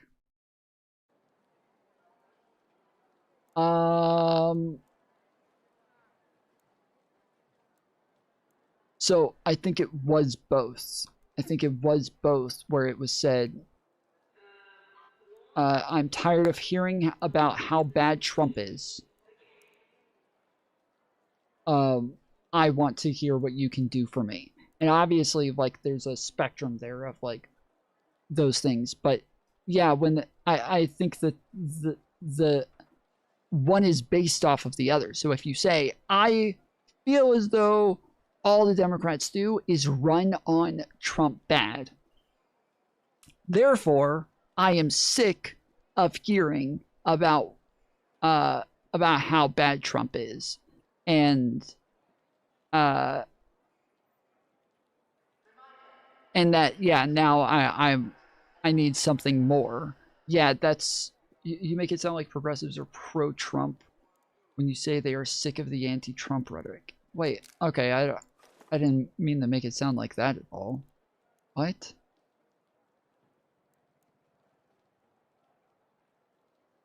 I literally said that they said, I don't want to hear about Trump being bad anymore. I want to know what it is you can do for me.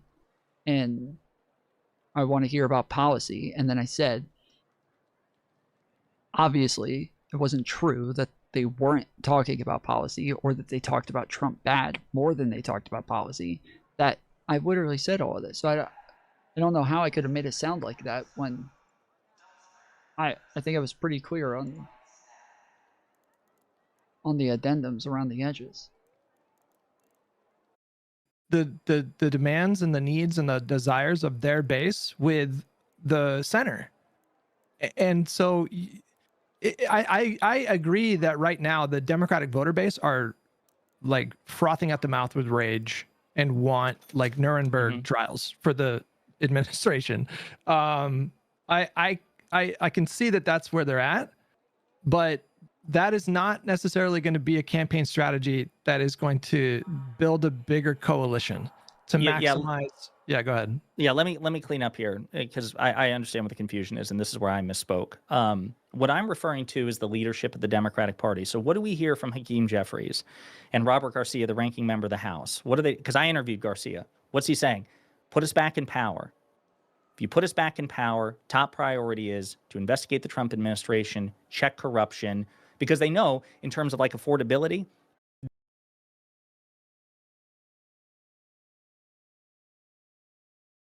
Polly, are you talking to me or somebody else? I can't tell. I went to go see if you answered my question, and you just said a bunch of other shit.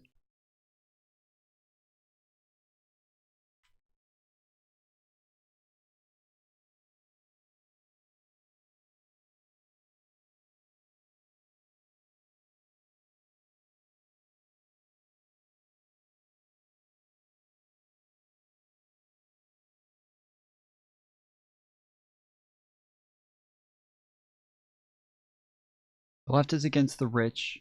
It was never about Trump, and you were confused clearly about that point, saying even it's a MAGA talking point. Yes, liberals do stand for nothing, and both sides. Okay. 2021 Republicans said Dems are bad for the economy. So they said they would take the House in 2022 and fix it from 2022 to 2024. Republicans lied about Dem positions, and you did nothing.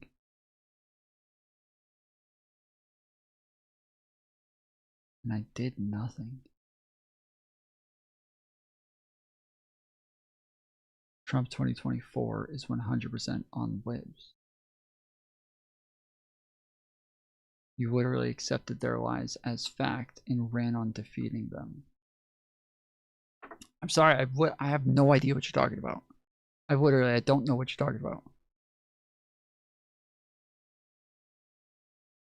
In 2021, Republicans said Dems are bad for the economy. So they said they would take the House in 2022 and fix it. From 2022 to 2024, Republicans lied about Dem positions, and you did nothing.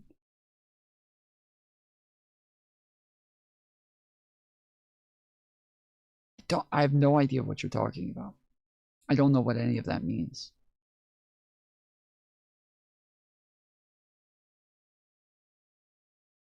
The Dems basically let Republicans say whatever they want about all the issues they stood for. When you say they let them, what does that mean? Like, what do you mean they let them? Like, this is the part where, like, if it's with progressives, especially recently, every time we get into this, they start like saying things happened, and then when I ask them what Democrats should have done or what should Democrats be doing, they always say like their job, or like, you know, they're supposed to fight, or like whatever. Like, but what? Like, what specifically? Give me specifics. What do you think they should have done? Give me just an example of something specific that would have been better than what they did. And every time, rarely do I get an example. Rarely do I get an example of like, do I get a prescription on this is what ought to have happened instead of what did happen. But when I get one, the rare time that I get one, it's exactly what happened almost every fucking time. It's literally exactly what happened almost every single time.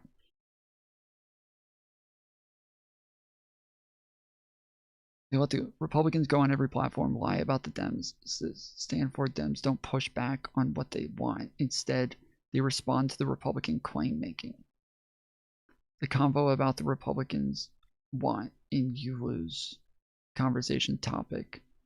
What should have happened? Their job. What did you run on? Do that, sell it, talk about it, or people perceive it as doing nothing. I'm sorry. How can it be both of these? Listen, which one is it? Is it that they shouldn't have let Republicans lie about their platforms, and that they should push back, or they shouldn't be responding to Republican narratives? Which one? It sounds like you're talking out both sides of your mouth right now. Are you saying they should have pushed back against their lies? Or are you saying they shouldn't have and should have ignored their narrative driving and just pushed their own narratives? Which one?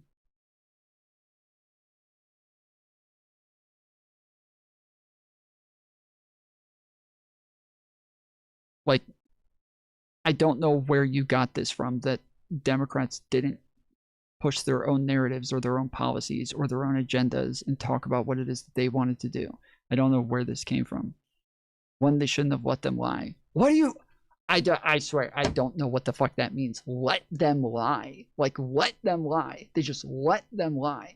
What do you mean, let them lie? What Democrats? What lie? Like, what? Should they have arrested them? Should they have killed them? Should they have taped their mouths closed? Should they have argued against them? Should they have debunked them? Should they, like, what are we talking about? What does this mean? They let them lie. I don't understand what this means.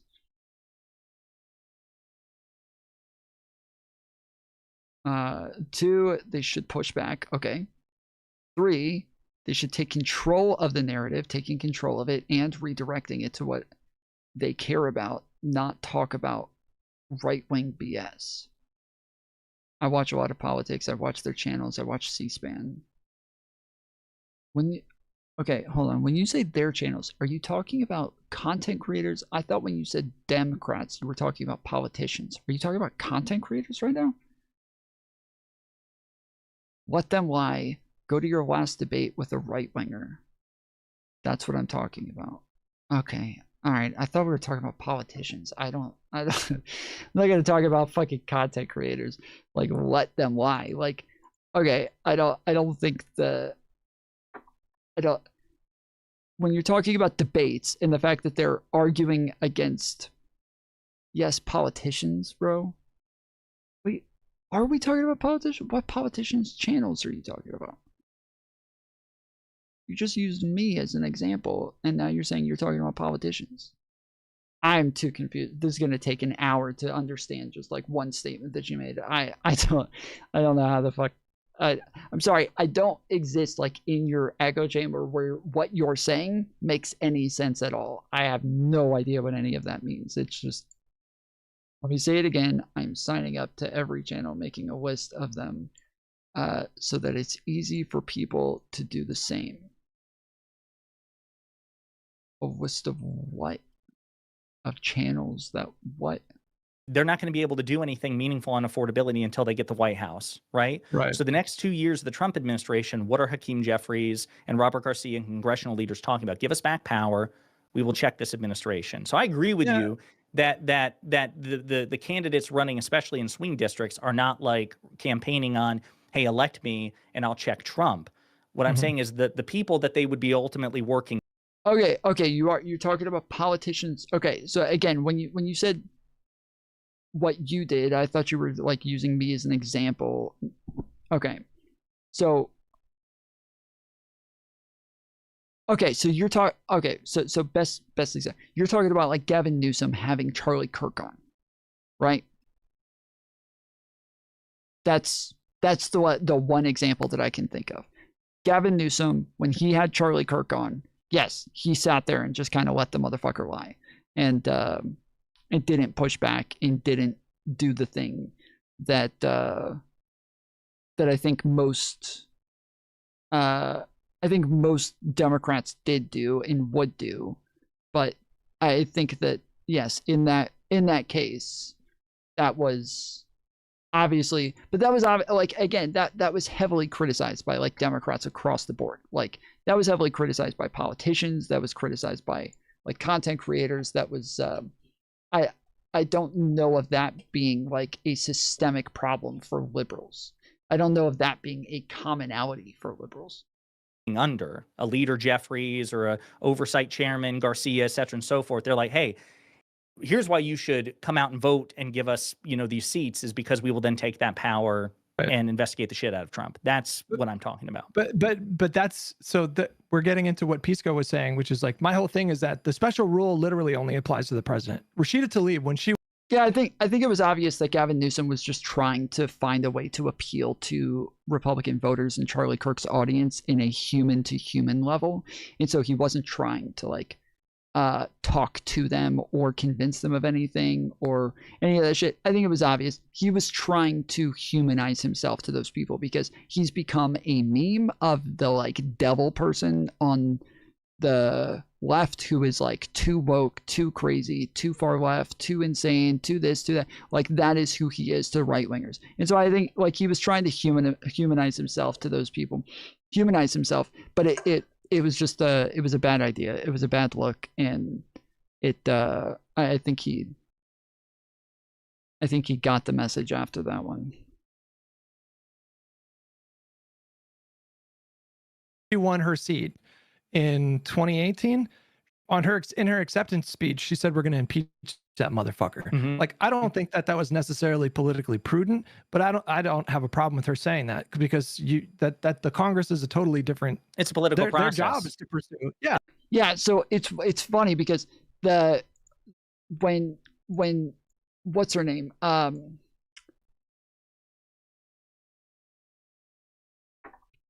Letitia James ran for Attorney General of New York. She said in her campaign that she was going to prosecute Donald Trump, or she said something like, we're going to investigate Donald Trump, and we're going to prosecute him if there's some crimes or something to that extent. And MAGA freaked out about this and made a really big deal about the fact that she had already decided to go after him, and she ran on it, and that this was like an obvious sign of corruption. But the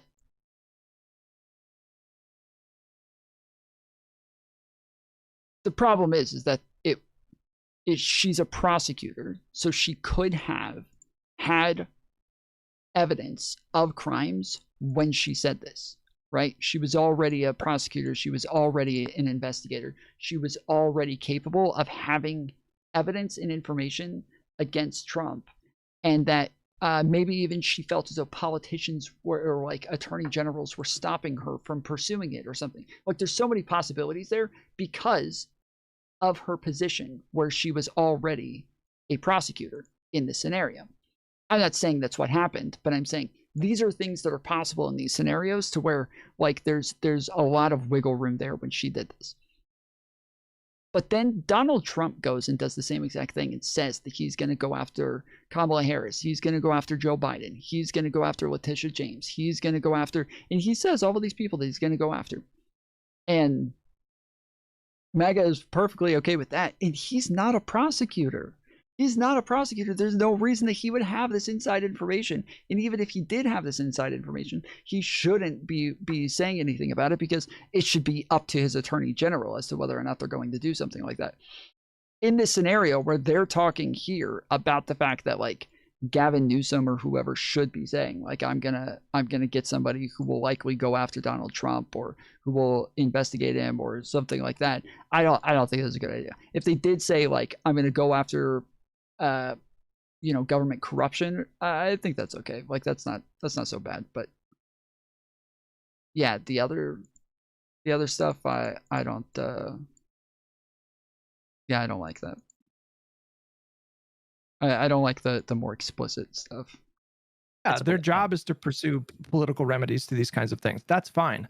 I think that when Garcia said that to you, that was him like throwing red meat to the base. But if Garcia was running in a competitive district, and I don't know what his districts he serves and if it's competitive, but if he was, those candidates, I can basically guarantee you that we're not going to see a single Democratic Party candidate running for seats in the Congress that are going to be running on like, we're going to eventually prosecute Donald No, Trump. We're eventually going to impeach them. All of those people are going to run on like your I totally energy agree. bill and gas prices. Uncontested. I totally agree with that. I'm just saying the leadership has made it clear that if and when they get power, their priority in the age of Trump will be to punish Trump congressionally.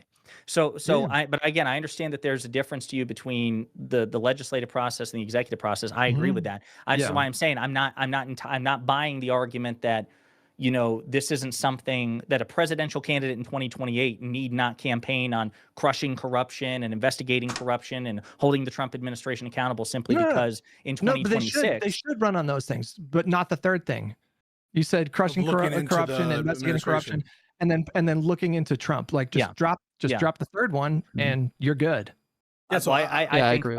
I'm convinced it needs to be all the above, but that's why I'm saying I don't think that there's but what is this? What you seem to think that there's like an electoral? You think that you seem to think that we might net more seats, or the presidential candidate on the Democratic side of the aisle might get more votes by running on this. And I don't know what that is based on, because it feels like, and this is my problem that I'm having with a lot of left-wing pundits these days, is that they're purely speaking to the base. They're not really thinking holistically about, in my opinion, they're not thinking holistically about like the broader American electorate. And there are a lot of people in the center, or that are politically unaffiliated with either right-leaning or left-leaning independents or true centrists, that are looking for a path to get back to certain norms that used to facilitate a much more like functional version of government. You know, bipartisanship and independent investigations free from political influence. Like, there are a lot of people in the center that are looking for a return to that. I don't think that it's going to benefit. I guess now realizing where you were going with that, Polly, though, I still don't understand what that had to do with the statement that I made about what you just said, that I said a lot of words that meant nothing, as though like what I said didn't make sense, or that it wasn't like coherent. What I said made sense. It was true. It was correct.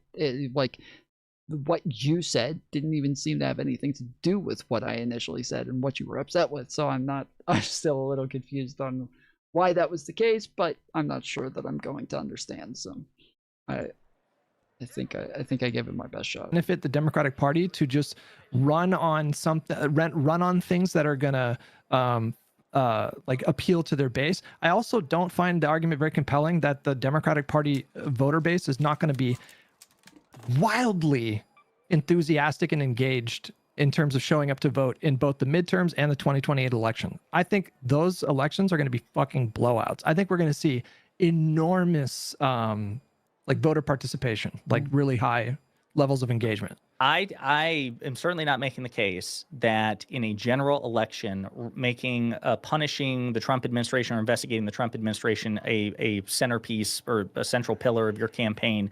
I'm not making the case that that's going to win over swing voters, or is more likely to win over swing voters than not. What I am saying is, it's my assessment that in a Democratic primary, the Democratic base is more likely to support a candidate that is more vociferously in favor of something like that than not. Well, that's what there's no, go ahead, Pisco. You haven't spoken. I think that I'm not convinced that there's a huge political cost to independence. I'm not convinced that the additional just like you're saying, well, what additional good does it do to attract voters to say that it actually, and we're going to look into the crimes that probably happened in the administration. What good does it do? I'm not convinced, that it's particularly risky. Two, I think that the political benefit is less to do with the statement itself, but more so how it unchains the candidate. I want to be able to use the populist rhetoric of, these guys like stole your money. These guys scammed you. These guys allowed fraud to happen. We're going to try to get your money back. That's going to be a priority of the administration, of any kind of administration I'm a part of. We're going to try to get the money that they scammed from you, that they grafted from the American people, all the bribes and stuff, because that's your money. And being open about that, I think, unchains the candidate to be more plain-spoken, to be more honest and blunt, while maintaining always the notion of the principle, which matters to me, that I won't get involved in the day-to-day, but it will be a priority. And then number two, this is totally separate from the political benefit. Even if I was convinced there was a very slight political loss overall, it's worth it to me. The reason it's worth it to me, because I want to increase the odds that it actually happened. And him being on the record saying that they're going to do these investigations. One, to the extent that they want, one, it would show a mandate for that policy, and it would give it more legitimacy for that policy. And two, having candidates on the record does in fact pressure, to bring those promises up in any other given context. And then finally, in a primary situation where I'm trying to decide which candidate I want to back, put my eggs behind in different contexts, I want to know, because it's my top priority, which among them has the best interest of what I think the American people are at heart. So all those different things, the fact that I don't think it's incredibly risky politically, the fact I think to the extent that it's that it is anything, it is more likely to cause a candidate to be candid with the American people and say, hey, J.D. Vance, you are the one trying to hide the graft and the corruption, and we're going to try to get the money back because we're going to look into what you did. I think that that is a political benefit to the candidate itself in signaling. And then finally, I think that it is a more likelihood that when you have that commitment actually be followed through and have legitimacy from the American people. I'm still not really understanding why your method is preferable to mine, because I feel like using my method, you can have both of these things. You can have government accountability, and you can have an example of a political party seeking to, firmly reestablish a norm that I think is like really important. You have and half I think of it. that matters. You have half of it. You have you have the critique, which is you guys did criminal stuff, but you don't have the other half of the populist rhetoric, which is, and we're gonna get that back, and we're gonna make sure the American people are repaid for that, or we're at least gonna try doing it. You're gonna continue to hide for your billionaire friends, and we're actually going to make sure that, to the extent possible, we're gonna get that back for the American people because that's their money. That's. I guess here's another thing that maybe there's a disconnect here is like, I think that this principle is actually really fucking important. So it's not just about like the politics of it. Like, I do think it is corrupt for a president to be directing DOJ to investigate specific people. I think it's thoroughly corrupt. No, but that's not what we're talking about. And we're saying, that's not what I'm saying. Did you think that I'm saying that he should order the department to look into particular people? Well, when you say, the administration, if they run on it, then it seems to be fleeced you from tax dollars or what? I don't know how exactly you said it. That's what you're saying, right? You're saying, and we're going to look into that. Yeah, that's what you're saying. You're saying that's not particular people. Agree, that's not literally particular people. Well, no, it's a particular group of people. Like you're saying that you're gonna, but you are saying that you're gonna instruct your DOJ to investigate the previous administration. I'm going to pick an attorney general for whom that is a priority. Yes, I think that's important. I think that this is I don't want to live in a country where that is like the norm moving forward. I think that's a really, really awful way to do criminal justice in a country. I don't think the leader should be instructing the Justice Department. I don't think you think this, to go after specific individuals. Hutch, remember Maidan and like the massacre that occurred with the protesters. Let's say that we have a situation in which like there's actually decent information that Trump or J.D. Vance or Noam or someone ordered like a massacre of 20 protesters. In that situation, now I know it's different than the situation we have now. Why would it be wrong for presidential candidates say like, and we saw the massacre that occurred that day, and we're going to get to the bottom of it. They're going to cover it up. We're going to investigate the massacre that took place, that someone in the administration, they're hiding it. Someone in the administration is covering this up. It gave the order. We're going to find out who. Would that be wrong to do? Or I would say like a more concrete example, the timeline doesn't quite add up, but just imagine January. Imagine like, so in Brazil had their own version of January 6th. It was January 8, 2023, and it happened after Lula da Silva was already inaugurated, right? Yeah. So it wasn't like where they were certifying his votes. He was already in power. But Bolsonaro supporters stormed the executive building, the legislative building, the judicial building. So imagine a January 6th, which happened not before Biden was in office, but imagine after he had already been inaugurated. And President Biden was asked, sir, yesterday, Trump supporters stormed the U.S. Capitol, stormed the White House or whatever. Will you be, what's your comment on that? Will the administration be looking into that? Blah, blah, blah. What would... In that sort of hypothetical, what would you expect? The administration broadly would not be the ones looking into it. It would be the Justice Department. And I think you can answer that question in a way that gets to the point without. I think the Justice Department is part of the administration that is. That's Republicans use this very disingenuously, where lots of times they'll say the Obama DOJ did X, or the Biden administration did Y, and it's like, bro, why are you saying it like Biden or Obama told these people to go do this shit? Like, why are you saying it like that? Like, it's not how this works under other administrations. That's just a Trump thing. Other administrations don't just tell their people who to investigate and what to do. That is very specifically a thing that Trump does that is bad. Like you acting like this is normal and everybody does the stuff that Trump does is wholly incorrect.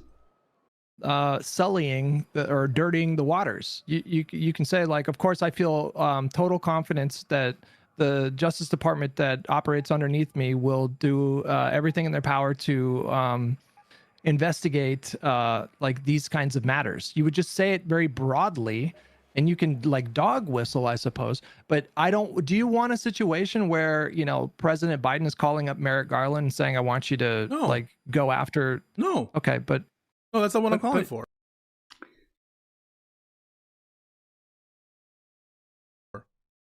Wait, but aren't you though? If you're saying you want Gavin Newsom to acting like it was only Trump is retarded, there is no evidence that Biden nor Obama ever told his DOJ to go after specific people. There's no evidence of this. Not only do we have not just evidence of Trump doing it, where he literally did it campaigning, he tweeted out a message to Pam Bondi telling her to go after his political enemies. He also fired an attorney general for saying they didn't have enough evidence to charge somebody with crimes. He fired them and replaced them with somebody else who would do it. And then those charges got dropped because it turned out that prosecutor was not legally allowed to prosecute.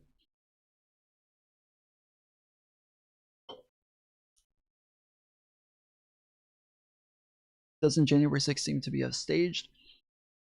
Trump offered 2,000 National Guard to protect the Capitol. Nancy Pelosi said no. Oh my goodness. How is it that you guys keep saying this? Nancy Pelosi did not say no. Nancy Pelosi was not in charge of Capitol Police. That she was not in charge of the National Guard. That Donald Trump is the commander-in-chief. And for you to turn around and say this is staged when the commander-in-chief is the one who could have sent the National Guard there, yet somehow it's Nancy Pelosi, the Speaker of the House, who has absolutely no authority over the National Guard whatsoever, nor the Capitol Police. You're going to claim this? Now, there was supposedly an offer for more Capitol Police that was made to the Sergeant at Arms, who is in charge of Capitol Police. So he was in charge of the security. And he said no, and that was on him.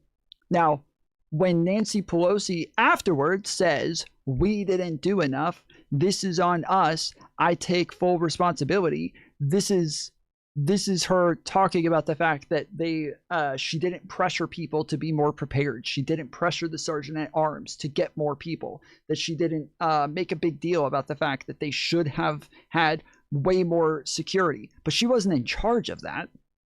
That wasn't her responsibility. She had nothing to do with that. So this line of argumentation makes absolutely no sense.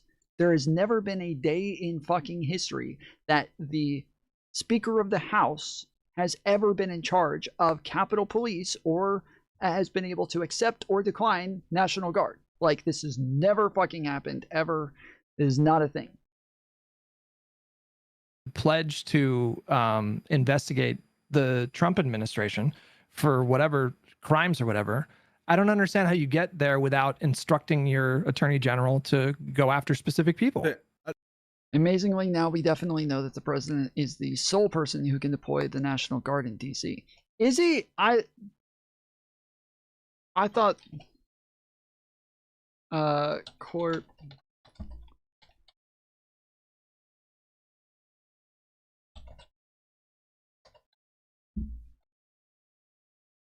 Supreme Court rejects Trump's effort to deploy National Guard in Illinois. I thought that it got challenged on whether or not he could go to DC as well. But from what I thought it was legal, but then somebody, okay, federal court says troops can stay in DC and hits at prolonged deployment. Okay. This is December 17th, 2025. More than while a panel of judges examines whether the deployment ordered by President Trump is legal, according to a federal appeals court for Washington, D.C. So did we ever get the answer from the appeals court?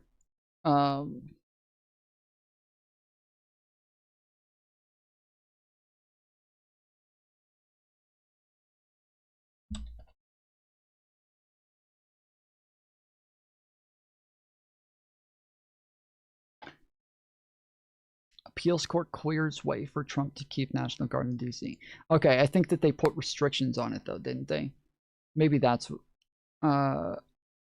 I'm thinking of.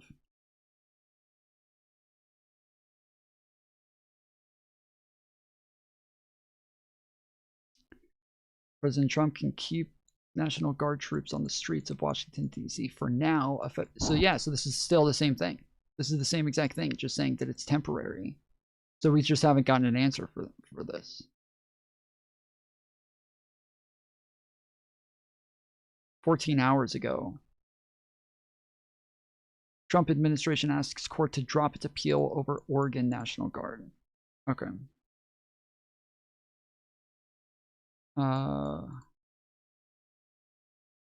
So yeah, we haven't heard about this since December 17th.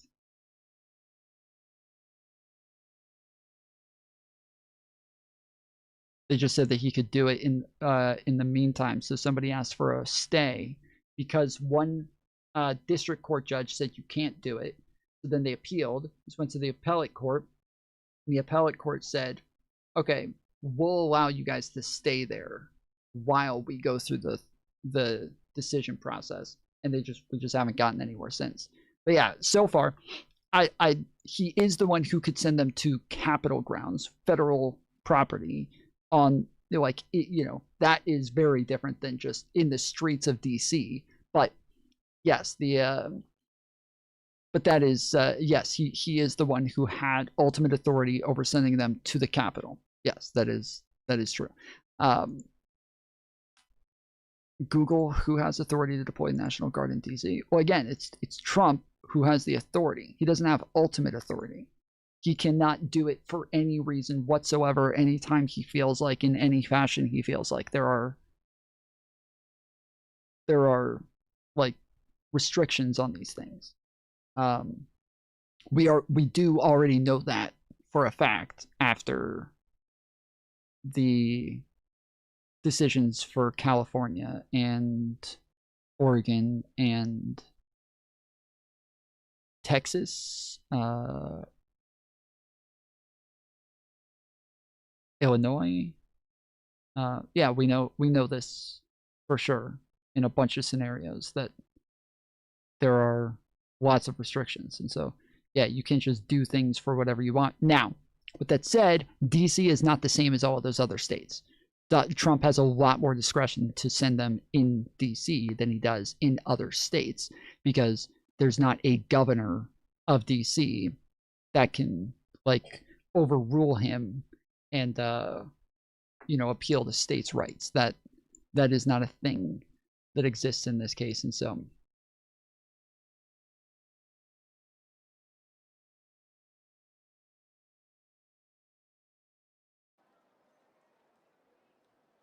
yeah, we do not know that he can just deploy them, or that he has like ultimate authority or any of the shit. But he is, obviously, he's the commander in chief. Like, so yeah, it's always convenient when people want to, like, give Trump this ultimate authority over the National Guard when they feel like it. But then whenever it comes to January 6th, they all of a sudden feel like it's Nancy Pelosi instead.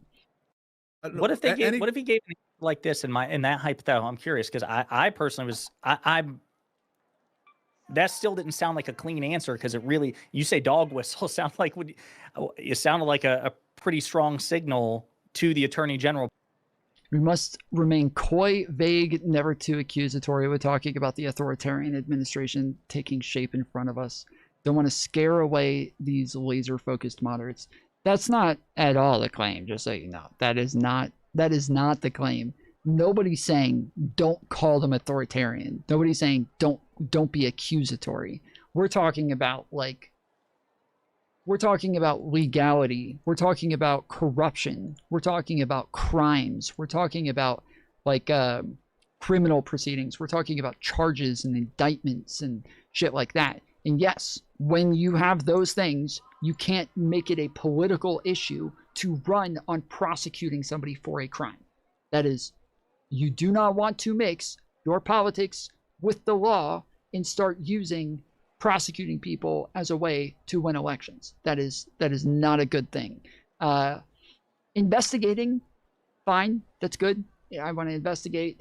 We will look into X, Y, and Z. We will look into government corruption. We will things like that. But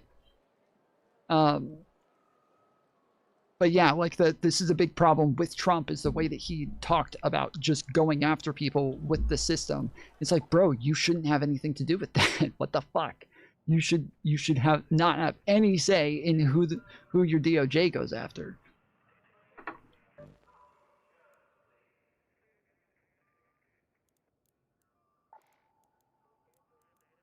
Publicly to investigate such a thing. What would be wrong in this hypothetical was the president saying something like this.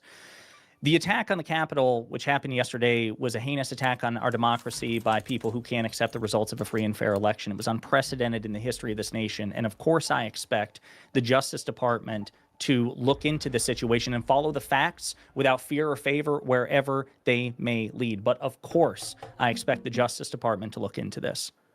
What would be wrong with that answer?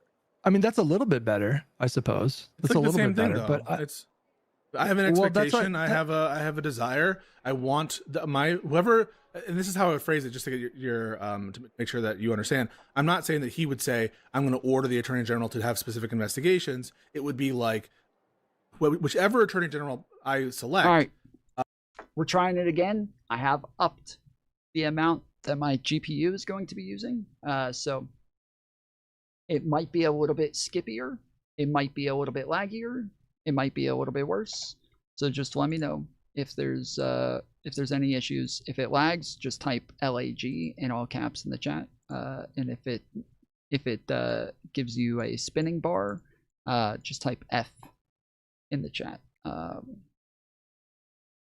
It does seem as though while I was playing, my audio bitrate dropped only on the main stream, not on the vertical stream. So, I mean, sorry, not on the vertical stream. Only audio bitrate dropped on the mainstream. But all right, we're gonna try this again. I'm gonna make sure that it matters to him to go after corruption from the previous administration. But I'm not going to interfere in particular investigations. I'm not going to make charging decisions. I'm just going to select an attorney general who I know is apolitical, who's ruthless, who will investigate previous corruption crimes from the administration specifically. I'm not going to ignore the massive graft and corruption that we're seeing now. We're going to hold them fully accountable in an administration. Doesn't mean I'm going to get involved in everything, but my attorney general will be essentially lock him up. But that's lock him up dressed in flowery language. That's what that is. No, it's not. I don't think it is. Yeah, you're saying my administration is going to, You're promising not to interfere. You're promising not to interfere in the Justice Department, but your personnel decisions, as every president has, will be dictated by the values of you, and one of those values will be going after corruption. And it would be foolish for us to ignore the elephant in the room. And yeah, we're not going to do it for political reasons. I will instruct my attorney general, if there's no crime there, we're not going to do what Trump did and just do these like crazy charges against James Comey. We're going to follow the facts and law, but we're not going to not talk about the elephant in the room. And that's what I'm saying. And well, at that point, we're just on that merry-go-round until somebody gets off. Because the next administration that's Republican, they're going to do the same thing. But you're doing the false equivalence. then that'll be justification for the next Democratic president to do the same thing. And it's at some point, the one political party or one leader of the political party is going to have to make the conscious decision to just get off of that merry-go-round. Like this is like a very, very, to use a phrase that's a bit problematic, I suppose, but this is a very slippery slope. If we just continue that policy of just abandoning that norm altogether, then... Hutch, can I ask you something? Can I ask you something about this? I want to ask you though, like, do you agree that if we're ever going to get back to that norm, which you say is good, you say that that's a good norm, you say that there's value there. I don't think I violated the norm. I don't believe I'm violating the norm. Of announcing in advance that your administration is going to investigate particular individuals, that's absolutely a violation of the norm that was established after Nixon. But Hutch, he rejects the premise because he's referring to the Trump administration as a class of people. Just like I am instructing my DOJ to investigate, mafia. Yeah. Wait, why is that not an apt comparison? It would be like saying I'm investigating fraud in the Somali community. I'm investigating fraud in the American Italian. But guys, the norm is the independent nature of DOJ. Bro, you better never investigate fraud in the Somali community, okay? Never. That is unacceptable. If they ever investigate fraud in the Somali community, I will be done with Democrats immediately. That is it. That's it. You can investigate fraud in Hunter Biden before you can investigate fraud with Somalis, okay? That is where I draw the line. In terms of like, in terms of their prosecutorial or their investigatory my statements are all consistent with that. Yes, for the president not to get involved in particular investigatorial or charging decisions. But so we just have a different view on the level of generality. That means not directing them to do things. No, I'm not suggesting. So I just want to be clear. I'm not suggesting any direction from the president to the attorney general, really on anything I said so far. I want to make sure that we agree. Like, do you agree that I'm not suggesting that the president direct the attorney general to do anything? I think that the problem is with the rhetoric that's being used. That is what will be like communicated in a sense. That the American people, based on some of the wording that they're using, that is likely what will be heard from people. And when we're talking about norms and norms being followed, this is what we're talking about. This is what the fucking conversation is about. What the fuck, dude? They put this thing right up against this fucking rock. And I don't know if I can actually get in there. Ah, there we go. Let's go. I feel like somebody's going to start shooting me. I feel like a person is going to shoot me today. Well, you said my administration is going to look into this and that thing, right? Yeah, it's a promise to the American people that will be accomplished. Even that language, but that language though, completely violates the principle of the independent nature. That's not making directions to the attorney general. I don't think the promise violates it. I'll tell you why. To say that my admin is going to look into the previous administration, to me like just the language very. The Department of Justice violates. is part of the administration. No, but you understand what I'm saying though. The norm is that even though the DOJ exists underneath the branch of the executive branch, they are an independent. They operate independently. That's the norm. So when you say my admin is going to go after at a certain level, at a certain level, right? At the level of individual investigatory and charging decisions, at that level, not at the policy level. You granted that the president can have influence on the policy level. For example, if Biden said, my administration, we are going to go after high-level drug importers, or we're going to go after the worst of the worst when it comes to these cartels, the Italian mafia. We're going to go after people who are committing election fraud. We wouldn't have those kinds of views from a policy perspective. What I'm suggesting to you is the promise that I would offer is but I want to jump in real quick though. Not individual. No, but like, so like, I agree with what you're saying, like a policy level kind of a thing. There's a difference between, so for example, like imagine Biden, there was a ton of political pressure on him to, there was some like a criminal gang that was like importing a lot of fentanyl or whatever. You wouldn't have a situation, it wouldn't be appropriate for Biden to necessarily say like, I want you to look into like this specific gang. You would have a... Still no lag? We're still good? I said earlier, if you guys weren't here, I made a lot of changes to the encoders and how shit was set up. I was talking about this yesterday, or maybe it was earlier in stream. I was talking about this earlier in stream for a little bit, is that I had been like using AI for a lot of this, trying to figure out like how to set it up and shit like that. And every time I would like ask it like, hey, what settings should I use for this computer with, to stream this and have that up? And every fucking time it would be like, you can use whatever you want, bro. That computer is a fucking giga chad. Like, it can handle anything you throw at it without just without raising a fucking finger. It's got no problemo. You just do whatever the fuck you want with that computer, dude. And then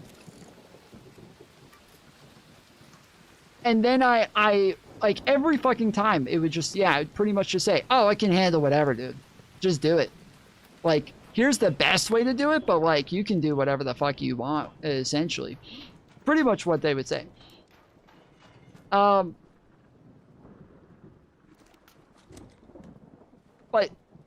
the last time, yesterday, I mentioned, after asking it the question, giving me the same answer, and I'm thinking, there's no way this is the same fucking answer, dude. It sucks all the fucking time. My stream has so many problems. Then I said, would it change your answer if I turned out to only have 8 gigabytes of RAM? And it was immediately like, oh, yes. Yeah, that's okay. Yes, that is a very different situation. Holy shit. Like, yeah, that is drastically different. You need to completely change the way that you're going to do this, and just totally like changed everything. It's like, okay, go do this, change this, make sure you have this, X out of literally everything, never have anything. Hey, buddy. Okay.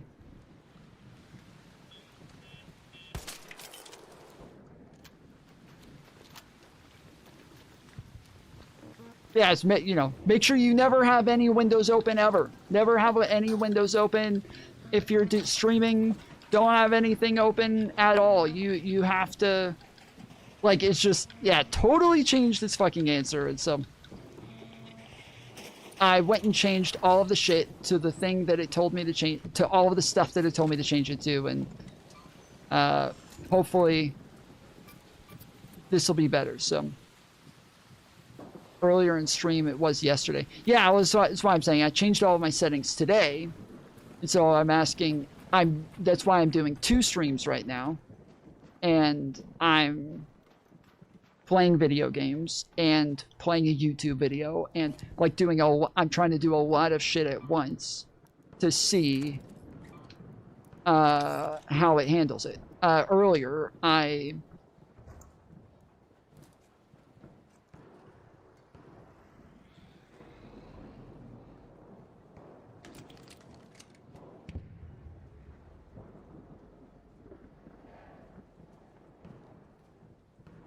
think somebody came up and then went back down, but yeah, earlier I tried it once. It worked out well. So now I'm trying again. Oh, that was the first lag. So yeah, so now I'm trying it again with some different settings. And, but with more on the RAM, more, I'm pushing it a bit more and more each time, trying to see how far I can take it with everything on the different encoders now. So yeah, you're leaning into the ADD. Sure, yes. Well, when I play games off stream, I don't normally play YouTube videos in the background. I used to.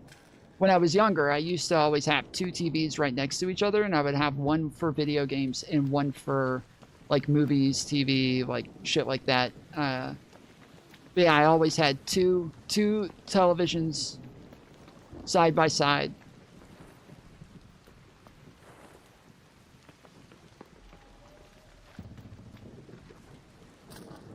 What the fuck? Bro, I just heard the fucking beep sound. I'm trying to figure out where the fuck it is, and it's not here.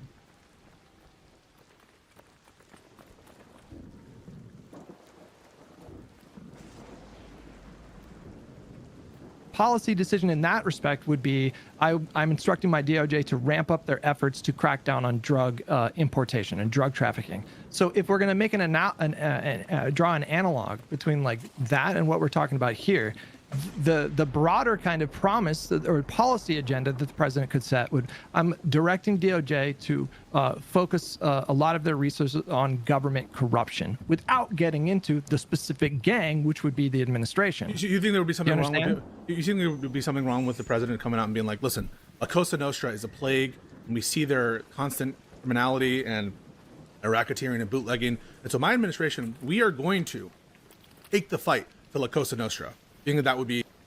La Cosa Nostra isn't a political opponent. I don't know what La Cosa Nostra is. I'm assuming that's the gang that they were talking about earlier that was like bringing fentanyl in or whatever. But that's not a political opponent. That's where the majority of these problems come in. Is like when you're talking about somebody that is a political opponent or can be seen as a political opponent. Even like, because like, you know, Elon Musk isn't necessarily a political opponent, but he would be seen as one. And so, like, even saying stuff about him in the same manner would be, or could be problematic. And so, yeah, it's...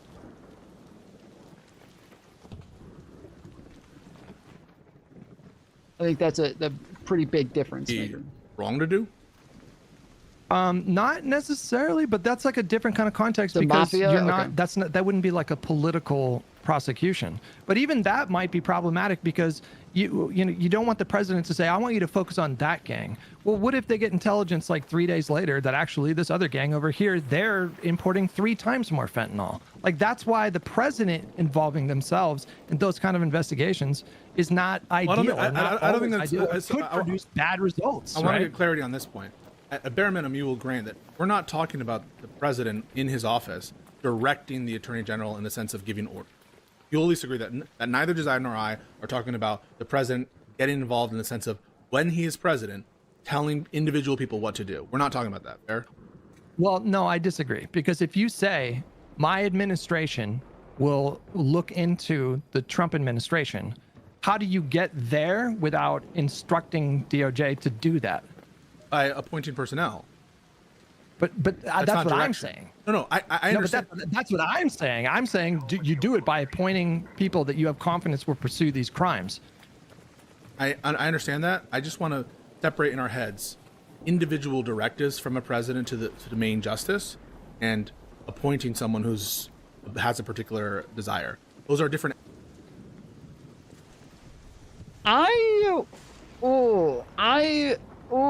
Bro.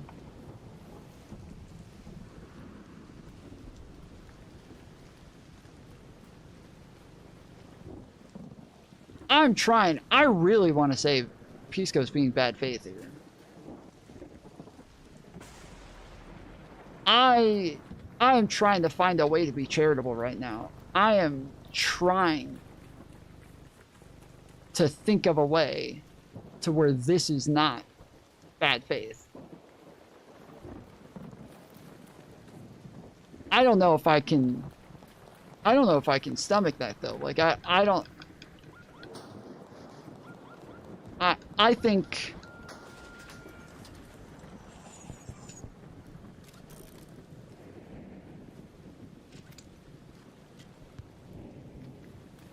when he keeps doing this thing where they say, it sounds like he's saying one thing, right? Okay, I'm just gonna go ahead and say, he sounds like he's saying that he wants the president to be more explicit or somebody who's running for president to be more explicit in the fact that they want to prosecute Trump for crimes. And Hutch is saying, I don't want them to be more explicit. I don't want them to like know that they're going to do this, and I especially don't want them to say that or signal that. Like, I want to bring norms back. I want us to get back to like where we were before Trump, and that means less of this sort of shit. And when Pisco just a minute ago, he's pretty much said the thing. And then was called on it, and then immediately after said, well, hold on, I just want to clarify this other thing real quick. And when Hutch tried bringing it back, he's like, no, hold on, I just want to clarify this other thing that doesn't seem to be part of the confusion, part of the issue, part of... It doesn't seem to be relevant. But... fuck. Yep. Yep.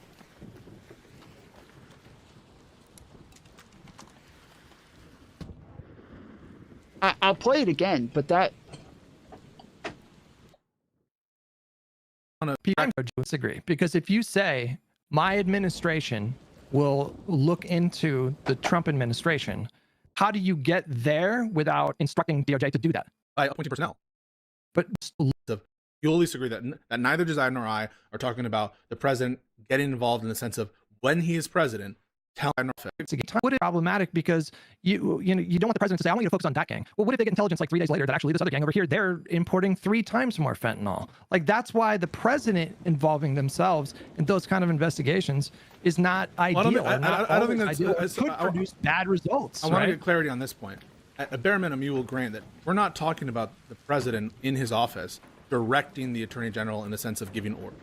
You'll at least agree that neither Josiah nor I are talking about. I'm trying to get away from the Rocketeers. They look like they're about to head this direction. They're right on the other side of this building, so just be careful.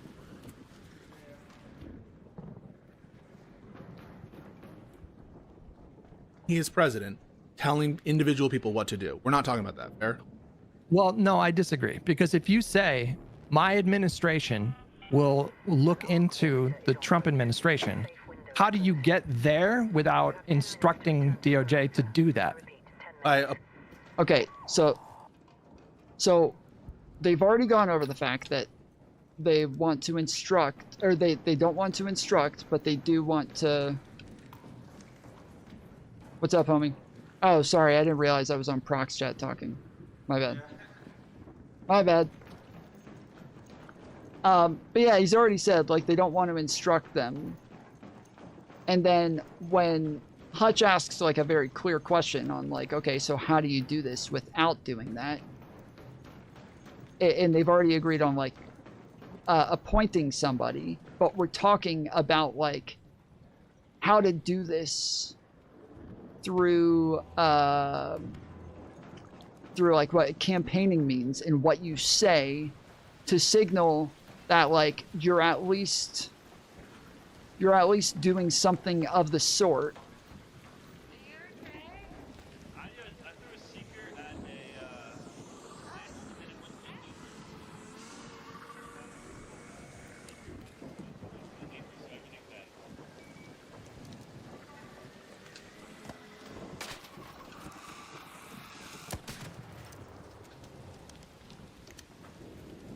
How about them apples? That's pretty sweet, man. Whoop. Oh shit.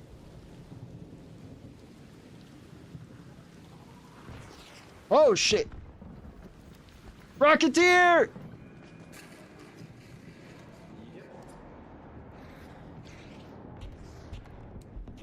Let's get him!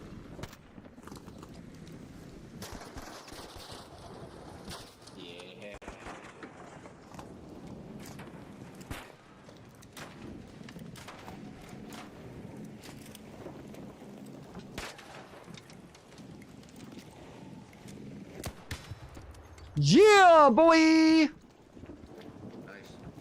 Eat my anvil! Oh, shit!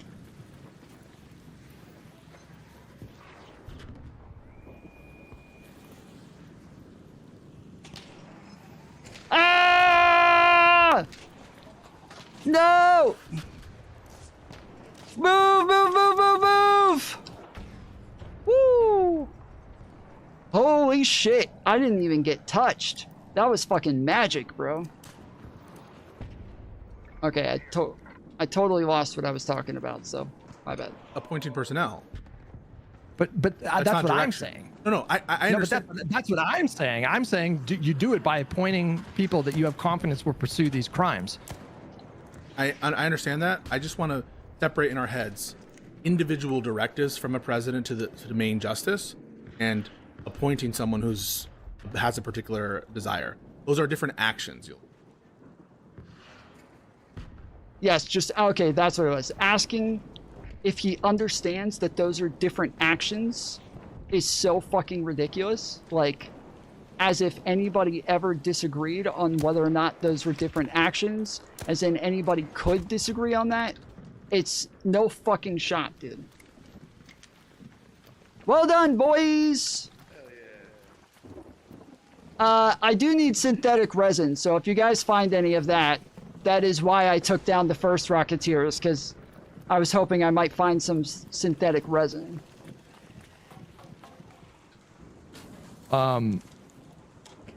Yes, but your language, you have to, your language necessarily implies a level of like direction. Well, it doesn't necessarily imply directives to the attorney, any kind of particular communication between the president and the DOJ. Oh shit! Are you fucking kidding? Oh, that's not coming after us.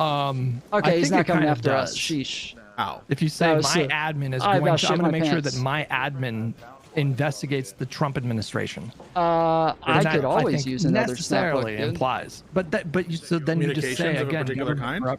I said I could always use another snap hook. No, the blueprint for it, not the snap hook. Oh, the blueprint. Oh, okay. No, I've got 3. I was, yeah, I'm. Where did the other Rocketeer go? I'm trying to find synthetic resin. I thought it was this one. No, this is the one that I took down. I'm looking for the other one that went down afterwards. Alright, well, I gotta get to the fucking extract. Hey! Corruption. Wait, can we back up just a little bit though? Because I want to. Are you guys convinced that? Are you guys convinced that appealing to the base in this kind of way is necessary electorally, or I guess in a different way, like, or Josiah, maybe you can jump in here. Do you guys think that that promising to go after the Trump administration, like Newsom promising specifically to go after the Trump administration, is like necessary to energize the Democratic voter base sufficiently that they'll show up in large numbers, or? I don't know if I want to say necessary because it implies it's outcome determinative. Let me put to you like this. I feel that we will see more energy and better numbers among the base for a candidate who does publicly commit in some way, shape, or form. And again, we can workshop the language, that he makes it clear that the Trump administration will be investigated. Yes. So for example, like the only thing I can come up like in my mind is like, I'm thinking of like an Andy Beshear or a Gavin Newsom. I think the base wants somebody with more of a Newsom posture than a Beshear. And I lived under Beshear, and I think he's an amazing governor, but he's the Mr. Rogers of Democrats. I'm not convinced that the base will be like, God damn, Andy, you're going to be great in 2032 or 2036. But right now, we want a fucking bulldog.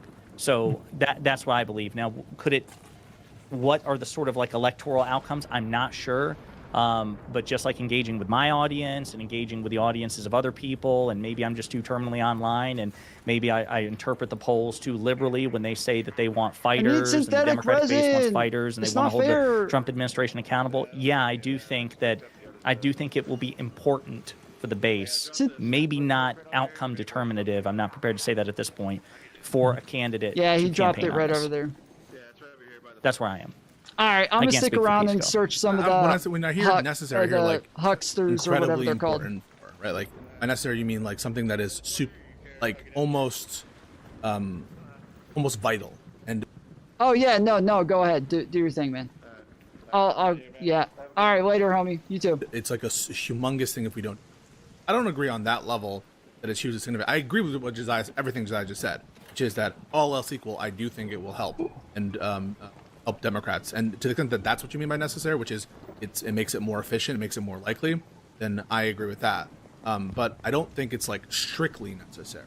That said, I've laid out other reasons besides public opinion for why I think it's the good position to take, and I don't think it violates the principle of non-interference by the president, because I think I construe this as part of a policy level investigation promise, not a particular action. I know we are going to charge Trump, we are going to charge Vance, we are going to lock these people up specifically, and if they don't, I will get someone who will. That is not what we're talking about, and we're not talking about any particular internal Looking for action in the executive branch you guys other got than any? the normal appointments process of someone who's a bulldog and someone who cares about this shit.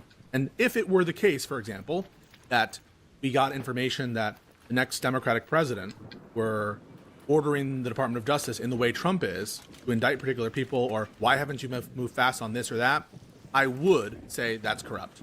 So and I've been consistent about that. That's my belief on Biden's pardon. That's my everything. And I just don't consider the kind of statements that we're talking about to be that level of interference or to promise that level of interference. I view it as a policy I want, directive.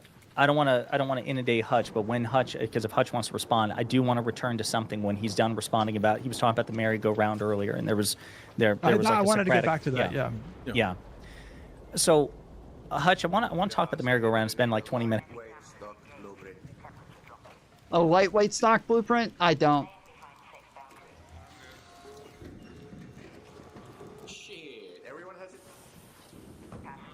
Yeah, it's one of my favorite fucking stocks. Love that motherfucker. Lightweight stock is great, dude. I try to use it as much as possible. The Il Toro. Definitely, it makes a huge... Sorry, I was gonna say it makes a huge improvement on switching guns and pulling it out of your backpack, like really quick, super quick. Yep. And so I can't remember your exact phrase about it, but basically I was saying somebody needs All right, so again, no glitching, no skipping. All good. Normally the lightning storms are like the hardest ones. Normally the lightning storms are oh, I should have told those guys to go check out my Tom Bottery channel. I always forget. I've always been bad at shilling. I need to do it more.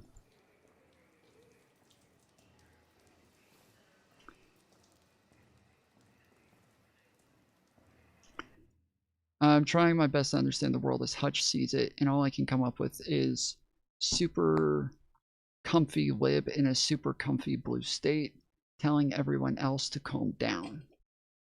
Really? I 90% of the time completely agree with Hutch. And I think that it's other people who normally come off that way to me. Like progressives, when they're like, we're going to draw this hard line. We're not voting for Dems unless they do X, Y, and Z. You know, if they don't do that, we'll boycott the election, or we'll vote third party, or we'll, you know, like that sort of shit. That to me, it comes off as like, oh, okay. So like the drastic difference between Kamala Harris and Donald Trump, and the like how hard it's going to be for immigrants or black people or trans people or gay people or all these other, you don't care about that because you're a comfy fucking progressive living in Portland or whatever, and you just you don't have to worry. You're a fucking white person who just doesn't have to worry about that shit, and so it's all gravy for you. That's normally what I get most of the time. But Who in here thinks Biden was actually in charge? Nobody. Everybody knows God was in charge. Biden was just the instrument that he used to take care of all of us. To make the conscious decision to just establish that norm. Do you think we're on a merry-go-round now? In what, in a broad sense? What do you mean? Or is there a specific thing? Are we on a merry-go-round about prosecuting political opponents, or whatever you think the broader topic of this is, or the broader principle in dispute here is? The merry-go-round, are we on it now? I mean, in this very moment, from the top level, we are, because Donald Trump is giving like specific directives to go after Comey and Letitia James and the other people. Yeah, that's not a merry-go-round. That's just a horse ride. That's just one.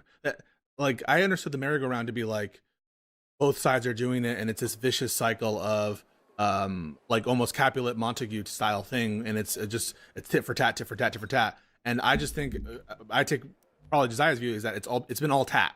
It's been no tit, only tat, and it's only them.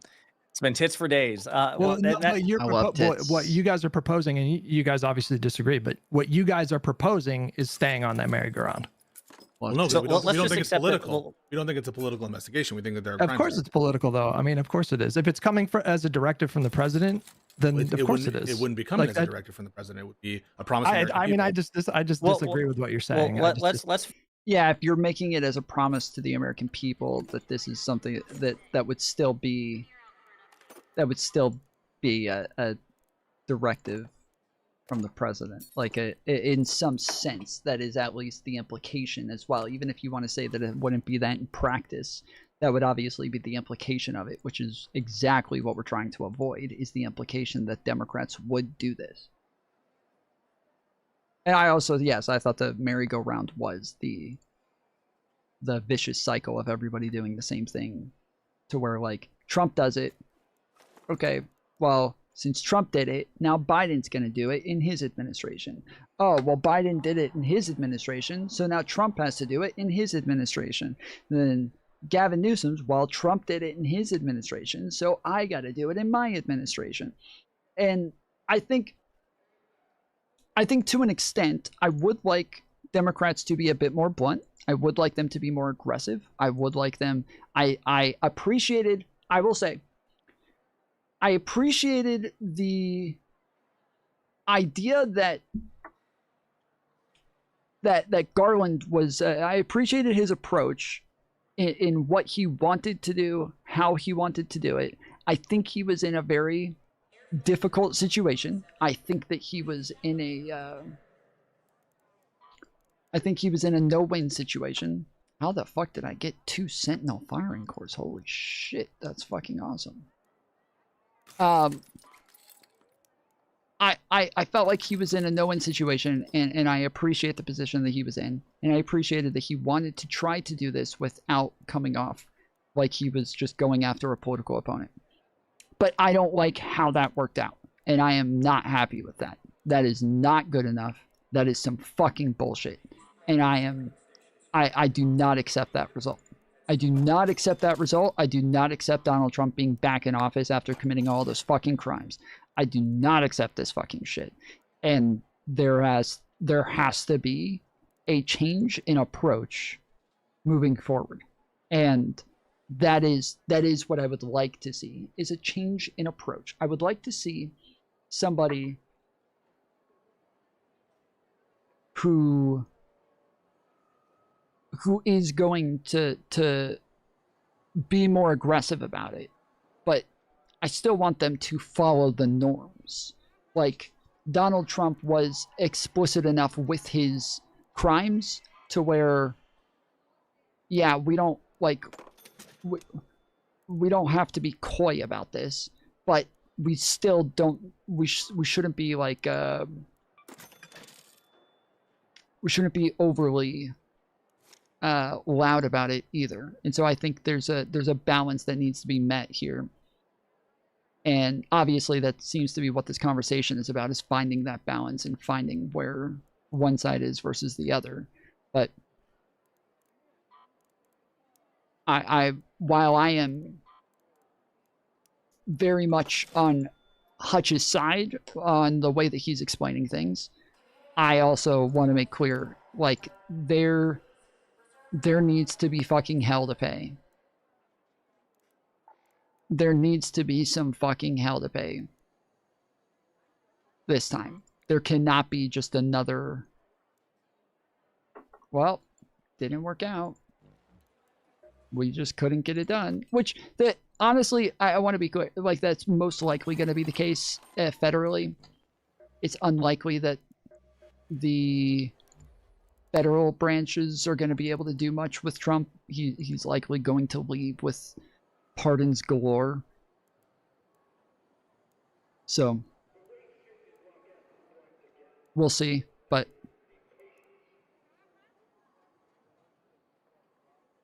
yeah, I am not somebody who's saying, you know, we'll be fine, like, just leave it alone. We'll wait and see what happens. Like, no, I want something. I want some fucking blood. Let's follow, because I want to interrogate that a bit further. So I agree, for all intents and purposes, what the merry-go-round, I think we're effectively already on it. I think through no fault of our own. We have to be really careful with our words, or the razor-sharp centrist will go vote for the grabber by the pussy guy. I'm sorry, but, like, as stupid and fucking insane as that sounds, that is true. Like, the Democrats, nobody ever has been able to get away with what Trump has gotten away with. Nobody ever. Not only would somebody who says the shit that Trump says, nobody would be able to be an actor on a TV show, let alone be the president of the United States in the past, if they did or said the things that Trump has done or said.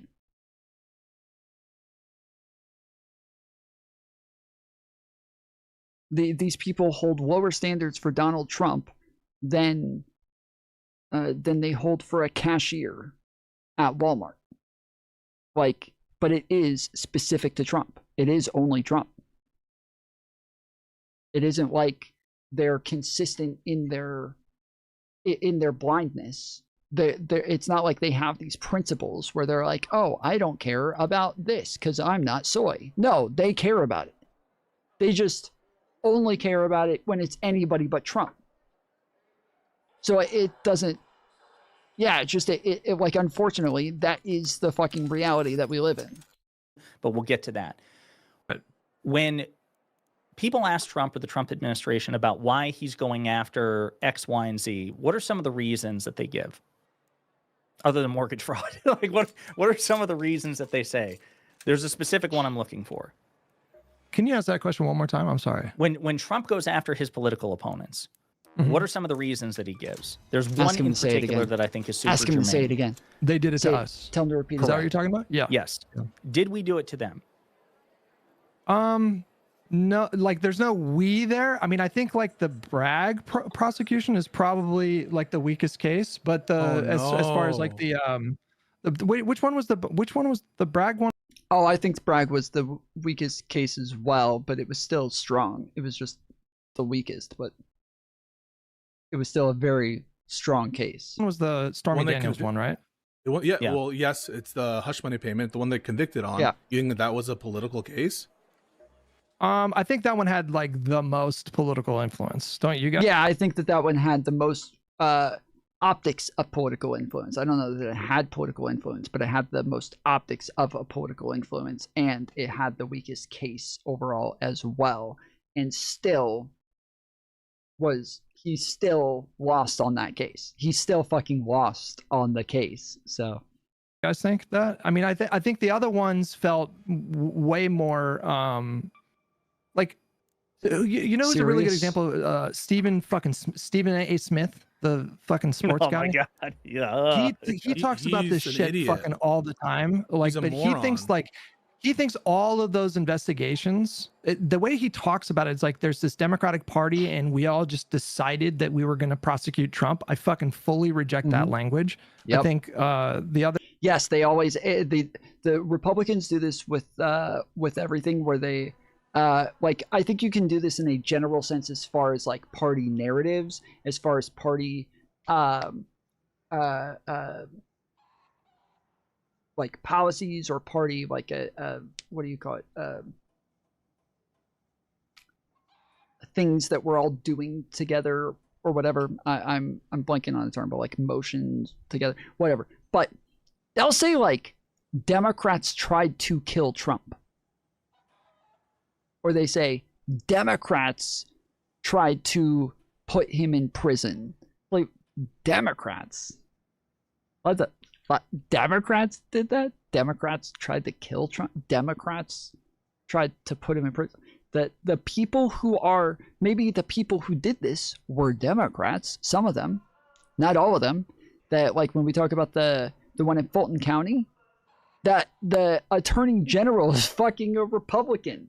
It's the Republican that Trump called, who he thought that he could lean on to find 11,000 votes, right? Like, that's the guy who he liked, right? He thought that this was his guy, that he could get 11,000 votes out of him.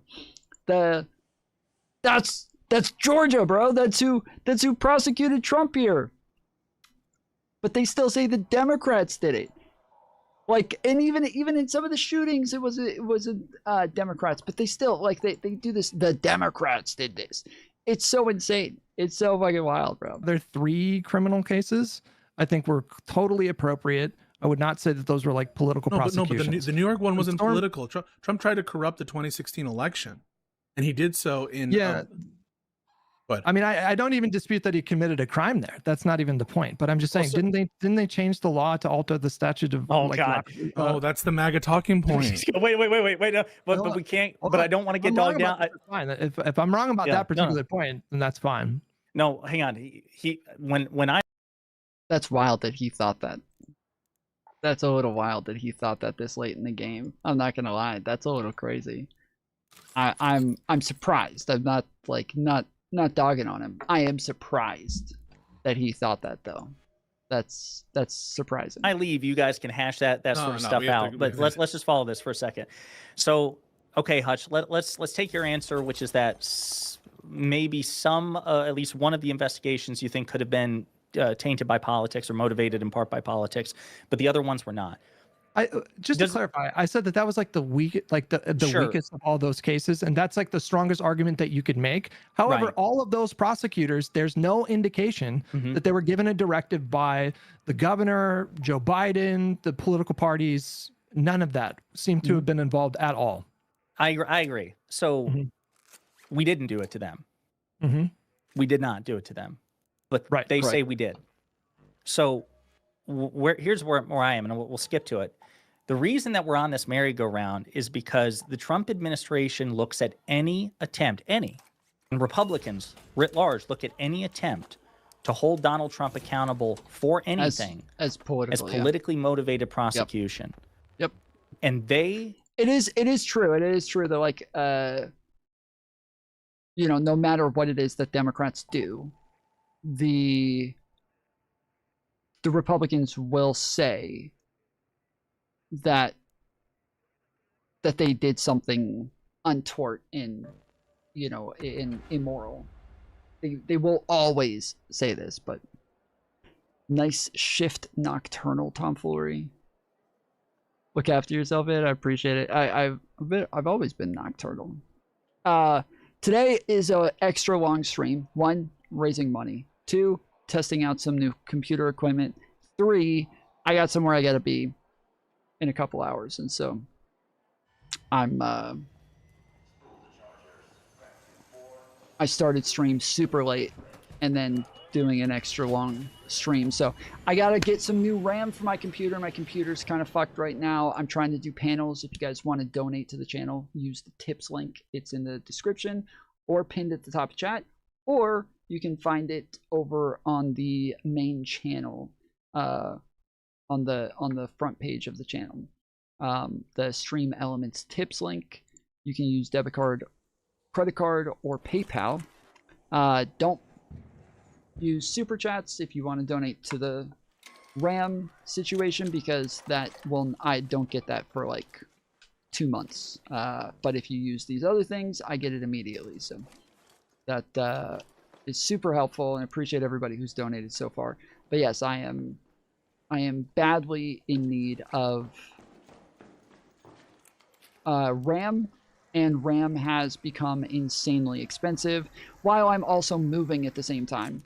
And part of like me making money to move is me doing panels, and in order for me to do panels, I got to get RAM. So it is a vicious cycle we got here that is super annoying. But if you would like to contribute, it is all much appreciated.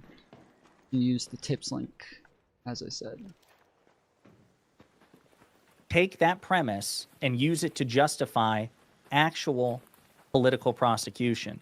So I would argue that the only way to get off the merry-go-round is just to commit to not investigating or holding the Trump administration accountable. Because do you agree that there's no timeline in the multiverse in a President Hutch universe that prosecuting Donald Trump for any reason will be accepted by the Republican Party?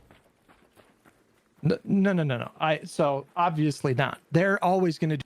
Yes, again, the norms are still important regardless of whether or not MAGA accepts them. I don't want to say the Republican Party, but whether or not MAGA accepts them, those are norms that still ought to be followed because I actually care about them, like because I actually think they're important. Outside of whether or not MAGA thinks they're important, I do think they're important, and I do find them to be insanely necessary. Do that spin. But I hear this argument all the time, and it drives me insane because it sounds like what the argument is. Like, I've heard this argument applied in a different way from lefties who say, well, they're just going to call us socialists anyways, so we might as well be socialists. And I find this argument to be so utterly like, well, I don't think I've heard that from lefties say they call us socialists anyway, so might as well be socialists. But I do hear that from MAGA saying, hey!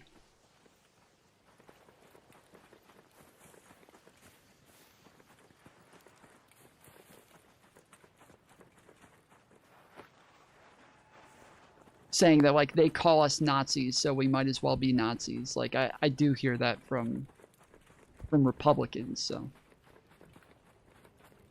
I don't think I've really heard that from anybody else. Oh, okay. I had some skips on my side, and I see the vertical chat had a big old skip there as well. Uncompelling, is that a word? No, but Josiah's not saying we do political prosecutions. He's not. Right. He doesn't accept that premise. I agree. Like, there has not been any kind of reporting to suggest that there was any top-down pressure on any of these prosecutors to bring charges. And so the reason why we're on what I'm calling the merry-go-round is the president directing specific prosecutions. And so if like, yes, they're going to try to spin anything. So if Jack Smith, for example, we do things my way, Newsom doesn't say anything about, I'm going to make sure we go after the previous administration. Jack Smith appoints a special counsel in the first 2 weeks. They announce charges. Of course, the Republicans are going to say that this was directed by Newsom. But you seem to be saying, because they're going to say that anyways, Newsom should just direct it. Well, no. I don't think that's what Josiah is saying. I want to be fair. I don't think that's what Josiah is saying. How is it not what he's saying, though? Because Josiah... I thought that's what Josiah was saying. I thought that's why we started off the conversation by asking why do we think that the norms are important? Because we want them to be followed over time. And that if one side's not going to follow them either way... Oh, fuck you. Fuck you. Yeah, I thought Josiah was saying, oh, they're not going to be followed by the one side either way. Like, one side doesn't care about the norms one way or the other. So, like, why? I don't know. That's what I was getting from what he was saying. Maybe I'm wrong.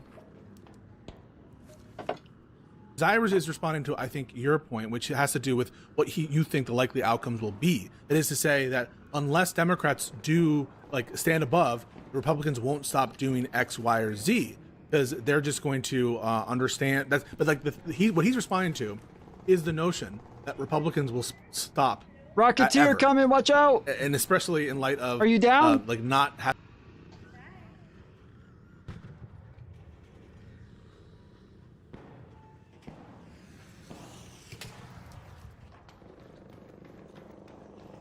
Having political or presidentially directed things, because that wasn't the impetus for them to start in the first place. So given that their whole set of assumptions about political prosecutions and even being in a merry-go-round and saying this is payback is premised on a total confabulation, how can we think in the future it is likely you just made that word us up, taking dude. action A confabulation. and, even assuming this was a political we all know he made that and word we don't up, accept right? it is, We even all assuming agree. it was, He's just making that up it would words have trying any to sound effect smart right now. on their conduct. Well, I feel like this is like the ultimate black pill then, because if you guys can't imagine a situation where in the future we get back to a place where both parties respect this norm, then it just feels like we're just kind of on this intractable like path. The merry-go-round.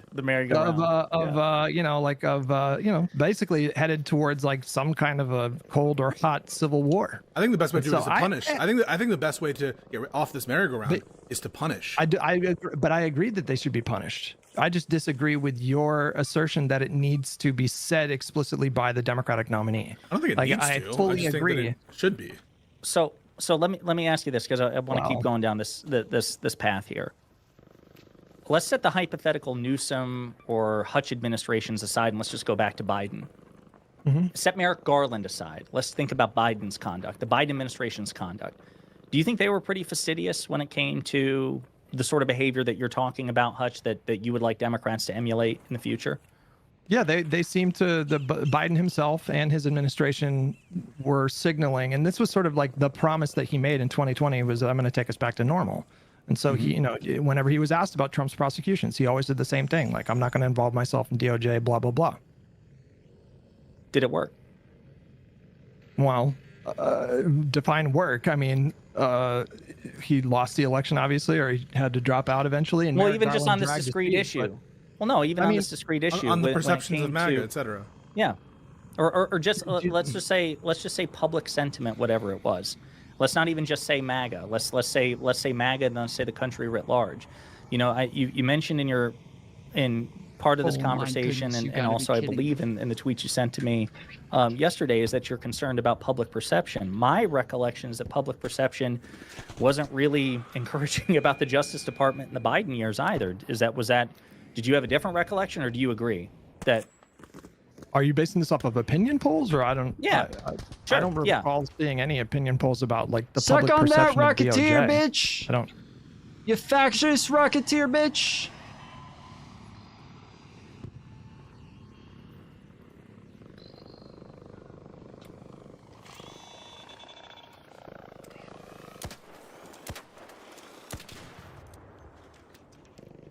What the fuck? No. And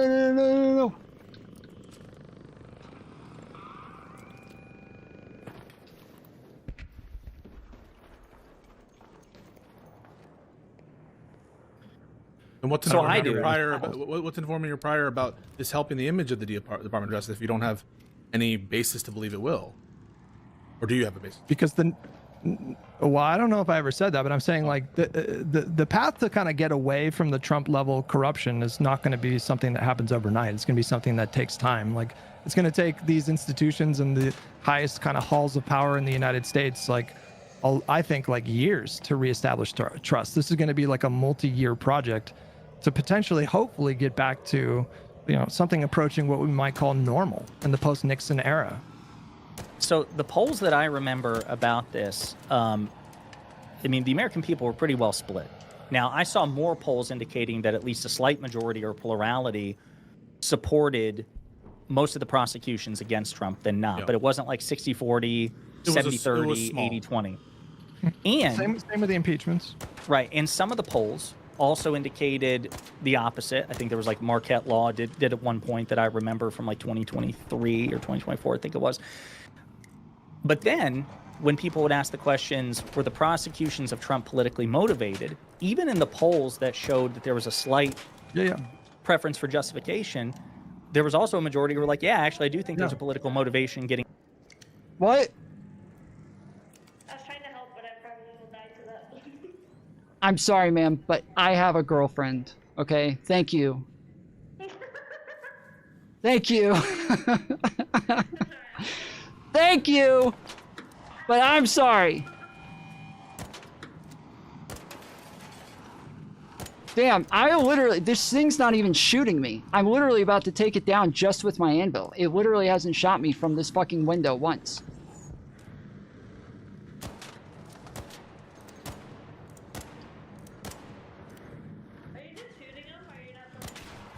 No, I literally just killed him. That's it.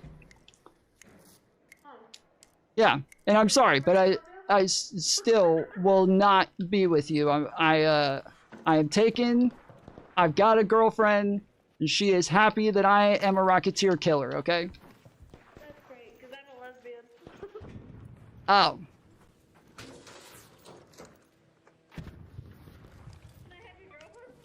Well, if you're a lesbian, I might change my mind then. Hold on a second. Let me finish this up real quick.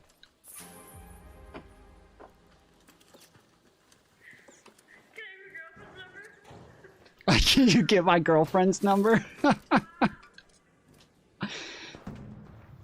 Based.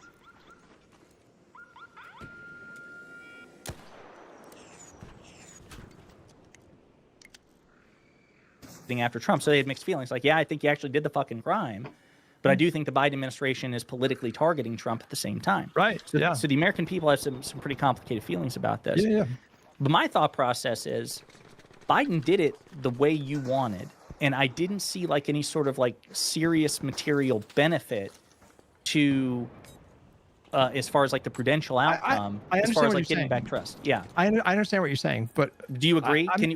Will you agree with that? No, I fully concede that. Yeah. It's something like 55 or 60% of the country thought that those were like entirely politically motivated or some such. That to me is like what I'm getting at, because like I look at that and it really bums me out. Like the fact that in the context of the Epstein stuff, for example, I'm seeing a lot of commentary from what?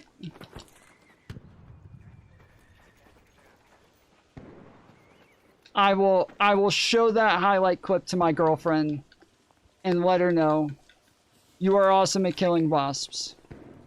I can hear you, but barely. What'd you say?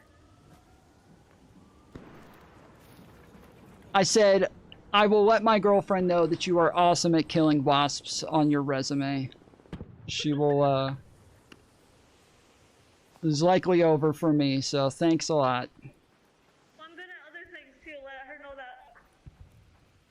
I will definitely do that.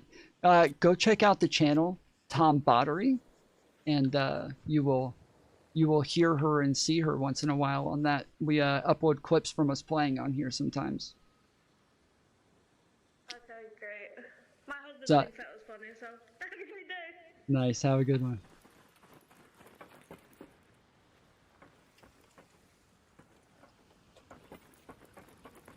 Was telling her to go check out the channel because this will likely end up on that channel. This interaction will likely be there. So big left-wing pundits that are suggesting that Biden was negligent by not personally directing DOJ to, release the Epstein documents. Yeah, which, that's in the case of the Ghislaine Maxwell. Like, but the reason why they're saying that is because now they're playing into this kind of new paradigm that has emerged during the Trump era. No, they've always where been there is like just this. I mean, overt you talked to Kyle and the Vanguard, and they were like, we would want investigations into Manchin's daughter or something in exchange for his vote on minimum wage or something. No, but come on. But surely you would concede that more people now in the country who probably weren't even aware of these norms now just assume that political influence is a big part of prosecutorial decisions like these. And it's because of Donald Trump. My suspicion is yes. My suspicion is yes. Wait, come on. I don't know if that's the case. People's ideas about whether about the independence of prosecutions has materially changed since Trump has been in office. Oh, I think it has. Of course he. Okay, I'll grant that. I'll grant that. I'll grant that. I think that that's probably likely, but I don't understand how that is related to that. I think I think that like probably maybe half the country thinks that Trump's prosecution was politically motivated. At least one of them. Real lefty thing. That really fucking bums me out because that, in my opinion, is a really important principle for our, Western. I know, but liberal respond to democracy Josiah's here in point. America. Josiah's point is, yeah, that was happening. I did though. I did. I did. Let me answer the point in two different ways. Okay. Sure. The first thing I want to say is if Biden himself had gone up there, and in the early days of his presidency, directed like DOJ or directed Merrick Garland or put that kind of like really explicit public pressure on him, I think that would have hurt Biden significantly. I think that would have hurt potentially his ability to get legislation passed. I think that would have distracted him and caused scandal within his administration that would have hurt his legislative agenda. I'm not sure about that. And then, I do. I don't think the American people care that much about it, and it's sad for me too. And I agree that it's sad, and I want to uphold that principle, notwithstanding the fact that I don't think the American people care that much. They voted for Trump again. I'll actually go one further. I'll back Pisco up here. Here's the reason I'm not convinced, is because Trump was at his nadir of political support at the time. I think if there was any opportunity for a president to say, after January 6th and, fake electors and all this bullshit and Trump corruption, you bet your fucking ass, like even if you want to go the maximal view, I do expect my Justice Department to investigate this. I think that would have been the time to do it, to garner the most political support for the same reason, Hutch, that I might agree with this to an extent. That's like I've said this 1,000 times at the point when Biden like first took office. Yeah, that like even Republicans were fucking sick of Trump. Like they were not happy with him. They were not happy with the job that he did. They were not feeling it. And I never put that into like therefore we should have like prosecuted faster or anything. I've never thought of it that way, but yeah, maybe that's true. Maybe that is like the way things should have been done for that reason. Trump's impeachment in 2026 you're good. was the most bipartisan impeachment we'd ever seen in terms of both the impeachment and conviction. Oh, sorry, 2021. I'm fantasizing about. What? Oh no.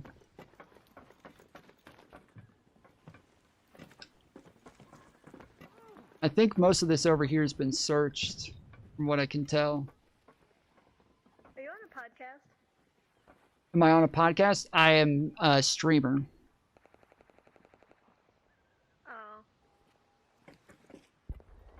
Yeah, that's why I say there's a channel that I do upload clips to when I play video games, but I mostly do like politics and shit like that. Nobody watches when I play video games though. Yeah.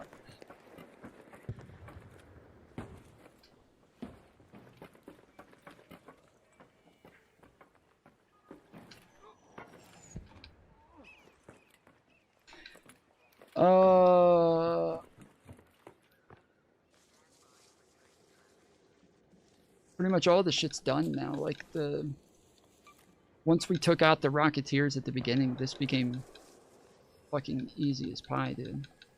About a 2026. Sorry, I got a little ahead of myself. The 2020 there. Yeah, the 2021 impeachment of Trump was the most bipartisan in terms of both the vote to impeach and the vote to convict. Mm-hmm. But you would never have gotten those margins a year later or 2 years later, and certainly not in 2026, right? The reason that there was a permission structure for a sufficient number of Republicans to do what they did was because the American people were that was Trump's lowest approval rating. The American people fucking hated him at that point. So I'm not convinced that if Biden 2 weeks later, once he's inaugurated, says yes, I am appointing an attorney general and I expect him. Yeah, I don't think it would have been more politically harmful. I think that it would have.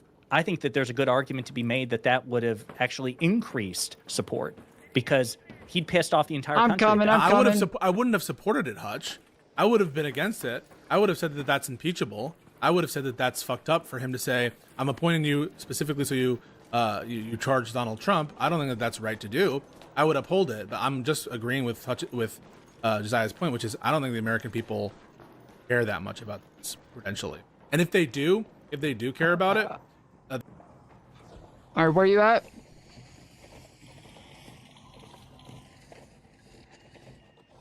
Where are you?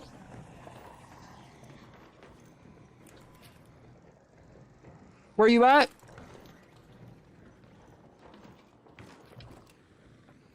Where you at? You need a defib? Yeah, I'm outside too.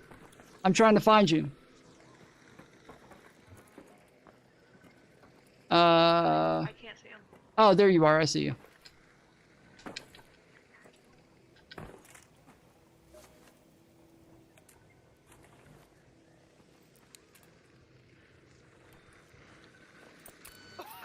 Sweet, thanks. Yeah, no problem. But they're already going to vote for Democrats. I don't understand what this you guys are treating this like conventional wisdom, and I just don't really understand what it's based on. Like, obviously the Republican propaganda efforts to, paint all of Trump's criminal prosecutions as politically influenced. Obviously that was successful in that, either a plurality or majority of Americans seem to agree with them. And you guys seem to think that if Biden himself would have just come out and said the thing, or I guess Josiah, if he would have just come out and said the thing, that we wouldn't have seen way larger numbers. Maybe that 55% jumps up to like. Bro, I was gonna be pissed if I just went and defib somebody and turned around and fucking died, dude. That would have been infuriating. 75, 80, 90%, because now Biden is just coming out and saying it. And if you think that that's not going to distract him from a legislative agenda when he has zero margin of error in the Senate, or if you think that's not going to making that claim. Wait, we're not making that claim that it wouldn't. Are you the same person? I'm still the same person. Still not going to shoot. Actually, I'm probably using that. I don't have anything on me, so. Yeah, I'm about to head out. Distract, that it wouldn't cause other things. But I just think in terms of the public perception, I'm not convinced that it would be so detrimental to that.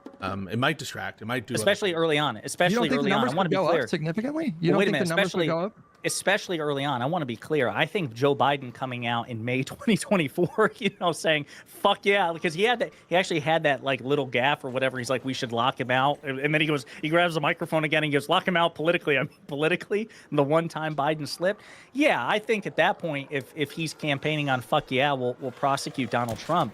After 2 or 3 years of the American people forgetting about all the shit that Trump did and having a more distant view, yes, I think that would have been probably politically toxic. I'm talking about 2 weeks after January 6th, when Biden is freshly inaugurated. I think him, publicly, saying that he expects his Justice Department to immediately, begin investigation into January 6th and follow the facts without fear or favor, even if they lead to Donald Trump saying something to that effect. No, I don't think it would be insulated. I think it would be more insulated than what actually happened, where it's almost it's weird, Hutch. It's counterintuitive, but it's the same way that Trump can appear to be more corrupt facially and just like honest about like, we want the oil, but he doesn't get hit as much with like the Bush, they invaded Iraq for oil, even when he says it. There's something about like the hidden aspect or the hidden like, we're revealing something. That for whatever reason, people don't care about like the open outright corruption. They like, I don't know why that is. I don't know why. People do care, by the way. People do care about Trump's corruption. But no, they do, but they don't care. But to Pisco's point, they don't care at the rate. They don't care at a rate which is proportional to the corruption. And let me give you an example. So did you know? I religiously tracked the polls like during the 2-year-long impeachment effort into President Biden. The American people were obsessed about Hunter Biden. They knew fucking everything about that guy. And the polls were really, really bad. In fact, there were some polls which say, actually, I do think that Trump or that President Biden pulled strings to benefit his son and all this, shit. And so the perception of corruption on Biden and Trump is generally considered to be more corrupt, but it's relatively close, when you consider the margins. Yeah, I don't know. I think Donald Trump's numbers currently and the electoral results recently reflect not just disgust with ICE, but the disgust of corruption.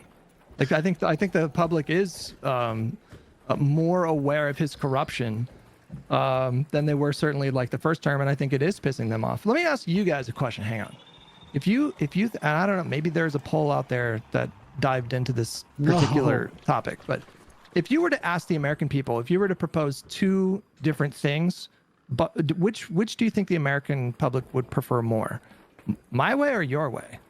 Like, do you think that America, if you ask them, do you want to see like prosecutorial instructions or investigative, like instructions on investigations? Like, do you want that to be completely free from political influence, or do you think the president should have the right to direct DOJ? If you phrase it like, I think, especially if you frame it like that, yeah. then well, how frame it a different I think it'd way. be 80-20. I think it'd be 80-20 in your favor. Yeah. Well, frame it a different way then. Frame it. Okay. So here's how I frame it. Should the president investigate the Trump's order the Department of Justice to investigate the corruption of Trump? I think that you would get a majority on. I think that if you gave them an alternative, should the president stay out of those kinds of decisions, that more people would favor my proposition. Right, but they're not getting faced with that decision when they're told the rhetoric. It's not like they're considering both. They're just responding and reacting to one. It's not like, hey guys, would you rather hear this or that? It's like a focus group. They're just hearing one. And to be clear, I don't think that he should be ordering. That is the preference that people have, though. When people talk about how, like 60% of the public think that, Trump's prosecutions were politically motivated, they're saying that in a disapproving way. They're communicating to pollsters that they don't like political influence in these kinds of. Now, whether or not it's true, that's a different discussion altogether. But Americans broadly don't like the idea of politically influenced. And yet. All right, how much you guys want to bet? That girl and her husband, they pulled up my stream. They're waiting down here, and we're gonna fight. I'm just kidding.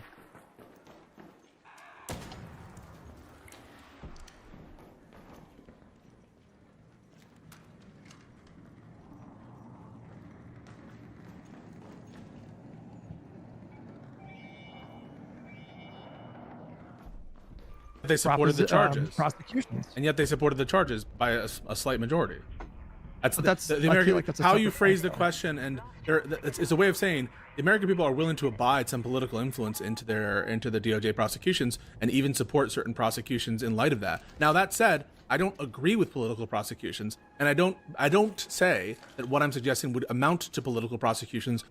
I don't think they're wannabe communists, bro. I think they're just communists. I think that these people that we're talking about, like a lot of them just aren't communists. They don't want to be.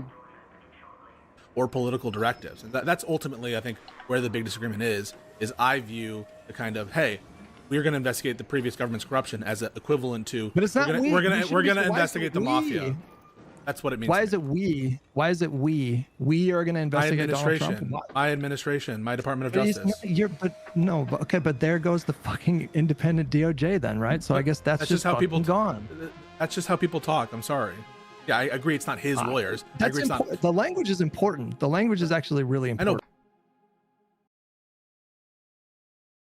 His innocent, but no court case, not very fascist. What? You know that Trump was convicted of crimes, right? I'm trying to assume what it is that you mean by that, but you know that he was convicted of 34 felonies, right? As that not making the case that he's fascist or not, don't know whether or not he was convicted of crimes has anything to do with whether or not he's fascist, but. But what I'm trying to say, the point I'm making is I'm not actually co-signing political prosecutions. I'm not actually co-signing political prosecutions. What I'm saying is I think the president should make it clear that my attorney general will look into corruption. Hunter Biden, idiot, learned to read. You didn't say anything about Hunter Biden. You said Trump's more fascist than the others before? Question mark. His not innocent, but no court case, not very fascist. You're saying Hunter Biden didn't get a court case? One comment above me. Oh, somebody else said it? They said, Trump's crimes are negated.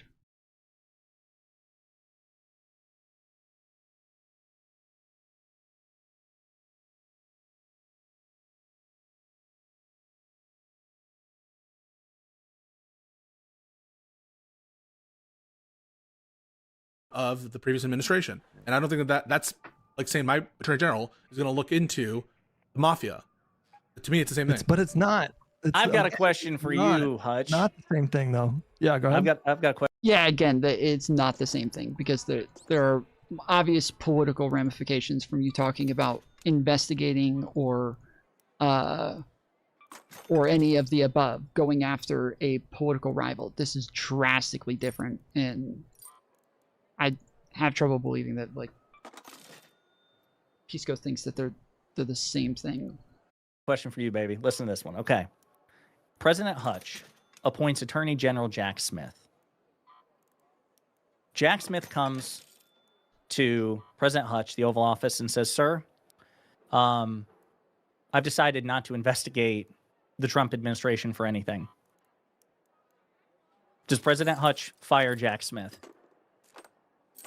He doesn't say, I have looked into this and I've decided that there's no case I can make beyond all reasonable doubt. I see. Yeah, that's what I was gonna say. You didn't say he said he was innocent. You didn't say that you didn't find enough evidence to charge. You said you decided not to prosecute. So is there evidence that he is guilty and that he's decided not to prosecute anyways? And if so, like, what is that reasoning? Because yeah, that would make all the difference in the world. Like, what the reasoning is for why they wouldn't prosecute is insanely important. Trump has a civil conviction. Trump has criminal convictions. There's no such thing as a civil conviction. He doesn't have a civil conviction. He was found liable in civil court. He has criminal convictions. He was convicted of 34 felonies.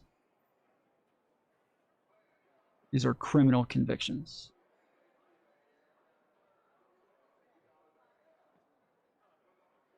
Uh, 1.7 million got murdered in the gulags. Yes, they are wannabes, living a super privileged life no communist has ever lived. You understand that that's not what a communist is one who puts people in gulags, right? The definition of communist is not one who puts people in gulags. There have been communists that didn't put people in gulags. How do you get your head so smooth? With a sander. He just makes the decision to not investigate at all.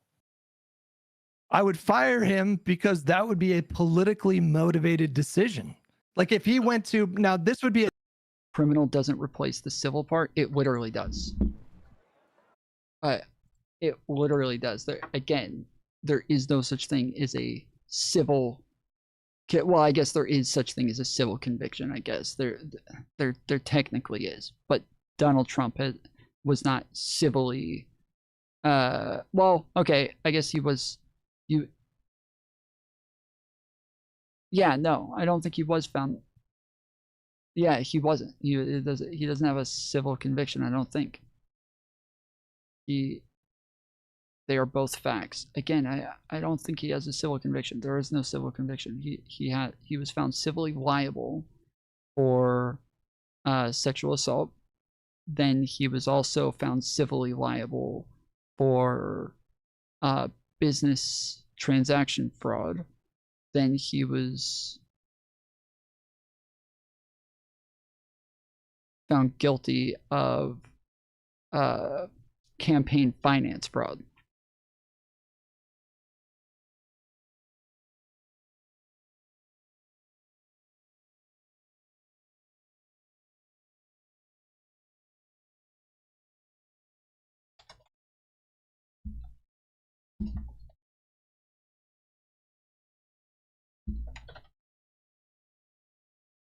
Why did I put were? In August 2025, the New York Appeals Court threw out, not that one.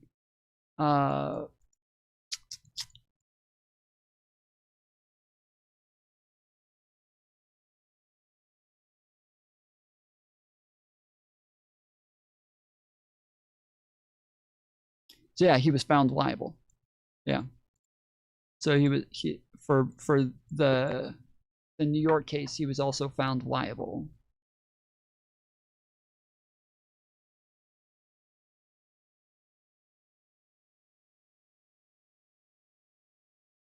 Assume it's not. Altogether. Assume it's not. This is no. If he says no, but that's what he said though. Josiah said he just made the choice to just not even look. Assume it's not political. People getting mass murdered due to communism, I guess just a coincidence. China, Russia, Vietnam. So it's not a coincidence. The communism is antithetical to like capitalism, and that in order for them to have a full revolution to where they're able to implement a system that is very, very drastically different, yeah, they would have to have a revolution. Like they would have to actually go through the process of revolting and having somewhat of a civil war, but they're not. That's not essential. Now, I would say it's somewhat a part of Marxism. For within Marxism, obviously, like a big aspect of it is going through the revolutionary stages, and so for Marxists, they would, to implement socialism, would likely have somewhat of a violent revolution, most likely. But again, that is not. It's not necessary, and it's also not. Marxism isn't this like Marxism is a type of communism and socialism, or like a philosophical thought process, but it is not, or sorry, not philosophical thought process. It is a philosophical thought that also leads to the process of implementing socialism and communism, but it does not necessitate killing people either. So I do think conviction is criminal court lingo, hence convicts, but I think we all know what someone means when they say convicted in civil court, i.e. found guilty. Well, again, it wouldn't even be like found guilty, it's just found liable. Make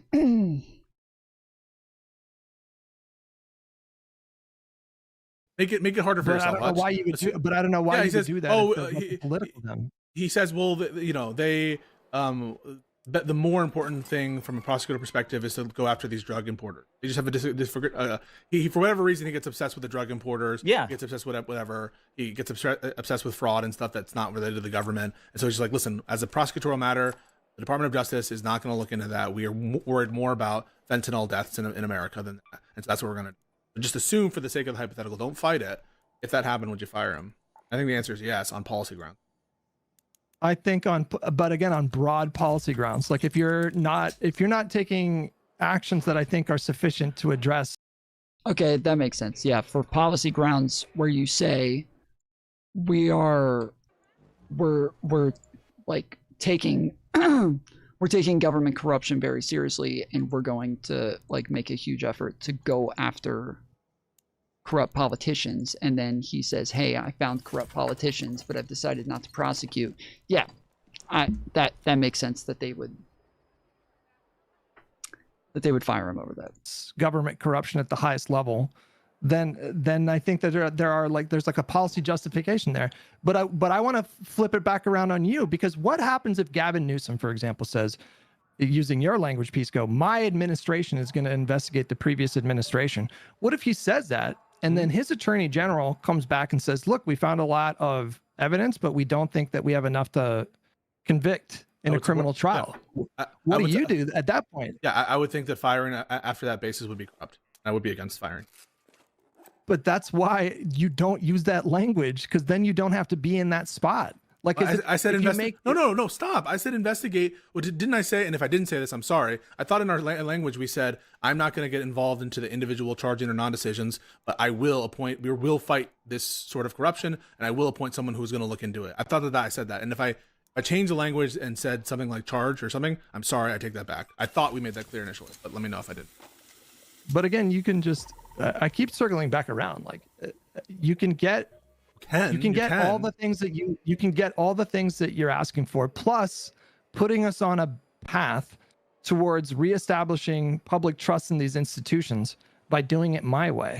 Were you guys able to hear that chick earlier? She was very friendly at the beginning, and it was funny. We were kind of like fucking with each other. But then after I told her like look up Tom Bottery or something like that, and she came back, that it like every interaction she sounded very different. Probably a Trump voter. She realized I'm a fucking libtard. She's like, oh, the fucking libtards in this game, dude. It's all right. We can all fight the fucking communist, Marxist AI together. All right? We're all here to take down those fucking fascist Marxist bots. And by doing it your way, you're continuing to erode the trust of the American people.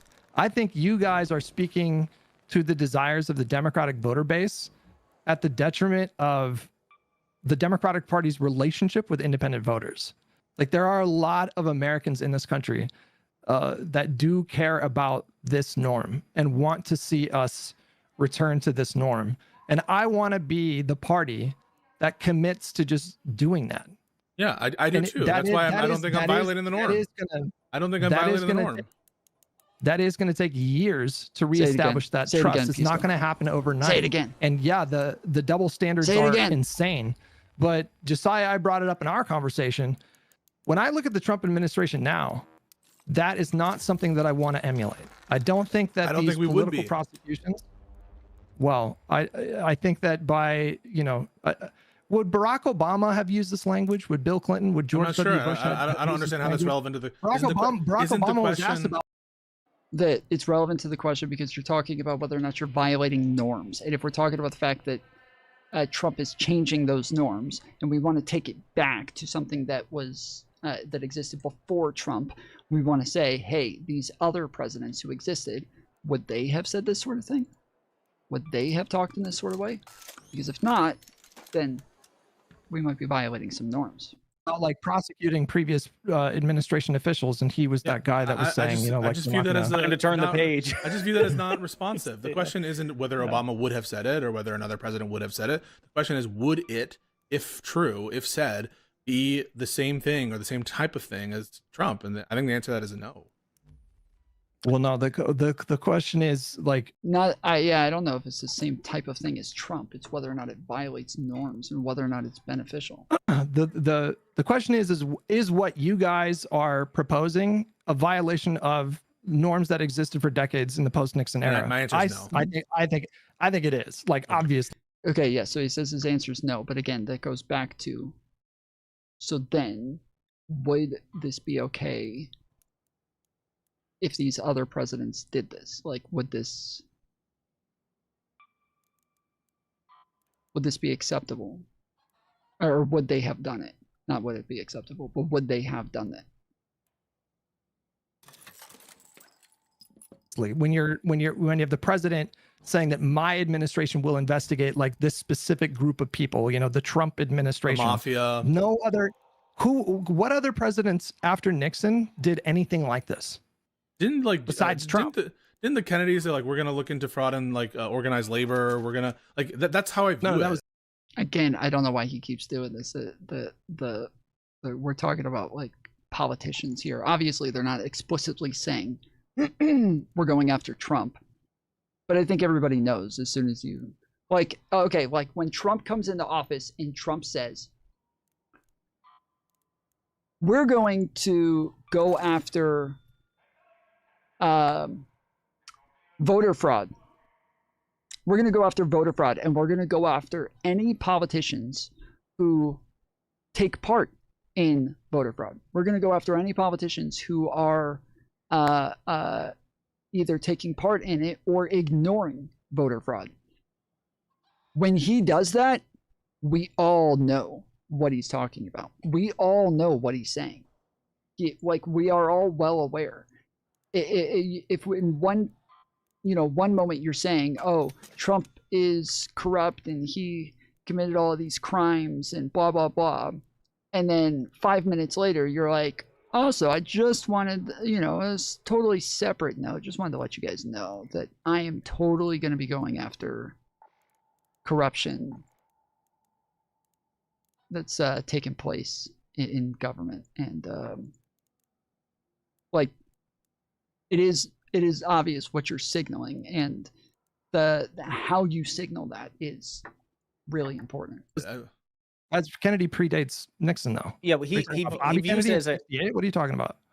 Oh, sorry. Post Nixon. After Nixon, we established norms to insulate the Justice Department from political influence from the executive branch. That's what happened in the wake of Nixon, in a slew of reforms that were passed through the Congress and at the executive level through policy. And that existed up until Trump came along.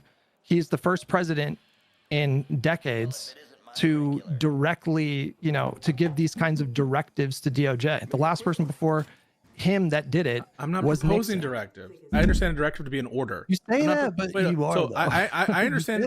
So I understand a directive to mean an order. Do you have a different understanding of what directive means? You can, well, there's a directive, but then there's also like I'm saying political influence. Like if you yourself, the president, is politically influencing, using your political power to influence DOJ to go after specific people, that, again, Trump is the only person post-Nixon who has done that. And what you're suggesting would be a continuation of this kind of new norm where now the president is publicly pressuring the DOJ to take specific actions against specific people. That would be the Democratic Party continuing. That's exactly what I'm not doing, right? So I'm not doing that. First, exactly it's not political what I'm because not it's not on the doing. basis of politics that we're doing this. We're not doing it because they're Trump supporters. We're doing it because crimes were committed. On the norm, specifically on interference in the president, I agree that's an important norm, regardless of whether it's political or not. I want to be clear, regardless of whether it's political or not, the president's interference directly into individual charging decisions or specific investigations, I think that is a very good norm to uphold. And I don't think it's a violation of that norm either, because I construe, investigate the previous administration for a crime and corruption.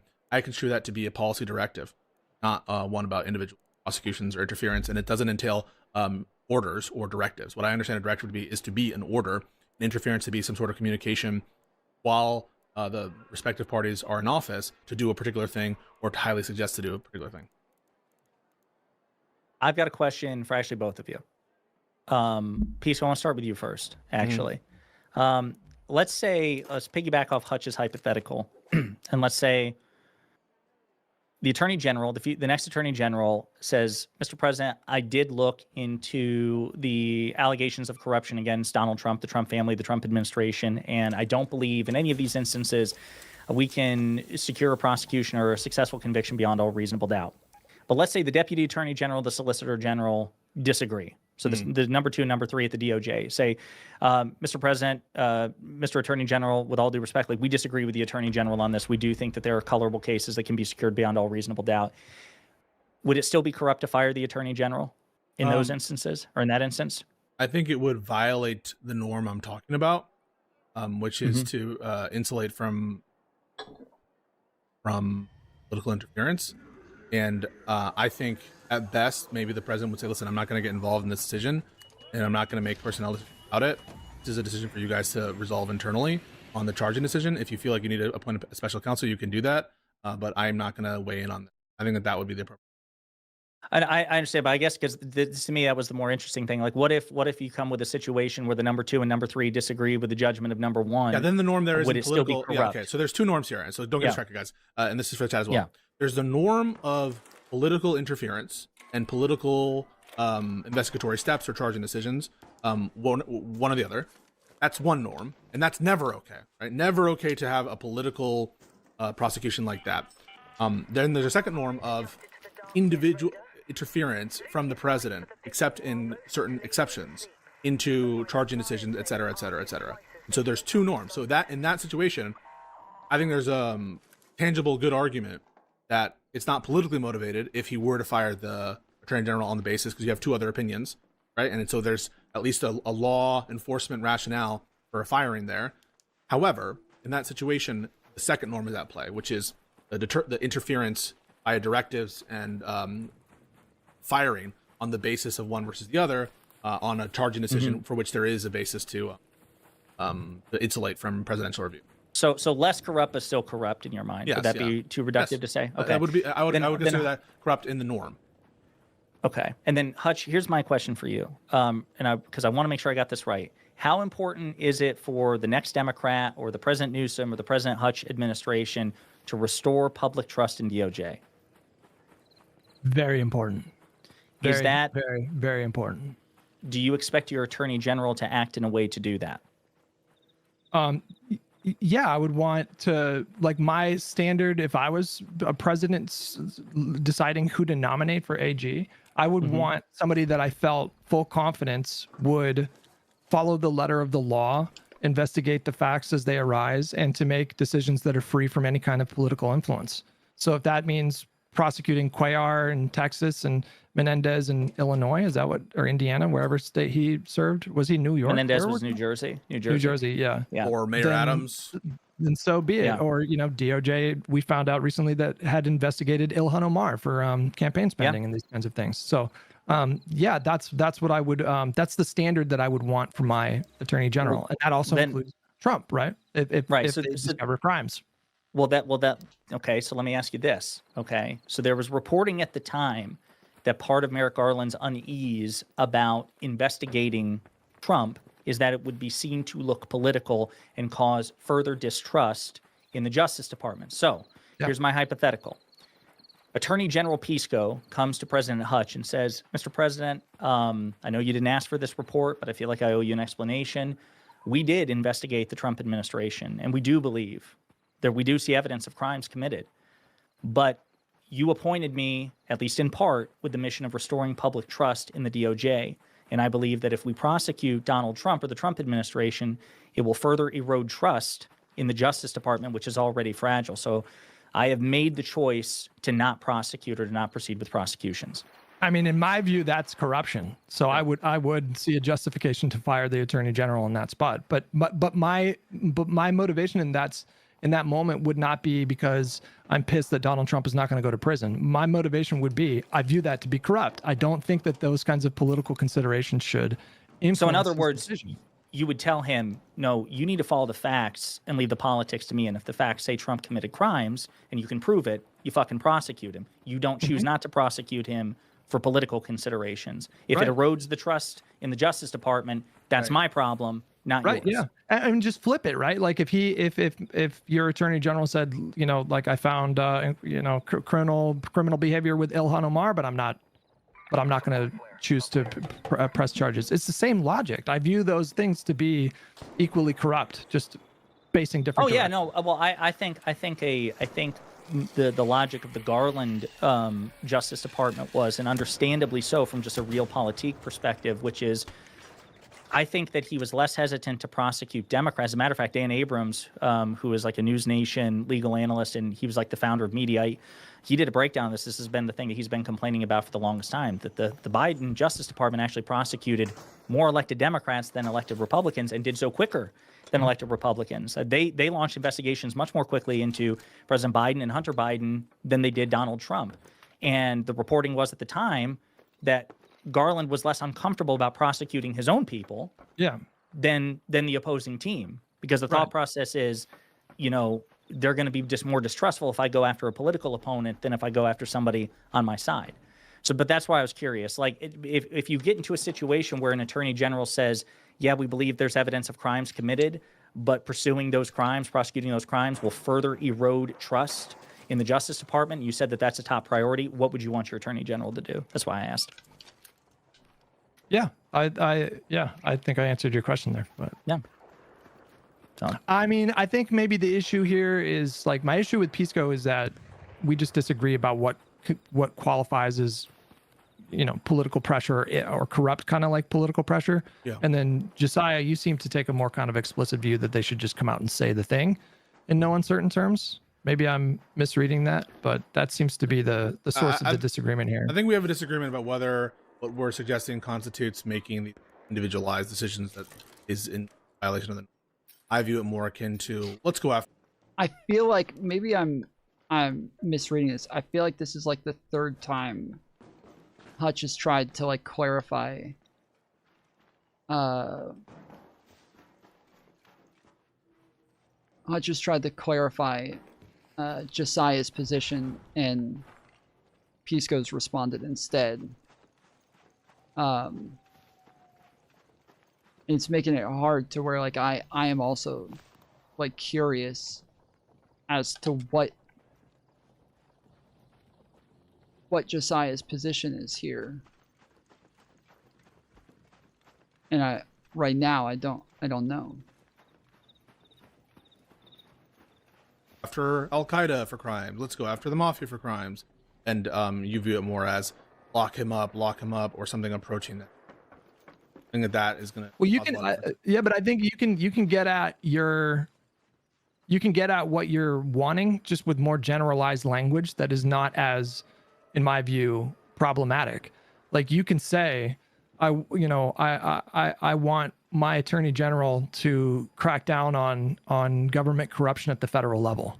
And if you appoint Jack Smith as AG and fucking like Ryan Kinzinger or whatever as deputy AG or like FBI director, then you are sending a very clear signal to not only your base but the public that you're addressing like their concerns and anger about criminal corruption at the federal level, but you just don't get into specific language. I understand that I can say those things, but I think I've explained why I think it's preferable to say what I'm saying, and that includes not just because I want, I think all else equal, it will have a slight benefit to the electoral chances, because I think it unchains the candidate to speak openly and frankly and like a populist about giving back to the American people, because I think it's a more likelihood that he will actually follow through and that the actions, if taken, will have democratic legitimacy. And you'll be able to say, well, look, he said he was going to do this, and the American people gave it its sign of approval. And yeah, so I understand that I could not do it, or I could not suggest it, but I do think it's preferable. Yeah, but I view that kind of pressure as corrupt. Like I view that as corrupt. I think you don't know why. Like I don't think these kinds of decisions should come from the president. That should just simply come from the attorney general. The president can make their preferences. You agree it's known policy in terms decisions. of like what kind can of be. You agree policy no, can but be. we totally disagree on how you seem to characterize this as like a policy decision, but it's a specific investigation, like pressure campaign to specifically investigate particular people. That's not a policy directive. That's just a directive. A policy directive it's not a directive at all. Organized crime. It really is not a directive at all, because it's not an order, and a directive is an order. And well, the directive is to investigate corruption with Donald Trump in mind, and the Trump administration in mind. So there is a directive there. It's just the directive isn't specifically about Trump. Do you agree with that? I'm not suggesting that the president order the attorney general to do anything. Right, but you don't need to get at corruption with only explicit. You agree sort it's of not an order? Yes, that's what I do. Also, yes, I agree that it's not a specific order. But the reason, like the norms also dictate that the president use language to make sure that there's not even like a reasonable perception that that's what's going on. So that's why you use that language. Because I don't think it's a reasonable perception. If the public, do you guys disagree that if the public perceives that the president, you don't agree that it's a reasonable perception, even though you are straight up stating that that is what's happening.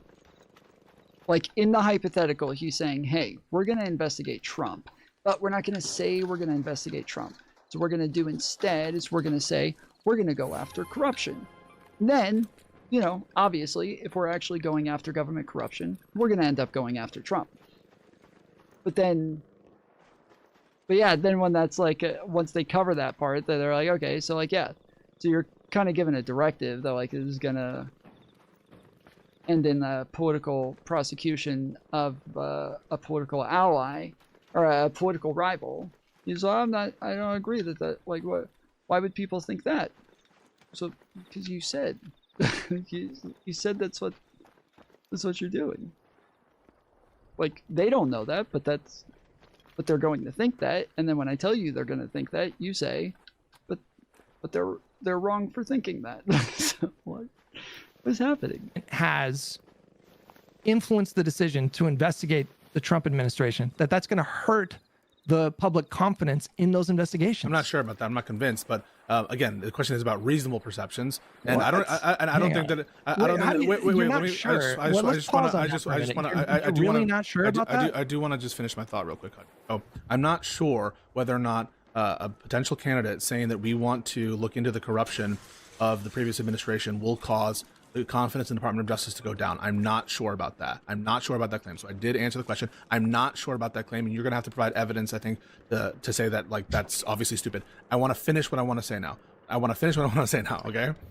Regardless of whether or not it causes confidence to go one way or the other, the question regarding the norm is about reasonable beliefs. And it did cause the investigations against Trump in term or post-term one, the confidence or the belief in those political prosecutions went up. However, that was not a reasonable belief. Oh, because shit. It was not He's a looking at reasonable me. belief. It wasn't incumbent upon the administration to refrain from it or cancel the prosecutions once they were considered by the public to be political. So it's not about whether or not public opinion will shift. The norm relates to reasonable belief. There's no reasonable belief in that circumstance that it was political. And the circumstance. And I've got to follow up on that to Hutch, if I may. I want to pause on that though. Like the question was, if the public believes, like very broadly, that a charging decision or a decision to investigate particular, if the public believes that was a top-down influenced situation coming from the president, my question was, do you think that that's going to hurt the public's trust in those investigations? To say I don't know is I'm struggling with that one. Of course, you know, Why like are that you struggling? would really, because it's obvious. It's obvious, like the perception that Biden influenced the criminal. Yeah, I'm sorry. So Pisco said it's not what Pisco said just now is that what he was saying is that it's not reasonable for people to lose faith in the DOJ, in their impartiality. That like it wouldn't be reasonable for them to be like, wow, well, I can't trust them anymore because they're going after Trump. That's what he was saying. So I get that is different than the way that I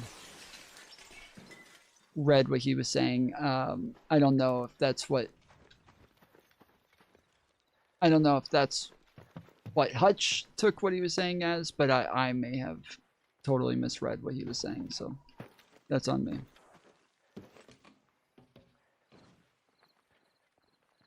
Criminal investigations into Donald Trump, founded or unfounded, the perception of that in the public was like one of the reasons why Trump was able to like leverage that moment to make himself a martyr and then like catapult to an easy primary victory. And it wasn't just Republicans who had that perception. So it was the just fact imagine, of the matter. So it was the fact of the matter that Trump was being prosecuted at all, right? That is what eroded. Yeah, exactly. That eroded public trust in the DOJ. The fact that he was being prosecuted. No, but I'm talking about people that thought like that this was something like a top-down directive, like Biden directed Bragg and Fani Willis and Jack Smith to like do these things. That perception did damage the public's trust in the institution. That of course, was ill-founded. It was totally unfounded. There was no basis whatsoever that Biden himself personally involved. But in the alternative universe where Biden just came out and said, you know, he wants these criminal investigations done and I think those numbers would have been even worse. And I think Donald Trump would have won that election by even larger margins. Okay. I don't have a reason to believe that. And I don't have a reason to believe that. I'm just being honest with you. I don't have a reason to believe that. And it seems like you don't have a reason to believe that the public reject political influence of that nature when it comes to criminal investigations. Like, of course they have a negative. I don't have a reason to believe that in the context in which Biden says, I'm glad that my administration is looking into Jan 6 crimes, including those by the president, that would materially affect the polling with respect to whether it's political. I don't have a basis to believe. What is your basis to believe it? It's obvious. It's so obvious. It's obvious to me that the public totally rejects like political directives from like a top-down kind of structural kind of thing, like a governor instructing the attorney general to investigate, you know, a member of the opposing party, or a president instructing the attorney general to go after members of the previous administration. These are just inherently corrupt things. I guess we disagree there. Well, hey, if you see a battery, let me know. Oh shit.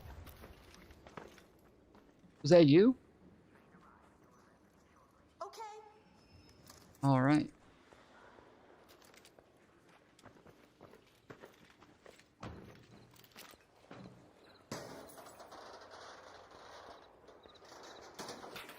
Josiah, I'm just not.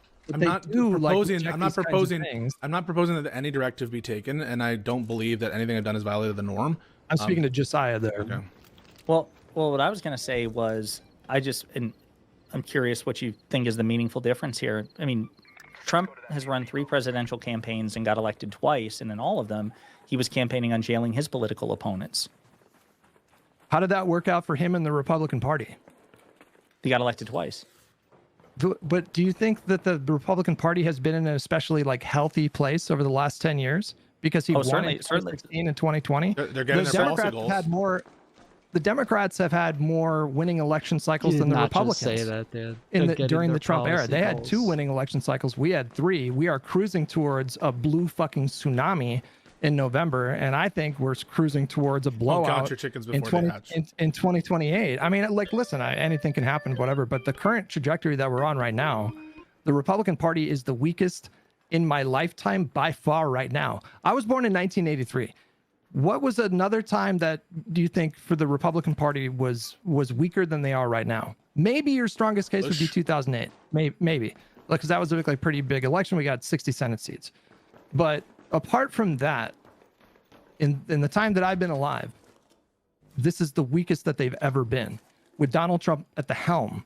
So them winning 2 elections, to me, is not enough to say, well, they haven't like paid a price for Trump's corruption. Josiah's point is that it wasn't a humongous issue that prevented Trump from being elected. There's no reason to believe that it's on top of people's agendas, and to the extent that it is, it's overdetermined. They're going to vote for Democrats. Like people for whom corruption is their number one issue, they're going to vote for Democrats.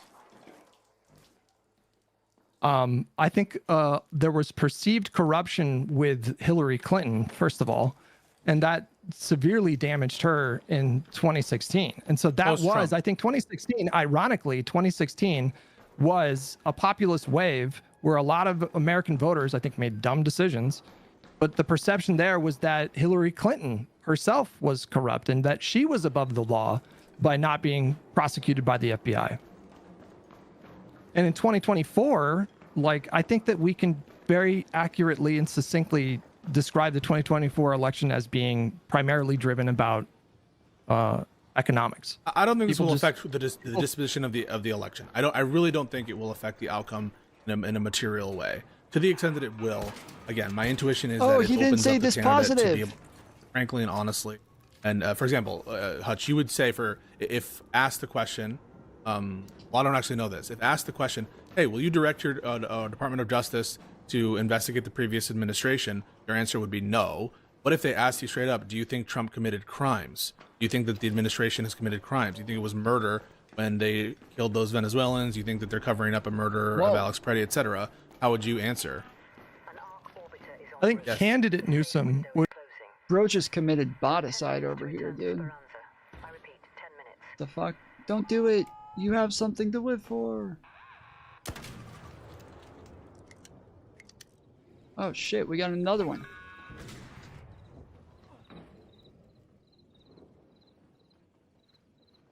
Would have, I think candidate Newsom would have leeway to say, of course, I think that the administration has committed open crimes. As soon as he becomes president-elect or President Newsom, that's when you got to do the switch up and say, I'm not going to comment on DOJ matters. This is the follow-up, right? So you're that like, line. Right, so you're imagine you're a candidate, and I'm not talking about a president. You're a candidate Newsom. You're like, I think they committed crimes. And then the follow-up is, so wouldn't your administration want to investigate crimes? And you would say, well, that's why I plan to appoint an attorney general that will follow the facts and prosecute government corruption whenever they find it. yeah, but There you're you like go. you're like signaling the same thing with the same signal that you the same signal that you say is like a violation of the norm. Put aside the public perception I don't of it. think that again, I've been advocating for a policy of dog whistling the whole time. Like you can do subtle. So dog then you don't have a whistling. problem. So you have no problem with a candidate intentionally sending the message that they want to investigate the prior administration, and therefore I hope you would grant that if you're convinced that that's their intent, it's not a norm violation. Is a norm violation just to say it, not to mean it? The norm violation is like any kind of statement that would suggest that the DOJ is following the president's like directives or influence in terms of specific charging decisions. That's what a dog whistle is. Wait, that's what a dog whistle is. You just said it was a dog whistle. But you can, again, the language really matters. What if the language? As I said like a while ago, like the disagreement is just over like where on the spectrum they land as far as like how to say it and like where it becomes too explicit. I guess maybe Pisco is getting that now, but the fact that like that's where this has been for a while and this is just now being realized seems a little odd. And again, the candidate, like if Newsom is the candidate in that moment, then that is a different context. The dynamic completely flips once they become president-elect and then ultimately president. When that happens, you do have to say, I am not going to comment on specific like charging decisions by DOJ. They're gonna operate independently, and I'm not gonna tell them how to run the DOJ. What if the language is, and maybe we've covered this, I can't remember. I'm just trying to come up with permutations that of a commitment that you might find palatable. What about my attorney general? I will appoint an attorney general who is committed, among other things, to investigating and prosecuting public corruption, no matter where the facts lead. Republican Party, Democratic Party, senator, congressman, ex-president, any administration, including the previous Trump administration. No one what is if they above said the something law. about that? No one is above the law. Like I feel like Biden said this probably when he was campaigning in 2020. But like the way I said it, where you do say Republican and you do say Trump administration, You're kind of walking up to the line, but I still would probably consider that to be like acceptable. But again, I was gonna say I feel like that has to be like acceptable rhetoric there. That can't be over the line, but it is. It's obviously close. Well, fuck. I've been searching for a battery. And I can't find it. And now I want to kill myself, so. I should have followed the bots off the fucking cliff. And committed boticide with them.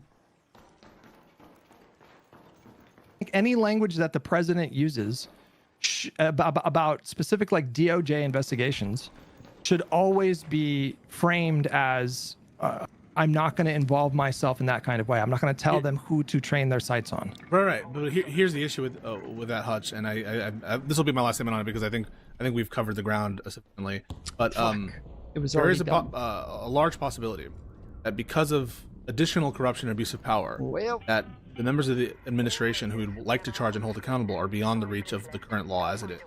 And then the president will need to take a role in having accountability to propose either legislation, amendments, etc., policy solutions to accountability.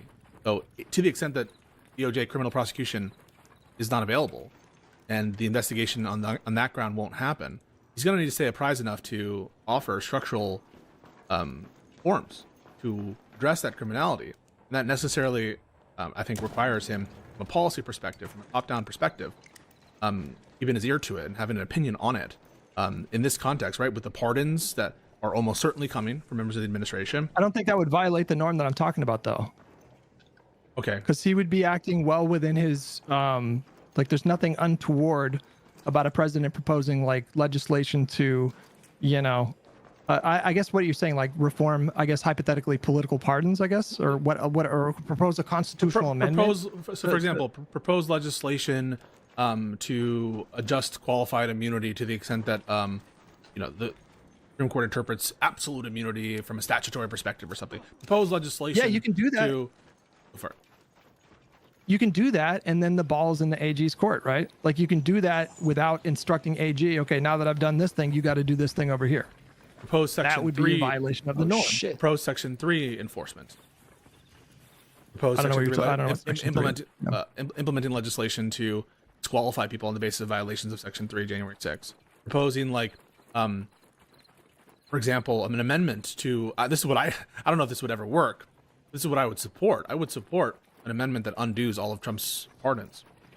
Supporting action, for example, to make the availability of trying to criminally prosecute people who have been pardoned under color of law from the previous administration when he doesn't currently occupy the office because he's not lawfully in office because of Section 3 having not been enforced properly in the previous administration. So there's a lot of ways in which I think the president, from a policy perspective, is allowed to weigh in without violating the norm. You've agreed with some of these things that I've said. I think one such thing is not to say, hey, I want to order investigations, because I don't think he should do that, but to say, I want to appoint someone who cares about holding the previous administration's corruption to justice. And I think that is an example of something that is not a norm violation.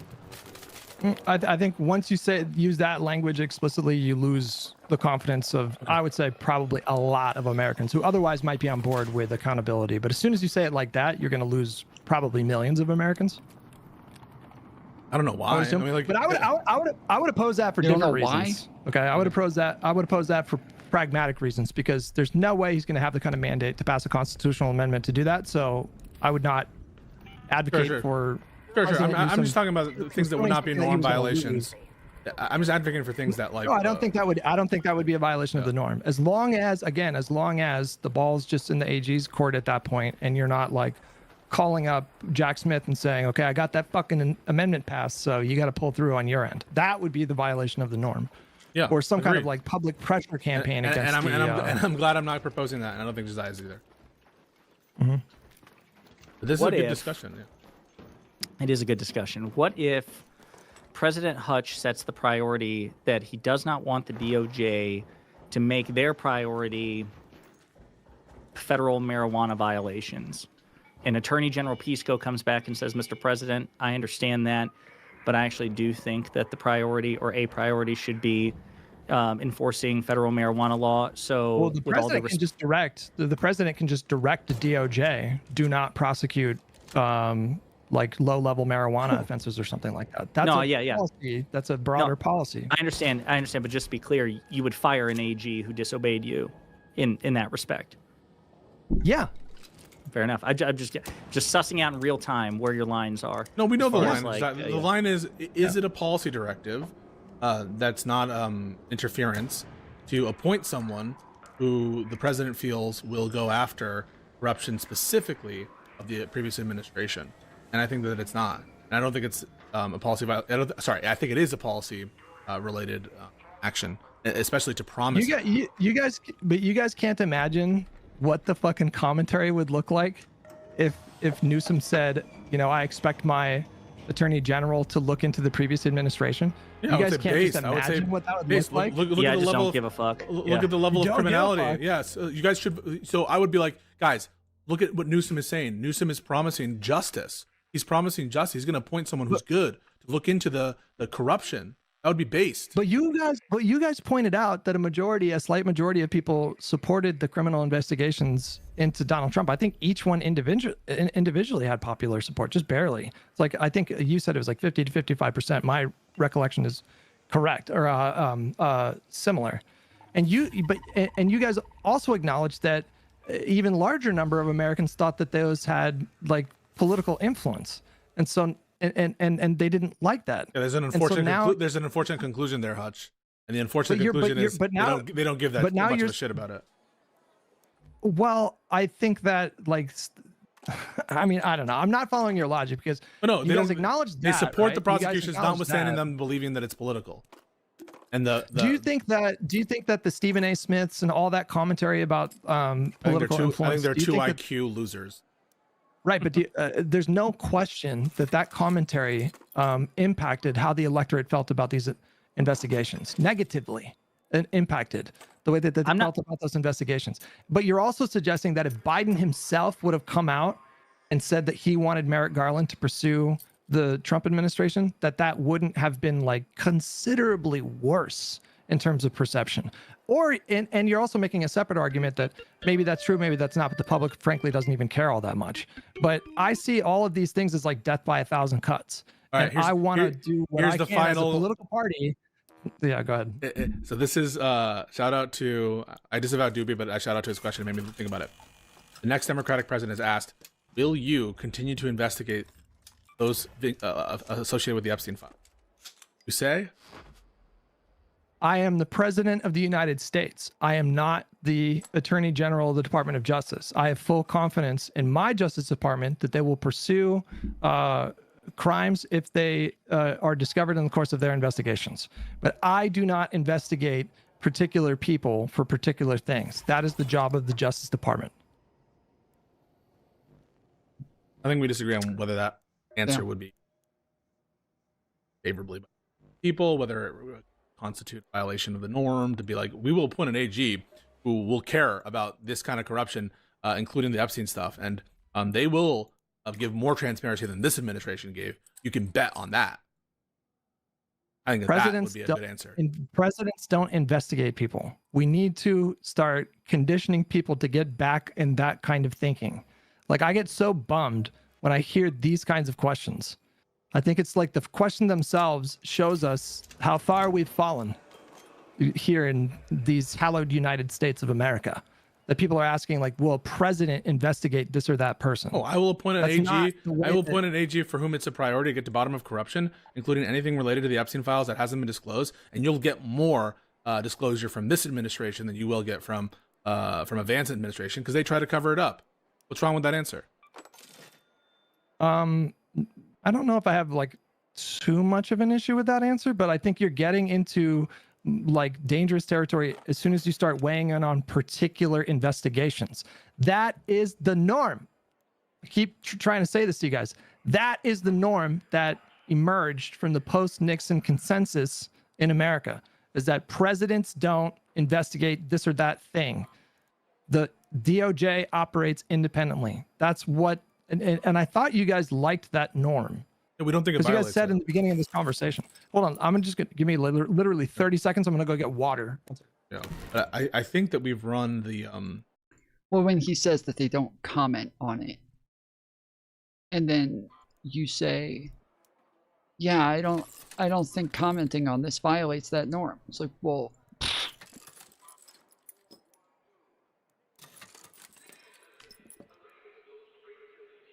Kind of necessarily does. DOJ thing, and even on our disagreement there, I don't think it's like it's whether you should dog whistle it or whether you should be a little bit more direct. I mean, that's ultimately the question, and whether we think either that difference bears on the public's perception or on the actual violation of a norm, and we have a disagreement. I mean, White House has their own counsel that advise them on these kinds of things. Like the independent nature of the DOJ, for example, is the reason why special counsel exists, to make sure that there's like no appearance. All right, probably last run, and then I gotta head out.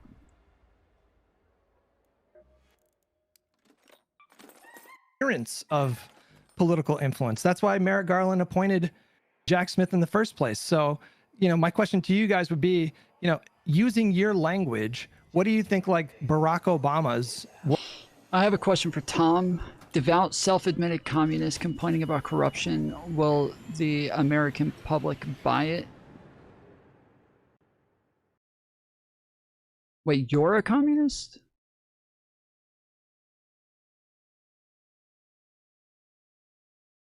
I'm so confused. You're a communist?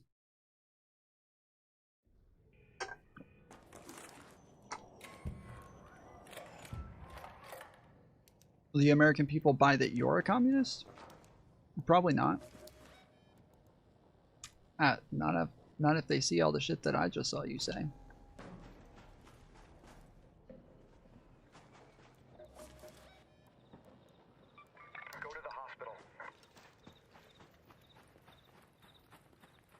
Yeah, probably not. White House counsel would advise if he was asked questions about particular people or investigations. He would say things like Bill the following. Clinton advise? Yeah. They would say like, listen, I can't get into the specifics of particular investigations, but you should know that any attorney general that we're going to do is going to do X, Y, Z. And for us, this kind of shit is a big deal. And it includes this and that. Now, Obama wasn't presented with the fact pattern of Trump. And so if Obama was running this time, I think that there's no question that he would say my attorney general will be looking into potential corruption from the. I don't think he would say that. No, I think Obama is an institutionalist. I think he values that norm, principally values it, and I think that White House counsel would have told him to not weigh in on that particular thing. And if he would say that as a surrogate, if he says that as a surrogate, that won't prove it because that's just him speaking as Obama, not as... Oh, as a surrogate, he can say whatever the fuck he wants. Okay. Like I'm telling you, like yeah, but he's talking about the candidate. There's no way. I understand that, but I'm saying like if Obama were to come out now and be like, we need to hold these people accountable, including by criminal investigated, that wouldn't prove my point, or it wouldn't disprove you because it wouldn't be him as candidate. Fair. I'm just looking at like right. What it would Yeah, no, he can say that now. That's fine. I would think it would be based if you said. Okay. I think we've laid it out. Yeah, I think we have. Yeah. Well, listen. Yeah, you guys want to shatter liberal norms, and I'm, the last vanguard standing on the wall and defending liberalism. You are the vanguard. But you know what? The comparisons between you and the vanguard, I'm glad you're. Wow. Hutch is on the side of the vanguard now. That's fucked up, bro. I thought we were all against the vanguard. I thought we all agreed the vanguard was bad.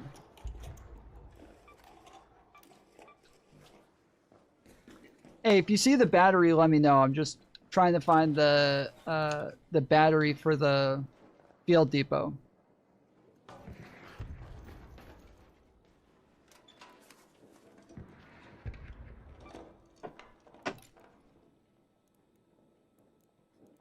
You're the third member of the vanguard. Yeah. Oh, but it's funny you say that though, because like I'm still on the hill of the Hunter Biden pardon was corrupt. I'm still defending Merrick Garland from baseless attacks, I think, from certain people. And so whatever your view of it is, you might disagree with the application of the norm. You can't say that I don't care about the norm. I understand it. Oh, me? Yeah. Oh.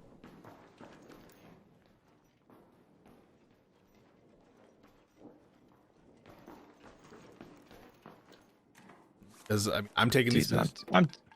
I'm teasing. You obviously think that what you're proposing doesn't violate the norm. I do. That's the big disagreement. Yeah, I think that's right. Josiah, you can stick around for the other part of the conversation if you want. I mean, that's up to you. Would you like to? I refuse to accept your. Your thinly veiled. Loves it. Look at how much Get the fuck out of here. Fuck! I would have just skipped to that. I didn't know that was another part of the conversation. I would have. Damn! I was just wondering. I was like, wait, this is over? Did I miss the part that I was here for? Like, what the fuck just happened? Where's the battery? I need the battery.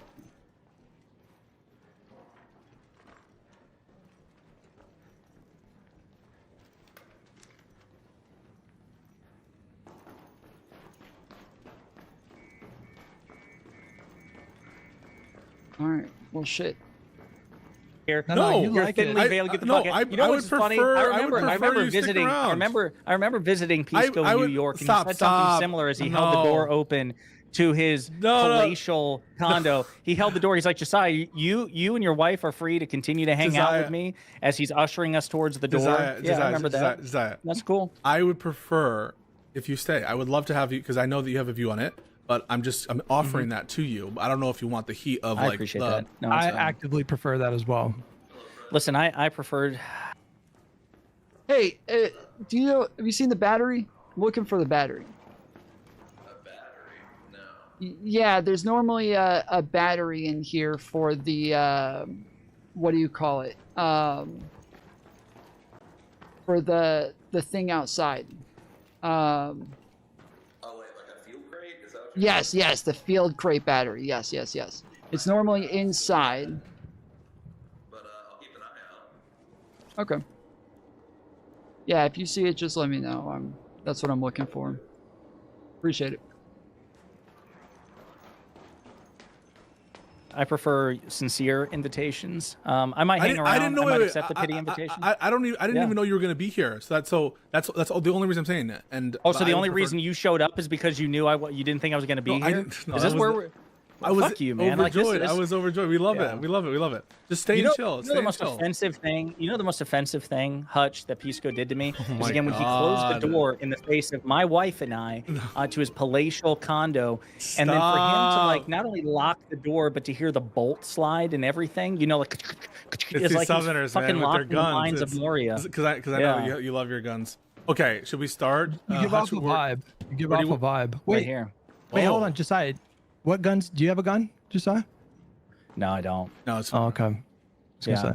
I'm getting better. I'm getting better. It's fucking cool. Dude, all right, go ahead. Yeah. You got fucking like your piece. Have you been shooting? It's pretty impressive. I got a new 9mm. You got a second gun? M&P, yeah.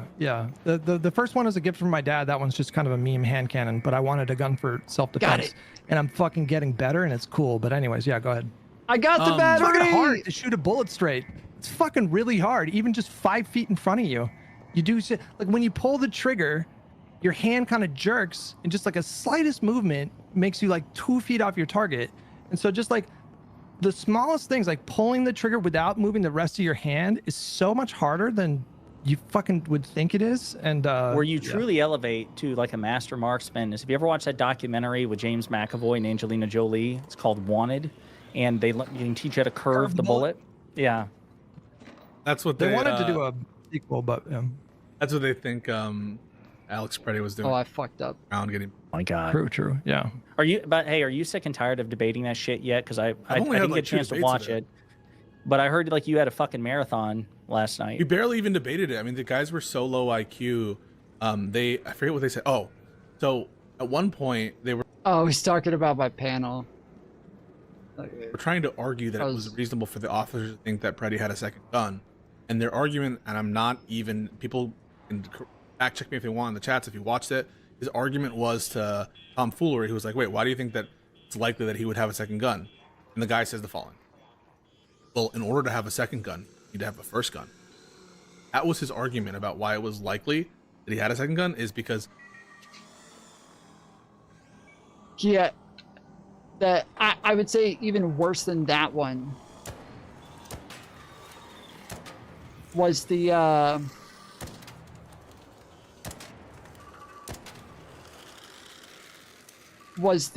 how do we know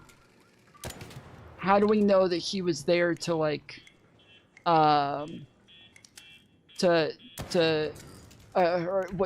it wrong for the Trump administration to call him a terrorist? And he said, well, I don't know about terrorists, but we know he wasn't there to help. Like, okay. So what if he wasn't there to help? And he's like, well, I mean, if he's not there to help, then what? Like, then what? Just that, like, we can just assume he was there to fucking kill people now? Like, what are we talking about? That he just wasn't there to help? That's the end of the... does the other bit. Just, well, he's not there to help, then this is so ridiculous, dude. Logically, in order to have a second gun, you need to have a first, and he had a first gun. Therefore, it's likely that it's. So that was the caliber. I'm telling you, that's been caliber. Ha! You see Wait, while you guys are talking real quick, I'm just gonna deafen for literally a minute and just get to some super chats and then come right back. 1 second. Yeah. Okay, let's talk shit while he's gone. Yeah, dude. Fuck that guy. What do you think of So what was the interviews that you wanted me to watch?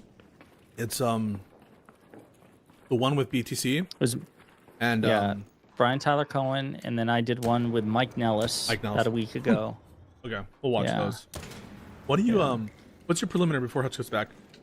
I think I probably know it, but do you think like I do that this whole like who's in the coalition, who's not in the coalition is like a very like ill-defined, vague concept that the people who are like critiquing the more quote unquote proximate allies that you and I recognize seems vague, like what they want. Like I mean, for me, it's just as long as you prefer Democrats to Republicans, then that's it. I mean, like, you know, I know Kyle Kalinske dropped the ball in 2016. I know he did in 2020, and I think he started to show promise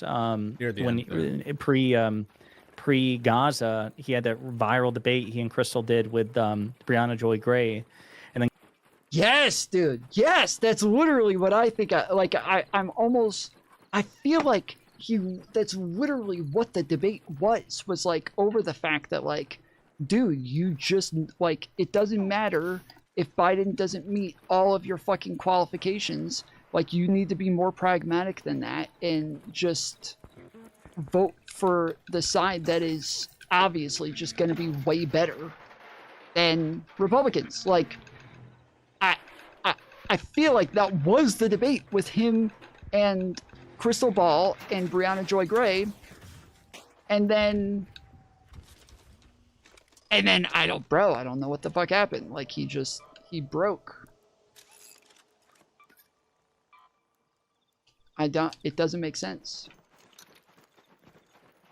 When Gaza happened, and I guess it blackpilled him on Kamala and Biden, but it was, you know, recent commitments that he made and like recent coverage where he's like, you know, I'm in a different place now, and I'll vote for fucking Joe Manchin over what, you know. As long as that's the case, then, you know, I can fuck with Kyle. It doesn't, you know, matter so much what you did in the past. Now, if Kyle reverts course, you know, and as the election gets closer, it's, you know, it better be President AOC as the Democratic nominee, or I'm not voting Democrat. Then that'd be a bridge breaking moment between Kyle and I. I wouldn't hate him personally, but that I could no longer in good conscience support him as a political commentator. It's the same thing with the Vanguard. I like the guys at the Vanguard. I don't co-sign everything they say, but for me, it's like I've got a pretty high threshold for who I'm willing to fuck with, and it's just based on, it's based on, do you prefer the Democrats to the Republicans? And quite frankly, like that's part of the reason why, I mean, I'll be totally honest, like, I didn't know much about Hassan a year ago, but the more I've gotten to understand about him, like that he didn't come out and endorse Kamala or even say that Kamala was preferable, and then I hear like Ogre Boy and other people defend his coverage, like, and quite frankly, that's where I hear a lot of it is from his secondhand defenders about how, okay, sure, he never said that Kamala was better, but he hinted at it in so many ways by talking about how bad Trump was. Like, I couldn't fuck with Hassan. I think it was a mistake to invite Hassan to the Crooked Con, the big, you know, Pod Save America convention or whatever. I don't mind the. He was there. He was a guest. He did a really good panel with Tim Miller and Jessica Tarlov and some others as well. But to me, it's like, I don't care if you're moderate or progressive or socialist or whatever. Like, I'm at this point, policy is secondary to me, to accountability and institutional reform, so we can set the stage for the sort of policy we prefer. My red line is, do you make it clear that the Democrats are better than the Republicans? And if you don't make that clear, if you don't state that preference, then I can't fuck with you. Well, this is literally what I said. Like, the last time that we went over this, and people were like, wait, but like, we're talking about like people like Kyle Kalinske, who have been a big part of like the Justice Dems and getting Democrats elected and doing this and doing that. It's like, it doesn't matter, man. Like, if we're talking about like being clear on who's preferable here, and I as I've always said, nobody has ever like accused me.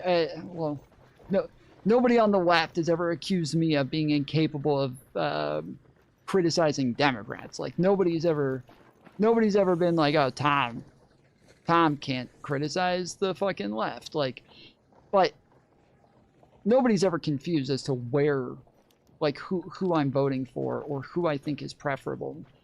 And that's not the case with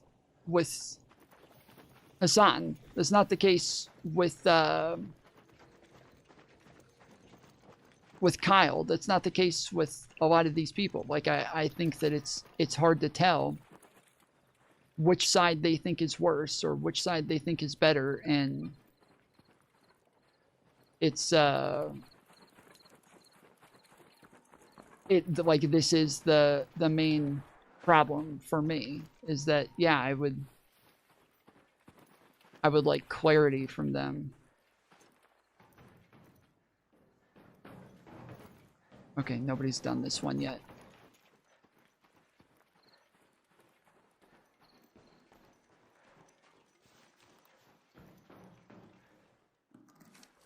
I'm surprised to hear you say that. So I thought you were going to say he shouldn't have been invited to the DNC in the context of 2024. But you think he shouldn't have been invited to the crooked media thing? Like, why? Why? Well, I can't remember where. I can't remember. I don't know what Hassan's position was when he was invited at the time of the DNC. I don't know what his stated position was where he was on Kamala versus Trump, because I think at the time of the DNC, correct me if I'm wrong, was that when she was still in her more populist rhetoric arc than he was withholding an endorsement at the time. Yes. Yeah. Yeah. At the time. I don't know. I think that's a calculation.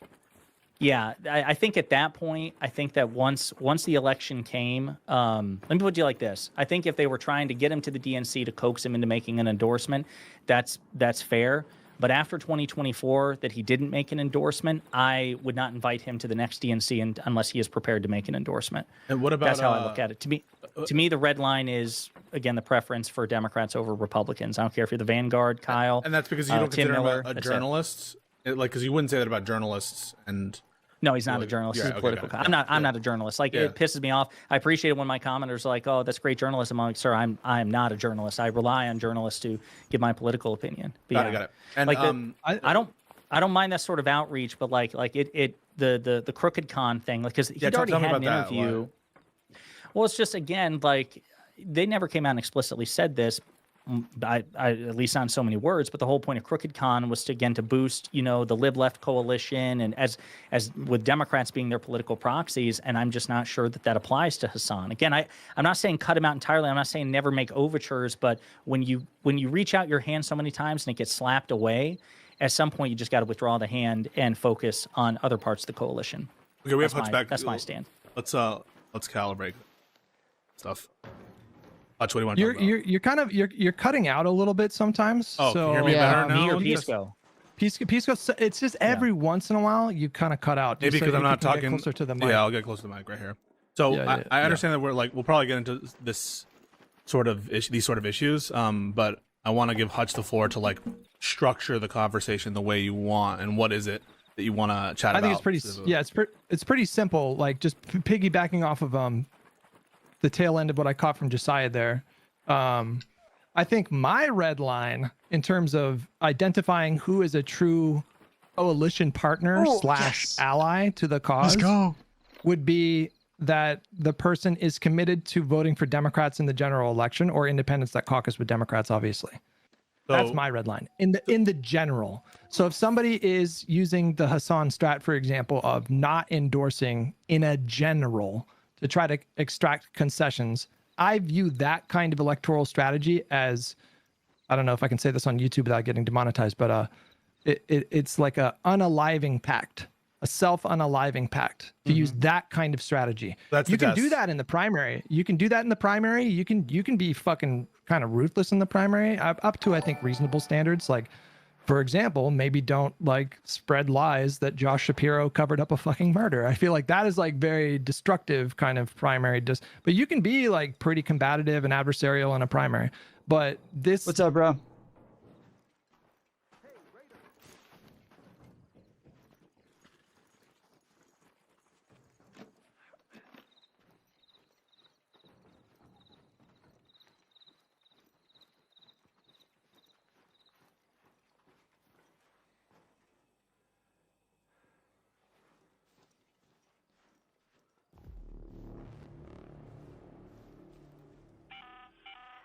An arc orbiter is en route. The safe window is closing. 10 minutes to get out of there. I repeat, 10 minutes.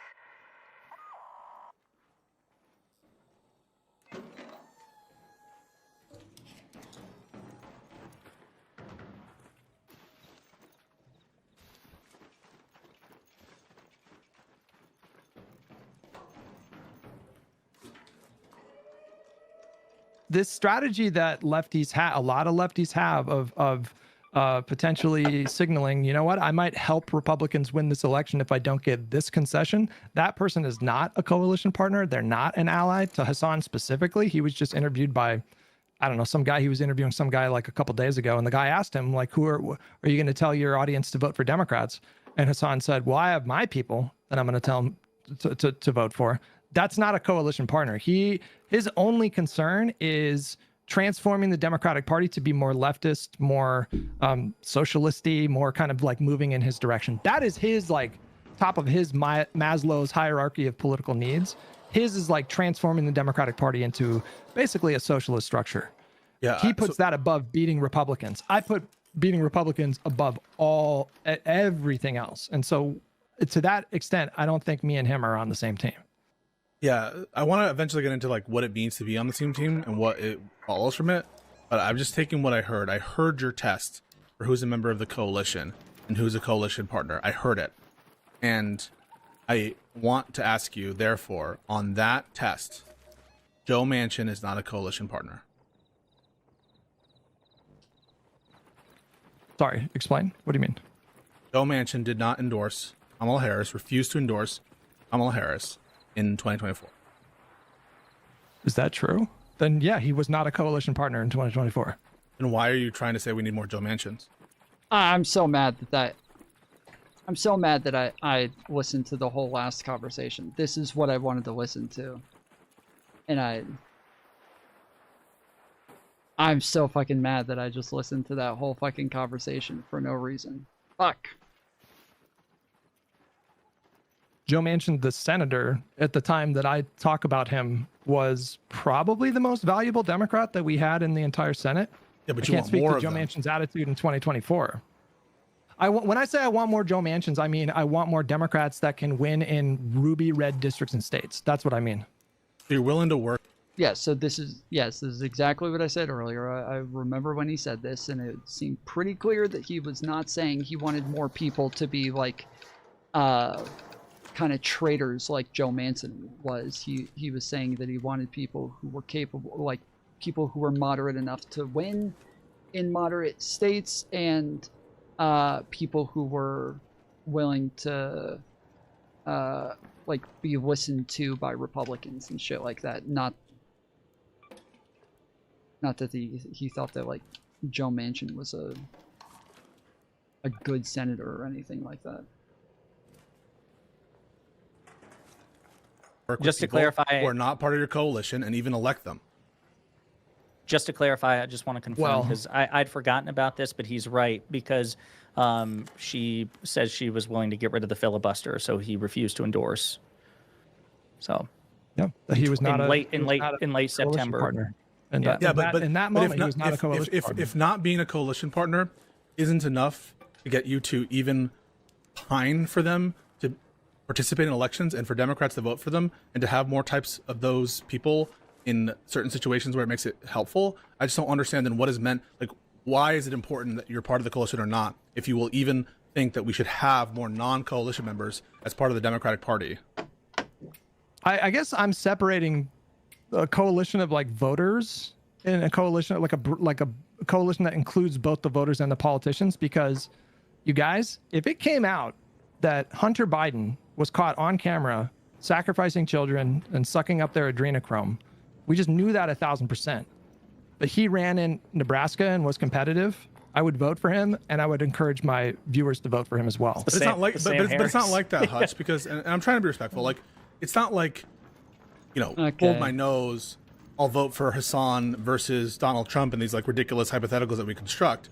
It's like part of your view is we need to have more types like Joe Manchin and actively encourage them to get involved in these different places. And so it's part of your view is to push for people who ostensibly would not be quote unquote coalition partners to be active members of the Democratic Party. And I'm sure if Manchin were running again, you would interview him, you would advocate strenuously that people vote for him, you wouldn't treat him the way that you treat Hassan.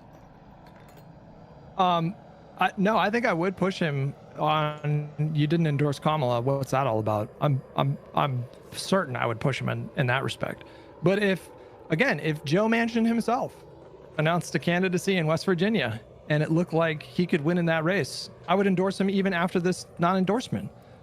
Even though he's not a coalition partner, you would say that people should vote for him. Yeah, and the same thing with Mamdani. Mamdani in New York City didn't endorse Kamala Harris. I still encourage people to vote for him and said I would vote for him in New York City. What is the teeth of this coalition partner thing? Yeah, what's the teeth of the coalition partner? I'm applying different standards to like the politicians themselves and the voters. Like I'm separating the two things. So because my highest order principle or my like guiding foundational kind of principle is the idea that we have to beat Republicans in elections by any means necessary. And you're holding politicians to a lower standard. Yeah, then I am. Yeah. If it means like expanding majorities and making it more difficult for Republicans to win future majorities, then yes. Yeah. But what if someone assesses that streaming with Hassan increases the chance of Democratic majorities because you're able to convince them more part of like. I would endorse that. I would endorse them going on Hassan's stream, even though he's a tanky. And I should say as a point of clarification, because I guess I understand where there's seeming dissonance there, at least superficially.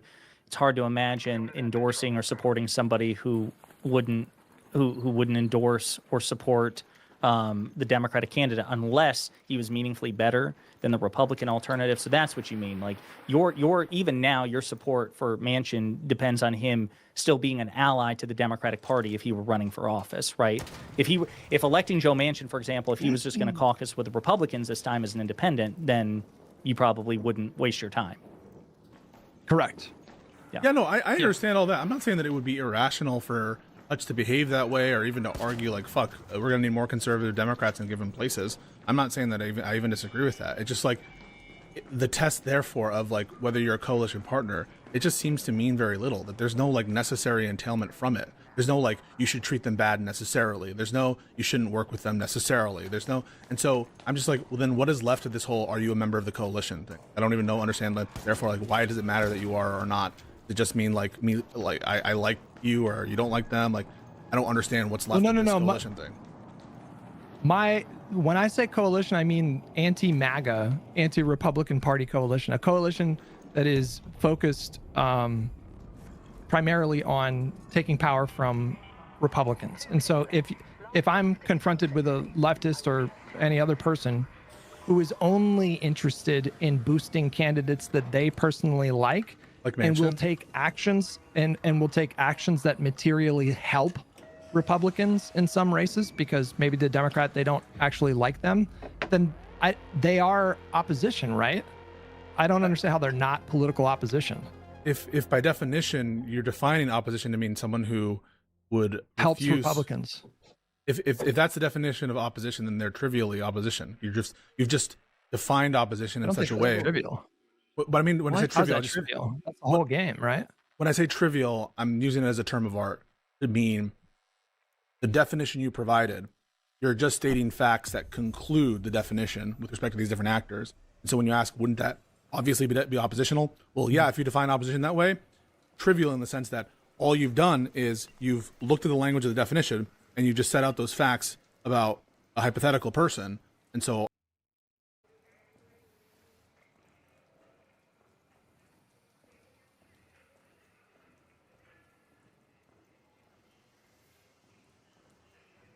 Hutch and his ilk are incoherent in what they say or do. Bro, I don't like. This is all just the most obvious shit in the world, and I don't know how the fuck Pisco right now. What he's saying literally does not even make sense. Like he's saying that by going against that, by like using a word that meets the definition of the word, it's now trivial. But isn't that what we should do with all words? Well, I have to grant you on your terminology that they would be up. How can I make up a coalition that excludes Hassan and make him my mortal enemy, so I can make 200 more Hassan bad videos and say it's for good of the Dems? I'm sorry, bro. Like, this is not a Hassan thing. This is like, just like, this is again is just kind of what like MAGA has done for a long time. This is exactly what they've done for a while now. And it's weird for people to act like this is weird. Like it's so fucking weird for people to act like this line, drawing this line, is weird. It feels like the most obvious line. It feels like a line that should have been drawn a long time ago, and oddly, for some reason, it wasn't. What is the coalition? How and where does it exist? In the Democrat Party, in the Democrat coalition, the Democrat caucus. Drawn by who? Well, each voter when they vote, or in how they express those votes, or like, what do you mean? Drawn by who? What does it even mean? You legitimately couldn't choose between Trump and Hassan, gun to head, because the personal vendetta clouds his perspective so hard. Yeah, I think it makes it hard for me as well. Obviously, I would choose Trump, but I think, like, obviously how much I hate Trump makes that like a really hard decision. But I think that it should be hard for all of us after all the things that Trump's done. Like,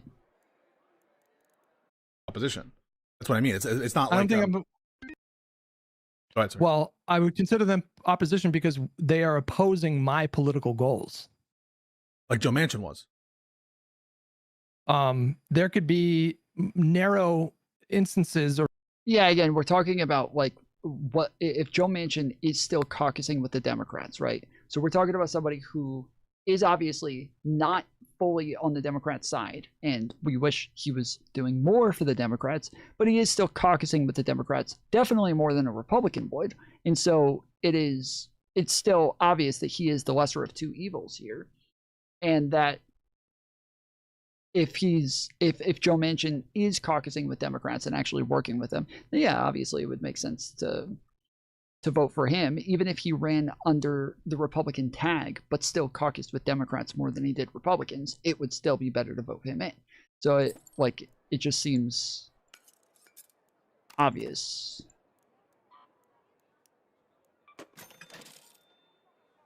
If Hutch was saying, I don't think Dems should invite Hassan to the DNC, I could agree or not. What is this coalition he speaks of? I have no idea. See, I literally just outlined it, and I feel like I've outlined it every single time we go over this. It is, again, about whether or not you vote for Democrats, whether or not you endorse Democrats, whether or not you are willing to, like, help Democrat candidates win, whether or not you caucus with Democrats, whether or not but like, this is, it's about Democrats winning. That's it. It is about Democrats winning. That's what it's about. I feel like it is obvious. I feel like it is blatantly obvious. He literally just said it.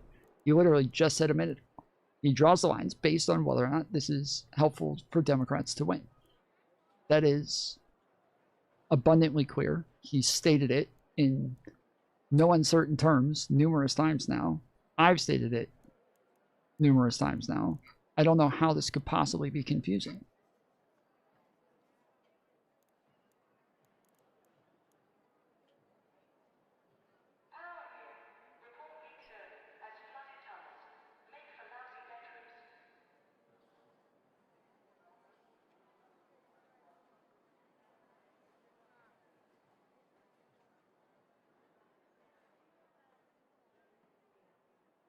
I understand what the parameters he's outlined are. Where can I find this coalition? What is it called? The Democrats.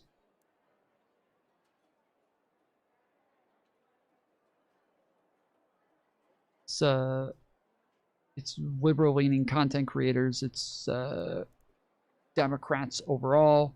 When you're talking about who gets invited to the DNC, when you're talking about who would be invited to Brian Tyler Cohen's content creator group, when we're talking about who you do a liberal podcast with, when we're talking about like recommendations for other good liberal content creators, like these are all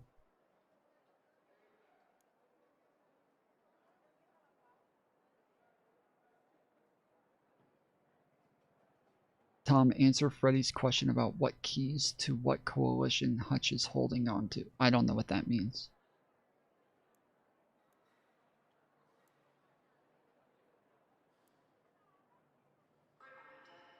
What keys to what coalition? I haven't seen this.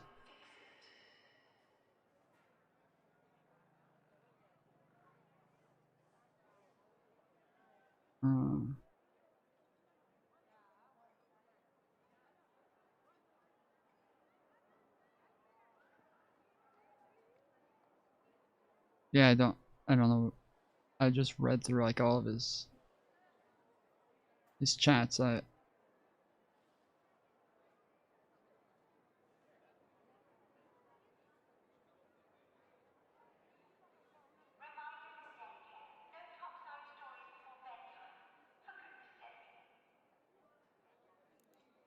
We're talking about people who aren't helpful, who are all Hutch does to build a coalition is make a lot of Hassan bad content. That's all he does? I've watched him 3 or 4 times over the last 2 weeks. I don't think any of it has been Hassan bad content, except for when people went on to Wick's panel to ask him questions about Hassan. But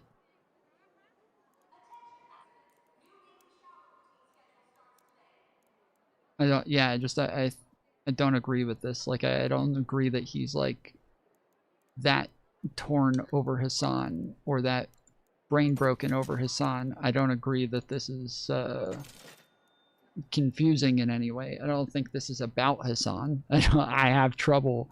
I don't know how anybody could think this has anything to do with Hassan. But yeah, it just doesn't. I don't know. It just doesn't make sense to me in the least. Like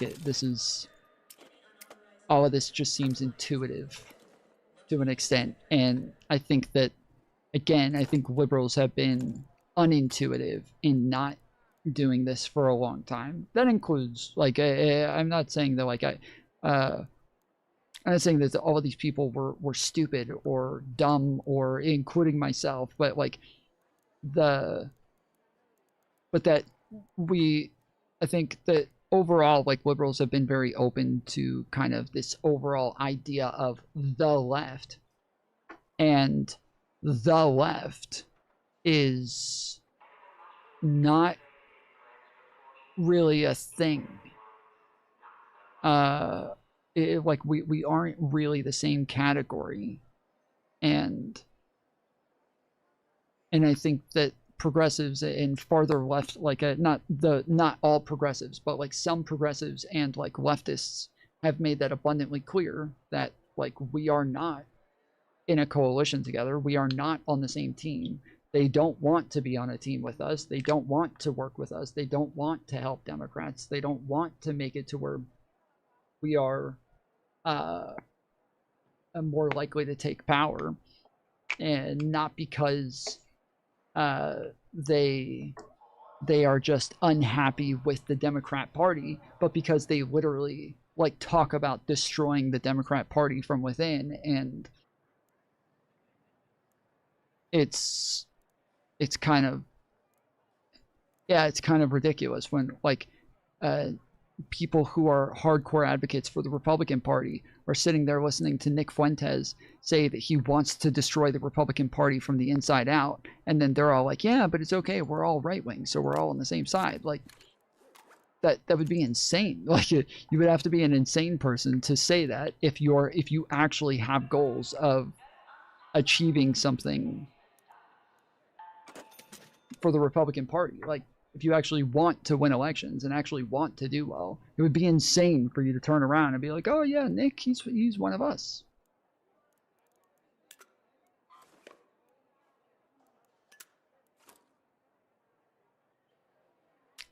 I do not agree that Hutch can gatekeep any aspect of the left or Democratic Party.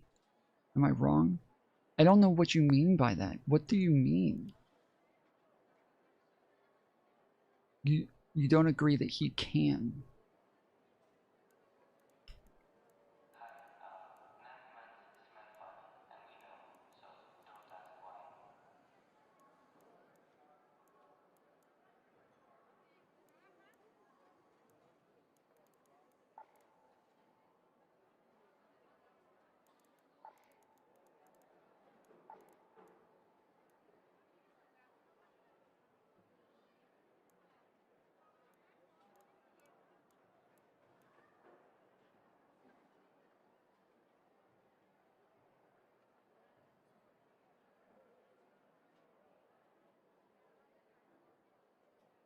He is able to choose who he promotes, who he associates with, who he endorses, who he